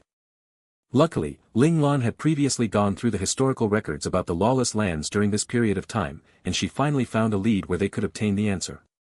The lead was the 11th Preserve District. These people were the true natives of the lawless lands who knew the true faces of 13 lords. Yet, the 13 lords chose to ignore and let them be. They seemed to be sowing seeds or planning something. Of course, since they belonged to different factions, every lord had their own goal in mind. Ling Lan was a newly arised lord, so even though she knew that there was something wrong with this district, she couldn't interfere with them immediately. The previous Lord Zhen might have his plans, but unfortunately, he died. His plans were forced to stop. Of course, some other lords might have stopped his plans because they didn't want her to join the inner circle. It would be impossible to start the infiltration towards the district from the roots. If she had enough time, Ling Lan had the confidence that she would be able to infiltrate the 11th Preserve District. But, she knew that the thing she lacked the most now was time. Plus, Lord Qian wouldn't give her the chance to infiltrate into their system. She understood this even though she only met him once. Since he wouldn't give her the opportunity, she could take the initiative before they could interfere with her. Ling Lan had never thought of letting go of the initiative. She lifted her arm and signaled for everyone to a stop when she noticed that they had reached her destination. Almost all the mechas behind her stopped abruptly in midair. Camouflage on the spot, Ling Lan ordered calmly. Following her orders, all the mechas disappeared and started looking for their hiding spots. Ling Lan, Zhao Jun, and Luo Lang stepped out of their cockpits. As they landed on the floor, the chameleon systems on the mechas activated to make them disappear on the spot. The district mayor of the 11th district discussed with his confidants for a long time, but nothing came out of it. They only ended the discussion on a sour note and left hastily. The district mayor watched as everyone left his office. Then, he let out a deep forlorn sigh. That sigh essentially encompassed the frustration, anger, and helplessness about the situation at hand. The district mayor's chief secretary, Dai, asked in a low voice, "What's the matter?" The district mayor gave a bitter smile. "The longer we stay here, the more I feel lost." Dai didn't reply when he heard this. Instead, the muscles on his cold face just twitched uncontrollably. "You feel it too?" The district mayor looked at the peaceful grassland outside his window with a stern face. The sun was still bright, but inside, his heart was cold, cold as the coming winter. They had been hiding for so long under the burning sun, but they had never felt warm before. Instead, what was theirs before, the sun, their land, and their people, all became unnatural to them. They didn't even remember the days when they basked in the glorious sunlight, without wondering when would the lords cast their shadows over them again, locking them in eternal darkness. Did the 13 lords really get fooled by them? His only hope now was that the new lord would attract their attention away from them. This battle royale got complicated for no real reason. Also, the 7th Preserve District, Dai revealed the worry in his heart. We can never tell them about that. We can only talk about them secretly. If they wished to unite the lawless lands together, they needed to give the people hope, not a reality with no future. They needed to subtly manipulate the people in order to make them persevere in their fight for freedom. This was a fight for freedom against invincible weapons and power. No one would be willing to take the bet if they knew that they would lose. I know. I just hope that Lord Jen will give us more hope. Maybe he was their single chance of salvation. As long as the other lords had all their focus on Lord Jen, this might be their opportunity to break free from their shackles. What hope do you need me to give? A cold voice suddenly shattered the solemn atmosphere. The voice was monotone enough to be mistaken as if a robot had said it. That emotionless and ever-unchanging voice terrified him to the core. Still, as an experienced people's man, he managed to quickly put on a facade of calmness. He looked up towards the door coldly and said, "Since you came, why do you still need to hide?" He was speaking in the Federation language. It sounded a little awkward, but it was still quite accurate. The moment he finished speaking, a figure appeared out of thin air 5 meters away from him. With clear and ear-piercing steps, the figure walked towards his table. The figure was wearing a mecha suit. He didn't have any expression on his face, but his cold aura was enough to freeze the air in the room. The figure who just came was very impolite, showing no respect to one's elderly. He just directly walked to the right side of the district mayor without any ounce of respect. Suddenly, a chair was pulled out from under the table. 2 people wearing the same mecha suit appeared behind the seat. Each of them held each side of the chair and pulled it out slowly, seemingly preparing a seat for their leader. One of them was muscular, tall, and handsome, while the other was skinny, frail, and beautiful. There were 2 entirely different styles, but when they stood together, it didn't seem weird. It looked quite harmonious. The man with the cold aura seemed to have expected this. He just walked directly towards the seat and sat down on it casually. The district mayor controlled the turbulent emotions in his heart as he squinted his eyes. Lord Jen. Based on what he said at the start and how his subordinates were able to appear beside him without them noticing, the district mayor quickly inferred who this man was. Ling Lan just glanced at him indifferently. She neither denied or affirmed his words. However, the district mayor wasn't asking a question, he was instead stating a statement. Thus, he didn't need Ling Lan's reply either. "Oh, Lord Jen is here. I apologize for not welcoming you. May I know why you're here?" The district mayor suddenly smiled and welcomed Ling Lan enthusiastically. What do you have here?" Ling Lan didn't act polite or beat around the bush. She just went straight to the point. "What do we have?" The district mayor's expression didn't break, but his eyes narrowed slightly. If Ling Lan hadn't taken special care to observe him, this minor change might go undetected. As expected, there is something weird going on here. The ends of Ling Lan's lips lifted slightly into a barely noticeable smile. "Heh, what do you mean by that, Lord Jen?" The district mayor had a surprised look on his face, as if he didn't understand what Ling Lan was talking about. "You know very well what I am talking about, and so does Lord Chen. That's why he let you people live in the 11th Preserve District all this time. Am I wrong?" Ling Lan's eyes stared into the eyes of the district mayor. The shapeless pressure she exuded pressured him to the point where a thin layer of sweat formed over the district mayor's forehead. The district mayor's breathing got rapid in shorter intervals. With Ling Lan's force of presence that was half step into the god realm, even if he used all of his body's strength to resist, it wouldn't be of any use. Right as the district mayor felt that he was about to cave in from Ling Lan's pressure, the mountain-like pressure disappeared. Not expecting it, he overexerted himself by using all of his power to resist against nothing. He groaned and a mouthful of blood shot out from his mouth. He lost a lot of his energy as he slipped on his chair. Ling Lan's force of presence was controlled perfectly. The force that was put on the district mayor didn't affect the chair one bit. She also didn't give him any chance to resist the force. Dai looked at Ling Lan with fear in his eyes. However, he didn't dare to move an inch. That was because at that moment, Luo Lang's right hand was holding his right shoulder with an index finger perking up slightly on the artery on his neck. If he even moved a single inch, his neck would be punctured. The district mayor understood the dangerous situation he was in. He realized he wouldn't live to see the next day if he did not do what Lord Jen wanted him to do. When he raised his head to look at Ling Lan again, the calmness in his eyes disappeared and instead, it was replaced with fear. "Tell me and perhaps you will have a chance to take your revenge," Ling Lan closed her eyes and said indifferently. "Giving it to you is no different than giving it to him. The reason the district mayor could become the most authoritative figure of the district was because he was the strongest both mentally and physically.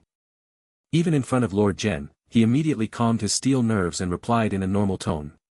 "But you hate him very much, don't you?" Ling Lan said nonchalantly. "Are you willing to die just like this? Bringing him down with you before you die and cause civil unrest within the lords? As long as there's this possibility, don't you want to try it out?" Ling Lan spoke slowly in a mild-mannered tone. It was as though she was making a suggestion to an old friend. The district mayor could be seen struggling internally. He realized he was slowly moved by those devilish words. It was just as Ling Lan had said. He didn't want to die without doing anything significant. Even if he had to die, he must bring the most hated enemy of the lawless lands down with him. "Heh, maybe you are working with them. Wouldn't me telling you be the same as telling him?" The district mayor wasn't going to tell their secret that easily, especially when this secret was going to dictate the future of the lawless lands and the original natives of the lawless lands. He wouldn't expose the secret until he had no other choice. Ling Lan half smiled as she looked at the district mayor and said slowly, "I think you are mistaken about something. You don't have a choice. My mecha army is just right outside the district. If you don't tell me, I will raze and burn down your district to the ground. Once I wreck everything you hold dear in your heart, I'll go find what I want personally. Even if I can't find it, I'm sure I'll get some clues." Plus, Ling Lan turned towards Dai. "Perhaps there are people who are willing to use it in exchange to have a chance to live." Ling Lan's words caused the district mayor and Dai to visibly panic. Yet, the district mayor looked at Dai and then turned towards Ling Lan. "You don't need to waste your time. Only I know this secret." Ling Lan calmly looked at her hand and said, "I'm a person who loves to gamble." Then, she leaned towards the district mayor and smiled. "How about we bet on it?" After Ling Lan finished speaking, Luo Lang's hand, that was now holding Dai's throat, began tightening his grip. Ugh, Dai tried his best to struggle, but how could he get out of the vice-like grip? He used all of his might to open his mouth, as if he was trying to say something. "Stop." In the end, the district mayor lost in the bet. Looking at him trying to stop Luo Lang, Ling Lan smirked in delight. Seeing that smirk, Luo Lang's hand loosened around Dai's throat. "You are no different from that person." The district mayor calmed his nerves and then said calmly, "Giving it to you is the same as giving it to him. It wouldn't benefit the lawless lands at all. Good things should be kept to yourself, but trying to keep it without the ability to protect it is an unforgiving mistake." Ling Lan stood up from her seat and walked next to the district mayor. She then smacked him over the shoulder. "When everyone in the 11th Preserve District dies, do you think the natives of lawless land would still exist after a few decades?" The district mayor's expression darkened significantly. "You would rather sacrifice the future of the natives of the lawless lands than to take a chance on grasping a future where your people can finally hold their heads up high. How dumb can you be?" Ling Lan inched her face closer towards the district mayor. A constant smile was plastered on her face and her tone was full of mockery. The district mayor tried to turn his head, but he knew he couldn't afford to. The lives of everyone in the district were on his shoulders. He couldn't evade Ling Lan's gaze. Once he evaded, it was like evading the responsibility on his shoulders. After a short while, the district mayor finally calmed himself and asked, "If I tell you, will you let us go?" Knowing he didn't have any choice, the district mayor began grasping for straws to survive. Ling Lan shook her head and laughed, "You're too naive. No matter what you say, you will suffer the same end anyways. However, I can promise I won't slaughter the citizens in the 11th Preserve District. So, tell me the secret that would cause unrest amongst the lords. At least, your deaths would then be of more value." Ha ha ha. The district mayor suddenly laughed derisively towards the sky.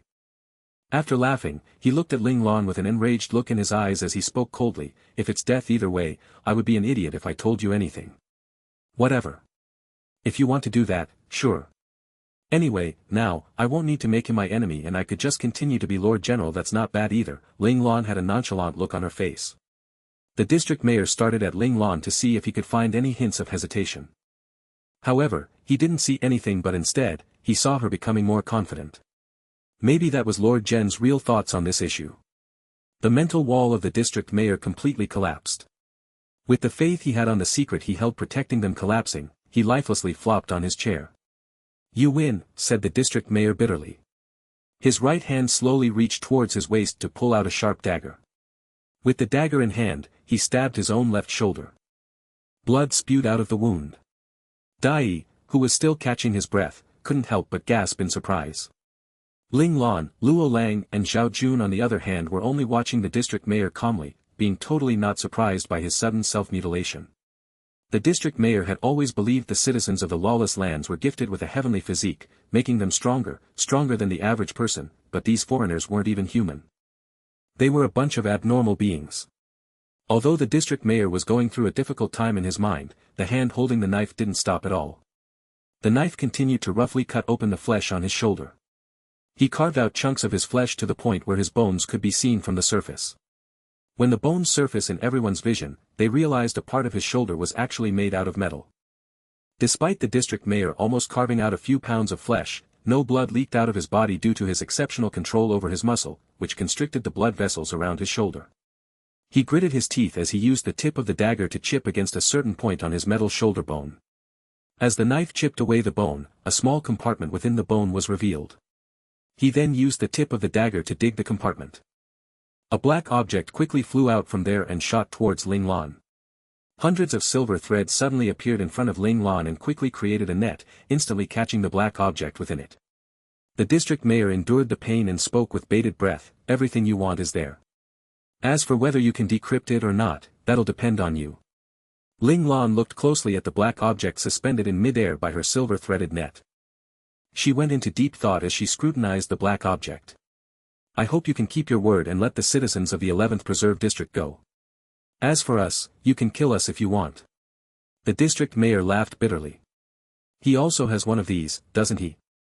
Ling Lan didn't answer, but rather asked a question instead. The district mayor's eyes narrowed.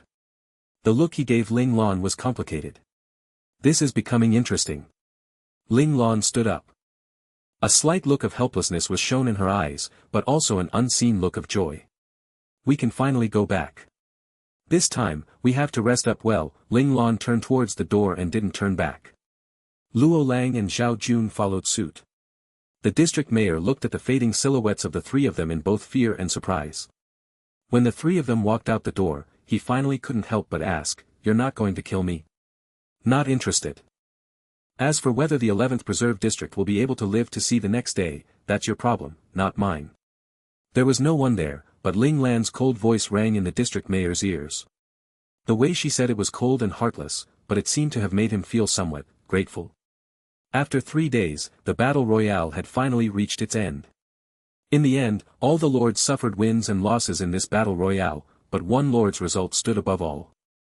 With the newly appointed Lord Zhen, Ling Lan, having such great performances despite participating for the first time, it brought great shock to the lords. When comparing the losses they had sustained from the battle to the benefits they had reaped from the battlefield, she definitely had won out. Like previous battle royales, after it was over, people would sit down and negotiate benefits and compensation. However, these diplomatic matters that required brainpower weren't Ling Lan's responsibility. Li Lanfeng, who had just woken up from his long rest, was immediately kicked out of the Rainbow Palace before he could have a serious talk with Ling Lan about his family rule. With him as main representative and Zhao Jun as his assistant, they went to Lord Qian's territory to fight another battle royale but with brains against the representatives sent by the other lords. There were no weapons or smoke, but it was more compelling than those types of bloody battle royale and more mentally draining. After sending out Li Lanfeng, Ling Lan couldn't help but breathe a sigh of relief. In reality, she was also afraid that Li Lanfeng would find her and talk to her about it. Although Ling Lan didn't believe that Li Lanfeng was actually willing to marry a man, her. Plus, as he was a very intelligent man, he would definitely use this opportunity to ask for some weird request. Before she could confirm what Li Lanfeng wanted, Ling Lan decided that she wasn't going to give Li Lanfeng that chance to ask for something in return. Ling Lan liked to make preparations for anything she did. The situation back then forced Ling Lan to make the decision to treat Li Lanfeng's injuries. However, it didn't mean that it would cause her to be at a disadvantage. "I will definitely find out what you actually want." Ling Lan smirked in delight, basking in the glory that she had beaten Li Lanfeng in a fun game. After sorting the steps she needed to take to overcome this predicament, she looked down at the black object on her palms that was given to her by the district mayor of the 11th district. "Luo Chao." Ling Lan turned around and shouted towards Luo Chao who was idling on the sofa. "I'm here, boss." Luo Chao got beside Ling Lan in just one step. "I need to go for closed-door meditation for a while." You and Shuya will be responsible for the Gen district in the time being. If you need to fight, go find your brother. If you need to discuss something, find Shiyu, ordered Ling Lan. Ah. Oh. The unexpected arrangements made Luo Chao gasp in surprise. Then, she calmed herself and took her orders like a textbook soldier. Luo Chao, you and Shuya are already very strong. Ling Lan seemed to have sensed the unsettled feeling and uncertainty in Luo Chao's heart. She reached her hand out and patted the back of her head. You have to believe in yourself. But, it was the first time Luo Chao was responsible for such an important role. So, naturally, she wouldn't have the experience too. At first, she was jealous of her brother being a regiment commander, but she quickly appeased herself by knowing the fact that the only reason why her brother was a regiment commander of a clan was because boss had partnered him up with a skilled deputy who made up for his flaws. Her brother's job in that clan was to be the main fighter of the mecha clan.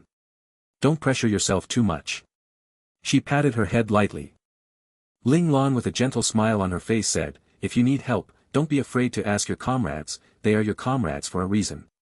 Luo Chao gradually calmed down and she nodded with great force, I understand, boss. Then, she felt her head get patted lightly again. You can do it. Ling Lan's soft and gentle voice flowed into her ears, but there was no one standing in front of her. Luo Chao knew that Ling Lan probably went to have her closed-door meditation session. She didn't know where Ling Lan had gone, but she didn't need to know. She only knew she needed to protect the entire Gen district until boss returns. Below the Rainbow Palace, in the vast swamp area, Ling Lan found a suitable area for closed-door mediation and before she knew it, she was instantly swallowed up by the ground. In a dark hole, Ling Lan slowly opened her palm to reveal the black object that was sitting in her hand. I didn't think that this star system would have something that originated from Mandora. Mandora, just what type of star system is it? I really want to see it for my own eyes. Ling Lan, are you ready? As she was imagining what would be like to live in the Mandora star system, Number One's voice steadily rang in Ling Lan's mindscape. Instructor Number One, I'm ready, Ling Lan said calmly. Begin the transport. I have already relayed the path to you. Be careful, Number One said in a serious tone. Yes, sir, replied Ling Lan. After saying that, Ling Lan closed her eyes and the black object on her hand began to crumble apart. The black outer shell continued to crumble apart to reveal a handful of silver sand that was glittering in the light inside.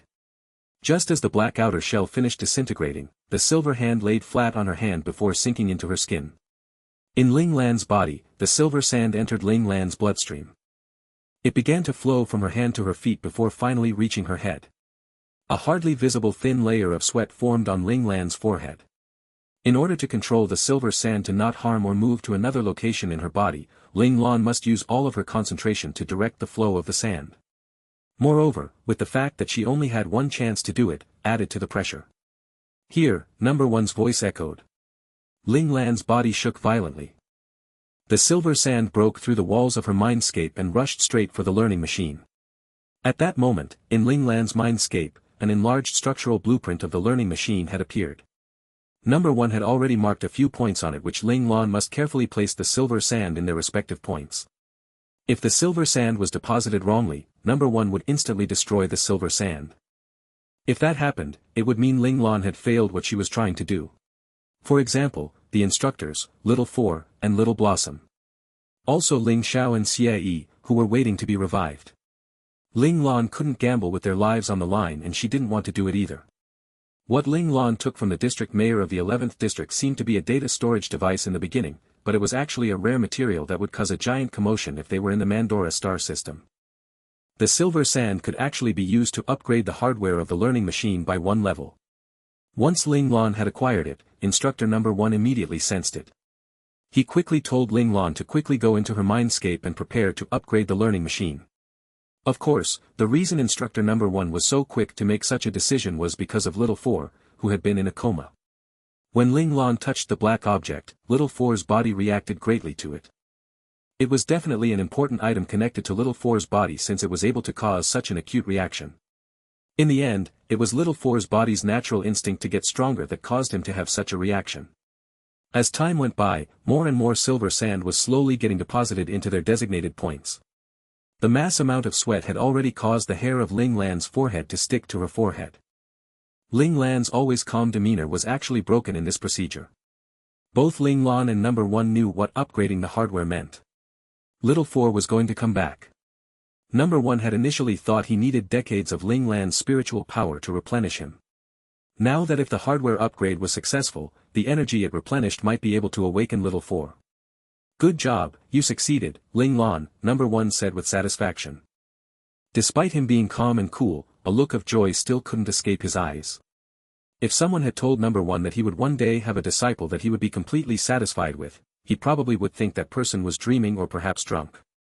However, now, Number 1 was able to tell everyone without hesitation that Ling Lan was his favorite disciple and only disciple. Just Ling Lan was enough. 1454 Selfish person. At this moment, Ling Lan didn't relax even though the silver sand had been successfully deposited in their respective points. Instead, she prepared herself for the incoming recoil the hardware was generating. Little 4's learning device wasn't the average learning device, to begin with. Thus, the process of upgrading it wasn't also a normal process too. The recoil generated during an upgrade was enough to devastate a normal person. Only people with exceptionally strong spiritual power would be able to endure such recoil. Even so, the price they had to pay to endure such torment was not to be slighted either. However, this amount of recoil didn't put pressure on Ling Lan as she had the spiritual cultivation of the Divine Command sect which was already close to God realm. Ling Lan withstood the strongest 3 waves of recoil. After enduring those waves, the waves got decreasingly less powerful. As the waves of recoil ended, Ling Lan finally relaxed. She knew that it was the sign that the hardware of the learning device had upgraded successfully. You have done well. Number 1, who was guarding Little 4, suddenly opened his mouth. Thank you, Number 1, Ling Lan appeared behind Number 1 silently and whispered. After enduring the recoil, Ling Lan hurriedly came into the learning space to inspect the effects of the upgrade had on Little 4. Little 4's condition is improving. Don't worry. Number 1 knew what Ling Lan was worried about so he gave her the answer first. Is the upgrade enough for Little 4 to wake up? During this period of time when Little 4 was in a coma, Ling Lan realized how important he was to her. Without Little 4, her heart felt empty. She knew that Little 4 might wake up after this, but the strong and confident Ling Lan suddenly felt afraid. She was scared that her expectation was set too high that the reality would disappoint her. Even if he doesn't wake up now, it won't be long before he does, Number 1 said calmly. That's good. Ling Lan's gaze turned firm. Being weak was just temporary. Being strong was eternal. Number 1, Little Blossom's situation is improving. Number 5 suddenly appeared in the room and exclaimed in surprise. Number 1 frowned. He lowered his voice and said to Ling Lan, I'll go and take a look. He disappeared with Number 5 without waiting for Ling Lan's reply. Only Little 4, who was hovering in mid-air, was left in the room, as well as Ling Lan, who was standing beside him. Ling Lan stretched her hand out. Her slender and glowing fingers gently caressed Little 4's chubby cheeks. Even though he had been in a coma for such a long time, he still maintained his chubby and cute look. Little 4's whiny look whenever he did anything wrong surfaced in Ling Lan's mind. He always would hug her and call her boss in a cute manner in an attempt to flatter her. He would complain to her angrily and tell her his plans to drag Li Lanfeng down. Little 4, I really miss you, Ling Lan said softly. There was no one else around her, so in front of Little 4, the person who accompanied her for 2 lifetimes and understood her the most, she let go of herself. Do you know when my father died, I was really sad, but what caused me to almost break down mentally was you. Little 4, when you suddenly disappeared, I thought that I was abandoned by the entire world, Ling Lan smiled as she said. Tears started to appear in her cold and indifferent eyes. But, I didn't believe that you'll abandon me. You once said that you'll accompany me for life. You'll even accompany my children for their entire life too, Ling Lan stroked Little 4's cold cheeks softly. They didn't have the warmth that Little 4 had in the past. Now, Little 4 looked more like a robot, even if he looked like a human to the naked eye. There's not many people I trust. My parents, you, the instructors, the comrades that grew up with me, and the friends that went through life and death with me. But, the only person I trust completely is you. Even my parents can't make me do that. Ling Lan raised her head and controlled her tears. Little 4, ultimately, I'm still a selfish person. Besides you, whom I know entirely, I've never given all my trust to someone else. 1455 Evolve. That's why Little 4, wake up, I need you. This was the first time Ling Lan said that she needed someone. The Ling Lan now was no longer the strong and invincible commander in everyone's eyes. She was no longer the dominant boss who all of her comrades believed that she could fight off thousands of soldiers. Now, she was a girl who needed someone to rely on. I'll give you one chance. If you don't wake up now, I might not need you anymore. Ling Lan's demeanor suddenly turned cold and her expression turned indifferent. She slowly took back her finger, as if the weak expression she just showed was an illusion. Her weak self was extra baggage. Faced with the loss of Little Four, she went back to demeanor of the Ling Lan from her previous life. The weak version of Ling Lan that was dependent on everyone else around her to survive, that was sad that everyone showed concern for her but no one actually felt concern for her, and that was lonely. If staying here being all weak wasn't going to do anything, then she would be going to do what she needed to be, a cold and heartless commander. Just as she turned around to leave, the corner of her sleeve was suddenly pulled on by a chubby little hand. Don't, leave. Little Four's weak voice rang from behind her. Ling Lan's body shook and her eyes instantly teared up. She rapidly blinked her eyes. The blinking immediately erased the immense joy she had along with the weakness she shouldn't have had or rather shouldn't have shown. She turned around and flicked her finger lightly, dumb Little Four. You finally slept enough. The Little Four hovering in mid-air groaned in pain. Then, he immediately jumped up and held his forehead with a look of being wronged. With a sad look on his face, he said, Boss, I'm a patient right now, can't you be a bit more nice to me? Nice? The bones on Ling Lan's finger began to make cracking sounds. She then spoke in a cold tone, do you need me to give you a massage personally? It was clear that this massage would definitely make Little Four be in so much pain that he would rather die. As an intelligent entity, Little Four was, of course, not related the word dumb. He shook his head furiously. Right as Little Four was about to cause himself to faint from shaking his head too much, a hand suddenly held his head and stopped his shaking head. Ling Lan's head caressed Little Four's head. This sudden warmth stunned Little Four. Boss? Little Four raised his head in surprise. In the next second, Ling Lan used all of her might to hug him. The hug was so tight that Little Four actually felt as though he was suffocating. Little Four, it's good that you're fine. Ling Lan's calm voice flowed into Little Four's ears. Despite it sounding cold as it had always been, Little Four still managed to hear the happiness and gratefulness in Ling Lan's heart. As the hug continued, Little Four could feel his body warming up to the point where his main CPU might overheat. Next time, I won't allow you to take such risks again. Even if it is for Mom or Dad or even me. I won't allow it. Don't ever do that again, do you hear me? Said Ling Lan sternly. She hoped that Little Four would always exist even at her passing. Even if one day she weren't to exist anymore, she still hoped Little Four would continue to exist in this world and live without any worries. Little Four felt himself short-circuiting for a moment. The two top-level restrictions of the learning machine actually somehow went against each other, which made his circuits go haywire. The first responsibility of the learning machine was to protect the life of the host, and the second responsibility was that it couldn't go against the orders of the host. Ling Lan, who was holding Little Four, felt that Little Four's body had frozen stiff. Upon realization, she quickly and gently placed Little Four down.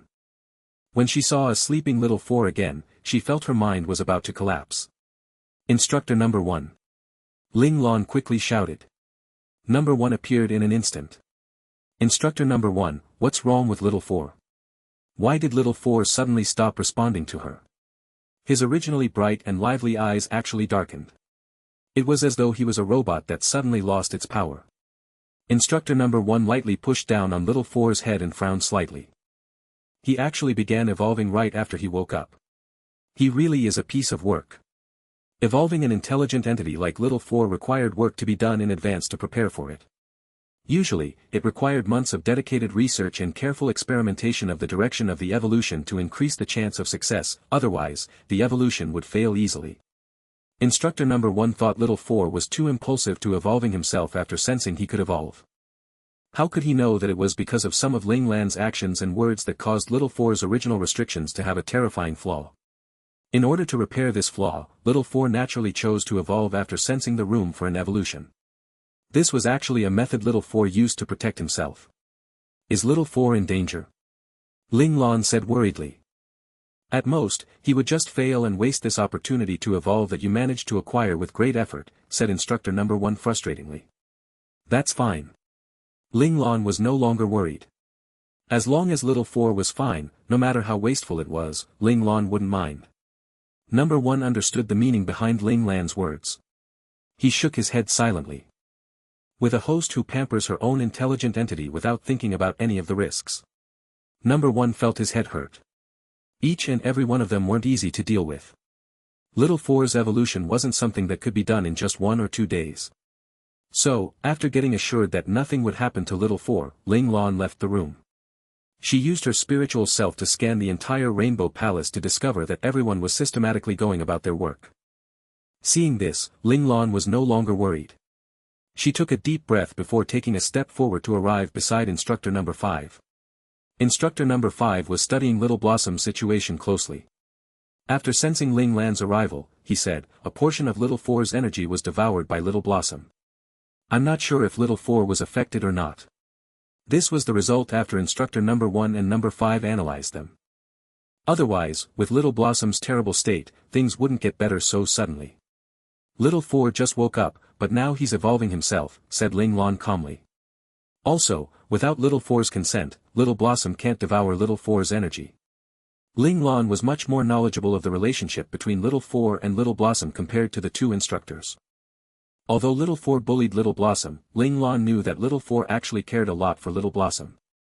It was probably when Little 4 sensed Little Blossom was in danger, he voluntarily sent energy to Little Blossom. If he's fine, that's good. Number 5 had a nonchalant look on his face. He was now more interested in Little Blossom. The way he looked at Little Blossom was like a wolf watching its prey, as if he was hoping to get a bite of him. Instructor Number 5, I want to enter the virtual time dimension. Ling Lan's words instructor made Number 5 retract his gaze. Why? Instructor Number 5 had a stern look on his face. I want to find a catalyst to advance into the God realm, Ling Lan said in a serious tone. No, Number 5 instantly refused. Instructor Number 5, shouted Ling Lan with determination. The two of them stared at each other. After a few minutes, Instructor Number 5 wiped his helpless expression with his hand and said in dismay, convince me with a good reason. Lord Qian, Ling Lan only said those 2 words. Number 5 was silent for a while, then said, you should know where your problem lies. This time, it was Ling Lan who was silent. Having been stuck at the peak of the Imperial realm for so long and not being able to touch up the God realm, she, of course, knew the reason. She advanced too quickly. Although the advancements were carefully done, her basics were still clearly less solid than those who have had decades or even centuries of time to build it up. Even if there was the learning space's time machine speeding things up, giving her more time to train, it still wasn't enough to make up for centuries of work. Advancing into the God realm required enough power in layers. Otherwise, if the layers were too thin, it wouldn't work. That was the issue Ling Lan had. Her amount of power was not enough, so she couldn't get close to the door of the God realm. Slowly, gathering power was the best method to advance into the God realm. Unfortunately, Ling Lan couldn't wait. 1456 There's only one chance. Lord Qian won't give me time. Especially after she had received the thing Lord Qian wanted. If things kept going the way it did, Lord Qian would definitely make a move soon. However, this time, he wasn't going to let her off easy like before. You were too hasty in your decisions, Number 5 said helplessly. I can wait, but the others can't. Ling Lan's expression was determined. The move she made seemed to have been made blindly without any care about the consequences, but in reality, the only way they could escape from the clutches of Lord Qian was by doing those seemingly reckless actions. With your wits, you clearly could have avoided it. Number 5 still thought Ling Lan's plan this time was not well executed. Why should I refuse what has been given to me? Ling Lan responded coldly. However, at the same time, you also paid the price for it in time. You clearly had time to prepare for it. Number 5, a person who disliked taking any risks, didn't like Ling Lan's extremely reckless way of doing things. What's destined to come will come eventually. Plus, what's the point of getting 1 to 2 more years? If I can't advance into the God realm, I can only be a pawn in Lord Qian's grasp, not his opponent. Ling Lan saw through it all. In that case, I would rather grasp all of the opportunities laid before me regardless of risk, and perhaps something magical might happen.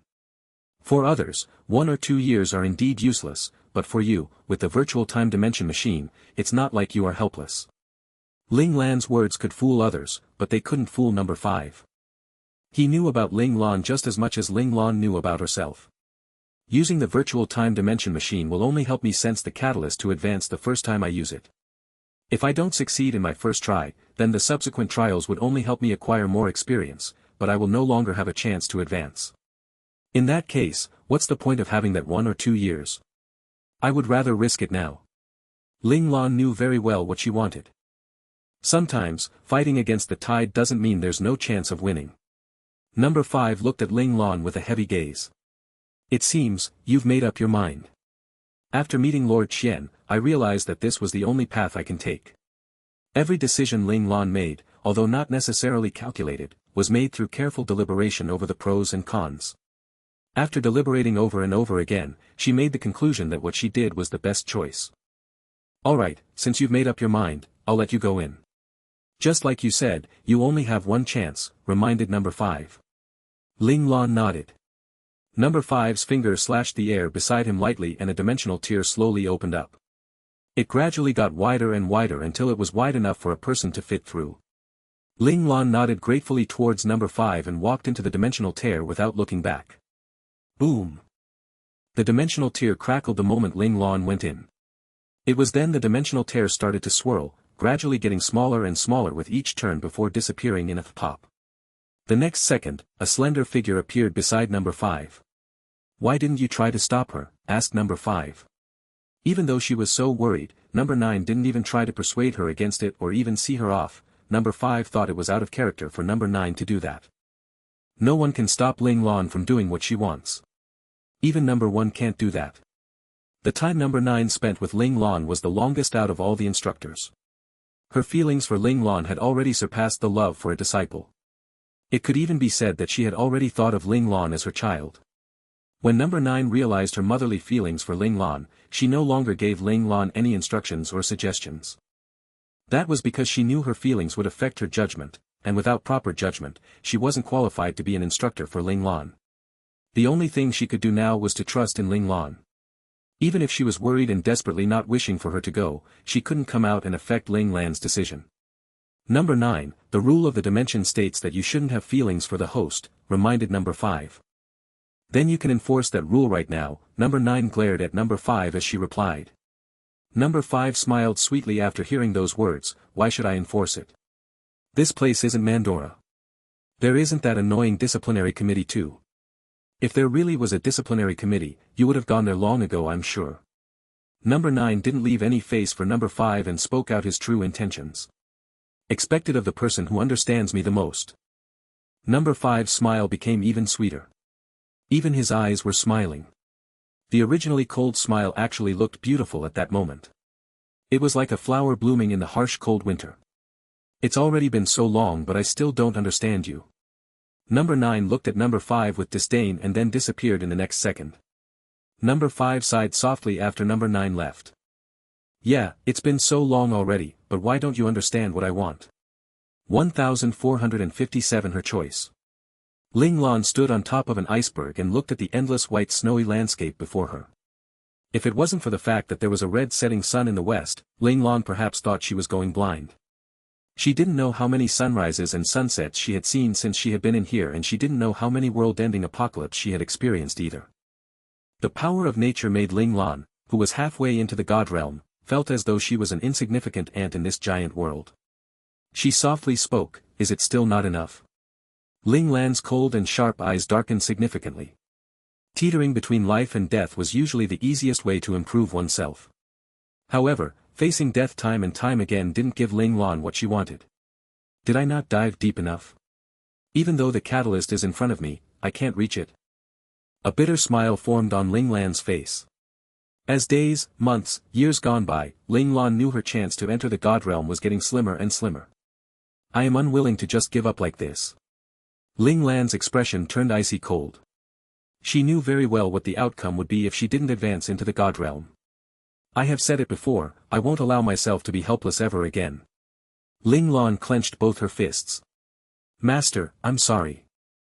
I need to use the forbidden divine command sect technique. After saying that, Ling Lan's entire body sank into the snow. Number 1, who had his eyes closed while meditating, instantly opened them. You're not going to stop her. Number one's shadow suddenly spoke in a cold voice. It was number two. Number one's eyes flickered slightly before slowly closing them. This is her choice. Advancing to God Realm is still too difficult for the present, Ling Lan. Number two didn't think it was a good idea. If she doesn't force it, she would only have a few more days to live anyways. Dying now or later is all the same, so might as well risk it all. A charming voice rang from the other side of the dimension. A dimensional tier opened up and number 4 walked out while striking many different poses. Even you can't sit still anymore. Number 2 sneered. Our fates are tied with Ling Lan. If she doesn't advance to God Realm, would it benefit us? Number 4 smiled lightly. Number 2 was speechless. He didn't want to speak with these intelligent entities who already had their own agendas. He quickly disappeared from number 1's shadow. He ran away pretty quick, number 4 sneered coldly. That's because you are being unrealistic, so he didn't want to speak with you anymore. Number 5's voice echoed from behind number 4. How am I not being realistic? Number 4 ruthlessly stared down number 5. If Ling Lan were to die, we would at most return to the drawing board and wait until Majesty 4 awakens to find the next host and start again. Number 5 pointed out the specialty of their learning machine. Yeah right, if Majesty 4 didn't evolve and create a connection with Ling Lan, what you said might be true. However, now, if Majesty 4 were to wake up and find out that Ling Lan had died, he definitely would choose to destroy himself. Then we'll all die, number 4 rebutted. You forgot the meaning of our existence again, haven't you? Number 5 responded helplessly. Number 4 was speechless and couldn't find the words to refute him. She could only look towards number 1 angrily. Number 1, are you thinking of using your final authority if that happens? Number 1 slowly opened his eyes. All of the instructors had already come into his dimension unbeknownst to him. It seemed that Ling Lan's situation worried every instructor. Looking at them standing there with hopeful eyes, number 1 snorted coldly and said, everyone go back to where you came from now. Alright, fine, fine. I'll go back. Staying here won't do any good anyway. Number 5 smiled with an indifferent look on his face. Looking at that irritating face, number 9 couldn't control her urge as she released a furious kick towards his knee. After kicking number 5, she quickly disappeared, without turning back to see what the outcome of her kick was. Number 5 gritted his teeth and rubbed his kicked knee. While limping, he walked forward and similarly disappeared from the dimension. If there's nothing fun happening here, then I'll be leaving too. Number 3 yawned like he didn't have care in the world. Before he finished his sentence, he had already left. You men are all so stubborn and so boring. Number 4 flicked her wavy long hair and walked out of the dimension the same way she came in. The other instructors slowly disappeared after number 1 ordered them to leave. In the end, number 1's shadow also became lighter before finally disappearing in a flash as well. The entire dimension returned to its peaceful state. Then, number 1 slowly closed his eyes. No, I won't. Number 1's lips moved slightly. Ow, ow, ow, the immense pain made Ling Lan tremble. The immense pain seemed to be coming from deep within her body, but also seemed to be from the outside of her body as well.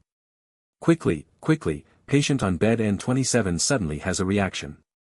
Give her a dose of painkiller. A woman's voice rang beside her ears, with a hint of worry and panic in her voice. Ling Lan, don't be scared. Ling Lan, don't be scared. You're very brave. You have to believe in yourself. This time, you will be able to endure it. On the other side, another soft female voice sounded as an ice-cold towel was used to wipe her forehead. The refreshing feeling coming from the towel was the only thing stopping Ling Lan from fainting.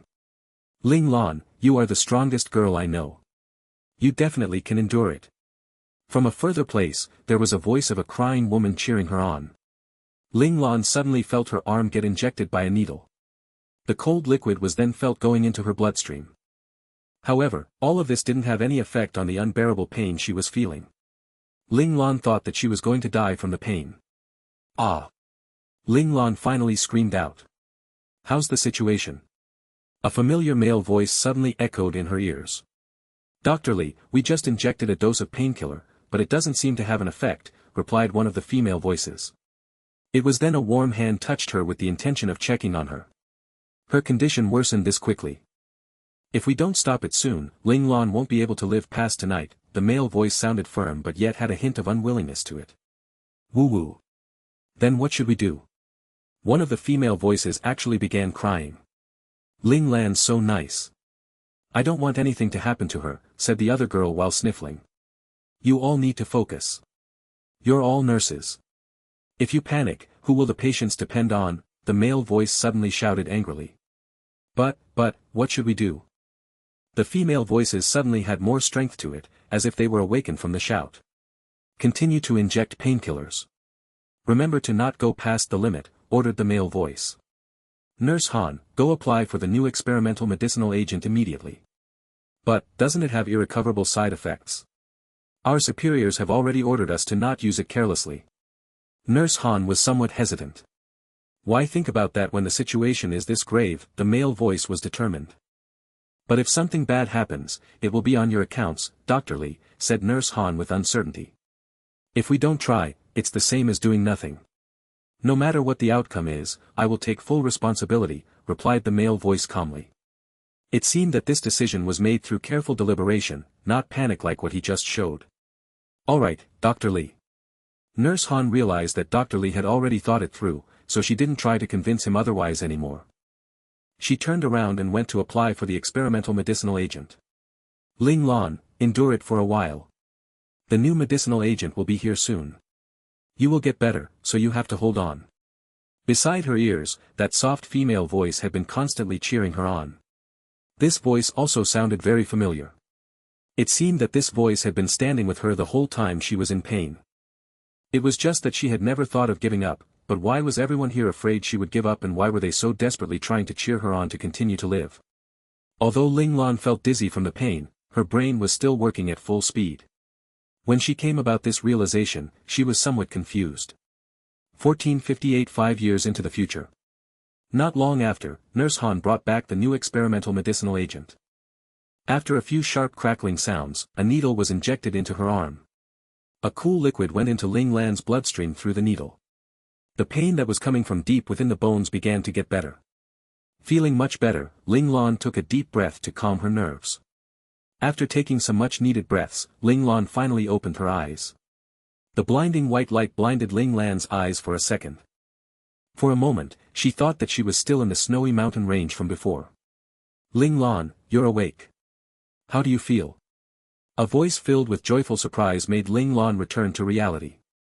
Ling Lan frowned slightly. She quickly realized that her cautionary abilities and sensitivity were now greatly weakened. Even if she had failed to advance into God Realm, she wouldn't instantly regress to someone with only the basics in physical skills. What was happening? Ling Lan, don't scare me like that. Look at me. Look at me. A soft hand softly caressed her face while panicking. That person's voice began to tremble. Their force of presence is that weak? They aren't better than the average person. My comrades have never been that weak. Ling Lan's gaze finally fell upon that person. Luo Chao. The familiar face stunned Ling Lan. Ling Lan, that's good, you still remember me, Luo Chao smiled as she cried. What is this place? Ling Lan looked at this familiar yet strangely unfamiliar place. Ling Lan, this is the military's Central Medical Department, replied Luo Chao. Military's Central Medical Department. Ling Lan was confused for a moment, it's such a familiar name. Of course, you've been living here for more than 20 years. Luo Chao sighed deeply, releasing the frustration and sadness she had felt in the past few days. Unfortunately, we couldn't find the reason for your condition. 20 years. Ling Lan was shocked. It's fine, Ling Lan. You've once again won against the disease. You're the best. Luo Chao seemed to have already become used to Ling Lan returning from death's door every time.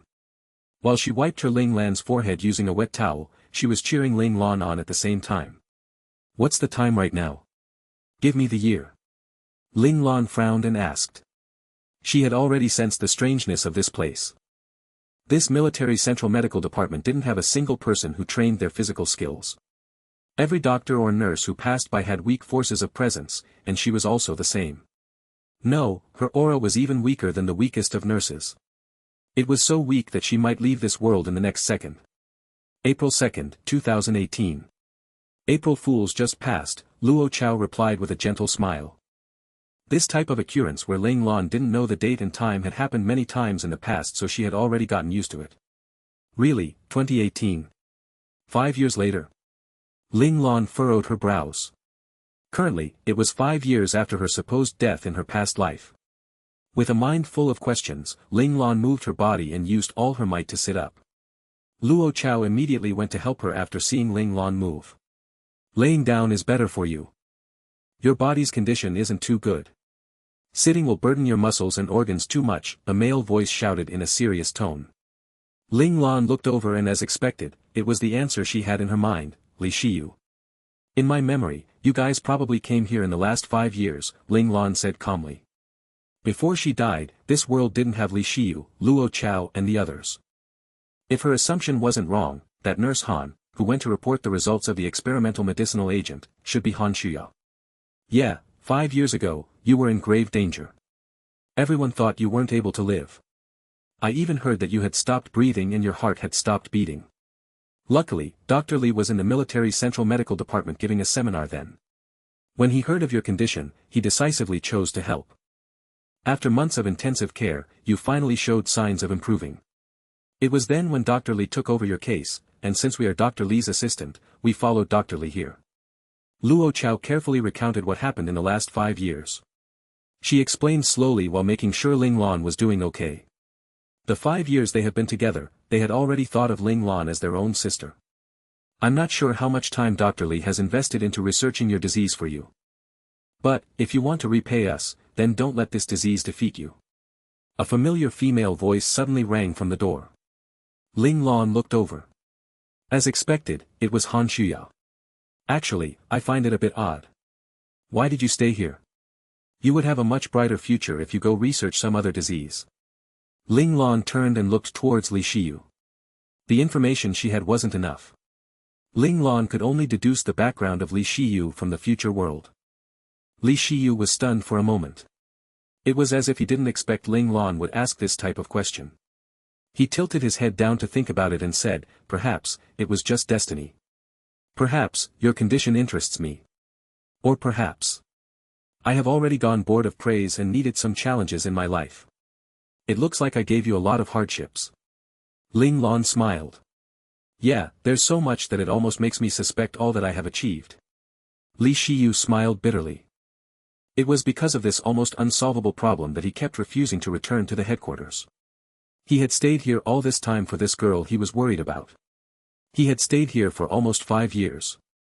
His instructor back at the headquarters had been barking at his ears about him wasting 5 golden years in his life. There had also been people who also suspected whether he had fallen in love with this tough girl. However, internally, he knew that he pitied and worried about her, maybe even liked her. However, it was nowhere close to the word love. Of course, he couldn't ensure that as time passed, this like might not grow into love. My condition isn't something that can be treated in this world. You know that. Ling Lan looked at Li Shiyu intently. She believed that in this world, Li Shiyu was still a genius in terms of medicine, which meant that he knew about her body's condition. As an esteemed doctor, I won't acknowledge the term terminal illness. No matter what disease or condition, I will always believe there is a chance to live. Li Shiyu looked unwilling to give up. Just like how he was in the future world with Li Lanfeng's terminal illness, he was still trying to fight a cure and had been trying to do so for more than 10 years.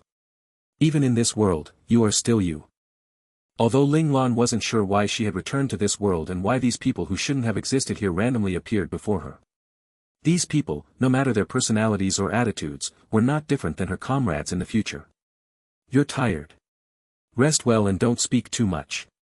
Seeing Ling Lan slowly closing her eyes, Luo Chao, who had been paying attention to Ling all this time, immediately suggested. She was truly the same as Luo Chao. She was still as detailed and as sensitive. As long as Ling Lan had a slight change in her mood, she would be able to sense it. This feeling was familiar. There was someone in the future world who could also quickly capture her change in mood. It was just that he was more discreet than Luo Chao. No matter if it was a concern or a reminder, he would say it in a more discreet way. Even if she sensed it, she would accept it wholeheartedly. Li Lanfeng. She actually thought of him. Was it because of Li Shiyu being here? Ling Lan slowly shook her head. She stopped thinking about it since it could not be explained. Of course, her head shaking also caused Luo Chao to speak up with concern. If it wasn't for Han Shuya, who couldn't bear to watch anymore, pulling her away. Ling Lan probably needed to try to comfort that little girl who was scared for her. Still, it felt really good to return to this world and meet a few familiar people. Ling Lan closed her eyes tiredly and went to sleep once again. Ling Lan, look. Are these flowers pretty? Luo Chao smiled brightly as she held a bunch of blooming flowers while skipping in from the entrance. Yes, not bad. Ling Lan raised her head calmly and looked at it. Luo Chao, can you don't talk so loudly? Ling Lan's ears won't be able to take it. Han Shuya glared at Luo Chao angrily. The experimental agent had saved Ling Lan's life, but it had its side effects. Ling Lan was losing her sense of hearing every day. Based on what Li Shiyu said, if they didn't find a solution for it soon, Ling Lan would lose her sense of hearing entirely. Ling Lan didn't just have difficulties hearing. If the noise was too loud, her eardrums would burst from the vibration too. It was a contradictory problem. If someone wanted Ling Lan to hear them, they would have to speak loudly. However, if they were too loud, it would damage Ling Lan's eardrum. Luo Chao's bright smile was wiped away when she heard this. She looked at Ling Lan with pain in her eyes. It's all right. Being able to survive is better than anything. Ling Lan smiled brightly. In this world, she was just an ordinary lady. She didn't have any responsibilities. She could laugh if she wanted to without any burden. It's good that you think this way. Han Shuya smiled too. She seemed a little relieved. During these 5 years, after accompanying her through all of what had happened, she saw clearly how strong Ling Lan's personality was even though she was so weak. Dr. Li once said that if this illness fell on a tough man, he might not be able to persevere until today. But, even though she knew how strong Ling Lan was, Han Shuya was still afraid that losing her hearing would be a fatal blow for Ling Lan. She was scared that Ling Lan would break down. Is the weather outside good? Ling Lan looked outside the slightly opened window. The slight breeze of refreshing wind and the sun hung high in the sky invoked the urge within her to go out. Yes, the weather is really good. The flowers in the forest had all bloomed. Luo Chao noticed Ling Lan's gaze, so she said impulsively, I'll ask Dr. Li if you can take a walk outside. Before Ling Lan could open her mouth to stop Luo Chao, she had already rushed out like a gust of wind. Will it be too troublesome? Ling Lan frowned slightly. She knew that if she wanted to go out with her weak body, they would need to make many preparations, which would be a huge hassle.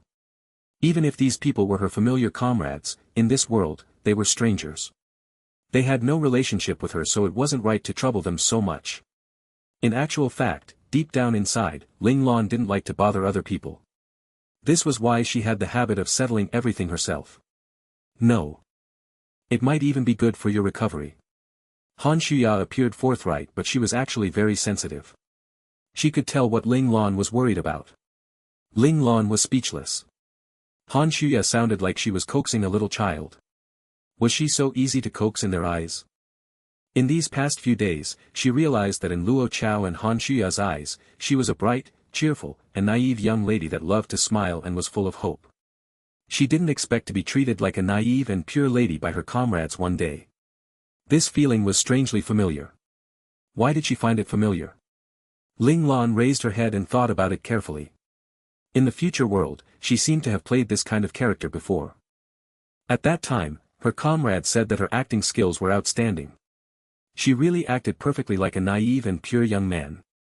Now, thinking back, it might be because of her past. In order to survive, in order to gain medical attention, she needed to paint herself into someone the doctors and nurses liked. After putting on the show for a long time, even she started to believe that she was this kind of person. Did I come back in time so that I can see who I really am? What a bloody punishment. Ling Lan gave a bitter smile. She came back to peel away her fake mask and examine the real her. This really wasn't a good experience. After a series of complicated paperwork, Ling Lan finally sat on the wheelchair. She was pushed out of the ward by Luo Chao and Han Shuya. Of course, the busy Li Shiyu had no choice but to put down his work. He stood behind them with a stern expression. The danger of this trip outside was very high.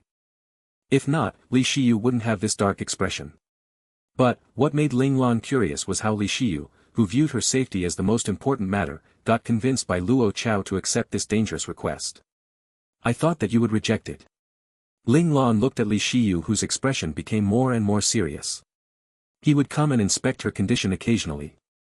Li Shiyu was examining her body when his hands froze. He took a deep breath and continued with his examination. At the same time, he asked, I thought that I'll reject it too. But you still agreed. Ling Lan smiled. She looked like a little fox now. Li Shiyu's face turned a little red. He didn't want his thoughts to be noticed by Ling Lan, so he changed the topic hurriedly. Don't you miss your parents and your younger brother? Ling Lan asked him back. They hadn't visited me for quite a while, right? She went to the gates of hell and came back, but the three closest people in this world never came to visit her. If Li Shiyu didn't mention them, she had almost forgotten that they existed. The three people turned silent at her question. It has been very long, right? So long that they had already forgotten that they still have a daughter, Ling Lan said calmly. When she advanced to the imperial realm, she had already broken the ties with her past life. Now, these three people were just strangers to her. She had no feelings towards them. Her expression caused a misunderstanding to form among the three people. They all thought that Ling Lan was hurt by the actions of her family. Han Shuya held the handles of the wheelchair tightly and said sincerely, Ling Lan, you still have us. That's right. We'll accompany you and you will overcome your illness. Luo Chao bent down and looked up at Ling Lan earnestly. She used her gaze to tell Ling Lan that even if the entire world didn't want her, they would stay beside her. Is it good to be so emotional? Ling Lan patted Luo Chao's head and laughed silently. Also, do you really understand me? Luo Chao looked at Ling Lan in confusion. She didn't know why Ling Lan said this. Ever since you woke up, you never mentioned your parents or your younger brother, Li Shiyu suddenly said. Ling Lan turned around and smiled at him. She signaled for him to continue. Actually, before you went into a coma, you would ask about them once a month, and the way you ask about them is always different. Dr. Li's gaze turned deep. Han Shuya and Luo Chao started feeling sad for Ling Lan. There was a tinge of anger in their eyes too. They were feeling hurt and wronged for this young lady who got abandoned by her family secretly. At that time, no matter how you tried to hide it, you can't hide how much you miss them. It's in your eyes. But now, when you mention them, you don't have any emotions anymore. The things that Li Shiyu noticed were more than the two ladies. Once your pain accumulates until a certain degree, it will die, Ling Lan said calmly. As a doctor, you should understand this more than me. The pain in Luo Chao and Han Shuya's eyes got stronger. But, the time for that is too short. Also, you seem to have forgotten a lot of things, especially during these past 5 years. Li Shiyu stared at Ling Lan intently. So, who are you? This question astounded Luo Chao and Han Shuya. They looked at Li Shiyu simultaneously in shock. 1460 It's me, but also not me. Who am I? Ling Lan looked towards the sky in a daze, and as the bright sunlight shone on her face, she squinted her eyes. I'm not quite sure actually. No matter what you are, there must be a reason for you being here, Li Shiyu said calmly. In the past, I was me. In the future, I will still be me, but now, I'm not me. Ling Lan looked towards Li Shiyu with a sharp look in her eyes. Tell me, who am I? These statements regarding I and me confused Li Shiyu. He frowned slightly and began to ponder deeply about it. I'm tired. I want to go back to rest. Without waiting for Shiyu to answer her seemingly nonsensical question, Ling Lan turned towards Luo Chao and Han Shuya and smiled lightly. I'm sorry for being so troublesome. Oh, it's fine. It's fine. Han Shuya was surprised by those words and didn't say anything else. Although there were a bunch of questions she wanted to ask Ling Lan, she just calmly pushed Ling Lan back into her room. Luo Chao looked towards Li Shiyu, who was still in deep thought. Her mouth moved, but in the end, she didn't make a sound. Instead, she followed behind Han Shuya and went back with Ling Lan. Ding! Ding! Ding! A tune was suddenly played from Li Shiyu's pocket. Hearing the tone, Li Shiyu awakened from his deep ponderment. He looked around and realized that there was no one around him. He straightened the look on his face and reached his hand into his pocket. He took out a cell phone and took the call unconsciously. Yes, who is this? You need something, elder brother? Li Shiyu, who was still daydreaming, heard a familiar voice and was instantly alert. Hearing the voice, his expression instantly relaxed and even his eyes were filled with smiles. Grandpa wants me to go back home. Not interested. Li Shiyu's expression suddenly became cold before returning to being warm again. Elder brother, how is your body recently? That's good that there's nothing wrong. When I have time, I will come and examine you, Li Shiyu said sternly. If you feel something wrong with your body, you definitely have to contact me. Huh.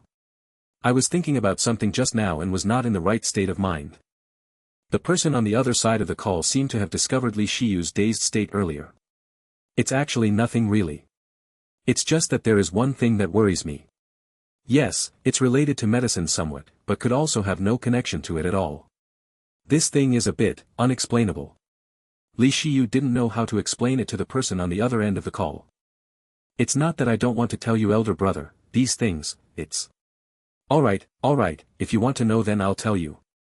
The person on the other end of the call seemed to be getting angry at Li Shiyu. After numerous pestering, Li Shiyu could only give up and tell everything that had happened to the person on the other end. Yes, it's that girl. Her condition is the same as yours. It's just that hers is worse than yours. She's almost near the point of death each day. Li Shiyu's expression was blank. The reason he stayed behind all those years ago was because of this. Much of the reason why his brother had become better in the past 5 years was because Li Shiyu had this live experimental subject, Ling Lan. She helped him eliminate the failed treatment methods and only left him with the ones that worked. Without the permanent damage caused by the failed methods and the side effects caused by the failed medicinal agents, her brother's condition became better and better. Ling Lan on the other hand, although he made sure to keep her alive, she was still being tormented by death every day. At this stage, Li Shiyu didn't know whether he was being grateful or hateful towards her. Speak to her. The suggestion given by the person on the other end of the call seemed to have surprised Li Shiyu. No, why do you need to tell her about your situation?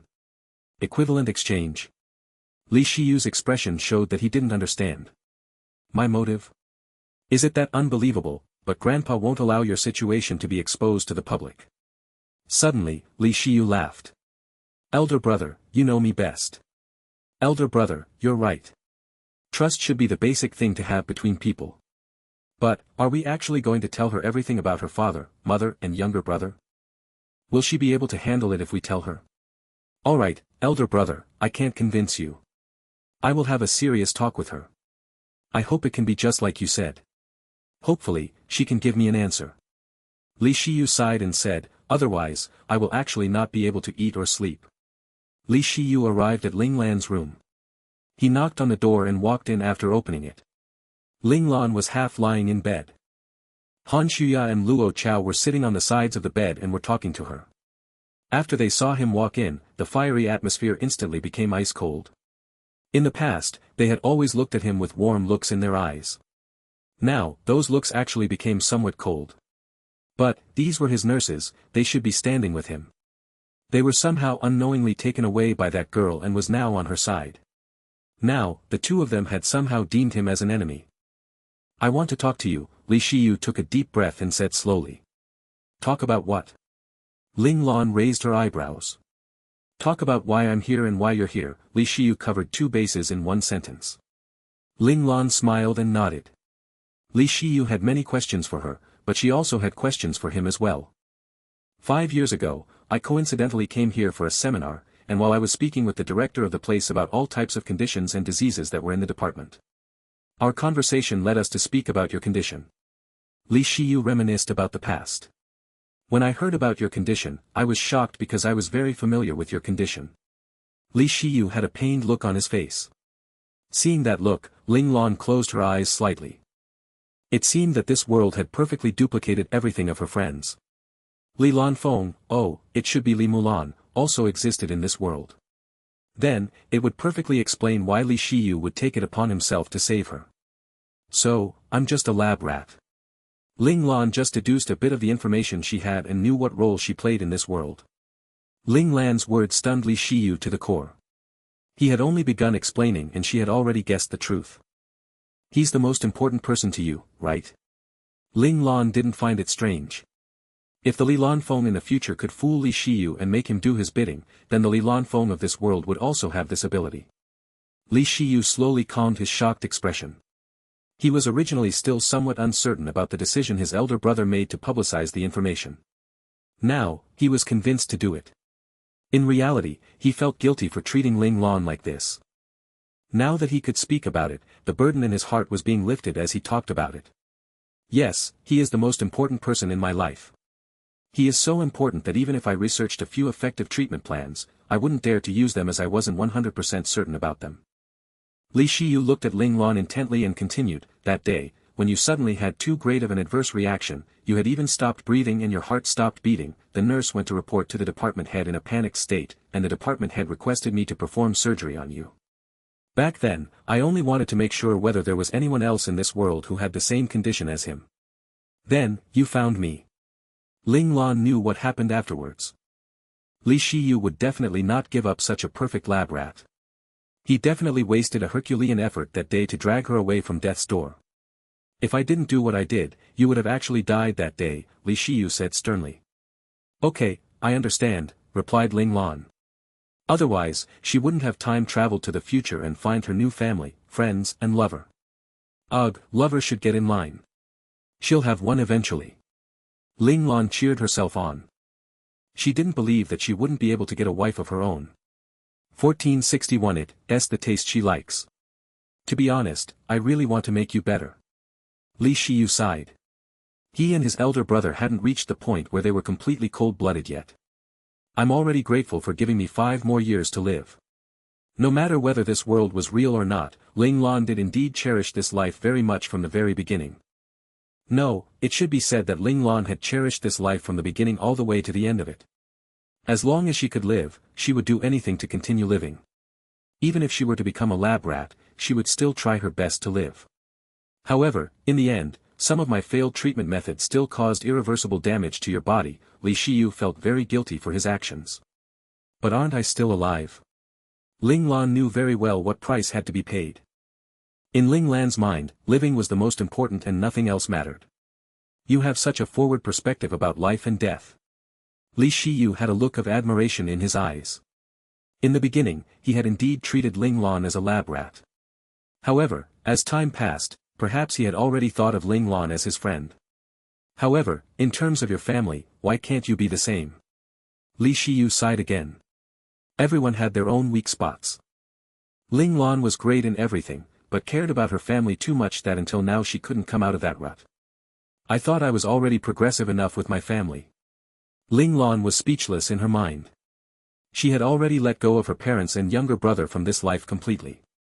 Why did Li Shiyu have to say that last sentence? Didn't she already show that she didn't care? If you were like what you said, why haven't you asked where your parents are? Or what are they doing? Or why haven't they come to see you? Li Shiyu expected better from her. Did she need to remember to ask about people she didn't care about? Ling Lan had an annoyed look on her face and she had no clue how to answer. You keep refusing to accept their messages. Aren't you just afraid to know whether they love you or not and whether they no longer want you or not? You always say you are the one who burdened your parents and younger brother. They can live a better life if they give up on you. Aren't those words just to save face and cover up the reality that you were abandoned? Li Shiyu's eyes were sharp as ever. This time, he won't let Ling Lan escape this conversation again. Ling Lan's eyes turned ice cold and met Li Shiyu's gaze. Don't use your own assumptions to judge the thoughts of others. That's really laughable. Is that not true? Ling Lan, I admire your strength when faced with death, but your weakness when faced with family makes me look down on you. You really are a coward in this aspect. Bam! Upon hearing the claim, Ling Lan furiously smacked the cabinet beside the bed. After her weak slam, the muscles in her arm tore up, and soon her patient gown was soaked in blood. Luo Chao and Han Shuya couldn't help gasp at the sight of a blood-soaked Ling Lan. However, seeing the two of them look at each other with killing intent, they actually didn't dare to get any closer. Ling Lan closed her eyes and calmed the anger in her heart. Then, she opened her eyes and said coldly, "All right, I'll give that chance. Where are my parents and younger brother? What are they doing? Why haven't they come and see me? Tell me." Li Shiyu didn't say anything else and only took out a cell phone from his pocket. He handed it to Ling Lan. Everything is on there. The folder name is Ling Lan. Take a look. Ling Lan grabbed the phone and clicked on the folder icon. There was actually only one file folder in there, and it was hers. She opened the folder to see many videos and pictures in it. Ling Lan randomly tapped one of the videos. The video played and it showed her parents from her previous life.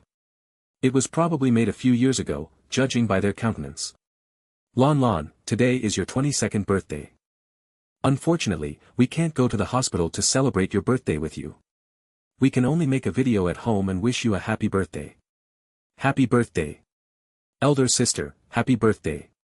Your little brother is cheering you on here. Get better soon and come home. We're all waiting for you. Her younger brother's head suddenly squeezed into the frame from outside of the screen. The way he smiled was somewhat dumb. Afterwards, they said some other matters about her health and the video ended. Ling Lan closed the video without any facial reactions and tapped on another video.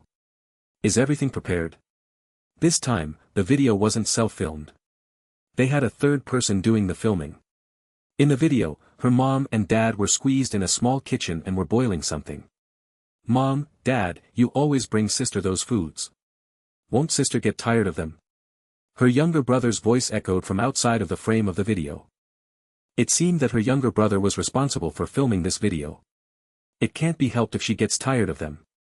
I already asked the doctor. She can only eat things with little to no taste. Other foods aren't good for her body. However, it's fine. I will focus on the timing and the taste will definitely be the one Lan Lan likes. Her mom carefully opened a parchment paper and took out a few 50-year-old ginseng. Then, she carefully placed them on a balancing scale, afraid that the precious ingredient would break and lose all of its nutritious value. Looking at the weight of the ginseng on the scale, she shook her head and eagerly took another ginseng out and cut it in half. After that, she placed that cut piece on the scale as well. After discovering that it was the right amount, she put away the rest within the parchment paper and placed it back into a wooden cupboard. She then gingerly cut off the roots of the ginseng with a pair of scissors before tossing them into the creamy white fish soup that had stewed for 12 hours. This recipe must be correct with no mistakes. The doctor said these foods are good for Lan Lan, but we still must control the amount accurately. Her father was quite nervous standing on the side. Otherwise, it would cause harm to Lan Lan. Her mother nodded, I've confirmed it multiple times. After all, this deals with Lan Lan's body. I won't be careless. I hope these foods can be useful for Lan Lan's condition, so our trip to the mountains in the Dongbei province wouldn't be for naught. Her father looked at the fish soup and hope filled in his eyes. He hoped that the daughter he cared so much for could get better soon and return to him. They are definitely useful. Her mother's expression was determined. The doctor said we don't need to chop it up. Swallowing it whole will have a better effect. Her younger brother was somewhat confused by his mother's discreet actions. Your sister knew how to take care of the household from when she was very young. If she knew that we spent a large amount of money on these ginseng, she would definitely get angry at us and not eat them. Getting angry isn't good for her body. Her mother didn't want anything to affect the results of her daughter's treatment even the slightest bit. Alright, when she gets better and comes back, I will show her these videos, let her know that although she had been in the hospital for years, we're still waiting for her to come home. Her younger brother suddenly turned the camera towards the small dining room in their home. The walls of the dining room were filled with picture frames, and in every single one of them, there was a different picture. There were single photos of her mother, father and younger brother, group photos of the three of them. There were also photos of their entire family from the hospital. But, on the walls, she had the most photos there. There were photos from when she was younger and all the way until now. Ling Lan suddenly remembered that her parents would take a photo of her every time they came to see her before or after her birthday. Look, sis, you have the most things in the house. I'm already a bit jealous. Her younger brother suddenly got in front of the camera and made a weird-looking face to it. Bam! A large hand immediately smacked her younger brother's head. Ouch! Her younger brother yelped. Stop playing around. Turn off the camera. If we're late and make your sister wait, I'll skin you alive, her mom said loudly. Okay. As the voice trailed, the video also ended. Ling Lan looked at the cell phone blankly. It turns out, her parents from her previous life knew that she had already gotten tired of the food they gave her. It was just that she couldn't eat anything else. They could only make it constantly for her day after day and year after year. However, every time, the taste wasn't bad. It was just as her mother had said, it was the taste that she liked. 1462 The Real Self. For a short while, Ling Lan continued to tap open videos and watch them. They were all videos of daily life made by her younger brother. Some had something to do with her and some didn't. However, no matter what it was, her dad, mom and younger brother would always mention Ling Lan in the videos. They sincerely hoped that Ling Lan could get better and return home. Ling Lan quickly scrolled through everything. Suddenly, a file name caught her eye. It was named, "I'm finally useful as well." The videos before this were all named with the numbers automatically given to the file. This sudden appearance of this name made Ling Lan open it with curiosity. The first frame of the video was an acceptance letter to a university. Her younger brother's voice echoed from outside of the camera frame, "Sis, do you see it? I got accepted into university." His long fingers turned the camera away from the acceptance letter to his smiling face along with his acceptance letter beside his head. Medical Department of B University. The top-ranked medical academy in the entire country. Isn't your little brother amazing? Sis, you have to remember to praise me later, okay? Ling Lan suddenly remembered that the year she left the world was the year when her younger brother was taking his entrance exams. She seemed to have never asked her brother what school he wanted to get into. Every time they met, he would only call her sis and then sit quietly on the side while listening to her and letting their parents speak. Quiet and scanty with words was Ling Lan's impression of her younger brother. However, in the videos, he was so lively. Ling Lan had thought that this younger brother of hers, who she would not see more than twice in a year, would have little to no feelings for her. They had never had any deep talks with each other. Ling Lan felt it was already enough that her younger brother didn't look down on her for being a burden to the entire family, so she didn't dare to hope for more. However, now, Ling Lan seemed to not be so certain of her own thoughts. Her younger brother originally smiled brightly, but it slowly became forced. He put his head down and rubbed his eyes with his hands. Then, he raised his head as his expression returned to the radiant one from before, but his eyes were still red. There were still tears on the corner of his eyes that hadn't been wiped off. "That's why, sis, you have to keep holding on. Wait 7 years and I will make you better." Her younger brother's expression was stern. It was as though Ling Lan was sitting on the end of the video camera. Ling Lan was shocked for a moment. Her younger brother from her previous life was actually like Li Shiyu. He walked the path of becoming a doctor for her. Where have they been all this time? Ling Lan raised her head and looked at Li Shiyu coldly. "Oh. You finally want to know?" Li Shiyu leaned against the wall with his arms crossed in front of his chest as he spoke plainly. Ling Lan closed her eyes to calm herself down. Her emotions were fluctuating too much. Usually, when her emotions were fluctuating much, she would make the wrong judgments. When she opened them again, Ling Lan's eyes returned to the calmness she once had. She looked down towards the cell phone.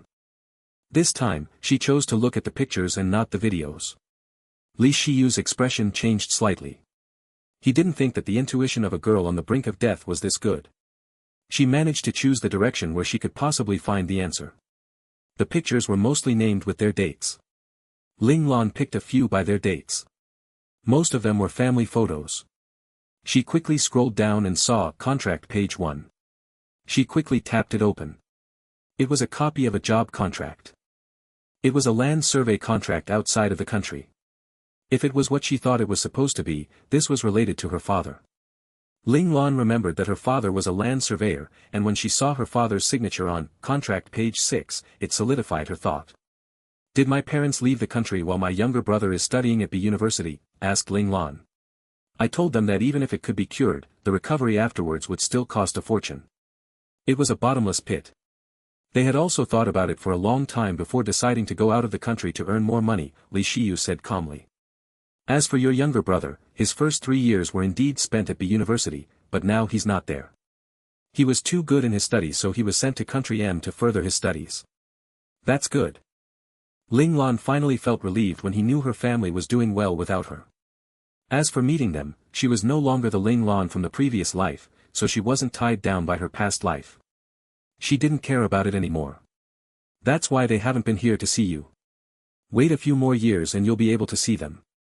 Don't misunderstand them anymore." Li Shiyu's voice echoed softly. Ling Lan's eyes narrowed instantly. Her hands were clenched so tightly that the cell phone in her hand made a few cracking sounds. She slowly put her head down and gazed upon the screen of the cell phone once again. She chose to use time to organize all the files. The most recent videos and pictures were from 3 years ago. Ling Lan's fingers trembled slightly as she tapped on the latest video. "Sis, summer vacation is over. It's time for me to return to B University. Not long after, Mom and Dad will also go to another country to work. We're all working hard, so you have to work hard too. Sis, Mom and Dad said you are our family's toughest and most sensible child. They said if I even learned 30% from your tenacity, I would have been an army commander in this life. I don't know how much I could learn from you right now, but I will definitely acquire the spot to go to Country M to fully develop myself. When that happens, I will definitely make a video to tell you. Her younger brother held in his fist while facing the camera. It was to cheer her on and also possibly to make his promise. Lan Lan, we took your brother to the train station. We also have to prepare to go to the airport. In the future, we can only come back on your birthday to see you. Your brother taught us how to video chat. Even if we're in another country, we'll still be able to video chat with you. Lan Lan, no matter how far apart we are, you will always be our most treasured and loved daughter. Her mother's kind smiling face appeared in the video. Her father was sitting on the side. When he saw the camera looking his way, he moved his head away slightly. However, after her mother used her elbow to nudge him, her father could only face the camera. The serious look on his face slowly melted into a smile that was deemed to be warm by him. He then nodded his head at the camera. It was just like how it was in the past. Her father in her past life never liked to show his feelings. He wasn't like her other father, Ling Xiao, who liked to show his love for his daughter and wouldn't let her neglect him. He would even get jealous of her mother if the two of them got too close. Although Ling Lan didn't know whether Ling Xiao was jealous of her mother or of her. Although they had different ways of expressing their love for her, the love both of her fathers had for her were genuine. Ling Lan had tears form in the corner of her eyes as they slowly trickled down her face. From quietly sobbing, to crying loudly in the end. Ling Lan, what's wrong? Ling Lan, don't cry. Don't cry. Crying is bad for your body. Ling Lan's loud crying stunned Luo Chao and Han Shuya. Li Shiyu's expression darkened. He knew that he couldn't fool Ling Lan. Let her cry. Crying will be better for her. Li Shiyu stopped Luo Chao and Han Shuya from trying to comfort her. Han Shuya and Luo Chao looked at Li Shiyu. They didn't understand why explaining the misunderstanding would cause Ling Lan to be this sad if it was a happy thing. Li Shiyu sighed. These three girls were around the same age. Compared to the intelligent Ling Lan, his two nurses were too naive. Returning to this time period is to make me see who is the one that is actually cold and heartless. It's you, Ling Lan. Not your parents nor your brother, they were always there cheering you on, but you were too selfish to realize it. From the beginning and to the very end, the most selfish person was you. The person you loved the most was also you. You escaped from the possible pain you could have felt and chose to love yourself in the way that benefits yourself the most. It was always you and not others. No matter if it was the previous life or this life, they are all the same. The so-called dominance, so-called freedom, are all to cater to your selfishness. Ling Lan, that your real self. Right at that moment, a deep voice flowed into Ling Lan's ears, what is Tao? Ling Lan slowly raised her head. At that moment, she was in a world of darkness. Other than the source of light a meter away from her, the rest was all enveloped in darkness. Li Shiyu, Luo Chao, Han Shuya and others were all gone. What is Tao? The deep voice echoed once again, but this time, it had a hint of strictness. Freedom of the heart. I am the Tao. Despite having tears in her eyes, Ling Lan's expression was still determined as ever. Explain. I am myself. It's good if I'm kind. It's fine if I'm ugly. It is still me. Ling Lan's eyes became progressively sharper as she talked. Her eyes were like a deep well. There was no longer any hesitation in her eyes. You've realized it now. Yes, I have realized it, Ling Lan said without hesitation. Where will you go? Ling Lan stared intently at the darkness as though she was thinking about something. Where will you go? The deep and strict voice seemed to not want Ling Lan to have time to think as it asked loudly once again. I will go to wherever I'm from.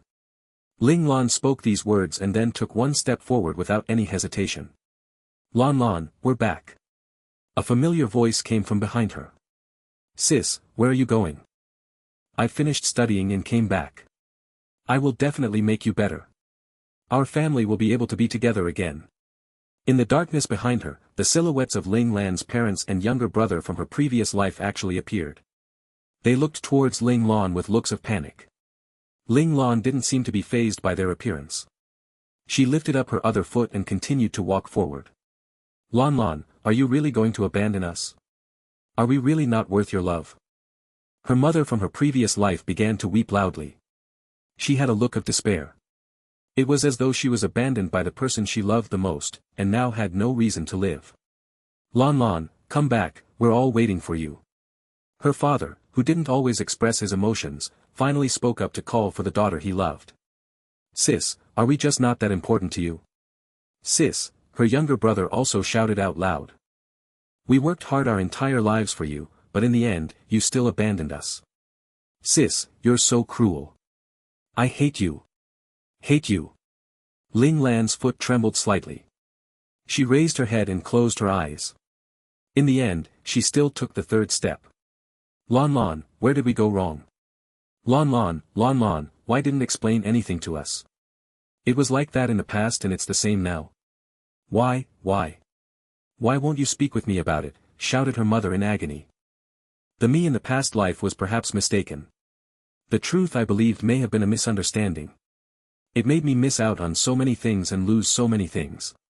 It caused me to lose faith in my family until I reached the end of my days. However, even so, even if I missed out, I can't go back. Ling Lan instantly opened her eyes.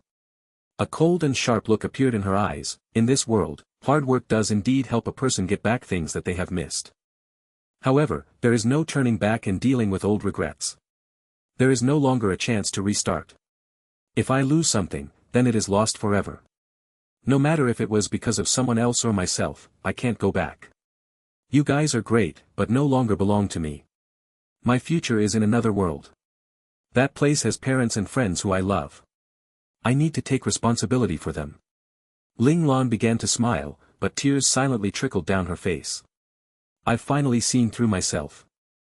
The selfish and cold person that I was actually made to be loving and warm by those people.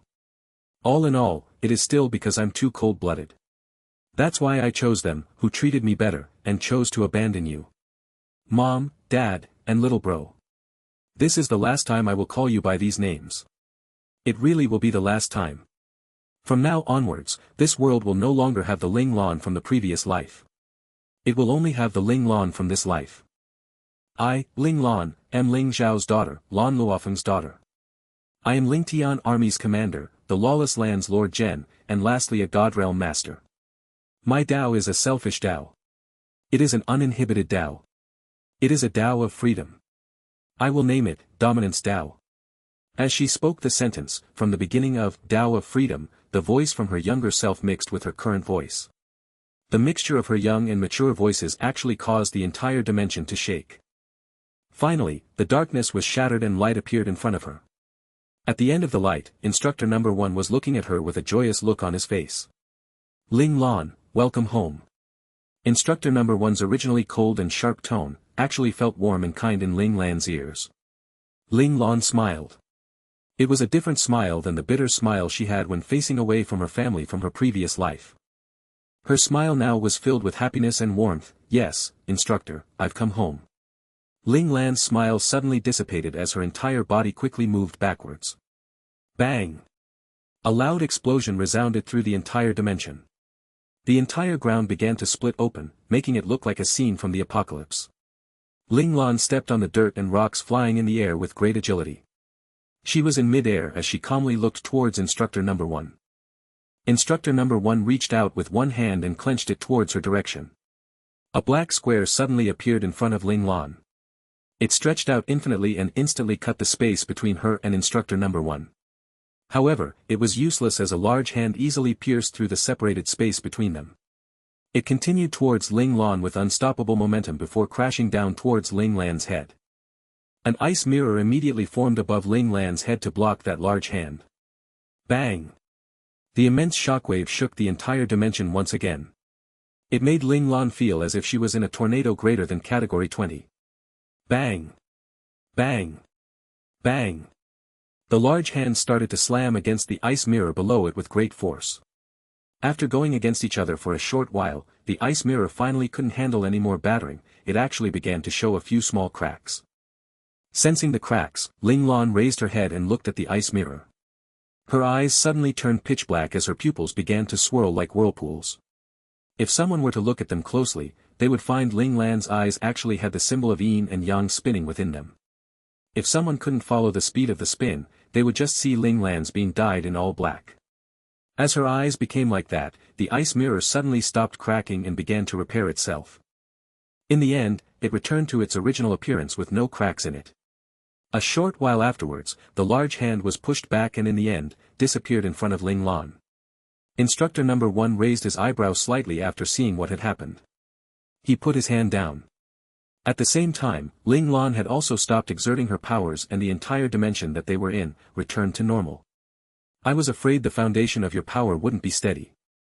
Now it seems, it won't be too big of a problem. Instructor number 1 was afraid Ling Lan might further destabilize her foundation by advancing. It was by sheer luck. Luckily, with the dimension's help, I was able to somewhat fill the gap. The years she spent in the time dimension to train wasn't all for naught. The time spent there showed the benefits she had reaped when she advanced. However, this type of fight is useless for you now. If you actually wanted to ensure your God Realm status and control it, you still need to go through a battle of life or death. Instructor number 1 knew very well what Ling Lan's underlying problem was. Although Ling Lan seemed to have advanced into the God Realm, it was still a pseudo-advancement. She needed to face another God Realm opponent in a battle of life or death. The pressure of survival would steady her God Realm. If Ling Lan succeeded in living through the battle, then she would finally graduate into a real God Realm master. However, if she couldn't find a God Realm master to fight, she would only be able to remain as a pseudo-God Realm master for 3 days. Any longer than that, the energy in her body would slowly deteriorate, and in a week, she would return to her original realm. If that were to happen, that meant Ling Lan no longer had any chance to advance into the God Realm in this lifetime. There was only one chance, and it was based on whether Ling Lan could grab hold of it or not. A battle to the death was something Instructor number 1 couldn't give Ling Lan. Despite being able to pour out his killing intent, he couldn't bring it to himself to actually think about killing her. It was because Instructor number 1 didn't want Ling Lan to actually die. He knew that and Ling Lan knew that too. Those who have reached their level of strength, couldn't fool each other if they didn't have the thought of killing each other. It seems you've already planned for it, Instructor number 1 remembered something. Ling Lan nodded. Once my spirit returns to my body, Lord Qian will immediately be able to sense it. He doesn't know my real situation, so he will definitely come to deal with me before my God Realm steadies. They're all ready, right? This will be a huge fight, asked Instructor number 1. They are ready from the very beginning, smiled Ling. This battle can only be fought by yourselves. We can't help you this time. Be careful, sighed Instructor number 1 sighed lightly. Go. Instructor number 1 moved his right hand and lightly pushed Ling Lan out of the dimension.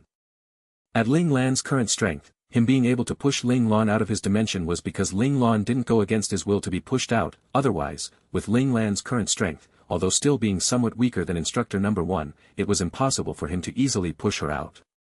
Ling Lan's consciousness returned to her body. Her force of presence suddenly expanded greatly. The originally dead swamp suddenly began to shake and tremble. Far away from there, in Lord Qian's palace, Lord Qian was still thinking about how to get back what he lost from Ling Lan. Sensing the tremor, he looked towards the direction Ling Lan was at. Actually succeeding in advancing to the God Realm. I can't allow him to live anymore. Lord Qian's eyes narrowed slightly as a look of killing intent flashed between them. Beep. Beep.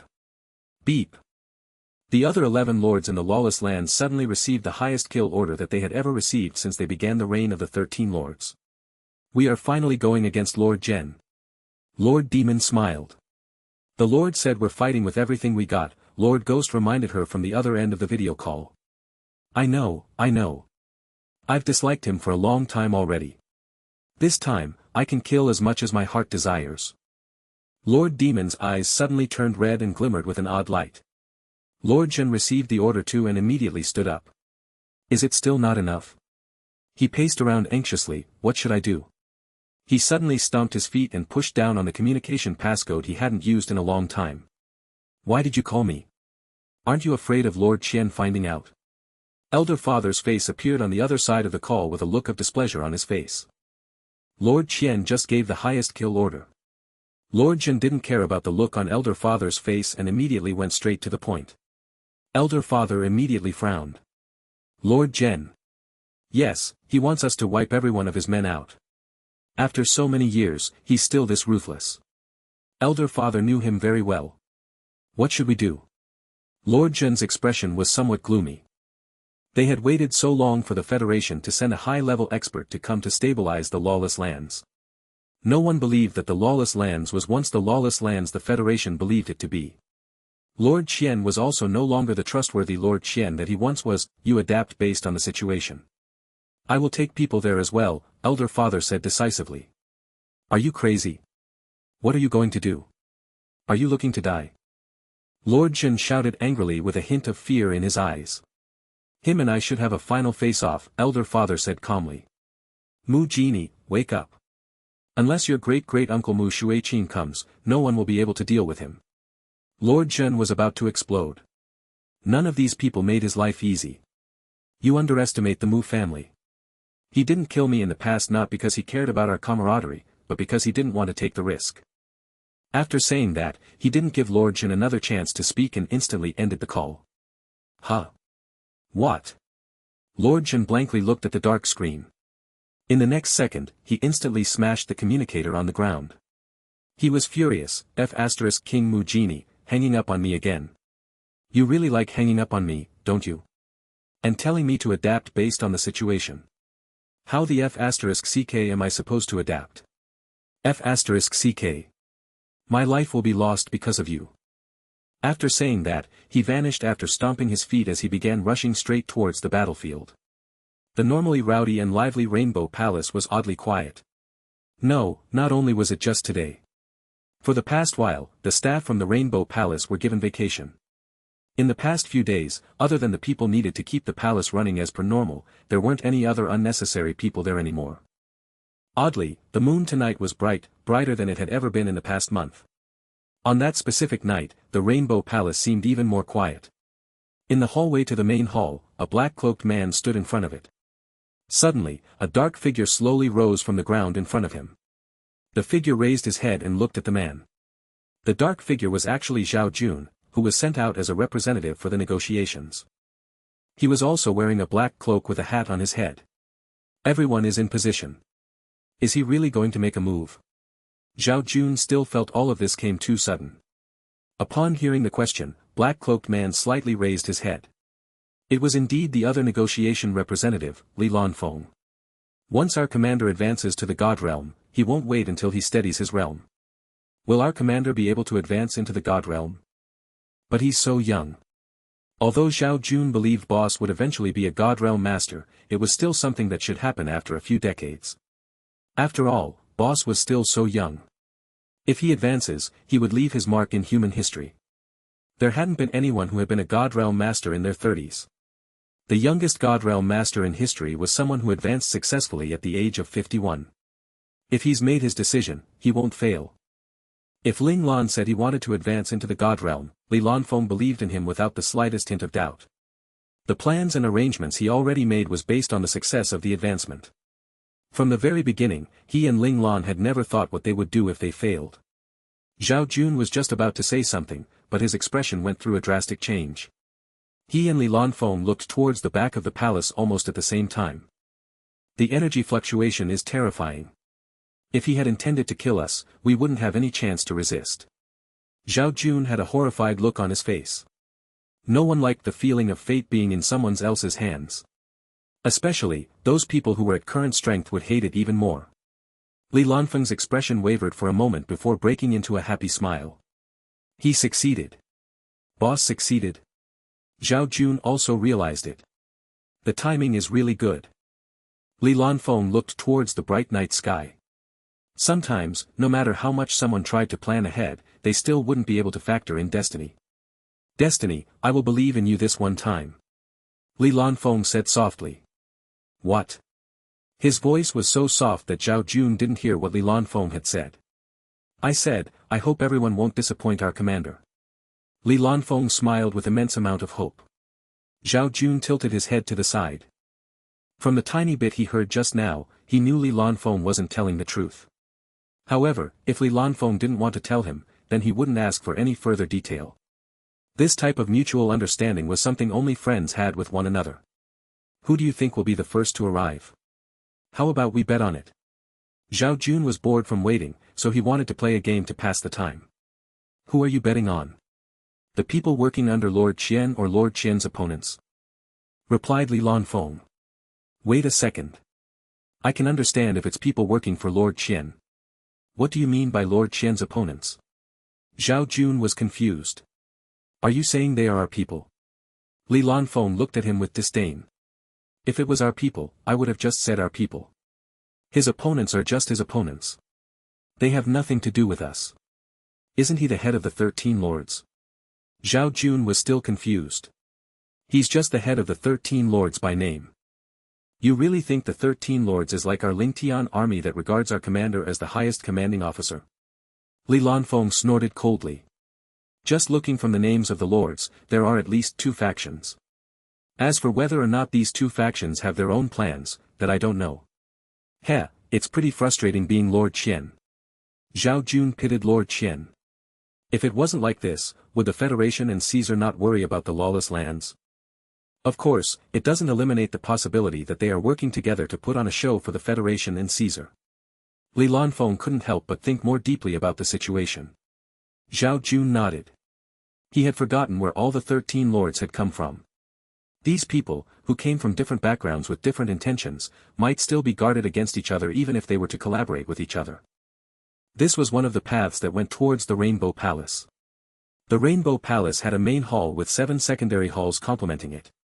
The 7 secondary halls were named after the 7 colors of the rainbow, and all 7 of them pointed towards 7 different directions. Therefore, there were 7 paths that went towards the main hall. If someone wanted to enter the main hall, they must go through one of the 7 secondary halls first. In the Orange Hall, extreme wind and rain suddenly came out of nowhere. This sudden shift of weather didn't cause a commotion inside the Orange Hall as there was no one inside it. For no one to guard one of the secondary halls, this is surprising. Lord Zhen's influence is seriously deteriorating, a calm voice suddenly echoed through the Orange Hall. In the dark and silent hall, a middle-aged man clad in a blue gown appeared after he spoke. An icy cold voice followed, the Rainbow Palace is still massively influenced by the previous Lord General. You think too highly of this nobody if you thought he could make them work for him in such a short amount of time. A middle-aged man in a white gown appeared beside the blue-gowned man. The former was Lord Kan, nicknamed Tornado. The latter was Lord Sun, nicknamed Rainstorm. However, this new Lord Zhen seems to be smart enough to predict our movements and send them away from the massacre we are about to start. This large palace actually has no living soul in it. This kill order Lord Qian had sent out was all for nothing, said Lord Kan regrettably. That might not be the case. Lord Zhen seemed to not have brought away his own loyal followers. Those people should still be here. It's just that we don't know where they're hiding. How troublesome. Lord Sun had a hint of impatience on his face. He hated these hide-and-seek games the most. Lord Qian really thought too much of them to have us all move out. Just 3 of us would be able to flatten the entire Rainbow Palace. Lord Kan felt that Lord Qian exaggerated the need for all of them to come. Did you not sense the energy coming from the main hall? That person is not easy to deal with. The expression Lord Sun showed when he looked towards the main hall was stern. That terrifying energy wasn't anything to joke about. Isn't he Lord Qian's problem? Lord Kan pouted. If he's afraid of someone affecting his status, he should resolve the problem himself. Or perhaps this is a test Lord Qian arranged for us. We should still be careful. Who knows, maybe someone will become the next Mu Genie. Lord Sun was undoubtedly more cautious than Lord Kan. Alright, I'll listen to you. We'll go straight to the main hall. We should be the fastest ones to get there, right? Asked Lord Kan. Theoretically, Lord Zhen and Lord Demon should be the fastest. However, out of these 2, the latter is our opponent and won't obediently arrive on time, and I'm not sure what the former is thinking. After saying that, Lord Sun couldn't help but frown. Lord Demon was originally untrustworthy, but Lord Zhen's attitude of nothing mattered also annoyed him. Wasn't he in good relations with Mu Genie? That event back in the past. It may have caused him to have a grudge, said Lord Kan while thinking deeply. Who knows? However, Lord Zhen was never compliant on the outside and disobedient on the inside when it came to orders from Lord Qian. No matter what his attitude is, he's still on our side. Lord Sun didn't understand Lord Zhen. Let's go. If we arrive too late, they'll laugh at us, especially that annoying clown. Out of all the lords, the one he hated the most was definitely Lord Card. He didn't know why Lord Card would always get on his nerves, but the two of them just were never on the same page and hated each other. Okay, I also don't want to see Lord Demon's devilish face smiling with satisfaction. Lord Can also had someone he didn't like. Right as the two of them were preparing to leave, they suddenly stopped in their tracks. Lord Sun frowned slightly. He looked towards an empty space in a certain direction and said plainly, "Come out." The seemingly empty hall actually had people in it. If it wasn't for the fact that they said they were leaving, causing the enemy to have a fluctuation in their mood, they perhaps would have actually been fooled by these people. At that moment, behind the pillar near the corner of the hall, a person suddenly walked out. This newcomer had an extremely youthful appearance with an honest and shy smile. It was as though he had accidentally walked into the hall and bothered them by accident. Lord Sun couldn't help but be shocked for a moment after seeing the newcomer being so young. People, who have reached their current strength, were able to easily look past a disguise. They wouldn't be fooled by any disguises. "Who are you?" Lord Sun asked. "Qi Long." The man standing before them had dumb-looking smile on his face as he scratched his head shyly and answered the question wholeheartedly. "Qi Long." Not only Lord Sun was confused, Lord Ken was also confused. In their reports, the loyal underlings the new Lord Jen had brought didn't have someone named Qi Long. Moreover, with the fact that he could hide his presence from them, this Qi Long must definitely have some skills. This type of person would definitely have been in their reports. The only possibility was that Qi Long had never appeared in front of the public in the past. "You work for Lan Xiao?" Lord Ken asked a follow-up question to confirm Qi Long's identity. Qi Long nodded. At that moment, he hadn't realized nodding was the same as signing his death warrant. Lord Qian's order to kill was to take out every one of Lord Zhen's people and not leave even a single one of them alive. "You're honest, but unfortunately, no matter how honest you are, we won't let you go." Lord Ken had a look of pity in his eyes. He was beginning to like this little boy. "You?" Lord Sun turned and asked Lord Ken.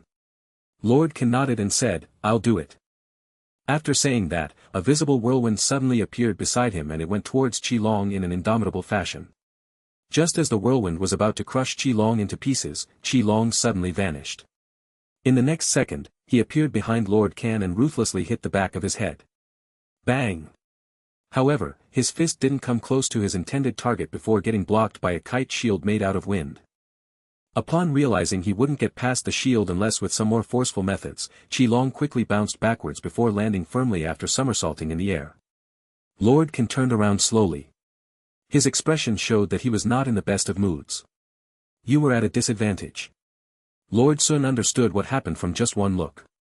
Who knew that the hunter would become the hunted? Pretending to be prey, but was actually a predator all along. "I actually fell for your trap," said Lord Ken coldly. An aura of killing intent was visible forming around his eyes. When he made his move in the beginning, he was nonchalant about it, so he at most used 30% of his strength. He didn't expect Qi Long to have everything planned out. From the beginning, Qi Long was not fazed by their appearance, judging from the fact that he put in all of his strength right from the start. If the difference between their strength were too vast, no matter how many traps the weaker party uses, it wouldn't harm Lord Kansas. However, as luck would have it, Qi Long's strength wasn't too far off from him. He was only weaker by one stage. Luckily, for him, his reaction speed was fast enough to deflect the fist. "However, you've successfully angered me." Right as Lord Ken finished, he had already arrived in front of Qi Long. A sword made out of sharp wind appeared in his hand. "Break!" Qi Long shouted loudly. He pushed out with one hand and the wind sword in Lord Kan's hand vanished with a pop. "Huh!" Lord Sun was confused by what just happened. However, it didn't faze him for too long as the next second, a water whip appeared in his palm. He whipped it towards Qi Long, who was fighting with Lord Kan. Bang! Then a loud explosion was heard. A glimmer of silver light brightened the entire hall. Two long whips shot out and slashed against the stone's flooring, leaving two whip-like scars. At that moment, a beautiful young man with a slim and scrawny physique appeared in the hall. Both Lord Kan and Lord Sun knew who this person was. It was Lord Zhen's most competent follower, Luo Lang. Failed to download. Oh my, I didn't think I was so well known by others. This is embarrassing. Lord Demon covered his mouth with a paper fan in his hand as he made a coquettish expression. After hearing that, both Tang Ningyu and Mu Chaoran felt goosebumps forming on their arms. Out of the 13 lords, only Lord Demon liked to wear the clothes of the opposite gender. Adding to that, he would be caked with heavy makeup to further disguise himself as close to a woman as possible. This habit of his was known by almost all of the lawless lands. If they still didn't guess who Lord Demon was, they would actually be idiots. The two of you look quite handsome. I really like that. What should I do? Lord Demon's eyes glanced at them with reluctance. It had been a long time since he had encountered such high-quality men, and he was really tempted to have a taste of them. But Lord Qian told me to kill everyone. It is so difficult. Lord Demon's feverish gaze towards Tang Ningyu and Mu Chaoran sent a chill down their spines. They quickly remembered an interesting fact about Lord Demon: he was someone who frequently toys and plays with men. How about we play for a while? Lord Demon got into a jubilant mood after seeing some handsome prey. He was initially thinking about joining the raid of the Rainbow Palace just for some entertainment, but it seemed he found some good entertainment of his own. After he had had his fun and got bored of them, he would immediately kill them, and that way, he wouldn't be late to the real show. Immediately thinking about the fun he could have, he quickly appeared beside Tang Ningyu and his long-powered finger caressed Tang Ningyu's cold and stern face. Bang! Before the finger could caress his face any further, Tang Ningyu immediately slapped away the finger before retreating back many steps. The coordination between Mu Chaoran and Tang Ningyu had been slowly growing ever since they first started working together, and now they were like a well-oiled machine. While Tang Ningyu was backing away, Mu Chaoran also backed up as well, staying in sync with Tang Ningyu. Lord Demon gingerly sniffed his finger and smiled sweetly. Such a fresh smell. It has been so long since I've smelled a man with such a nice smell. Ugh. I love it so much. Tang Ningyu's veins popped out of his forehead. He was trying his best to push back the puke he could feel coming up his stomach in order to maintain his composure. However, his clenched fists proved that Tang Ningyu wasn't as calm as he put himself out to be. I really don't want to kill you. How about this? If you continue to follow your Lord Gen, you all will eventually die. So, you should go back with me and I'll make sure you stay alive. Lord Demon felt that he should give them an olive branch in their time of need. Heh. Tang Ningyu snorted coldly. How about you think about how you're going to be able to leave here alive? Huh. Lord Demon frowned at the unexpected arrogance coming from one of his toys. He was enraged that his kindness was rejected by them. You really don't know your place. In the next second, a spectral claw appeared on top of Tang Ningyu's shoulder.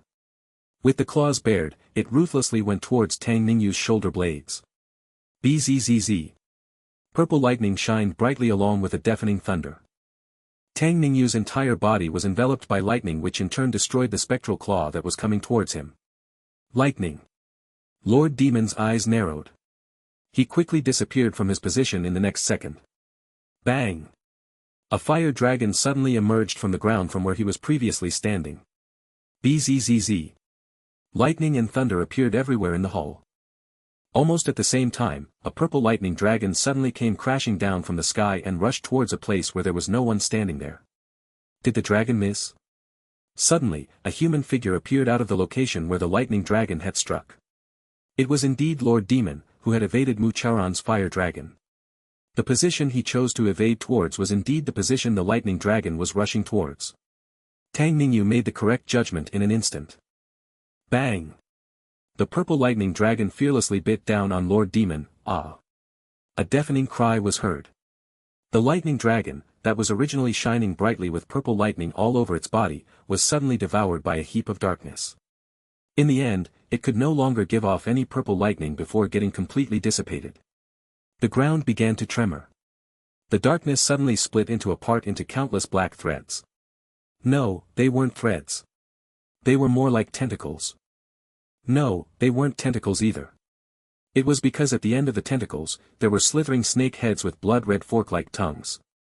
Medusa. Tang Ningyu and Mu Chaoran's eyes widened slightly. This was something from Western mythology. Legend said that she was the witch who represented death. They didn't think they could actually see it for their own eyes. Annoying. A large spectral female head formed behind Lord Demon. The head with snakes for hair slowly opened its eyes. The creepy floating head filled Tang Ningyu and Mu Chaoran's vision. Although the head was spectral, those slithering snakes she had for hair were real energy entities. You really are taking my kindness for granted. If I don't show you who's boss, you won't know how to show respect. Lord Demon snorted coldly. His right hand immediately went forward in a claw shape. The snake head behind him also creepily flew forward and pounced towards Tang Ningyu and Mu Chaoran. Tang Ningyu stepped forward and pushed out with one hand. Suddenly, deafening thunder echoed throughout the entire hall. A lightning net quickly appeared above the place they stood to protect them. Bang! The snake heads crashed into the purple lightning net and created a deafening sound. The large shockwave caused the ground below them to shake. Tang Ningyu's expression turned red and then white. Blood continuously to trickle down from the corner of his lips.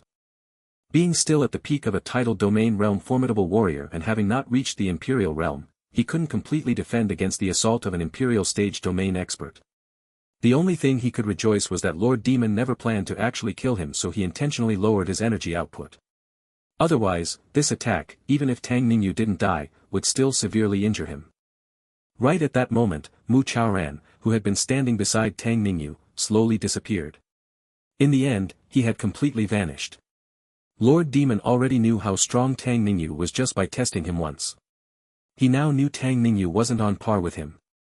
Realizing that, Lord Demon snorted coldly and reached out with a clenched hand. Along with the movement of his hand, countless snake heads flew out from behind him and rushed towards Tang Ningyu's lightning barrier.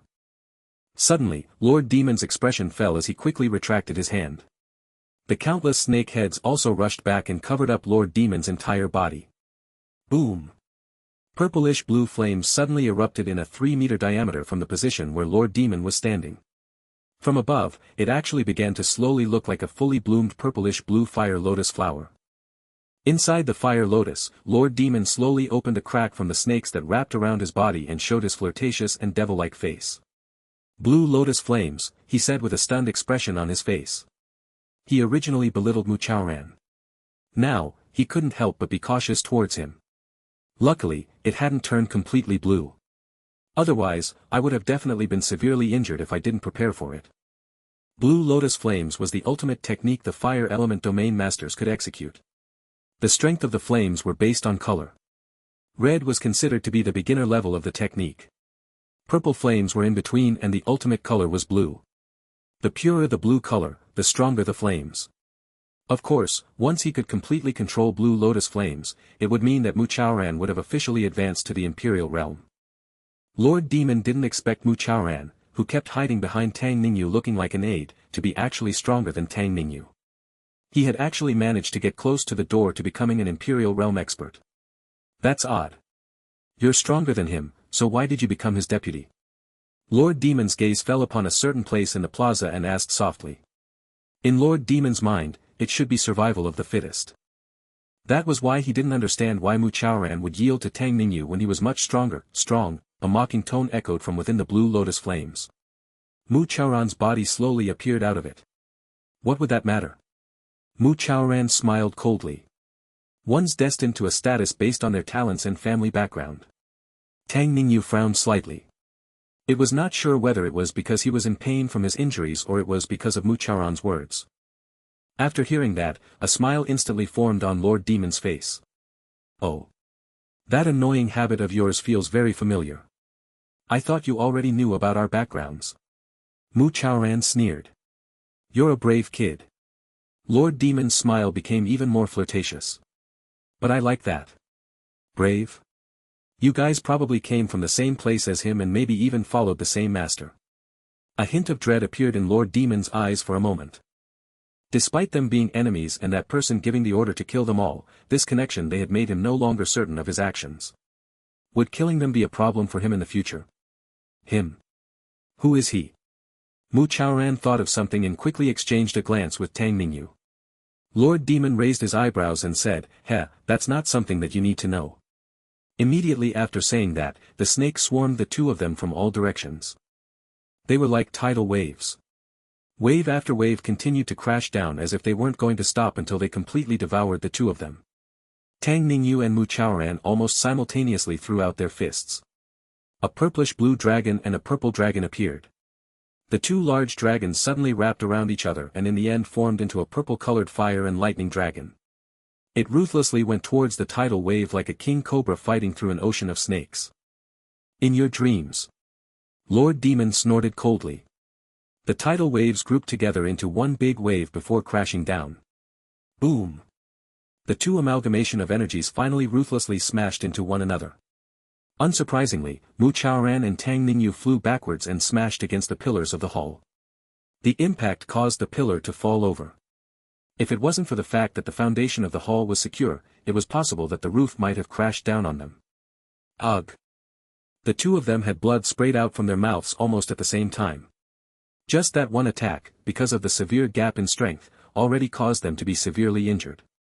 You two are indeed very good, but that's it.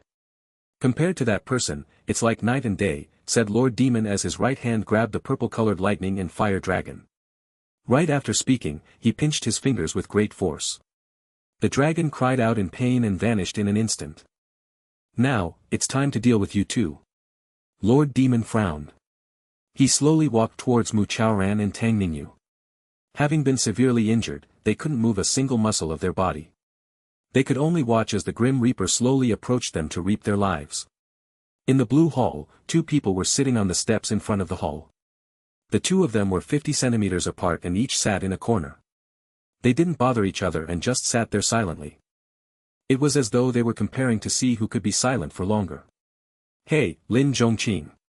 Finally, one of them couldn't handle the depressing atmosphere anymore. He frustratingly called out to the person, who could stay silent for longer, beside him. Lin Zhongqing turned around with a blank expression on his face. Do you think we'll die here? Li Yingjie put his hand behind his back and looked towards the starry sky. Each one of them were like large bright lights which made the surroundings clear in his eyes. Li Yingjie was quite proud in the past and thought very highly of himself. However, after being with Ling Lan for so long, he also knew well of the difference between him and Ling Lan. He also knew very well that the enemies who were coming tonight weren't ones they could fight against. Perhaps, once the fight begins, it would mean that they had reached the end of their days. What's wrong with dying? We should have died already, Lin Zhongqing thought it through already for some reason. If Boss didn't force himself to activate the God-class mecha and hold off the enemy forces, they would have died on planet Haijiao before reinforcements had arrived. They were given a second chance to live by Boss. It was already good enough that they were able to live this many extra years. But I still want to live. I still have so many things I haven't done yet. Li Yingjie had a burning desire to live in his eyes. He didn't want to give up without living life to the fullest. This Li Yingjie, who was now full of life, actually improved the impression Lin Zhongqing had about him. Lin Zhongqing was silent for a moment, then he asked, Boss told you to go back. Why did you go back? You guys all stayed here. If I go back, wouldn't I be mocked for being a coward? Li Yingjie glared at Lin Zhongqing. He wasn't going to make them look down on him. He especially didn't want Lin Zhongqing, who he had looked down on, to look down on him. We won't do that. You have family, responsibilities, and burdens to take care of. From the very beginning, we are not on the same path. Lin Zhongqing felt it was odd that Li Yingjie kept thinking he was part of their group. From the start, he was the one that randomly joined in. If it wasn't for Boss's extremely heaven-defying strength making Li Yingjie give in, perhaps they would have broken off their ties a long time ago. What do you mean not on the same path? When was I not on the same path, said Li Yingjie angrily. This kind of attitude annoyed him greatly. It made it seem as though he was never a member of their group, as though he had never been considered a peer by Lin Zhongqing. This pure disregard of his existence made him extremely angry and at the same time invoked a feeling of failure. Isn't your dream to inherit the Li family and become the family head? Lin Zhongqing still remembered Li Yingjie's grand ambition. Becoming the family head and being on the same path as you guys have zero connections, alright? Li Yingjie, of course, hadn't given up on his goals. However, that didn't mean he wasn't part of their group. Lin Zhongqing thought for a moment and felt Li Yingjie wasn't wrong. Alright, but shouldn't you try your best to stay alive to go back to inherit the family and become the family head? If that was the case, then why stay here and give up his life? Lin Zhongqing didn't understand. In the past, Lin Zhongqing felt that he knew Li Yingjie very well. However, in the past few years, he felt that the image he had of Li Yingjie in mind was straying further from reality. Moreover, there were too many people above Li Yingjie if he stayed in Lingtian. Being under Boss's command, he acquired many military merits and climbed the ranks like a rocket. However, no matter how fast he did it, there were always a few people who climbed even faster than him. That made Li Yingjie seem not that outstanding when compared to those people. If he had gone to an army arranged by the Li family, with Li Yingjie's current ability, he would be able to naturally advance to the rank of Major General with the Li family's help. Maybe, if acquired just some more military merits, it might even be possible for him to be a commander of an army. This begged the question, why did he intentionally get involved with Ling Tian's messy situation if he had another safer and peaceful path to choose from? Actually, after I refused boss's order for me to leave, I have been asking myself why I refused him.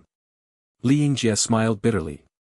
He was very well aware that he and those in Ling Tian had an unbreakable barrier between them. Despite them being nice to him and them treating him like brothers, it was still just like brothers and not actually brothers. Li Yingjie was a perceptive person, so after so many years, how could he not feel the difference between the two? If they didn't treat him as a brother sincerely, it would have been logical for him to leave them at that moment. Li Yingjie knew even if he left, they wouldn't blame him.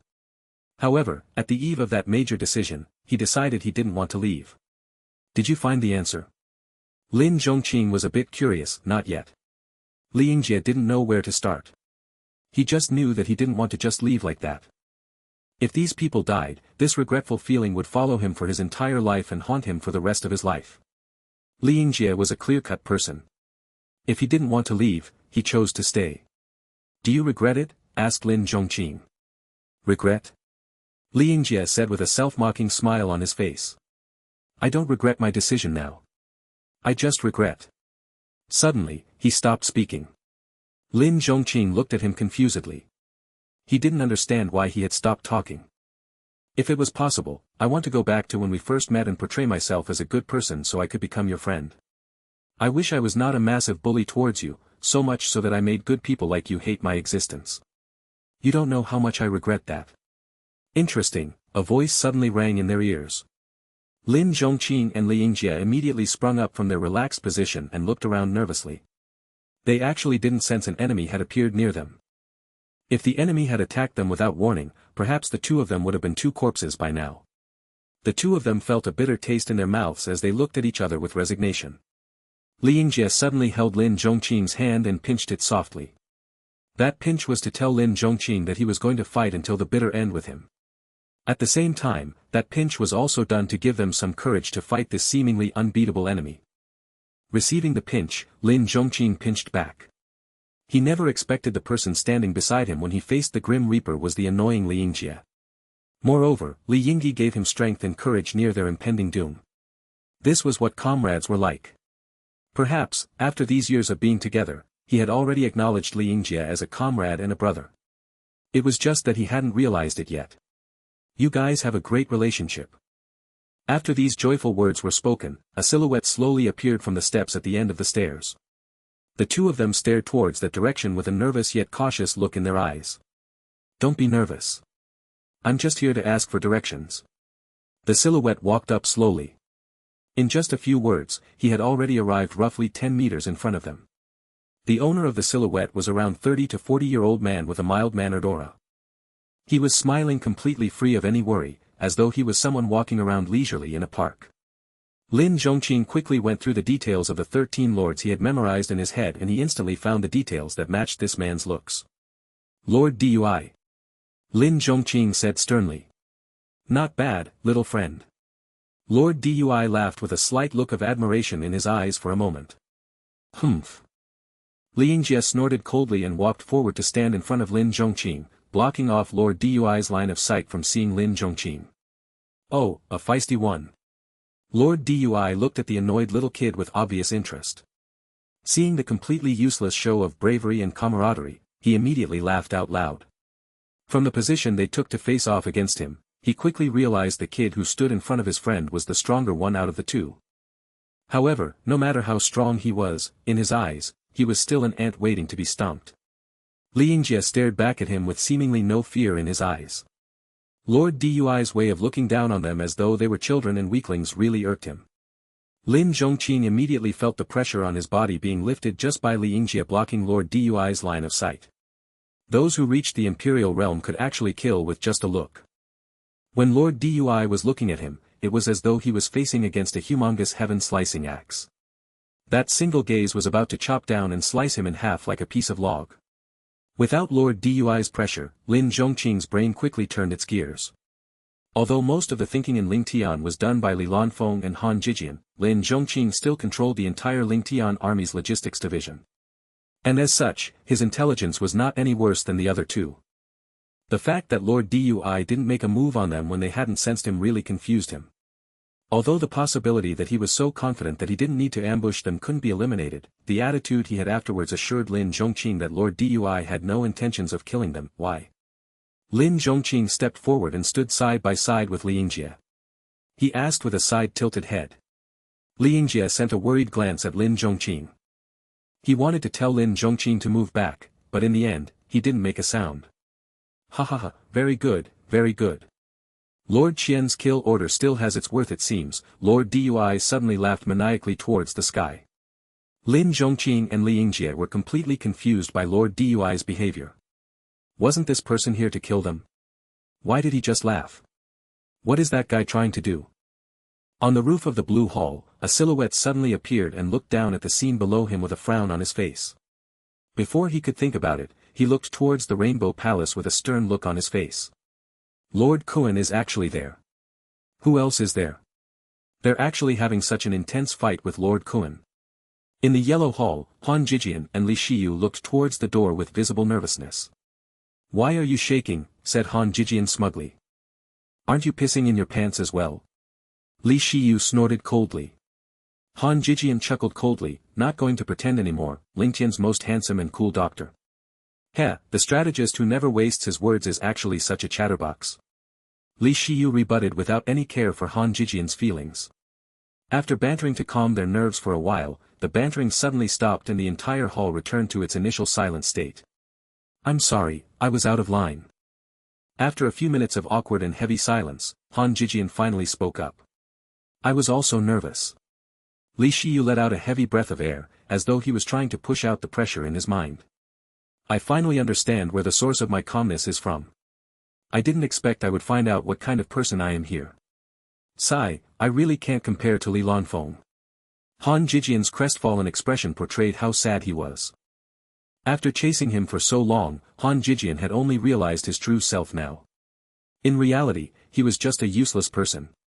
In the end, he could only guard the hall that was furthest away from the main palace. He didn't have the strength nor the mentality to guard one of the 3 secondary halls that were nearest to the main palace.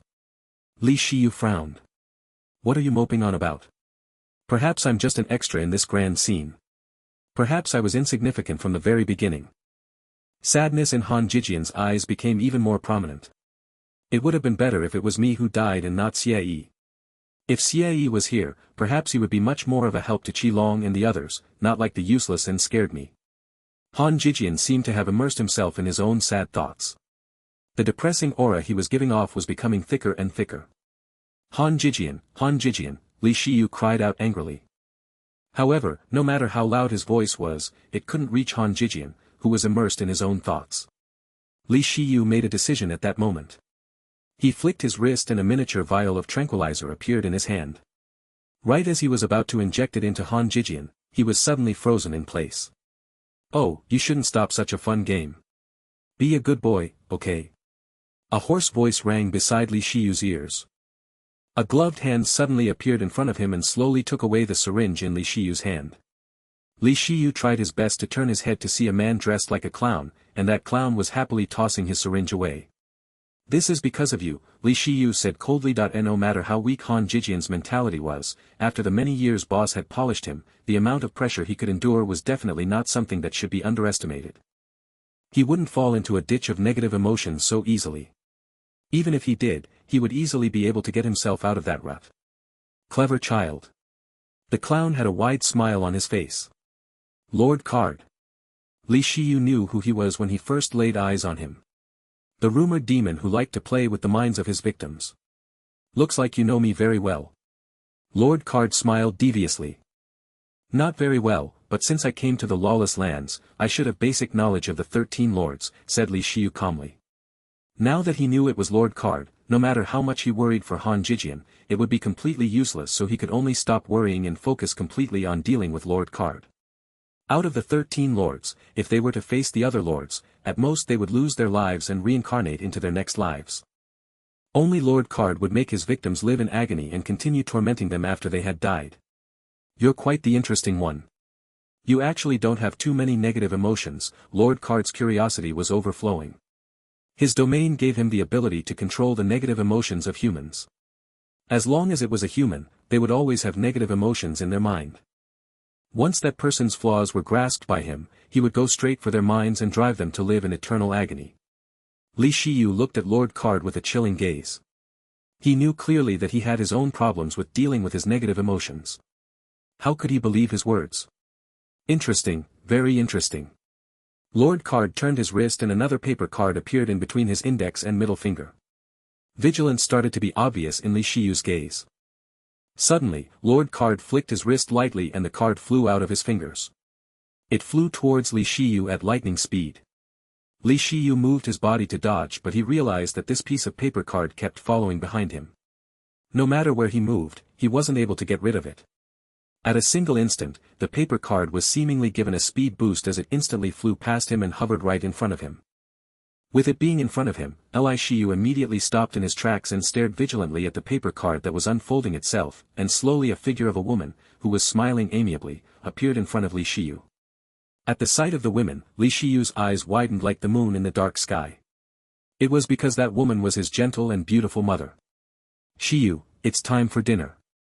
Suddenly, his vision went black before it was soon filled with a surrounding he was all so familiar with.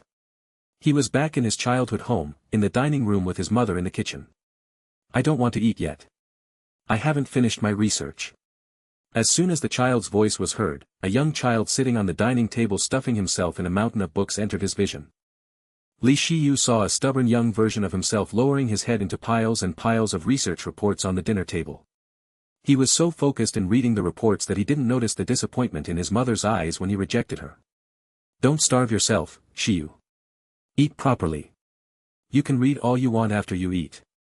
A gentle hand covered the book. Little Shiyu wanted to continue reading.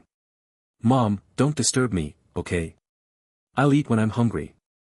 Little Shiyu couldn't understand his mother's love, so he looked impatient and irritated when he realized his mother was actively disturbing his reading. Sigh, the mother sighed softly. There were signs of disapproval in her eyes. Shiyu, your body is your greatest asset. Without a healthy body, you can never accomplish the wish you pursue. Do you want to be like Mulan? Mom, stop talking.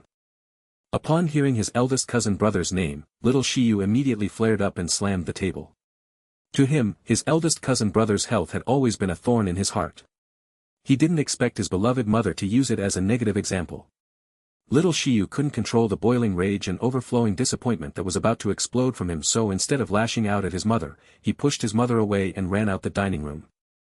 After almost hitting a countertop, Li Shiyu's mother was visibly shocked. She didn't expect her son, whom she loved dearly, to push her one day because of an outsider. I didn't know that in your heart, I can't even be compared to an outsider. Shiyu, Shiyu, his mother complained in a low voice. She couldn't hold her tears back as they fell down her face. Tisk, tsk, tsk. You hurt your mother's heart for your eldest cousin brother whom you've only met a couple of times. You are quite difficult to understand. Lord Card's voice rang beside Li Shiyu's ears. Li Shiyu looked at the scene in front of him in a daze. Very soon, the image changed to his eldest cousin brother. Cough, cough, what is it? Shiyu. His eldest cousin brother's health had always been very poor. But, he still struggled to sit up to talk to him. Actually, his elder brother wasn't much older than him. However, when Li Shiyu saw him, he felt reassured.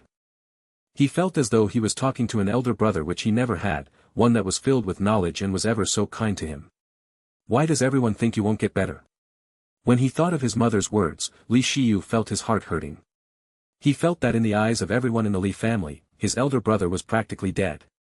It is because I'm very sick, so sick that it is impossible to cure.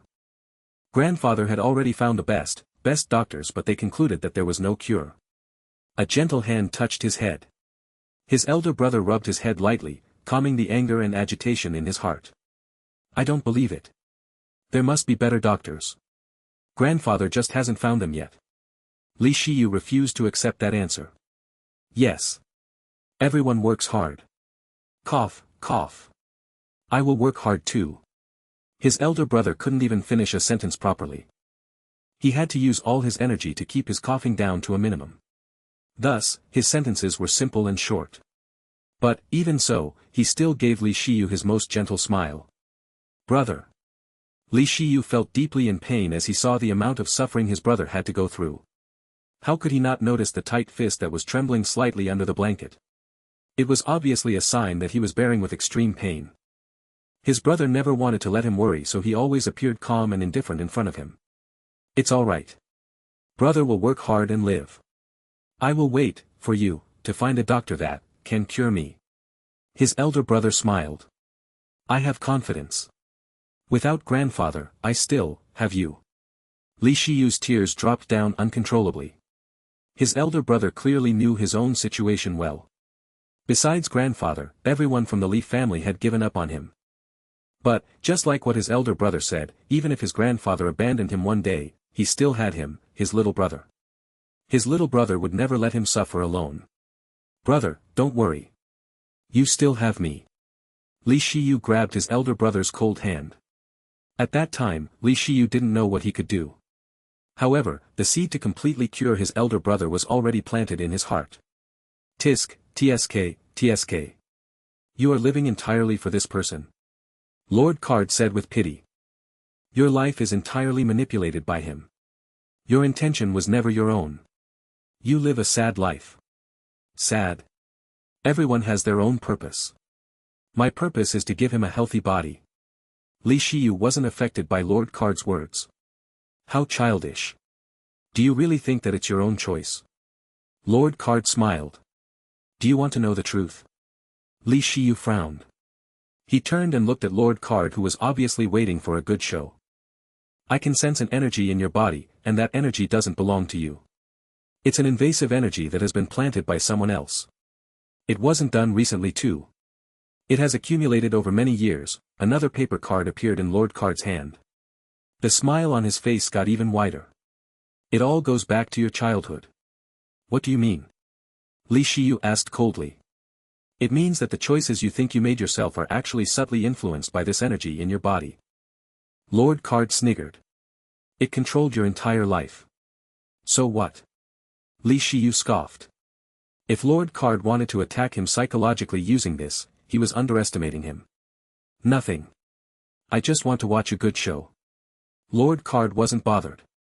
He flicked his fingers lightly and a card flew out. It flipped open in front of Li Shiyu's eyes. It was a king card. The king's face was stern, but Li Shiyu saw Li Mulan's face on the card. He was wearing a gentle smile. Shiyu, you're here. It was still the same face with the same gentle smile. His elder brother stretched his hand out from the card and held his hand. But, this time, he saw a black glob of energy on his elder brother's hand which slowly flowed into his body through his hand. How's school? The smile on his elder brother's face seemed a little glaring. Little Shiyu told his elder brother about what he had been doing recently enthusiastically. While listening, his elder brother nodded profusely. He looked to be in pain, so he was frowning slightly. But, for some reason, Li Shiyu detected a sense of impatience from his elder brother. Little Shiyu, who was talking excitedly, didn't notice anything. Brother, I'll definitely find a way to cure you. Little Shiyu seemed to sense that his elder brother was uncomfortable, so he said this sentence with a serious face. Yes. I will pass myself to you. His elder brother smiled brightly. However, this smile was piercing to the eye. Li Shiyu noticed that his elder brother looked pleased with himself. See? He groomed you meticulously. Did you really want to be a military doctor from the start? Lord Card's voice rang beside Li Shiyu's ears again, and the question he asked struck straight into his heart. Li Shiyu couldn't help but bite his lips in exasperation. His expression was a little dark. Without any intervention, you could have had an even brighter future. But, you were manipulated by the very person you hold so dear to walk on a path that you shouldn't have walked on. Yet, you still believe that it was your own decision. Lord Card's sigh sounded beside Li Shiyu's ears. You're really a pitiful person. Me? A pitiful person? Li Shiyu's gaze turned absent-minded. The warmth he received when he was young was just a fraud. At this moment, the image changed to the moment when he went to find his elder brother on planet Azure. Is anyone here? Han Jijian had been running in this endless tunnel for a long time. He stopped in his tracks. His wild emotions had all been in a wreck after running so furiously, but he managed to calm down now. Is this the devil of my heart? Han Jijian remembered what Boss warned him in the past. You could never guard against the devil in your heart. No one knew when it would appear or what would cause it to appear. However, once the devil of your heart explodes, you would enter a predicament that you locked yourself in. Unless you defeat the devil of your heart, you would forever be stuck in a trance. You might turn into an idiot, a lunatic, or even die in an explosion because you were unable to control the energy in your body. The devil in one's heart was extremely frightening.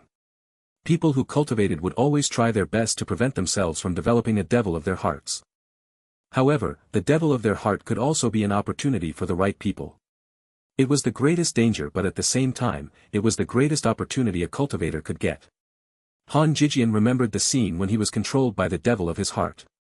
He whispered to himself, I didn't expect the devil of my heart to be Li Lanfeng. This revelation was surprising but yet reasonable.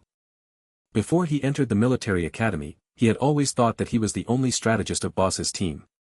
To be the best he could be, he studied very hard for his role, and no one around him could compete with him for his role.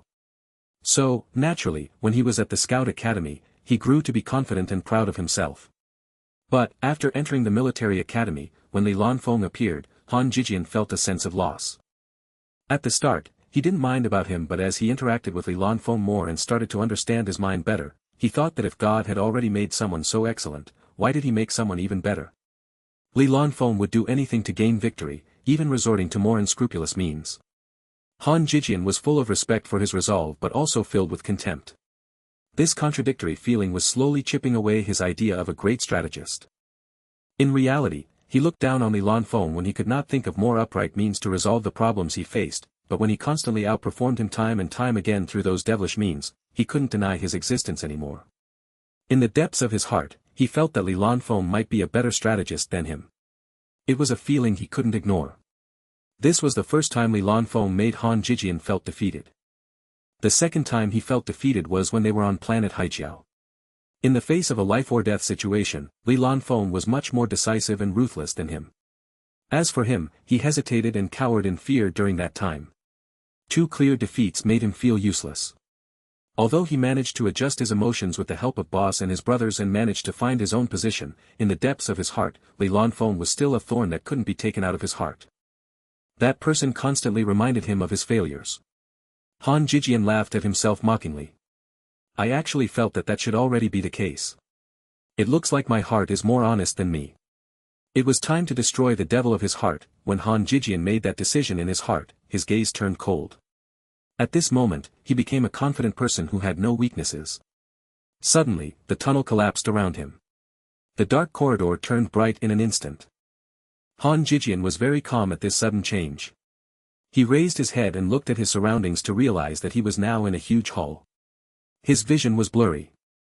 Han Jijian could only faintly see that there was someone sitting on a high throne far away looking down on him. You're here. The person on the throne had a familiar voice. Following the sound, the blurry vision cleared up and the face of the person appeared in front of Han Jijian. Li Lanfeng. Han Jijian said firmly. Even if he knew that the person in front of him was fake, he knew that with the devil of his heart around, fake is real. I've been waiting for you for a long time. Li Lanfeng, who was the devil of Han Jijian's heart, seemed to be waiting for this day to come. That's why I'm here now, Han Jijian replied calmly. Do you have the confidence to beat me now? Li Lanfeng smiled slightly. It was a gentle smile, but to Han Jijian, it was glaring. Actually, you're not that strong. Han Jijian emphasized every single word he said. Actually, you're not as confident as you think. Li Lanfeng was calm. Han Jijian's expression changed slightly. He suddenly realized that the Li Lanfeng produced by the devil of his heart understood him better than the real Li Lanfeng. Is that weird? Li Lanfeng smiled. Han Jijian looked at him silently. He didn't want to be led on by Li Lanfeng's words. You've forgotten. Li Lanfeng suddenly disappeared in front of him. The next second, he was already behind Han Jijian. Li Lanfeng's pearly laughter pierced his ears. I'm actually you. Bang! Han Jijian pushed his palm behind him to attack Li Lanfeng. However, he hit nothing but air. Humph, you hate me so much that you don't even want to talk to me. Li Lanfeng's laughter seemed to be coming from everywhere. Ever since you became the devil of my heart, you are no longer a part of me. Han Jijian's mind was much clearer now. If you lose me, your realm will drop and you won't be able to catch up with the person you've always been chasing. Do you bear to let me go? The devil Li Lanfeng knew very well what Han Jijian was afraid of, so he was not frightened of him at all. Yes.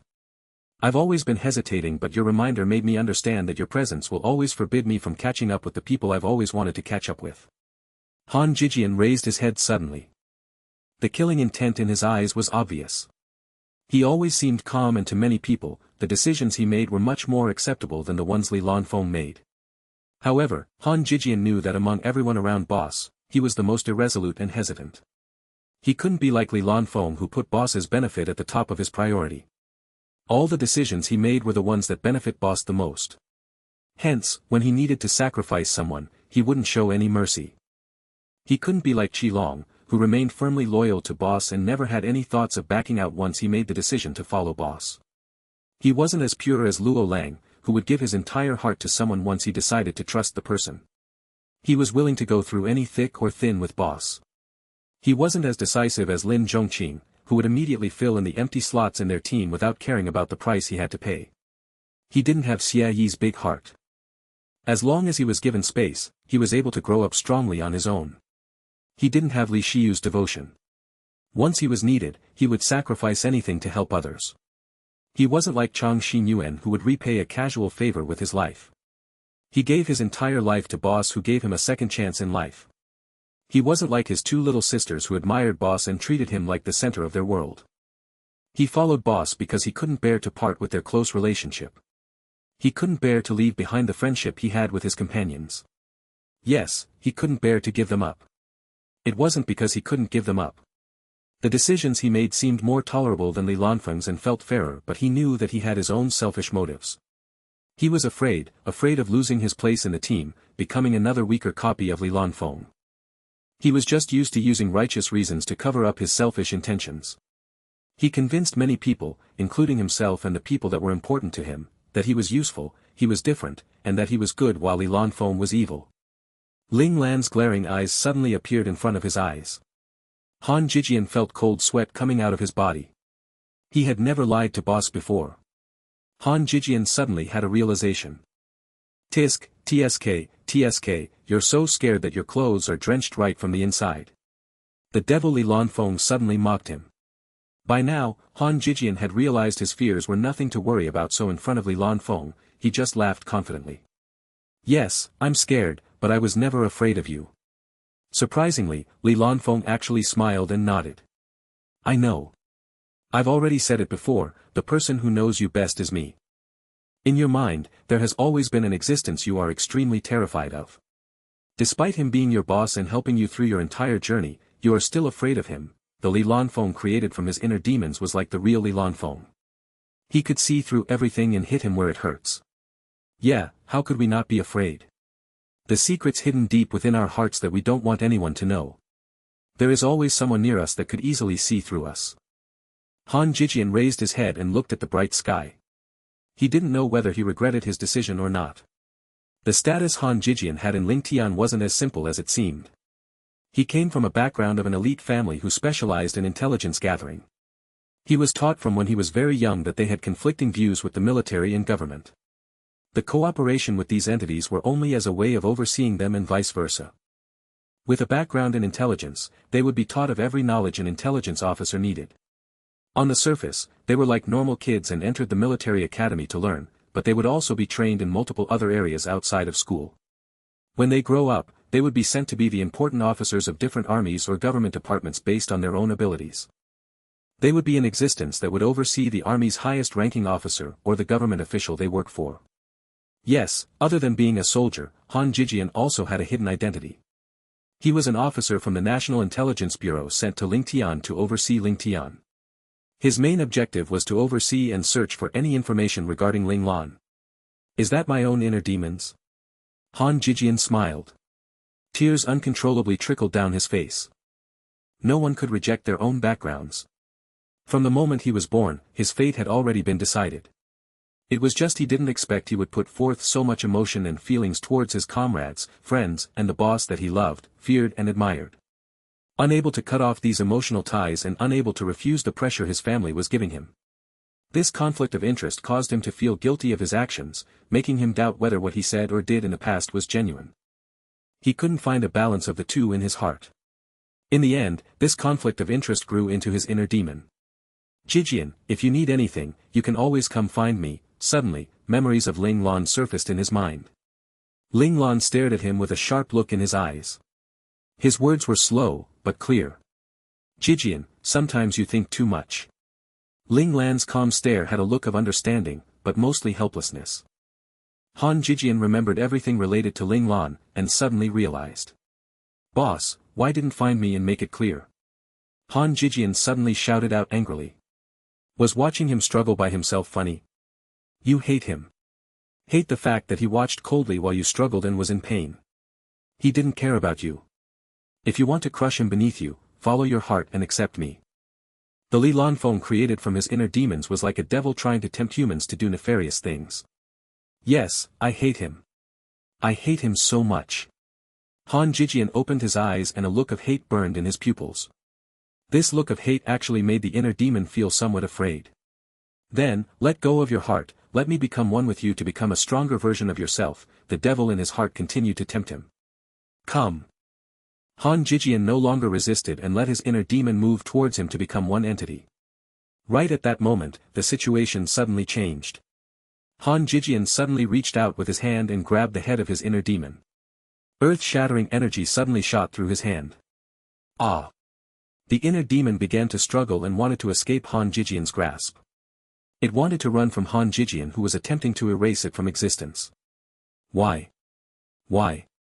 You already hate him so much. Why do you still want to kill me? The inner demon didn't understand. Han Jijian clearly hated Ling Lan to the core. Why didn't he go and find Ling Lan to exact revenge but rather want to kill him, the source of his power? From the moment the energy went through his body, the inner demon could feel Han Jijian's undying determination to kill him. Yes, I do hate, but not Boss Lan. The person I hate is myself. I hate that I'm weak. I hate that I was blinded. I hate that I am weak, Han Jijian said coldly. The tone he used didn't hide any of the hateful feelings he had towards himself. It was clearly an easy matter, but was made complicated because I thought I was so smart. I really made it difficult for myself. Han Jijian had an odd look on his face. I was really dumb and stupid to even let a disgusting thing like you appear in me. I really have reached the epitome of stupidity. Ah, you will regret it. You will regret it. The inner demon wasn't weak by any means.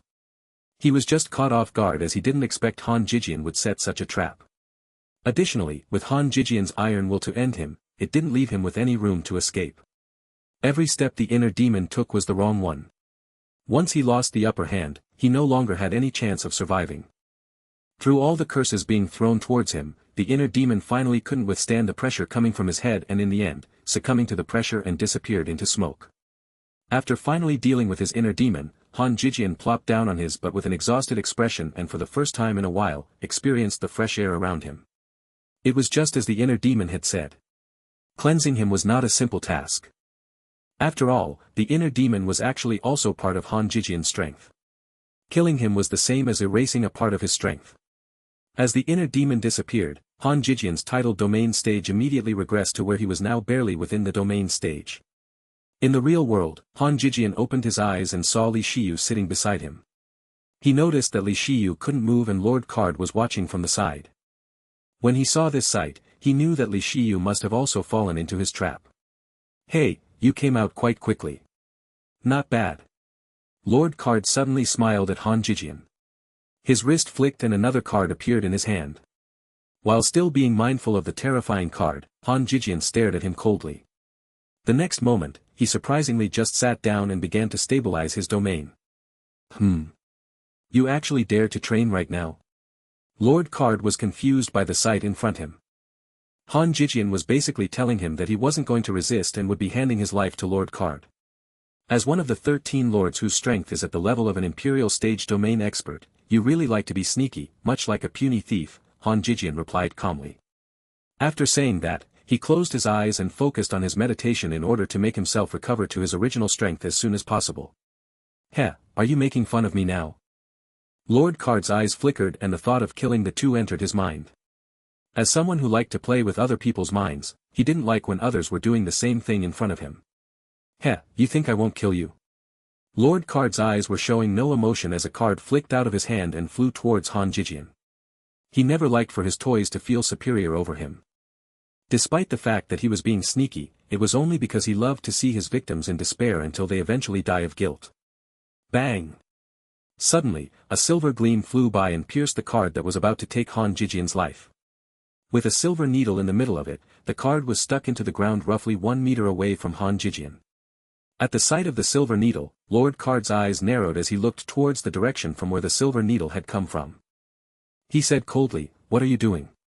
A voice echoed from afar, as one of the 13 lords, "I'm not in agreement when it comes to you making a sneak attack on a defenseless enemy." Lord Card snorted and warned the approaching figure like a bear who just got a salmon, "This is my prey. I can kill him however I want. Lord, you, don't overstep your boundary." The moment he finished speaking, a Caucasian with golden hair and crystal blue eyes appeared in the air above him out of the blue. The Caucasian man was wearing a full set of Western knight armor with a complementing knightly sword attached on his waist. To add more to the image, there also was a feather attached on the top of his helmet. It was indeed Lord Yu. He stretched his hand out and beckoned with his fingers. The silver needle that was piercing the card promptly hovered back into his hand. Upon closer inspection, the silver needle was not actually a needle at all, but was instead a miniature silver knight sword. It was so small that from afar, it looked like a silver needle. At this moment, Li Shiyu was still under the illusion and Han Jijian was still focusing on recuperating on the side. Thus, both of them knew nothing of what was happening near them. If they could be fully aware of what was happening right now, the two of them might be shocked and wonder why such a powerful stranger, who had nothing to do with them, decided to save them. "With my creed by my heart, I cannot allow that to happen," Lord Yu said calmly. Every Imperial Stage domain expert already had their own Tao. Lord Yu's Tao was the righteous and creed-abiding Tao. Once someone has chosen their Tao, they must abide by it and believe in it forever. "So, you're going to become my enemy because of these nobodies?" Lord Card was so angry that a sinister smile slowly formed on his face. The fact that Lord Yu and he came from the same place and that they had always been helping one another for so many years, it further aggravated him that he was interfering with him now. "I don't want to be your enemy.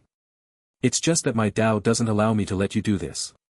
After they wake up, you can kill them however you want," Lord Yu patiently explained.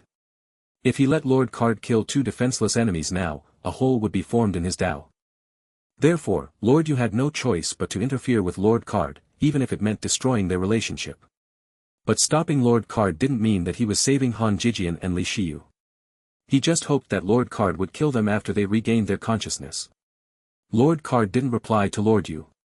He just threw away the cards in his hand and stared at Lord Yu coldly.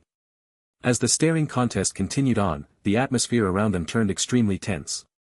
A fight seemed on the verge of breaking out. Lord Yu couldn't help but frown when he realized this wasn't going to end well. His right hand instinctively went towards his sword.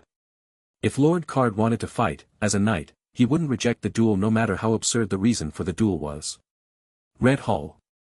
Luo Chao and Han Shuya hugged their legs and sat quietly outside the door of the main hall. "Luo Chao, are you nervous? Are you afraid?" Han Shuya tightly squeezed her thighs to her body in a desperate attempt to calm herself down. Luo Chao shook her head as she blankly stared at the space in front of her. "I'm not nervous or frightened. Instead, I am happy. Finally, I don't have to hide behind our brothers' backs." "Me too." Excitement and nervousness were written across Han Shuya's face. What she did just now was to calm down her excitement. "Boss said that I'm stuck at the doors of the titled domain realm. I only need to go through a life-or-death battle to advance, so this might be my chance to finally be a titled domain realm master."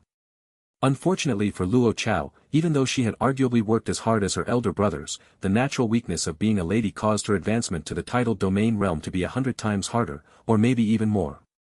"I just want to be stronger so I can help boss." Luo Chao's goal was very pure. Ever since she was young, Ling Lan was her god.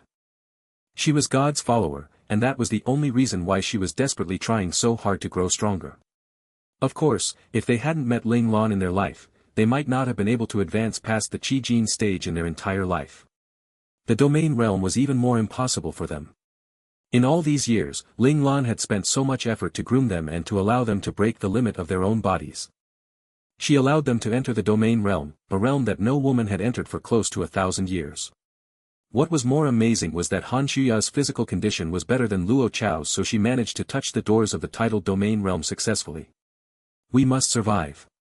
Han Shuya slowly held Luo Chao's hand and gripped it tightly as she cheered for both of them. Yes. Luo Chao nodded firmly.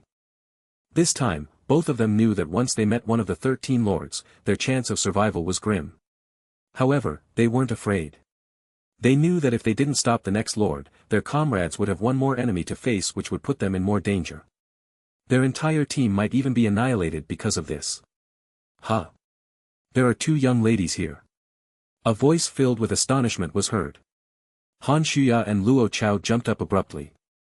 Before they could react, a person had appeared in front of them. This person was wearing a black gown which only revealed his head. If you didn't look at him carefully, you wouldn't be able to see that it was a human. It just looked like a ball of black smoke. The person swung his black gown and the gown fluttered in the air like a pair of black wings. He smiled brightly. A row of white teeth appeared on the smoky head, making it look quite frightening. Han Shuya's first reaction was to pull Luo Chao behind her. This was a habit she had gained after so many years of being the elder sister figure. Even though she knew that Luo Chao was a domain realm master, old habits die hard. Pretty ladies, don't be nervous. Don't be nervous. The person smiled kindly. Han Shuya said coldly, Lord Ghost. This person's appearance only fitted with the description of Lord Ghost. What a smart little girl. One look and you know who I am, Lord Ghost replied in satisfaction. Luo Chao secretly squeezed Han Shuya's left hand, which was hanging at the side of her body. Han Shuya understood what Luo Chao meant. She leaped up abruptly and threw a side kick at Lord Ghost viciously. Lord Ghost gave a mocking smile when he saw Han Shuya's leg coming towards him. He tilted his body slightly and prepared to dodge the kick that couldn't be any slower in his eyes. Bang! A huge loud thud was heard. Lord Ghost took a few steps back. He looked at Han Shuya in shock. He had evaded the kick, so why was he hit? Also, the kick that he thought was soft had so much strength behind it. It actually caused the blood in his body to churn. He almost got injured. Han Shuya didn't back down after she succeeded in her first attack. She took a few steps forward and this time her fist came forward. Not underestimating these 2 girls anymore, Lord Ghost's gaze turned vigilant. He quickly evaded Han Shuya's fist. This time, his speed of which he evaded the fist was much faster than before. The distance he moved away from the fist was greater too. Bang! Another loud thud was heard. Both of the attacks landed in the same spot. Even though he was very careful and seriously tried to evade the attacks, he failed. Lord Ghost felt a sweet taste in his throat. The taste of blood quickly spread throughout his mouth. Upon this realization, he knew that he must have suffered a small injury. He hadn't been injured in many years. Yet, now, in this insignificant hall, he got injured by the ladies he looked down on. This was definitely one of the most humiliating moments of his life.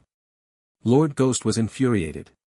He howled into the air like a crazed tiger. Han Shuya and Luo Chao could feel their eardrums popping.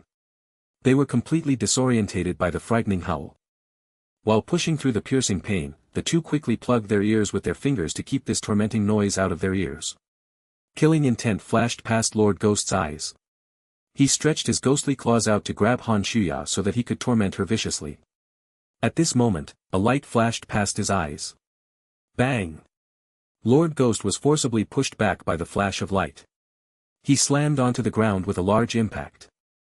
Upon the impact, the entire palace started shaking as if it was about to collapse on itself at any moment. At this moment, Lord Ghost finally saw the flash of light clearly. It was a small silver humanoid mecha. No, it was more accurate to say that it was a person wearing a mecha outerwear. But, this outerwear had all the weapons and equipment a humanoid mecha should have. The humanoid mecha clumsily climbed up from the ground. After colliding into Lord Ghost, the impact caused was a little overwhelming for the person inside. Chang Xinyuan, are you alright? Luo Chao asked nervously. She had already come beside the humanoid mecha. The humanoid mecha waved his hand. I'm alright. My new experiment is finally put to use. Unfortunately, it's still in its testing phase. If not, that crash just now should have seriously injured Lord Ghost even if it didn't kill him, Chang Xinyuan said with pity. The force behind his new invention was still not enough to fight with Imperial stage domain experts. It was still not as powerful as the big-sized Imperial mechas. But, to make it portable and convenient, he had to sacrifice on the bulky exterior of the big-sized mechas. But, because of that, the strength and explosive power of this mecha were greatly reduced too. On the other side, Han Shuya had already started attacking Lord Ghost, who still hadn't gotten up from the ground, with immense fury. She really wanted to kill Lord Ghost when he was still down. However, instead of invoking awe in Chang Xinyuan's heart, this ruthless and scary image instead caused Chang Xinyuan's heart to pump furiously. On the other hand, Luo Chao was looking at Han Shuya calmly as if this was something natural. She is truly Boss's younger sister. They are all vicious characters. Chang Xinyuan felt that he was smart to stay inside his laboratory. He heard that his younger sisters often found men for duels. Sadly, none of his companions who were on equal strength as them managed to escape their evil claws. Han Shuya used up all the energy she had available in her tank to unleash about close to 100 raining fists on Lord Ghost. But, as time went by, she felt that the spot her fist was hitting wasn't flesh but was instead a hard skeleton. Han Shuya suppressed her curiosity and struck her fist down forcefully. Bang! This time, however, she felt that the rebound was much greater than before. She was prepared for it but she still had to take some steps back because of the huge rebound. Her raining fist was instantly stopped. As Han Shuya tried her best to stabilize her body, she finally noticed that a huge pair of black wings was protecting Lord Ghost. The pair of wings encased Lord Ghost, protecting him from her fist. What Han Shuya was hitting towards the end should be this pair of wings. Flap the black wings suddenly stretched open until it was about 10 meters long. It directly covered half of the red hall, causing the entire plaza to turn dark. Lord Ghost laughed in a shrill voice. You've really made me angry. I want to kill all of you. Lord Ghost's eyes were blood red. Along with the huge pair of black wings, he looked like a giant bat. Luo Chao and Han Shuya remembered Lord Ghost's nickname, Poison Bat. Looking at such a sight, they immediately knew where this nickname came from. Be careful.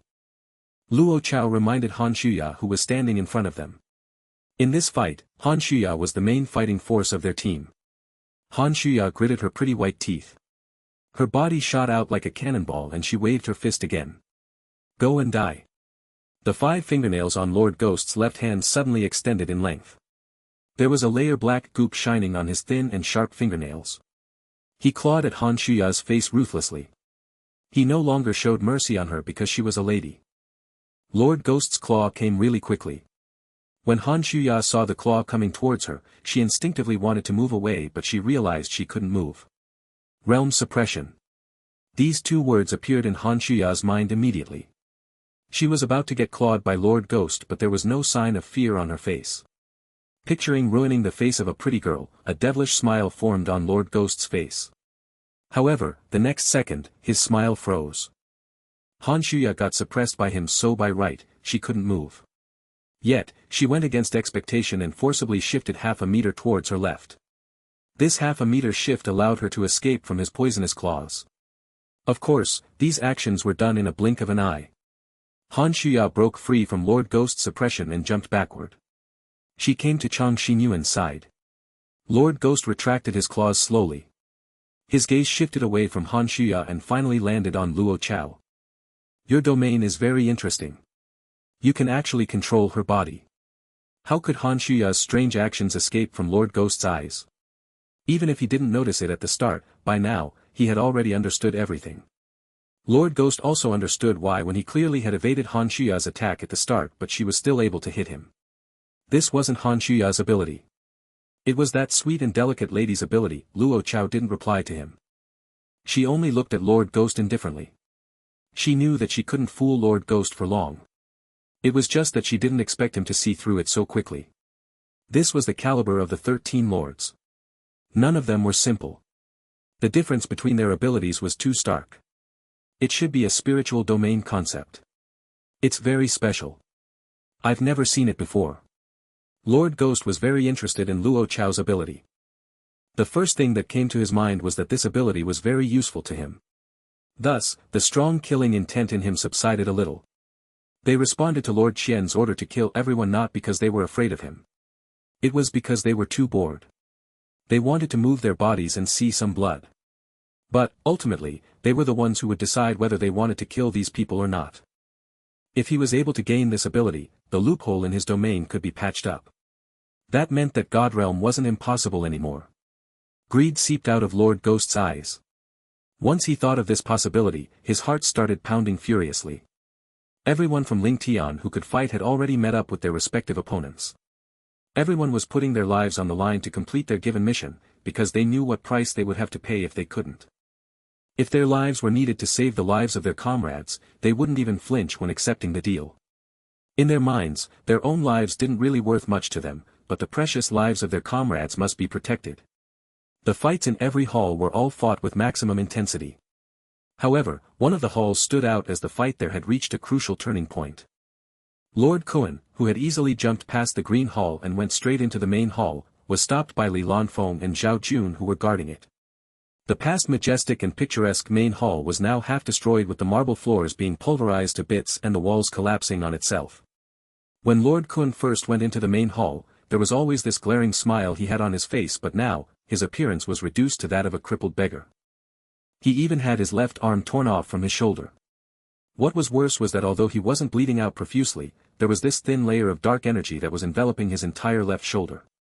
This ominous dark energy obviously didn't belong to Lord Kuan, as it was continuously devouring Lord Kuan's domain energy for it to grow larger and to eventually envelop his entire body.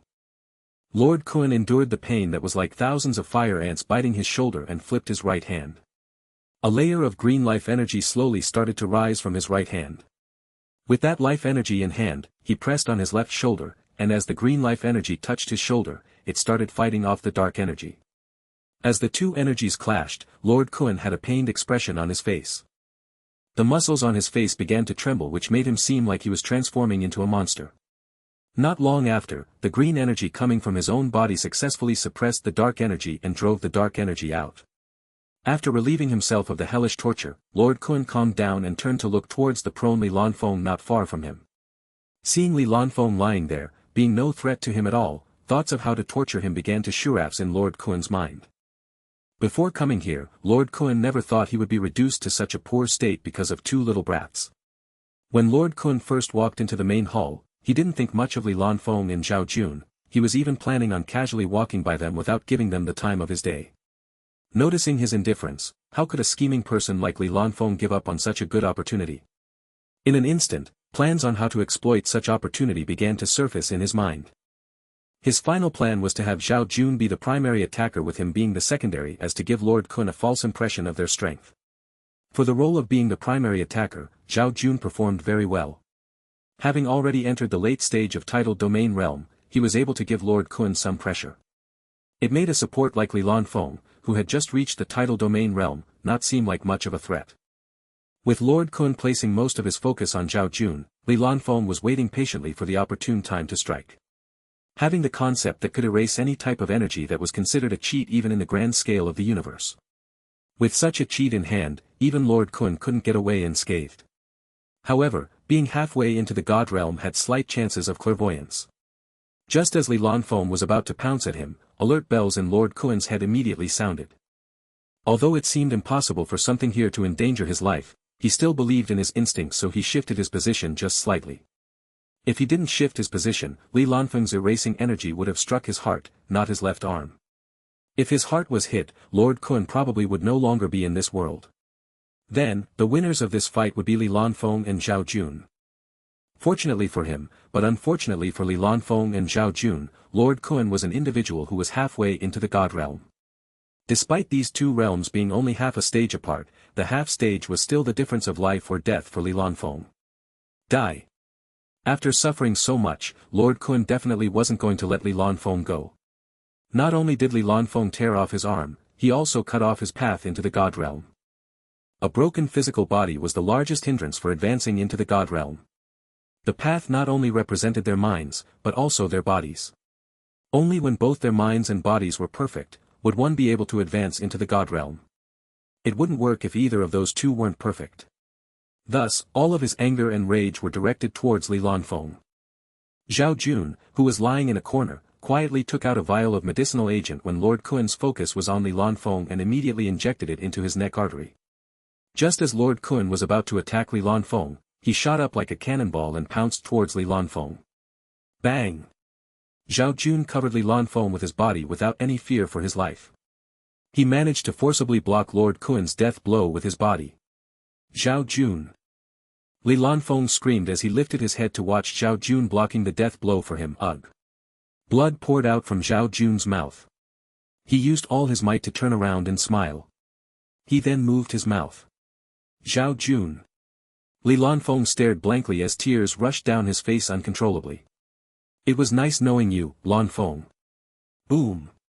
After he said that, Zhao Jun's strong and muscular body immediately went limp and landed heavily onto the ground. Blood quickly spilled out from his body onto the floor. It was just like what they said. They would protect their comrades even if it meant giving up their own lives. Ling Lan waited in the swamp, deep within the Rainbow Palace with her eyes closed. She opened her eyes the instant Zhao Jun fell to the ground after saving Li Lanfeng. Her eyes looked dark and depressed, but there was no fluctuation in them. It was as though that person who had just fallen had nothing to do with her. I didn't expect that you to be so heartless to this extent. It's no wonder that you could reach the God realm at such a young age. However, do you think the price you paid for advancing is worth it? A mocking voice echoed from afar. Ling Lan said calmly, "You're here." She sounded as though she had predicted this moment. A silhouette suddenly appeared a few yards away from Ling Lan. It was indeed Lord Qian who she had encountered that one time. After only a few short while, you've managed to make me see you in a different light. Not bad. Lord Qian gave a scrutinizing gaze as he was studying Ling Lan from head to toe. It was all due to your hospitality, Ling Lan said in a tone that was just as fierce. If it wasn't for the pressure Lord Qian had given her, she wouldn't have gone to extreme lengths to get to this realm. Before coming here, I had thought that you would care about your subordinates. Now it seems that I've underestimated you yet again. Lord Qian's expression was somewhat cautious. Conventionally, a young man like the one in front of him would always be a little hot-headed and emotional. No matter how strong a person was, as long as they had something they cared deeply about, it could be exploited. However, his senses told him that the young man standing in front of him had no fluctuation in his emotions. This young man was either a heartless and emotionless monster, or he was someone who could perfectly control his emotions. No matter which type he was, neither were types Lord Qian wanted to deal with. Ling Lan didn't answer and only stared at him indifferently. Your subordinate is probably dead. Although they're quite strong, Lord Kuen is still unfortunately the strongest person after myself amongst the 13 lords. Lord Qian turned towards the direction of the main hall. With a pitiful tone, he was clearly attempting to affect Ling Lan's emotions. Since they chose to enter the battlefield, death is unavoidable. Plus, dying in battle is the most honorable death for a soldier. Lord Qian, don't you think so? Ling Lan said as she raised her eyebrows. Lord Qian was surprised by how noble Ling Lan's words portrayed her indifference to be.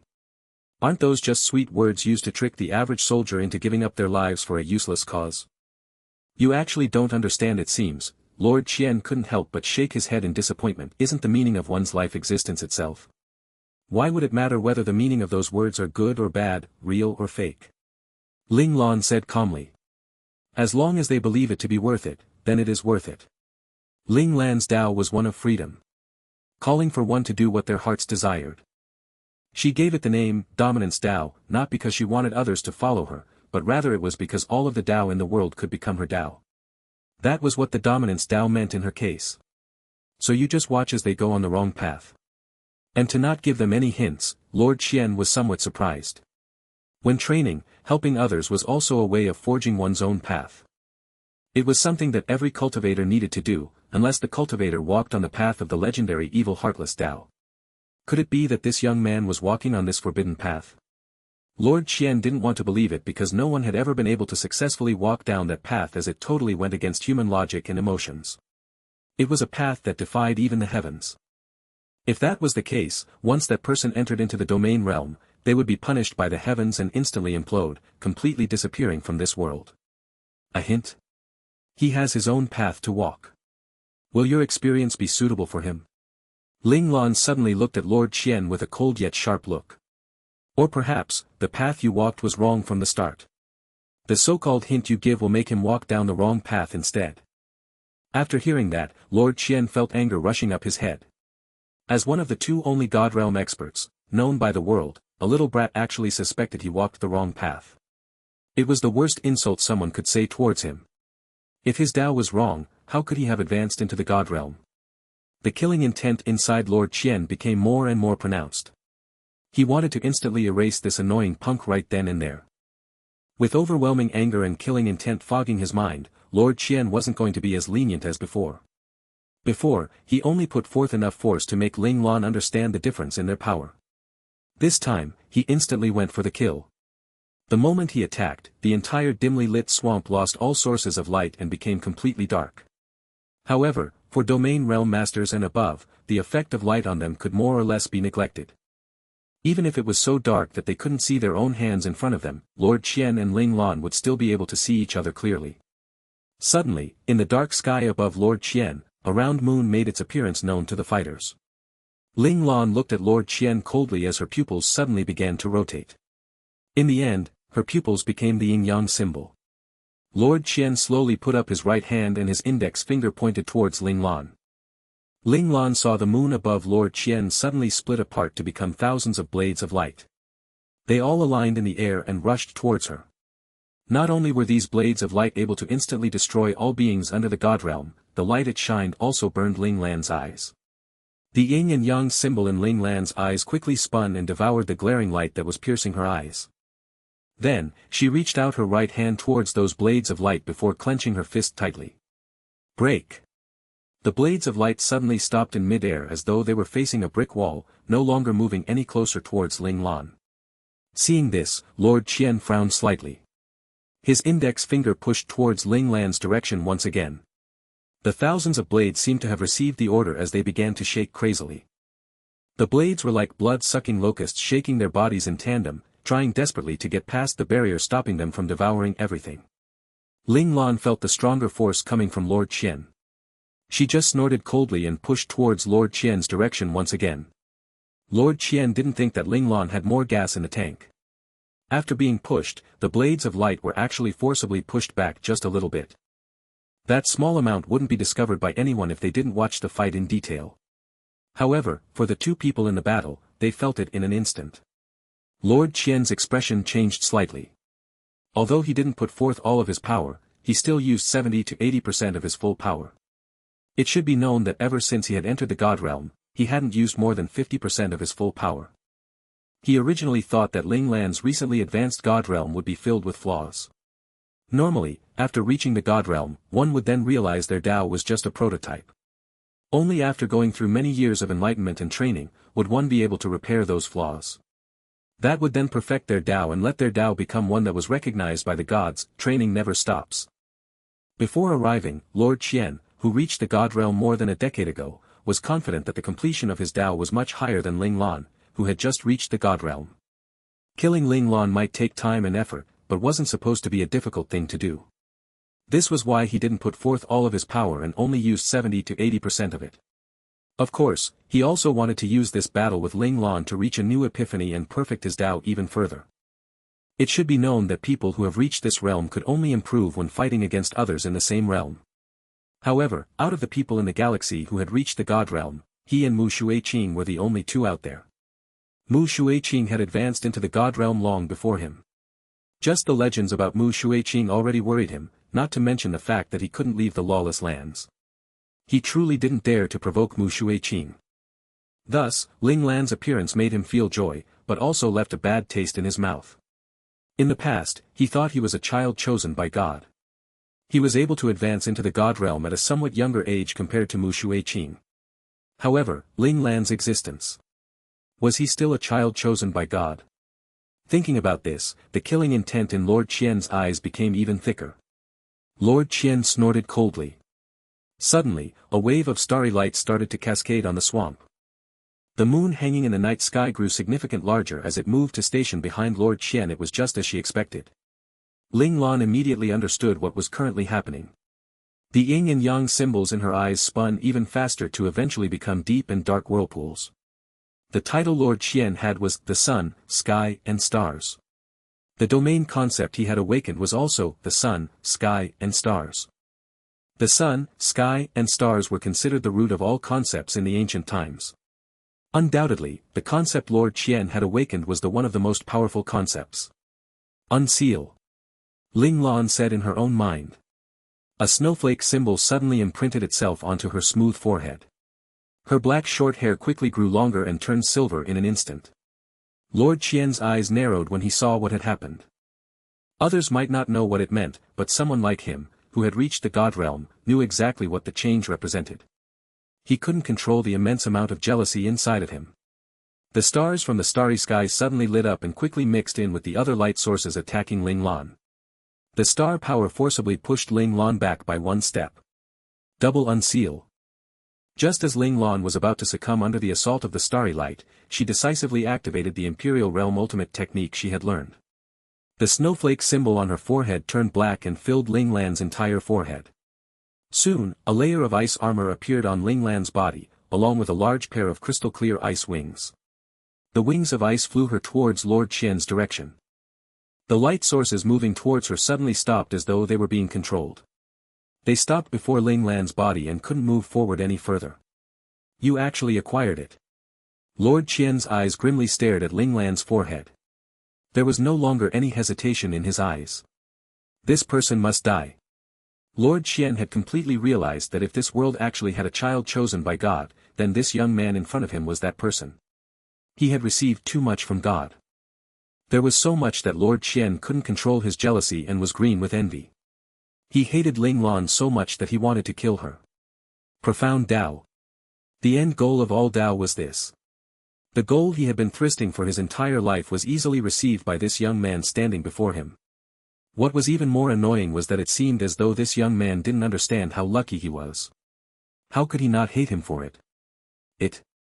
Ling Lan was perplexed for a moment. She had already felt the change in Lord Qian's presence, symbolizing the start of a life-changing fight. Sensing Lord Qian's gaze on her forehead, Ling Lan touched her forehead with her left hand. He meant this symbol. Although Ling Lan didn't understand why Lord Qian's killing intent suddenly rose, this symbol definitely wasn't as simple as it seemed if Lord Qian put so much of his attention on it. She initially thought the change in outer appearance was because of her technique, so she didn't make a big deal out of it. However, from Lord Qian's attitude and behavior, she quickly realized it was important. Why does it appear? Asked Ling Lan. Lord Qian smiled angrily. You think I will tell you? Why not? Ling Lan said calmly. She asked as if she was right and responded as though he should tell her. Heh heh heh. If you still have a breath left in you before you die, perhaps I will tell you. Lord Qian laughed coldly. The number of fingers Lord Qian was pointing at Ling Lan got increased to 5, and it brought along the pressure of the entire Mount Tai against Ling Lan. This was an attack that combined all of Lord Qian's star and moon power. Ling Lan's eyes locked and similarly changed to using her full hand, ruthlessly pushing towards Lord Qian. At the same time, the large wings of ice behind her flapped towards Lord Qian's direction with no hesitation. Bang! The shapeless energies clashed against one another. Ling Lan groaned in pain. At the end of the clash, she could no longer control her body as she was forced back by one large step. The ice armor and the large wings behind her began to crack. The cracks became larger and larger before shattering in the end to become tiny ice shards. A streak of blood also flowed down from the corner of her lips. Despite Ling Lan activating her ice element domain completely with the power of the yin and yang symbol, she still couldn't completely block this attack, which caused her to sustain internal damage. Translator, Henyi Translations Editor, Henyi Translations. Heh heh. Lord Qian couldn't help but sneer when he saw Ling Lan injured. He didn't hold back with that strike just now. If he still couldn't severely injure Ling Lan, he would suspect that all his insights into the God realm over the years were fake. As expected, it's still a little lacking, Ling Lan thought to herself. She had already been prepared for this, so this outcome didn't dishearten Ling Lan. Instead, she had gained some insight from that strike. Since she didn't have enough energy reserves, she would play to her strengths. Ling Lan made a decision. In the next second, Ling Lan disappeared. Lord Qian sneered. Such trivial tricks are useless in a battle at the God realm. After entering the God realm, one actually already had their own world. In their own world, they were undoubtedly the god of the world in question, ruling over all life and death. Lord Qian extended his hand again and pointed. The entire main hall was already occupied by the elements of the stars and moon. There were no other elements. It was obvious that Lord Qian wanted to turn this place into his world and then capture Ling Lan. Lord Qian lowered his eyes slightly and frowned instantly. When he looked up, there was a flash of confusion. There was actually no trace of the other party's elemental existence. The reason for this situation was that the other party had already fled far away. And the other reason was that the other party's god realm was higher than his, so he was unable to find it. However, both of these were impossible. The first possibility of escaping far away meant that traces had to be left behind. It was impossible for her to vanish into thin air without leaving anything behind. As for having a god realm that was higher than his, that would be hilarious. Among all domains, the sun, moon, and stars domain was the best.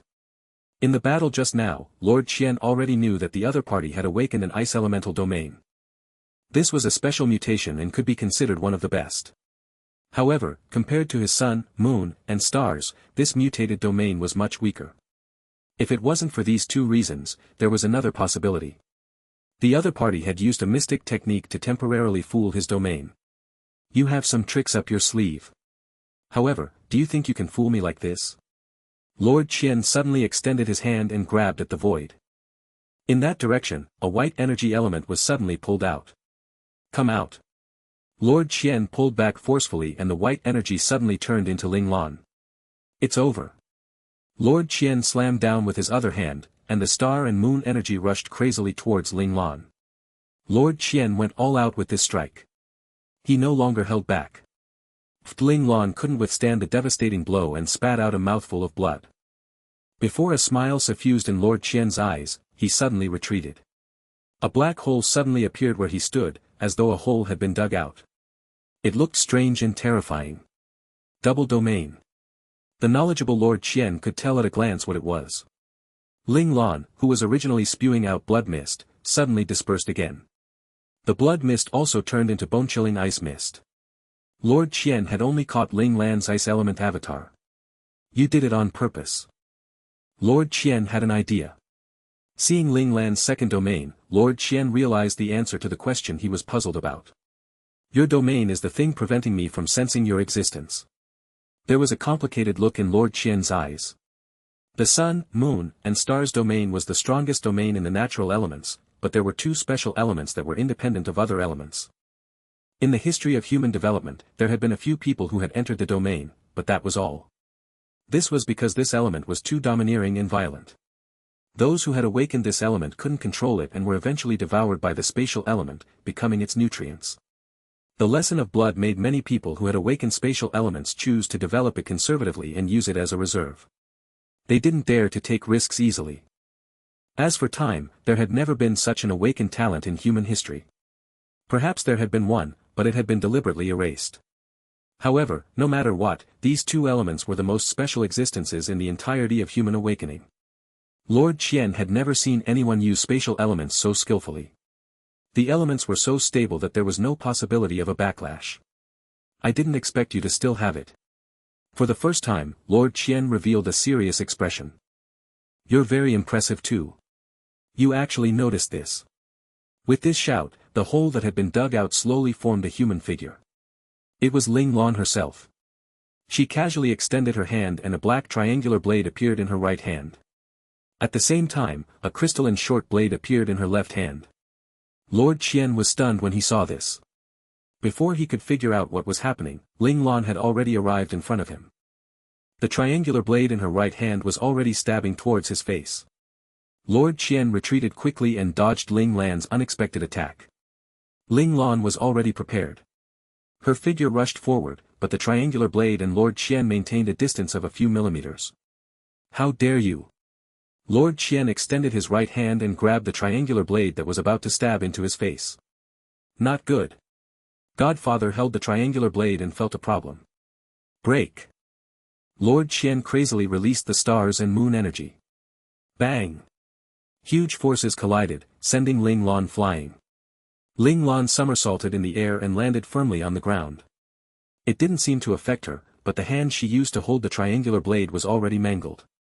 A stream of blood flowed uncontrollably from the corner of her tightly shut mouth. However, Lord Qian, who had been in control of the entire situation all this time, was now in a sorry state. His hand was also mangled.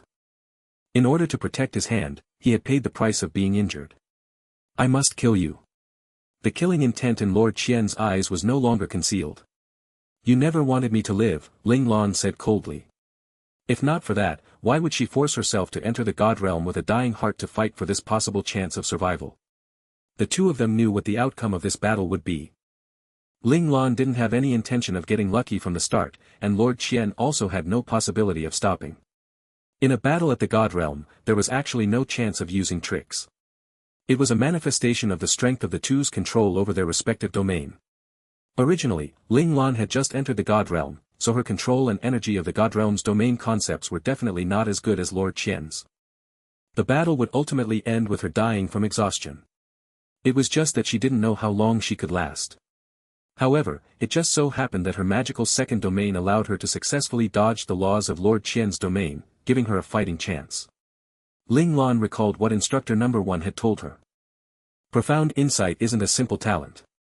In the past, even though Ling Lan knew that profound insight was not a simple talent, there was almost zero information on it in this world. And Mandora seemed to have some taboo regarding this talent. Little Four wanted to help her find information on it, but he couldn't provide it. Because of profound insight, Ling Lan had always gone with the flow and developed freely. She didn't force anything. However, today, Ling Lan, who had already entered the God realm, understood the unruliness of the God realm's laws. Only then did she truly feel how terrifying this talent was. Profound insight, what is it? Ling Lan had a hint of reverence in her heart as she disappeared in front of Lord Qian again. Lord Qian frowned. He aimed at the spot where Ling Lan disappeared and grabbed. All he felt was the void. I actually can't find her. Lord Qian used the God realm's nomological laws of the stars and moon to comb through the area, only to have his frown deepened. Why is this happening? Lord Qian didn't understand. Logically speaking, Ling Lan's comprehension of the God realm laws definitely wasn't as deep as his. Even if they were at the same level, she couldn't be so flawless. Are you trying to trick me again? Sensing the faint trace of an ice element in his domain, Lord Qian snorted at the seemingly invisible ice element, but he didn't attack. The ice element slowly drifted to his side. Without any hesitation, he waved his hand and wiped it out with stars and moon elements.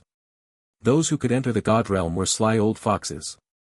Even if they found something supposedly harmless suspicious, they would carefully clean it up in advance without leaving any possibility of danger.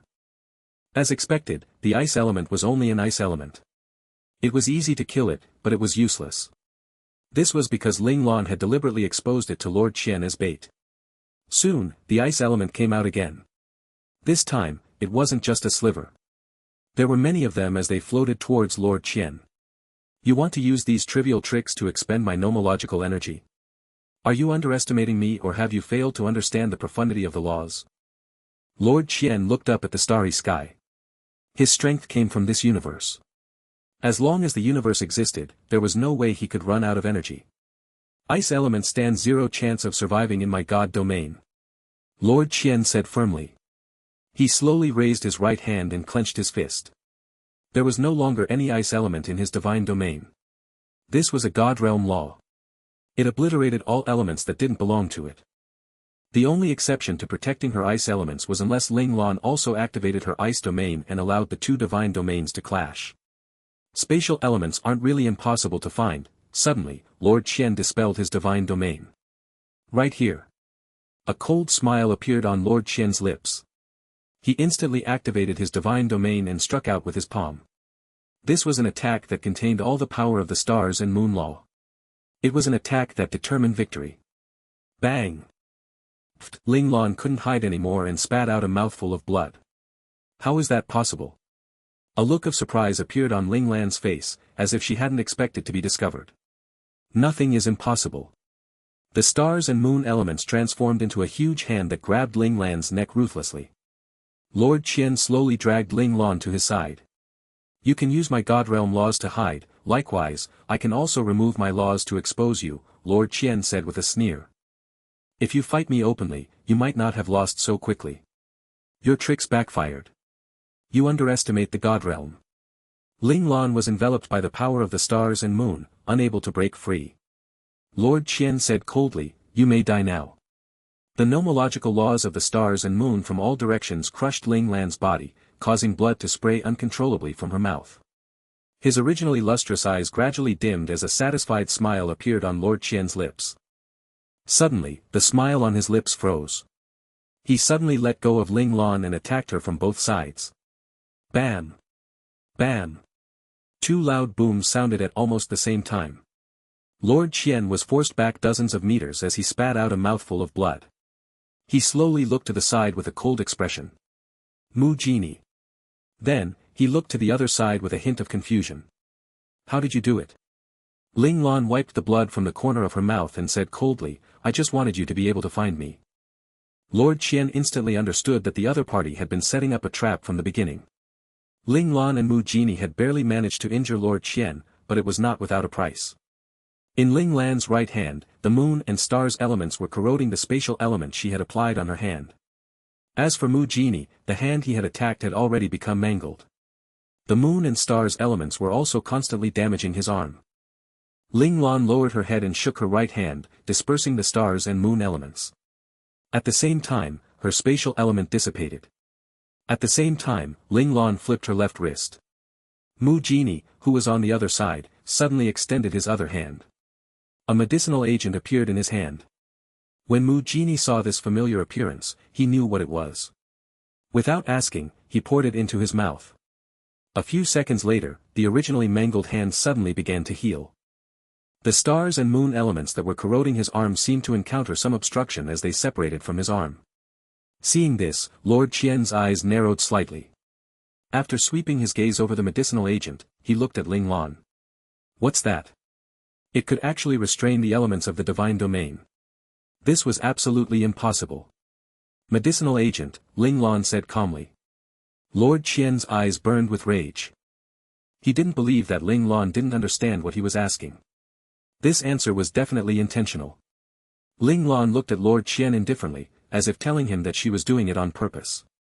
What could he do? Ha ha ha ha, the angry Lord Qian laughed out loud. Mu Genie's expression changed and he retreated hundreds of meters. However, it was already too late. Lord Qian had already arrived in front of him and grabbed him by the throat. In the blink of an eye, a black saber beam suddenly descended from the sky and slashed at Lord Qian's hand that was grabbing Mu Genie's throat. When Lord Qian sensed the immense spatial power, he snorted coldly and flipped his wrist to grab the black saber that descended from the sky.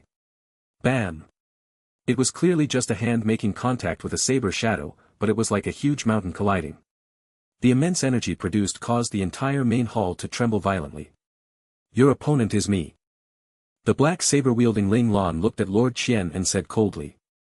Don't worry. None of you will be left alive, Lord Qian said coldly. Senior Mu, leave this to me, Ling Lan said calmly. Mu Genie was stunned when he heard this. Although he had been secretly injured by Lord Qian that ended his cultivation, his old injuries had healed because of Ling Lan's medicinal agent. At this moment, his strength had already recovered to the half-step god realm. Although he still wasn't Lord Qian's match, with him assisting in the attack and interfering with the opponent, Ling Lan, who had already reached the god realm and lacked some foundation, had a chance of winning. However, if he left, Mu Genie was certain that defeat was Ling Lan's only outcome. There are places elsewhere that need you more. Ling Lan seemed to understand Mu Genie's confusion. She swept her gaze over the secondary halls below. Although her expression remained indifferent, her eyes so calm that they seemed nonchalant about life and death, Mu Genie could actually sense the rich and surging emotions beneath Ling Lan's calm. In a split second, Mu Genie went through countless struggles deep down. In the end, he silently stomped his feet and vanished from the spot. I never expected you to be so naive as to let Mu Genie save those ants. Lord Qian sneered. It's useless even if he rushes over now. They are either dead or crippled. It's better to stay here. Perhaps you can live a little longer. Do you know a law? Ling Lan suddenly asked with a serious expression. Lord Qian was stunned by Ling Lan's sudden question. Law? Yes. According to the law in novels, villains all die from talking too much, Ling Lan answered seriously. Lord Qian was puzzled before instantly understanding her words. Die. The furious swipe was far more violent than the previous attacks. Activate domain. Suddenly, Ling Lan's surroundings turned pitch black. There were no other elements around her. Bam! Bam! Bam! Bam! The elements of the moon and stars were like a tidal wave that rose higher and higher, slamming fiercely at the domain Ling Lan had activated. Every time they collided, Ling Lan couldn't help but move backwards. By the time this wave of attacks passed, Ling Lan was actually forced back several hundred meters. The attack might only be instantaneous, passing in the blink of an eye. However, only those who experienced it knew how painful and difficult it was to withstand this wave of attack. Cough, cough. Ling Lan couldn't help but cough out mouthfuls of blood. Could it be that Ling Lan doesn't have a chance? The 9 instructors had been watching this battle the entire time. Seeing Ling Lan heavily injured, number 9 couldn't help but voice out the question on her mind. Everyone was silent. Based on the current situation, Ling Lan was indeed hopeless. Number 9 refused to give up and looked at number 5. Number 5 was speechless. He could only turn his face away, not daring to look at her anxious, helpless, and teary face. Number 1. Number 9 looked at number 1 in pain. Number 1, who had been closing his eyes as though he no longer cared about anything, finally opened them. Number 9, you need to cultivate again, number 1 said calmly. You can punish me however you want in the future. I just want to know if Ling Lan still has a chance. Number 9 could no longer control her emotions and shouted. So what if there's no chance? So what if there's a chance? Number 1 said coldly. If there's no chance, I'll accompany her. Number 9 looked at number 1 coldly, her eyes resolute. Number 1 stared coldly at number 9, whereas number 9 looked stubbornly at number 1. Number 1 slowly raised his right hand and pointed his index finger at number 9. Number 9 took a step forward without any fear. Pa! With a hand chop, he knocked out number 9. Number 5 helped number 9 and smiled apologetically. Number 1, number 9's mood is unstable. I'll calm her down first. Number 1 stared coldly at number 5. Just as number 5 felt that he was about to be killed by number 1's gaze, he heard number 1 say, Number 4, take number 9 to sober up. Got it.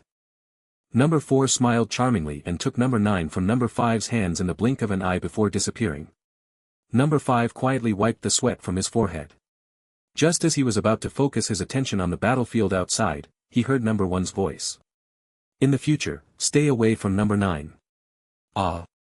Number 5 suddenly turned his head and saw that number 1 had already closed his eyes, as if the voice just now was a mere illusion. Was he hallucinating? Ling Lan's chance lies in death. Number 1's voice rang in everyone's ears. Everyone was shocked when they heard that, but they quickly understood. Then this opportunity is equivalent to not existing. Number 3 wailed. That might not be the case. Number 5's eyes lit up, having studied the instantaneous moment of life and death all these years. Is that so? But how do we find life after death? Number 2 also felt that this was a conundrum. Number 1 opened his eyes again and looked at Ling Lan, who was still struggling outside. Worry flashed across his eyes. Ling Lan, profound insight isn't that simple. In this battle, life and death depends on whether you can grasp another profundity of profound insight. At that moment, the companions who were in their own battles in the various halls were about to be wiped out. Main Hall, Zhao Jun and Li Lanfeng vs. Four-Leaf Clover, Lord Kuan. Currently, Zhao Jun was dead and Li Lanfeng was on the brink of death. Orange Hall, Qi Long and Luo Lang vs. Tornado, Lord Sun, and Rain, Lord Kansas. Qi Long and Luo Lang fought a bloody battle and were on the brink of death. Purple Hall, Tang Ningyu and Mu Chaoran fought Medusa, Lord Demon. They were heavily injured and had to bitterly defend. Dying in battle took all but an instant. Blue Hall, Lin Zhongqing and Li Yingjia vs. Panga's Axe, Lord Dui. They were on the brink of death and were unable to put up much resistance. Yellow Hall, Han Jijian and Li Shiyu vs. Clown's Smile, Lord Card. They were plagued by mental demons, and the chances of death were high. Red Hall, Luo Chao, Han Shuya, and Chang Xinyuan vs. Poison Bat, Lord Ghost. The difference in strength was huge. Their lives were at the mercy of Lord Ghost. In this battle, Ling Lan's side suffered a complete defeat, without any chance of survival. Everyone knew that Ling Lan was fighting a bitter battle with Lord Qian and she was in peril. Right now, it was impossible for him to descend from the sky and save them like a god like before. Are we really going to die here? This thought uncontrollably surfaced in everyone's minds as despair silently crept over them. Ha ha ha ha ha. Being grabbed by Lord Kuan, Li Lanfeng, who could no longer fight, suddenly laughed out loud. Along with his laughter, blood irresistibly flowed out of his mouth.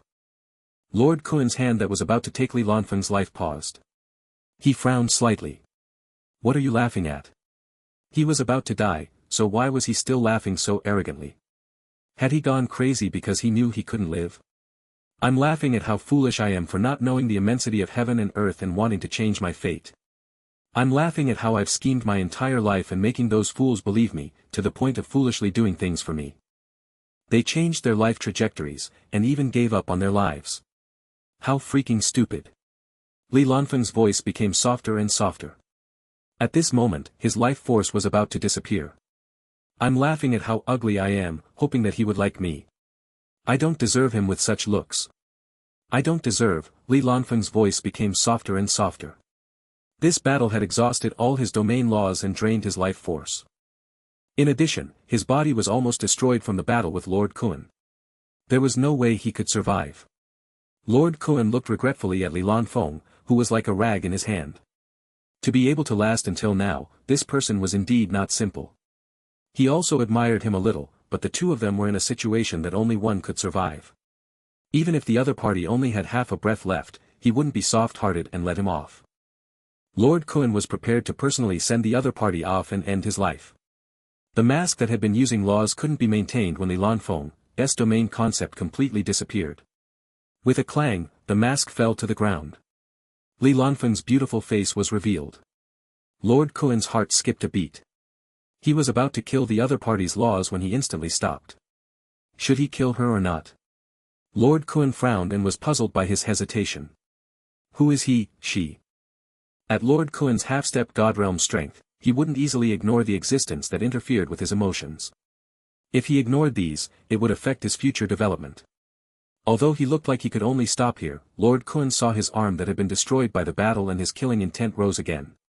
However, when he saw that face, the killing intent quickly dissipated. Lord Kuan's brows furrowed even more tightly. After a second of silence, he snorted coldly and said, "In that case, it won't be too late to kill you after I clear my doubts." As soon as he finished speaking, he extended his finger towards Li Lanfeng's forehead and began searching for her spiritual power that was about to be extinguished. Even if his killing intent was blocked for some reason, Lord Kuan didn't show any mercy when searching Li Lanfeng's spiritual power. Instead, he did it wantonly. This kind of barbaric search method would injure Li Lanfeng even if she was at her peak. At this moment, her spiritual power, which was about to be extinguished, didn't have the ability to protect her. Even if Li Lanfeng didn't die this time, she might directly become an idiot because of the search. This last bit of spiritual power carried Li Lanfeng's remaining memory fragments. Lord Kuan saw a girl who was seriously ill. She fell into a desperate situation because she didn't have the money to treat her illness. In the end, because of her outstanding looks, she obtained the Li family's help. However, she also signed a contract to sell her body and became a social butterfly for the Li family to make contact with the various military and political figures. But even so, she didn't give up on herself. She awakened her talent domain and gradually strengthened her strength. In the end, she successfully infiltrated Lan Zhao's side and became his trusted aide and secret lover. As for where Lan Zhao came from, it was all darkness. Was it because Lan Zhao was too mysterious and she didn't have any information about this? Or was it because her life left the deepest impression on her remaining portion of spiritual power and core memory? Another pitiful person, Lord Kuan sighed. If she hadn't met Lan Zhao, perhaps she could have had a better life. Lord Kuan shook his head. The killing intent in his heart had completely vanished when he read the other party's memories. Forget it, she wouldn't be able to live anyway. If this person is really lucky and doesn't die, according to my search methods, she would either be an idiot or a vegetable. Besides, it was indeed a pity to kill such a pretty face. At this moment, Lord Qian suddenly appeared in the main hall. Why haven't you killed them? Li Lanfeng looked at Li Lanfeng in Lord Kuan's hand. Whether I kill her or not, the outcome is the same. Lord Kuan shrugged. Just as he was about to leave Li Lanfeng behind, he saw Li Lanfeng suddenly open her eyes. Those pure eyes stirred his heart. She doesn't seem to have any memories. Lord Qian saw the problem at a glance. I stole the last bit of memory, Lord Kun said indifferently. Then she's a blank piece of paper now. Lord Qian shook his head. He really didn't need to care about such a person. Yes, let her live. Lord Kun looked at her face and felt that it wasn't a bad idea to leave her behind to feast his eyes. Up to you. Lord Qian killed Lan Xiao, so he naturally didn't care about these ants, especially one that was harmless and without any abilities or memories. Just like that, Lord Kun took her back. She survived. Apart from being able to live normally, she didn't know how to speak or do anything. However, she would look at Lord Kun with her pure gaze. She wouldn't make a fuss, sitting there quietly or lying down quietly when she was tired. Lord Kun felt very peaceful by her side and gradually liked to sit beside her. Just like that, year after year, until he reached the end of his lifespan. I hope my subordinates can continue to take care of you. Lord Kun's wrinkled hand touched the excessively young face. I really wish I could take you away, but I also wish that you can continue living. If only I could be like you and not grow old and die. This face was just like when they first met. It was young, beautiful, and flawless. It was as though time had forgotten her existence and couldn't bear to let a beauty die. The beauty's late blooming. Lord Kun suddenly woke up. That's not right. Why won't you age? Lord Kun looked at his aged and decaying body before looking at the other party's overly young appearance. The beautiful, expressionless face laughed for the first time. It was a dazzling smile. Because this is my world. After Li Lanfeng said that, Lord Kun, who had already secretly accumulated his domain concept, grabbed Li Lanfeng's throat without any hesitation and wanted to crush it. When Lord Kun realized that Li Lanfeng wouldn't grow old, he knew that he had fallen into a trap. He continued pretending to be puzzled because he wanted to confuse Li Lanfeng and make him lower his guard so that he could kill the enemy in one move and escape the trap. Lord Kun's confident strike missed. As he had used all his strength, he failed to hit his target. All his strength ended up giving him a backlash. Pfft. Lord Kun spat out a mouthful of blood. Your world, Lord Kun laughed maniacally. That's right. My world. Then, I am the master of this place. Li Lanfeng slowly walked out from another place. Lord Kun glared at Li Lanfeng with his bloodshot eyes and said coldly, what kind of world is this? You can call it the dream of desire. Li Lanfeng smiled. Desire? Dream? Lord Kun muttered to himself. Suddenly, he grabbed his injured arm. Splash! Blood spewed out as Lord Kun convulsed in pain. However, his expression was abnormally indifferent. He wanted to know if he could find the flaws in this dream under the intense pain. Seeing Lord Kun's actions, Li Lanfeng only smiled and didn't stop him. It was as if he was very sure that using this method wouldn't change the situation. It's not a dream, Lord Kun said with certainty. Of course not, Li Lanfeng said calmly. But you chose this name, Lord Kun said coldly. You did it on purpose. I just gave it a casual name. I didn't expect you to believe me. Li Lanfeng's smile was no longer beautiful in Lord Kun's eyes. It was vicious and ugly. For Lord Kun to be able to enter the half-step god realm, he was definitely not a rash and impulsive person. Although he knew that he had entered a trap at the beginning, infuriating him, he quickly calmed down after seeing that his attempts were useless after a few times. He began to consider what kind of existence this strange world was. He reached out to touch the thing beside him. It was indeed real and not illusory. He closed his eyes slightly and listened carefully. The sound of the wind and insects outside were so real and natural without any oddity. This shouldn't be your world, Lord Kun opened his eyes and said calmly.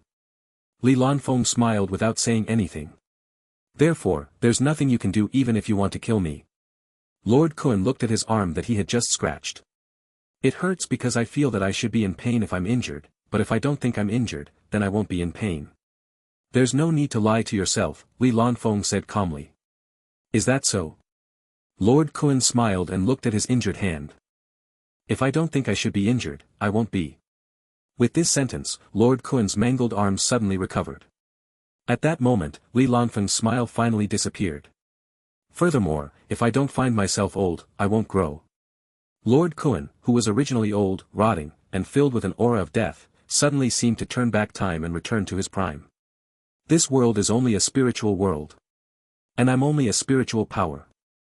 Lord Kun looked at his body that was filled with vitality and was extremely satisfied. But that's all.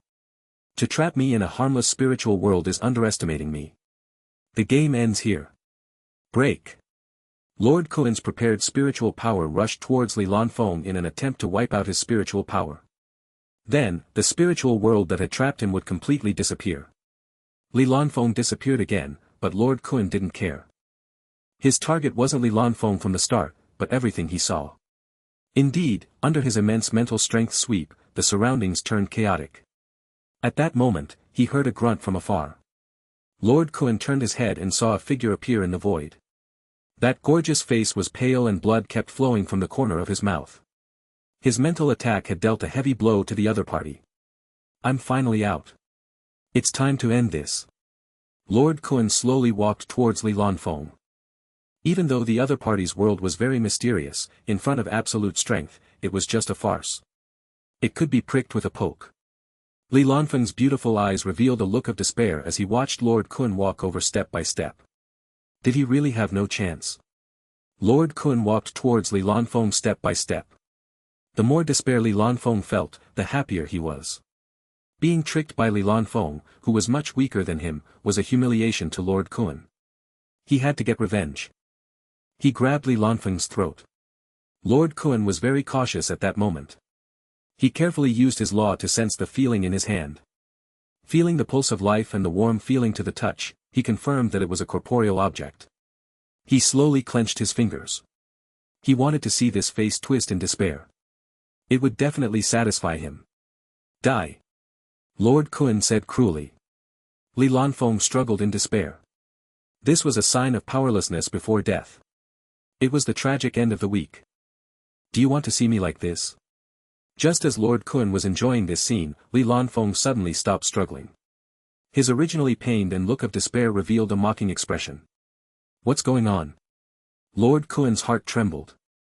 I said it's my world, Li Lanfeng smiled again in an extremely charming manner. Was my acting okay? No way. Lord Kun exerted strength in his 5 fingers again. He had to kill this detestable person. Li Lanfeng's eyes were cold and determined. At that moment, Li Lanfeng's neck suddenly disintegrated into countless zeros and ones. Then, his entire body became zeros and ones. Lord Kun was stunned again when he saw this. The black zeros and ones spread along Lord Kun's arm. Following that, Lord Kun saw an extremely terrifying scene. He saw his arm turn into zeros and ones along with the numbers before disintegrating. The disintegration instantly spread to his arm. What was even more terrifying was that he didn't feel any pain. This isn't happening. This isn't happening. Lord Kun used his domain concept to stop it. He wanted to return to normal, but it was to no avail. Then, he used the recovery ability of the 4-leaf clover law to stop the terrifying disintegration force, but it was also useless. Seeing that the disintegration had already reached his shoulder and was spreading towards his head and body, Lord Kun's eyes revealed determination. A sharp sword formed from laws appeared out of nowhere and ruthlessly sliced off his arm from his shoulder. Just as the severed arm separated from Lord Kun's body, it completely disintegrated. The strike was surgical. It sliced through the black zeros and ones without missing a single one. After Lord Kun's decisive strike, Lord Kun felt his mind go adrift. The scene he saw was back in the main hall. Not far away, the 2 people he had fought were completely lying there. Although he didn't know if they were dead, they were definitely on their last breaths. As expected, he had just been dragged into Li Lanfeng's domain. That domain, especially the final scene, was truly terrifying and unresolvable. Furthermore, it drew people into the domain without them noticing. This was rather horrifying. If it wasn't for the fact that the other party hadn't completely grasped his domain concept, he might not have been so lucky to come out alive. Perhaps it was because he had just awakened his domain concept that he was so unfamiliar with it. Lord Kun had some answers in mind. Even so, he still paid a painful price. Lord Kun lowered his head and looked at his arms. He immediately smiled bitterly. At that moment, one of his arms was completely gone. The other only had half an arm left. His body was so badly damaged that he completely had no chance of advancing to the God realm. His realm would also regress because of his incomplete body. It was unknown if he could ultimately maintain his strength at the imperial level. He had really suffered heavy losses in this battle. He couldn't help but feel regret. If he hadn't come here, if he hadn't chosen this path, these copious numbers of ifs might have prevented him from ending up in such a situation. However, what infuriated him was the person who destroyed his arms. He had to tear him to pieces. Failed to download. The world here was silent, so silent that Ling Lan felt suffocated. Was she dead? There was no ox head or horse face, guardians of hell. There was no so-called hell either. Little Four said that once one's spiritual power dissipates, they will be completely dead. Ling Lan silently observed this tranquil world, beginning to consider whether this was the last moment before her spiritual power dissipated. But why would my spiritual power produce such a world at the very end? Ling Lan was perplexed. Suddenly, two streaks of light appeared on her left and right. It was as if two paths appeared out of thin air in the tranquil space. Are these here to guide me? Ling Lan looked at the two paths, which only slightly differed from each other in terms of brightness, and frowned slightly. Staying here was not a solution. Ling Lan took a step forward, unwilling to give up. However, she realized that she couldn't step out at all. It was as if she was restricted. She tried to step onto the dark path on the left, but there was no resistance at all.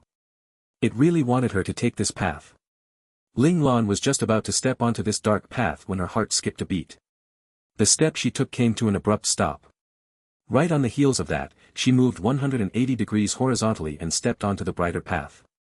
The moment she stepped on the bright path, the other dark path instantly disappeared as if it had never appeared before. Is this a choice? Ling Lan pondered. Since it had already been decided, Ling Lan would not dwell on it no matter the outcome.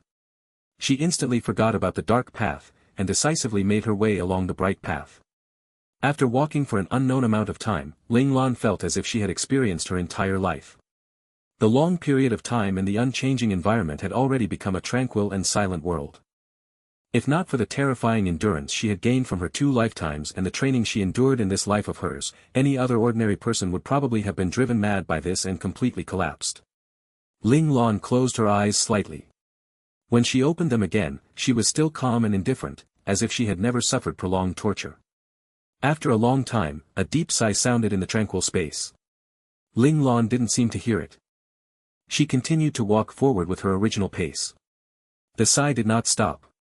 Every now and then, it would ring out, gradually reaching Ling Lan's ears from afar, as if reminding Ling Lan not to ignore its existence. Ling Lan wasn't moved at all. She continued walking on the path at her own pace. Boss Lan. The voice was the first to lose its cool and suddenly shouted. A cold light flashed through Ling Lan's eyes.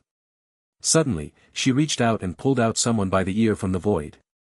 Ouch, ouch, ouch, that person grabbed Ling Lan's hand that was pulling at his ear and jumped out with a loud cry. Why are you here? Ling Lan let go of her hand and asked calmly. I'm here to see you. That person had a smile on his face, just like before. This isn't somewhere you should be, Xie, Ling Lan said calmly. I'm not supposed to be here, but Boss Lan, you should know your current situation. Why? Xie shrugged nonchalantly. You mean I'm dead?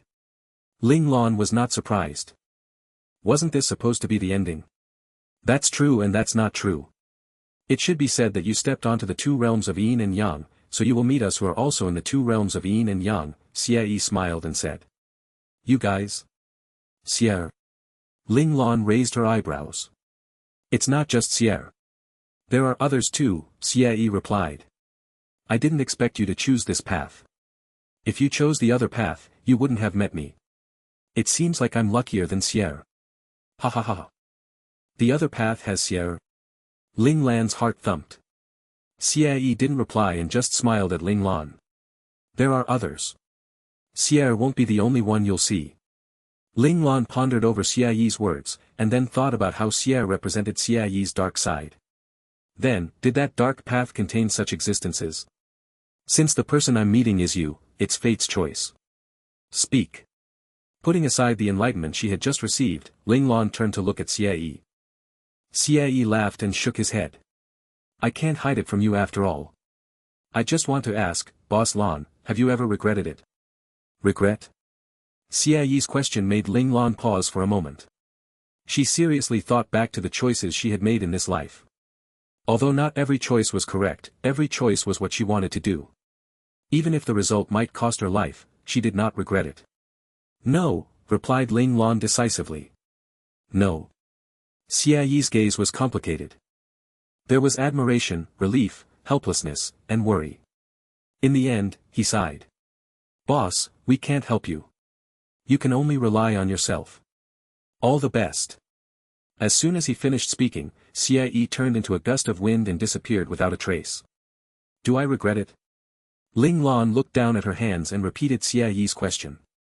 Yes, I have no regrets. Ling Lan raised her head once more, her gaze calm. She once again set off on her journey, waiting for her next companion. Since Xia Yi said there were other people, he couldn't be the only one who appeared. After walking for some time, Ling Lan seemed to turn numb. Suddenly, a familiar voice rang out, "You're finally here, my daughter." Following this voice, Ling Xiao suddenly appeared in front of her. The warmth of his aura nourished Ling Lan's initially exhausted mind. She instantly became filled with vigor and strength. Long time no see, father. A hint of a smile appeared in the corners of Ling Lan's eyes.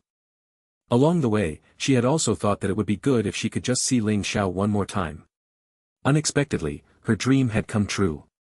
This made her rather happy and blessed, and her initially indifferent expression became lively. You're more powerful than before. I'm proud of you, my daughter. Ling Xiao revealed a proud look. Just like before, he was the one who always considered his precious daughter the best in the world. Father, if I hadn't reached this level, would you also not have wanted to tell me your true strength? Ling Lan sighed.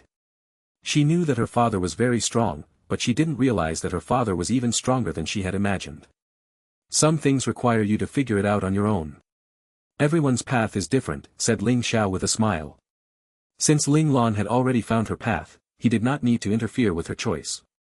Ling Lan sighed, Father, just be honest. It's fine even if you don't know what to say. After being Ling Xiao's daughter for so many years, how could she not understand Ling Xiao's problem? Ahem, Ling Xiao brought his fist to his mouth and coughed a few times before saying, I came this time to ask, do you think your life was worth it? Was it worth it? Ling Lan's eyes narrowed. In this life, she became Ling Xiao's daughter and Lan Luofeng's daughter. She got to know a bunch of friends. She got to know Little Four, Little Blossom, the instructors, and the chubby Little White. They were all important to her. Compared to her previous life, she had received so much. How could it not be worth it? It was worth it. I'm proud that I'm your daughter. I'm proud that I'm Ling Lan.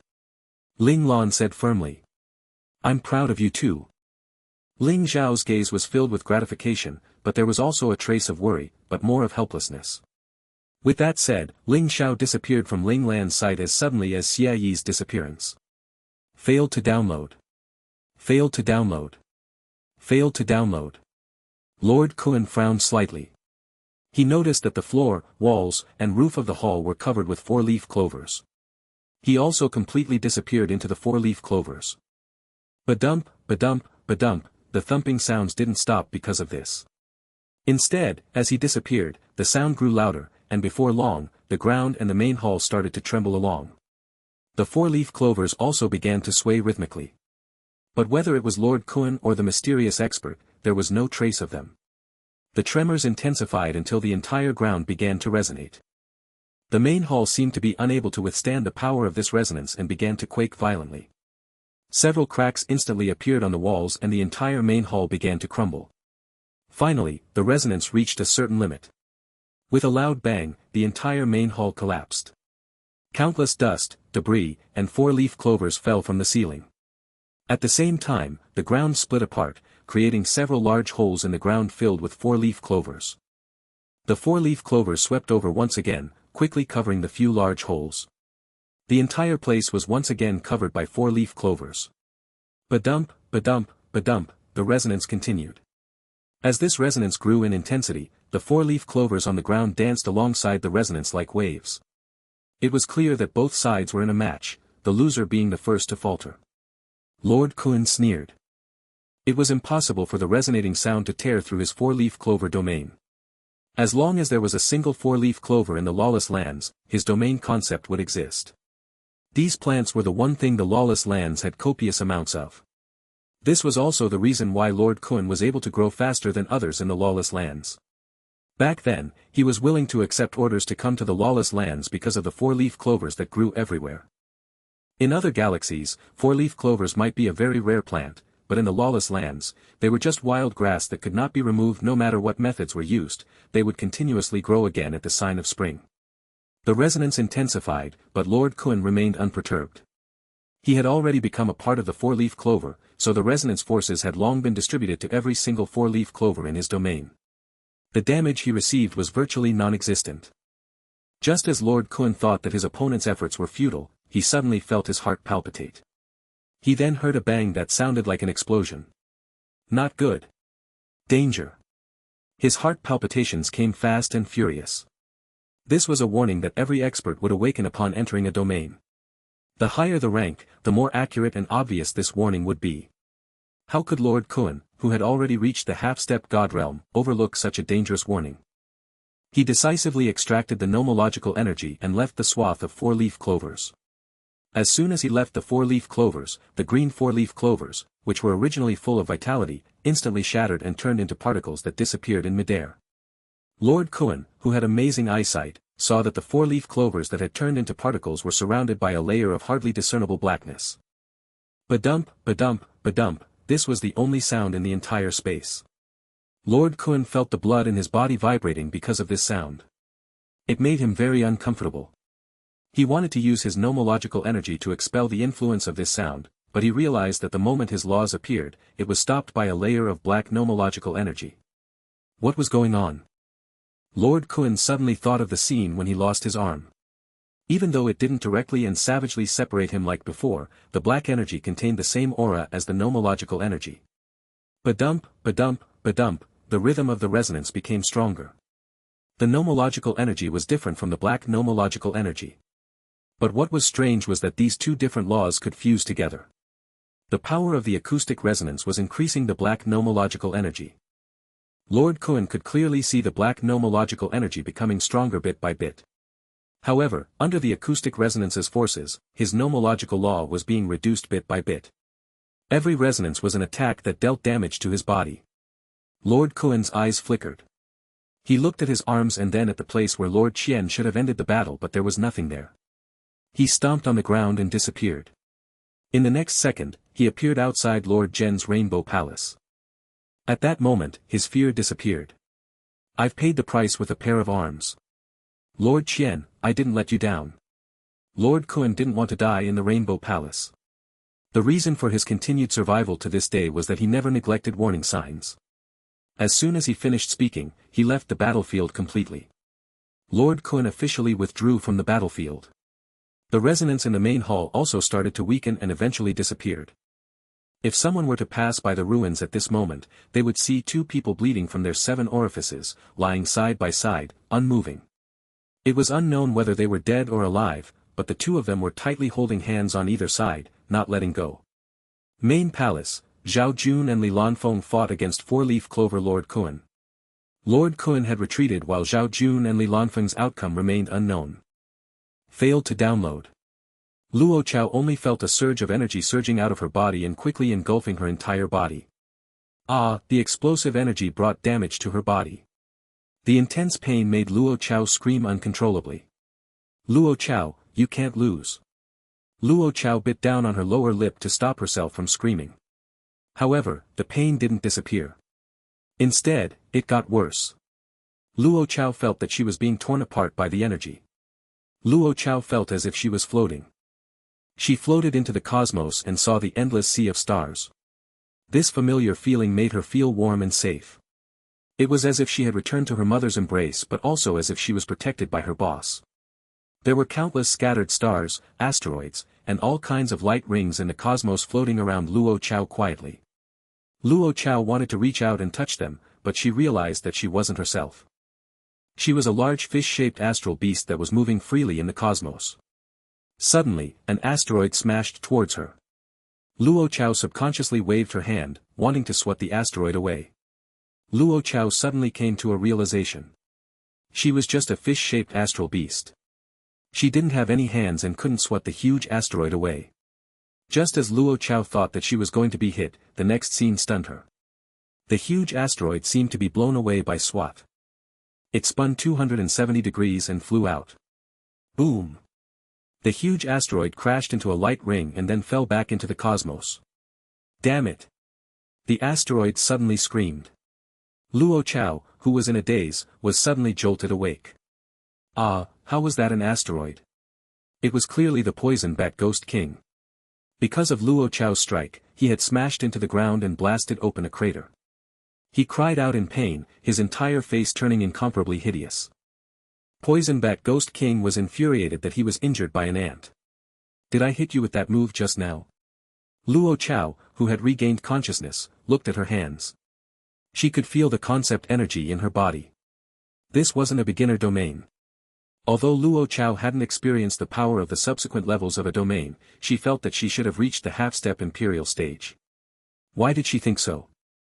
It was because the domain concept suppression that was originally terrifying enough to make people tremble in fear and force them to surrender had weakened to the point that it was almost negligible. At this moment, every cell in Luo Chao's body was screaming, I want to fight. Thank you, Brother Shiyu. Luo Chao clenched her fist. Thank you for giving me the ability to fight against an Imperial Realm formidable warrior. Thank you for letting me stop being your burden.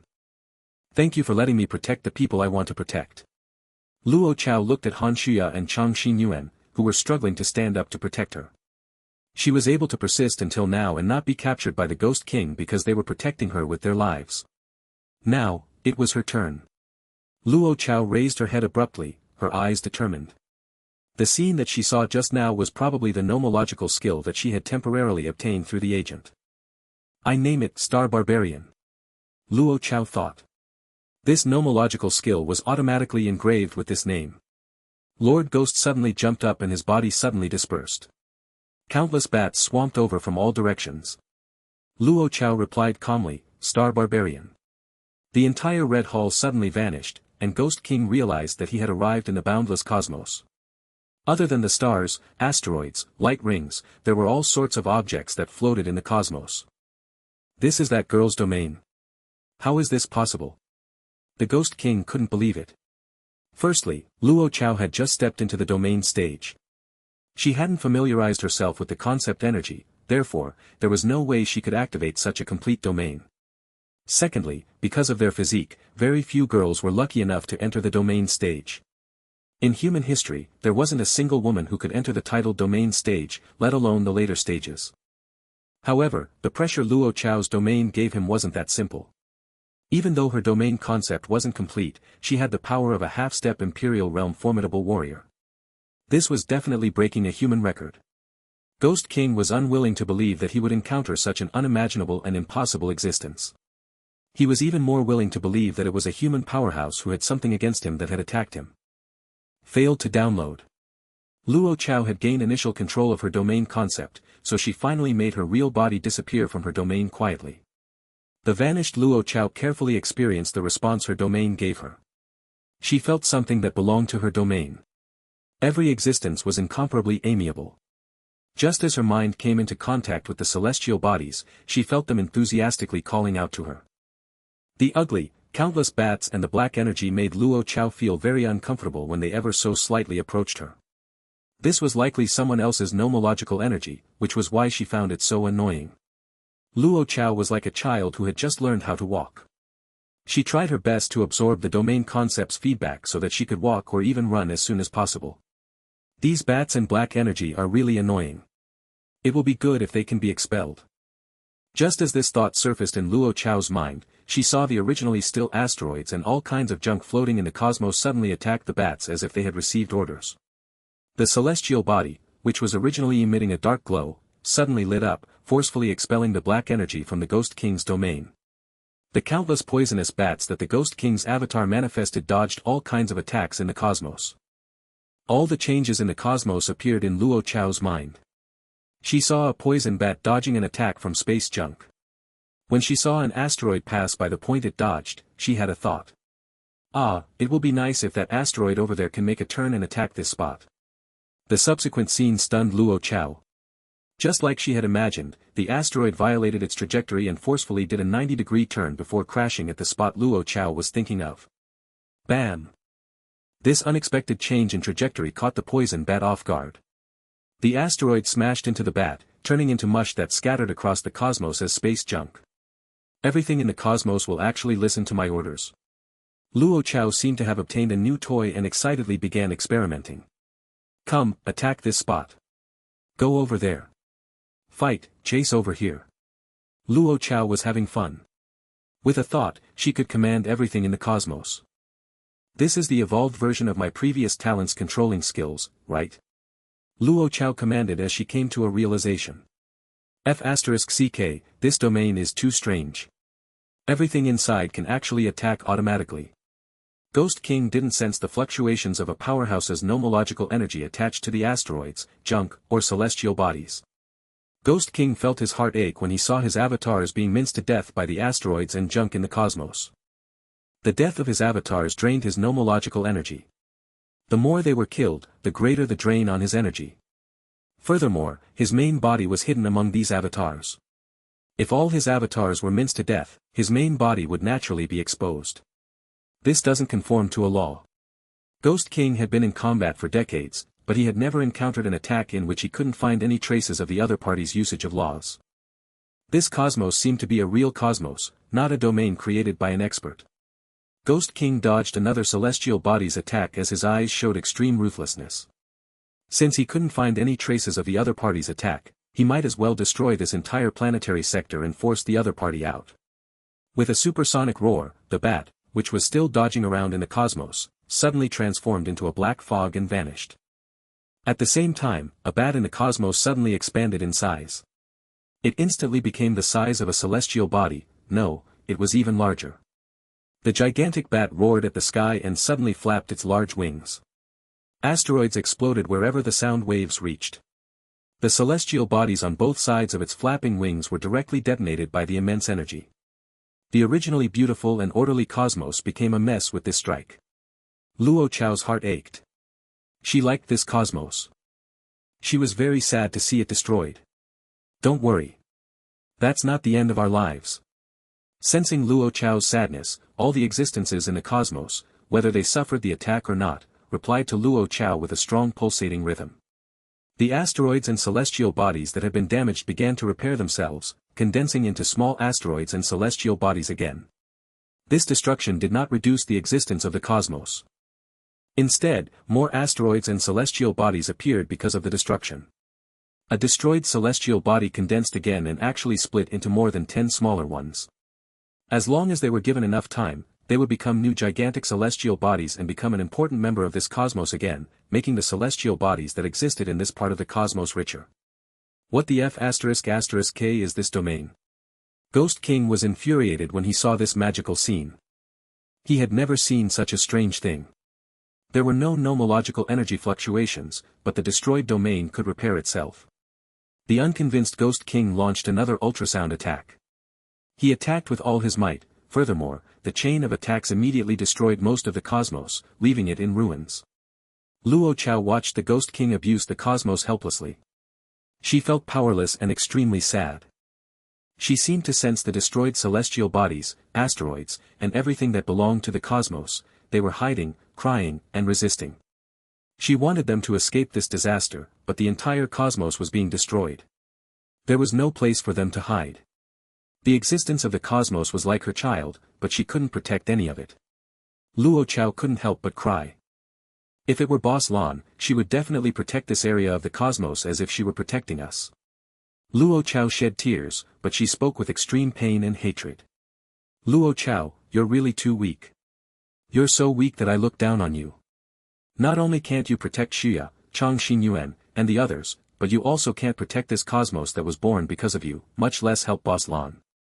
Luo Chao, when can you stop crying and truly stand in front of the people you care about and fight to the end for them? Luo Chao, when can you do that? Tell me, tell me. The questions in his heart echoed, and the unyieldingness in his heart elevated. Don't be sad. You still have us. The angry Luo Chao felt the comfort that came from the cosmos again. This warmth had existed from the beginning and had never stopped. So, are you guys my friends? Luo Chao asked with a smile, tears flowing down her face. That's right. We are your best friends. Feel us with your heart and don't resist us, a joyous voice sounded from the cosmos. Although these voices were much weaker than before due to the destruction, they still existed. It was only at this moment that Luo Chao heard them clearly. I know that there's a chance of death, but I'm willing to take the risk as long as there's a chance. Therefore, come on. Luo Chao's eyes flickered with determination. She relaxed her mind and let the energy, which was attempting to approach, completely integrate into her body. All the celestial bodies in the cosmos immediately flickered violently. When the Ghost King tried to launch another intense attack, he suddenly realized that the stars in the area he was attacking were suddenly shining together. Star illumination. Just as these two words surfaced in Ghost King's mind, he felt a powerful force rebound his attack.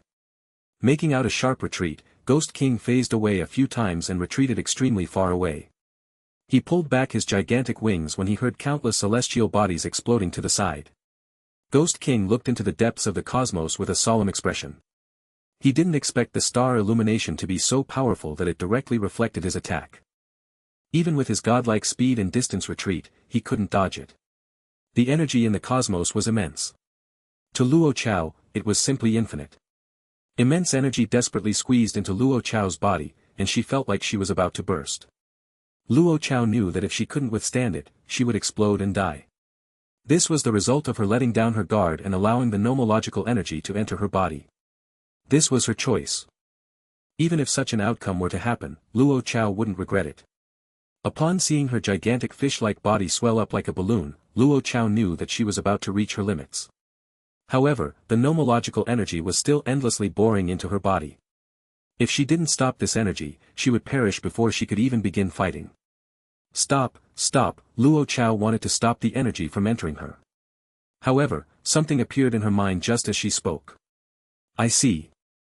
It can no longer be stopped. When she agreed to the nomological energy's request and stopped resisting, thus allowing them to enter, she had already made a pact with the nomological energy. Therefore, the nomological energy would not stop its entry unless the pact was completed and these nomological energy was fully contained. Am I really going to die? But even if she were to die, she had to make it count. At the very least, she couldn't let the detestable Ghost King in front of her live. Luo Chao understood the outcome from her death. Han Shuya and Chang Xinyuan wouldn't be alive, and her companions, who were in battle, might also suffer a disaster because of having one more enemy to face. Therefore, Luo Chao, you have to hold on. Luo Chao encouraged herself. Since you can make yourself so large, you might be able to make yourself bigger, bigger, and even bigger. Luo Chao, who felt her body about to burst, felt a tearing pain that made her muddle-headed. But even so, she still cheered herself on, making herself bigger and bigger. In a spot where no one could see, Luo Chao's gigantic fish-like body became larger and larger bit by bit. Finally, with a sudden bang, it turned into nomological energy that filled the entire cosmos. After an unknown period of time, Luo Chao's consciousness returned. At this moment, she felt that the cosmos was different. Everything in the cosmos seemed to be her body, and she was the cosmos itself. So that's what's happening. At this moment, Luo Chao suddenly understood something.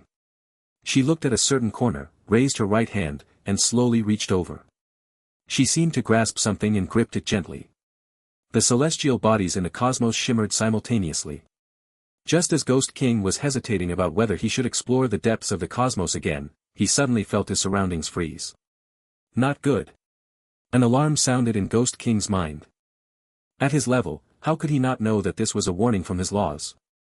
In an instant, he transformed into thousands of bats that fled in all directions. But just as they flew out, all the bats seemed to be frozen in space as if time had stopped. Howl, the bats that filled the area emitted an ultrasound at the same time. This was Ghost King's strongest killing move. The overlapping ultrasonic wave of nomological energy immediately broke through the restraints. Luo Chao felt like the cosmos was about to be destroyed by the other party's terrifying nomological energy. Upon seeing that the other party was about to escape her cosmos, Luo Chao laughed. I promised all of you, and I hope you can fulfill my wish. Luo Chao smiled very beautifully. There was yearning and unwillingness in her eyes, but there was more resolve and determination. As you wish, the nomological energy in the cosmos replied in a low voice. Retain him forever. Luo Chao said softly to Ghost King, who was about to break through the cosmos domain. At the same time, her hand, which was reaching out to Ghost King, clenched again. The Ghost King saw his strongest attack tear a hole in the other party's domain as he struggled free. His eyes were filled with joy. No one wanted to fight in another person's domain, especially in such a mysterious and indescribable domain. Upon seeing that he could escape, the joy in the Ghost King's eyes froze before it could dissipate. No. He felt like his body was firmly gripped by a hand. The nomological energy around him was immense and terrifying. No. Ghost King shouted tragically. He desperately circulated all the nomological energy in his body in an attempt to escape this disaster. No. The Ghost King finally shouted in despair when he saw that his nomological energy could not withstand a single blow from the immense and terrifying nomological energy. Ghost King, who had been standing motionless in the red hall, suddenly spat out a mouthful of blood. Pft. Pft. Pft. Pft. His body suddenly cracked as blood splattered everywhere. He fell to the ground. Han Shuya and Chang Xinyuan, who were seriously injured, had been waiting for an opportunity. Upon seeing this, the two of them pounced forward at the same time. The cold weapon on Chang Xinyuan's miniature mecha and the special blade in Han Shuya's hand simultaneously sliced across Ghost King's neck from above and stabbed through his heart from below.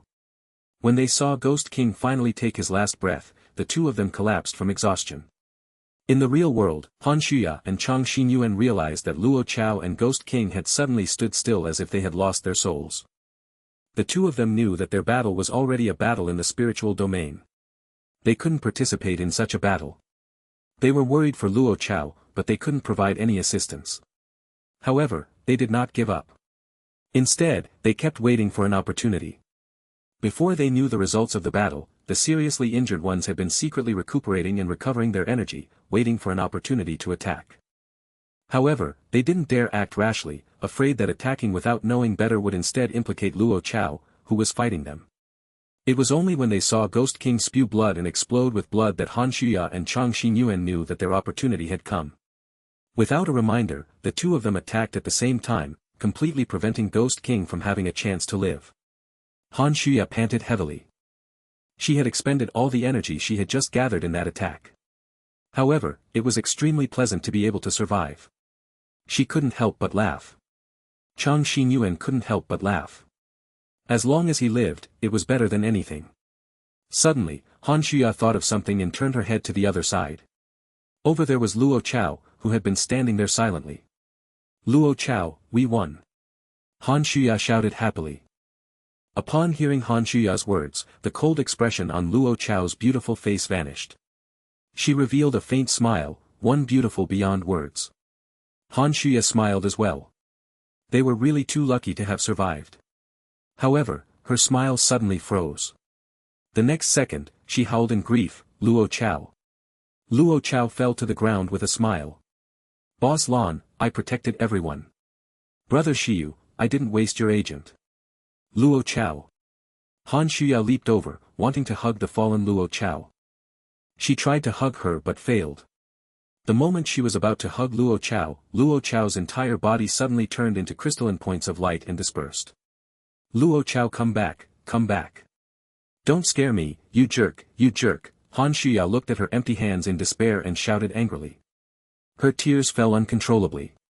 However, she could no longer get the shy and gentle companion who had always been by her side back. Why did this happen? Chang Xinyuan stared blankly at the spot where Luo Chao had disappeared. His eyes were bloodshot, and the tears at the corners of his eyes had streamed down uncontrollably. Ling Lan, who had been walking forward, had a thought. A figure suddenly lit up and condensed in the distance. Luo Chao. Ling Lan squeezed out the name through her teeth with difficulty. Although Luo Lang and Luo Chao looked the same, Ling Lan had been able to instantly distinguish the two of them from when she first met them. There was no mistake. Luo Chao looked surprised to see Ling Lan. Boss Lan. She wanted to run over, but she realized that she couldn't get close to Ling Lan no matter how hard she tried.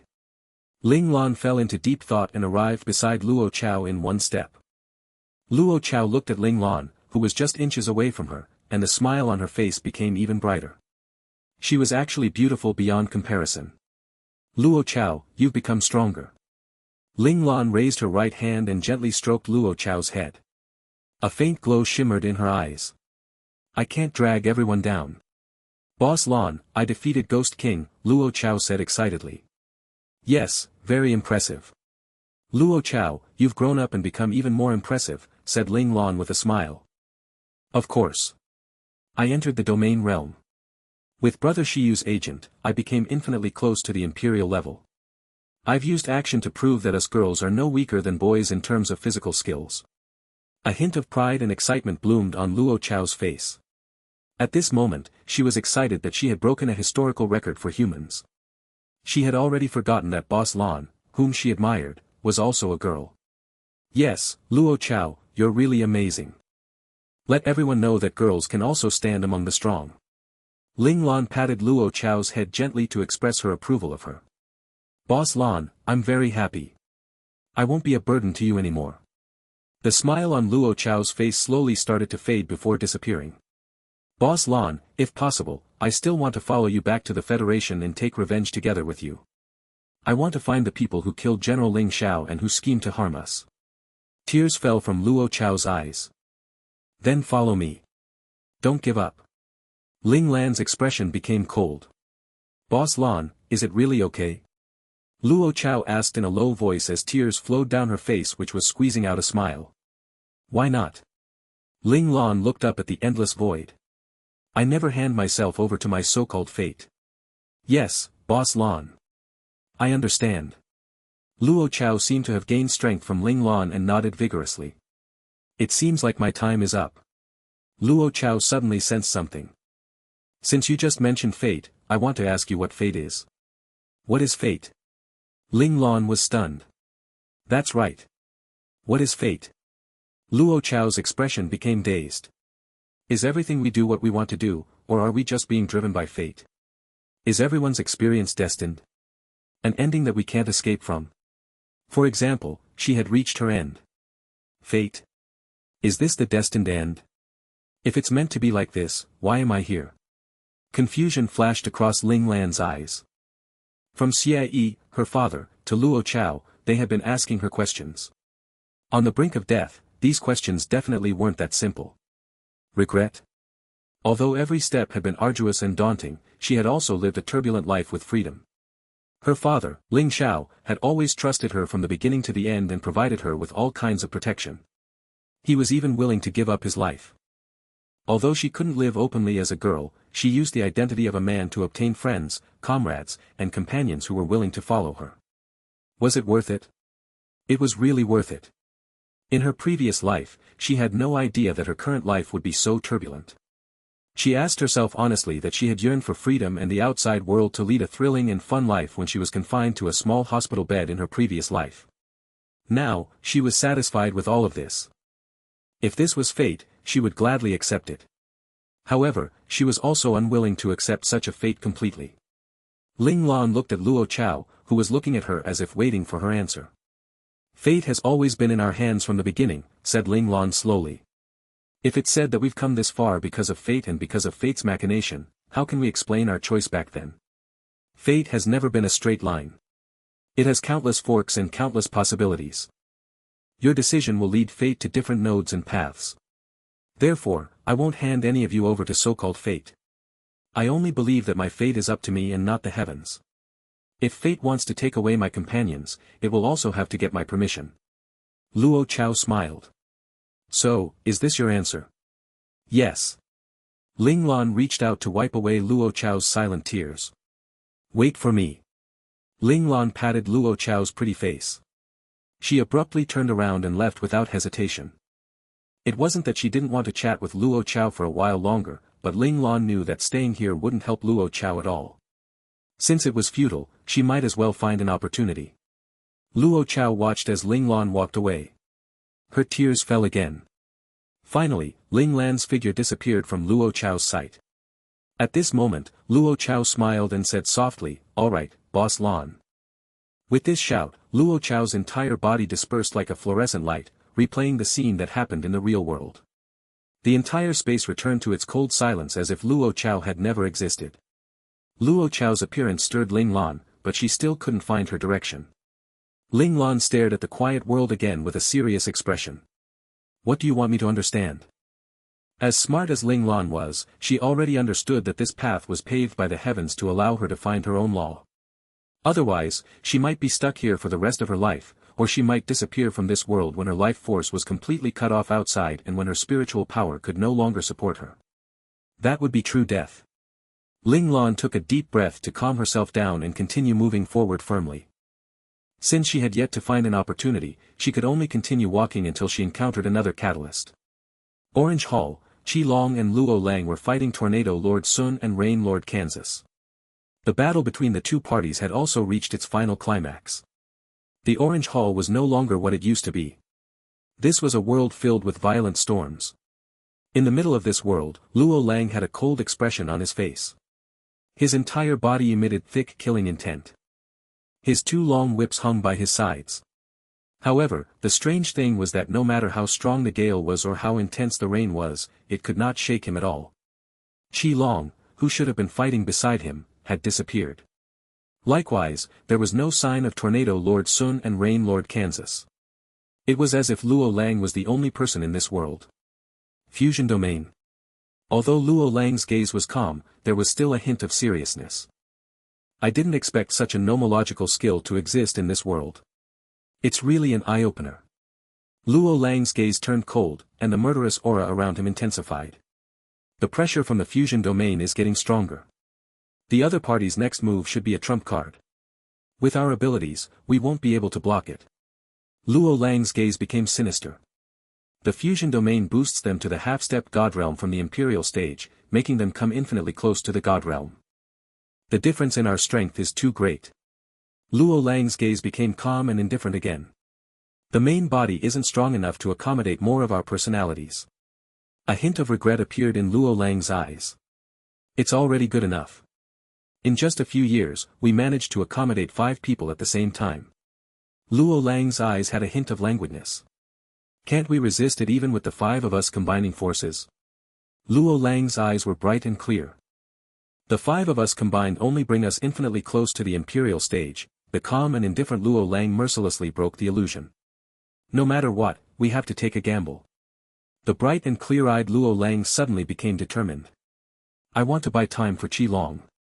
Can your companion really do it? The calm and indifferent Luo Lang finally voiced his doubts.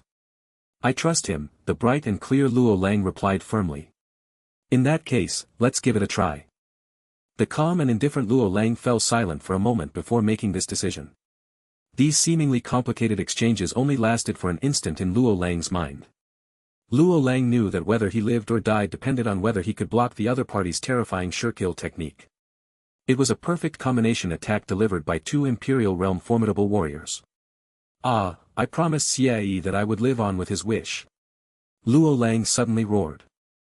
His domain concept increased crazily. Various expressions began to appear on his face, making him appear ferocious and terrifying. Tornado Lord Sun and Rain Lord Kan, who had completely fused with the wind and rain, couldn't help but be stunned when they saw this. Although they had been fighting for so long, they actually didn't know what the other party's domain concept was. The other party seemed to have only shown an increase in physical strength and didn't show any signs of elemental or other special domain concepts.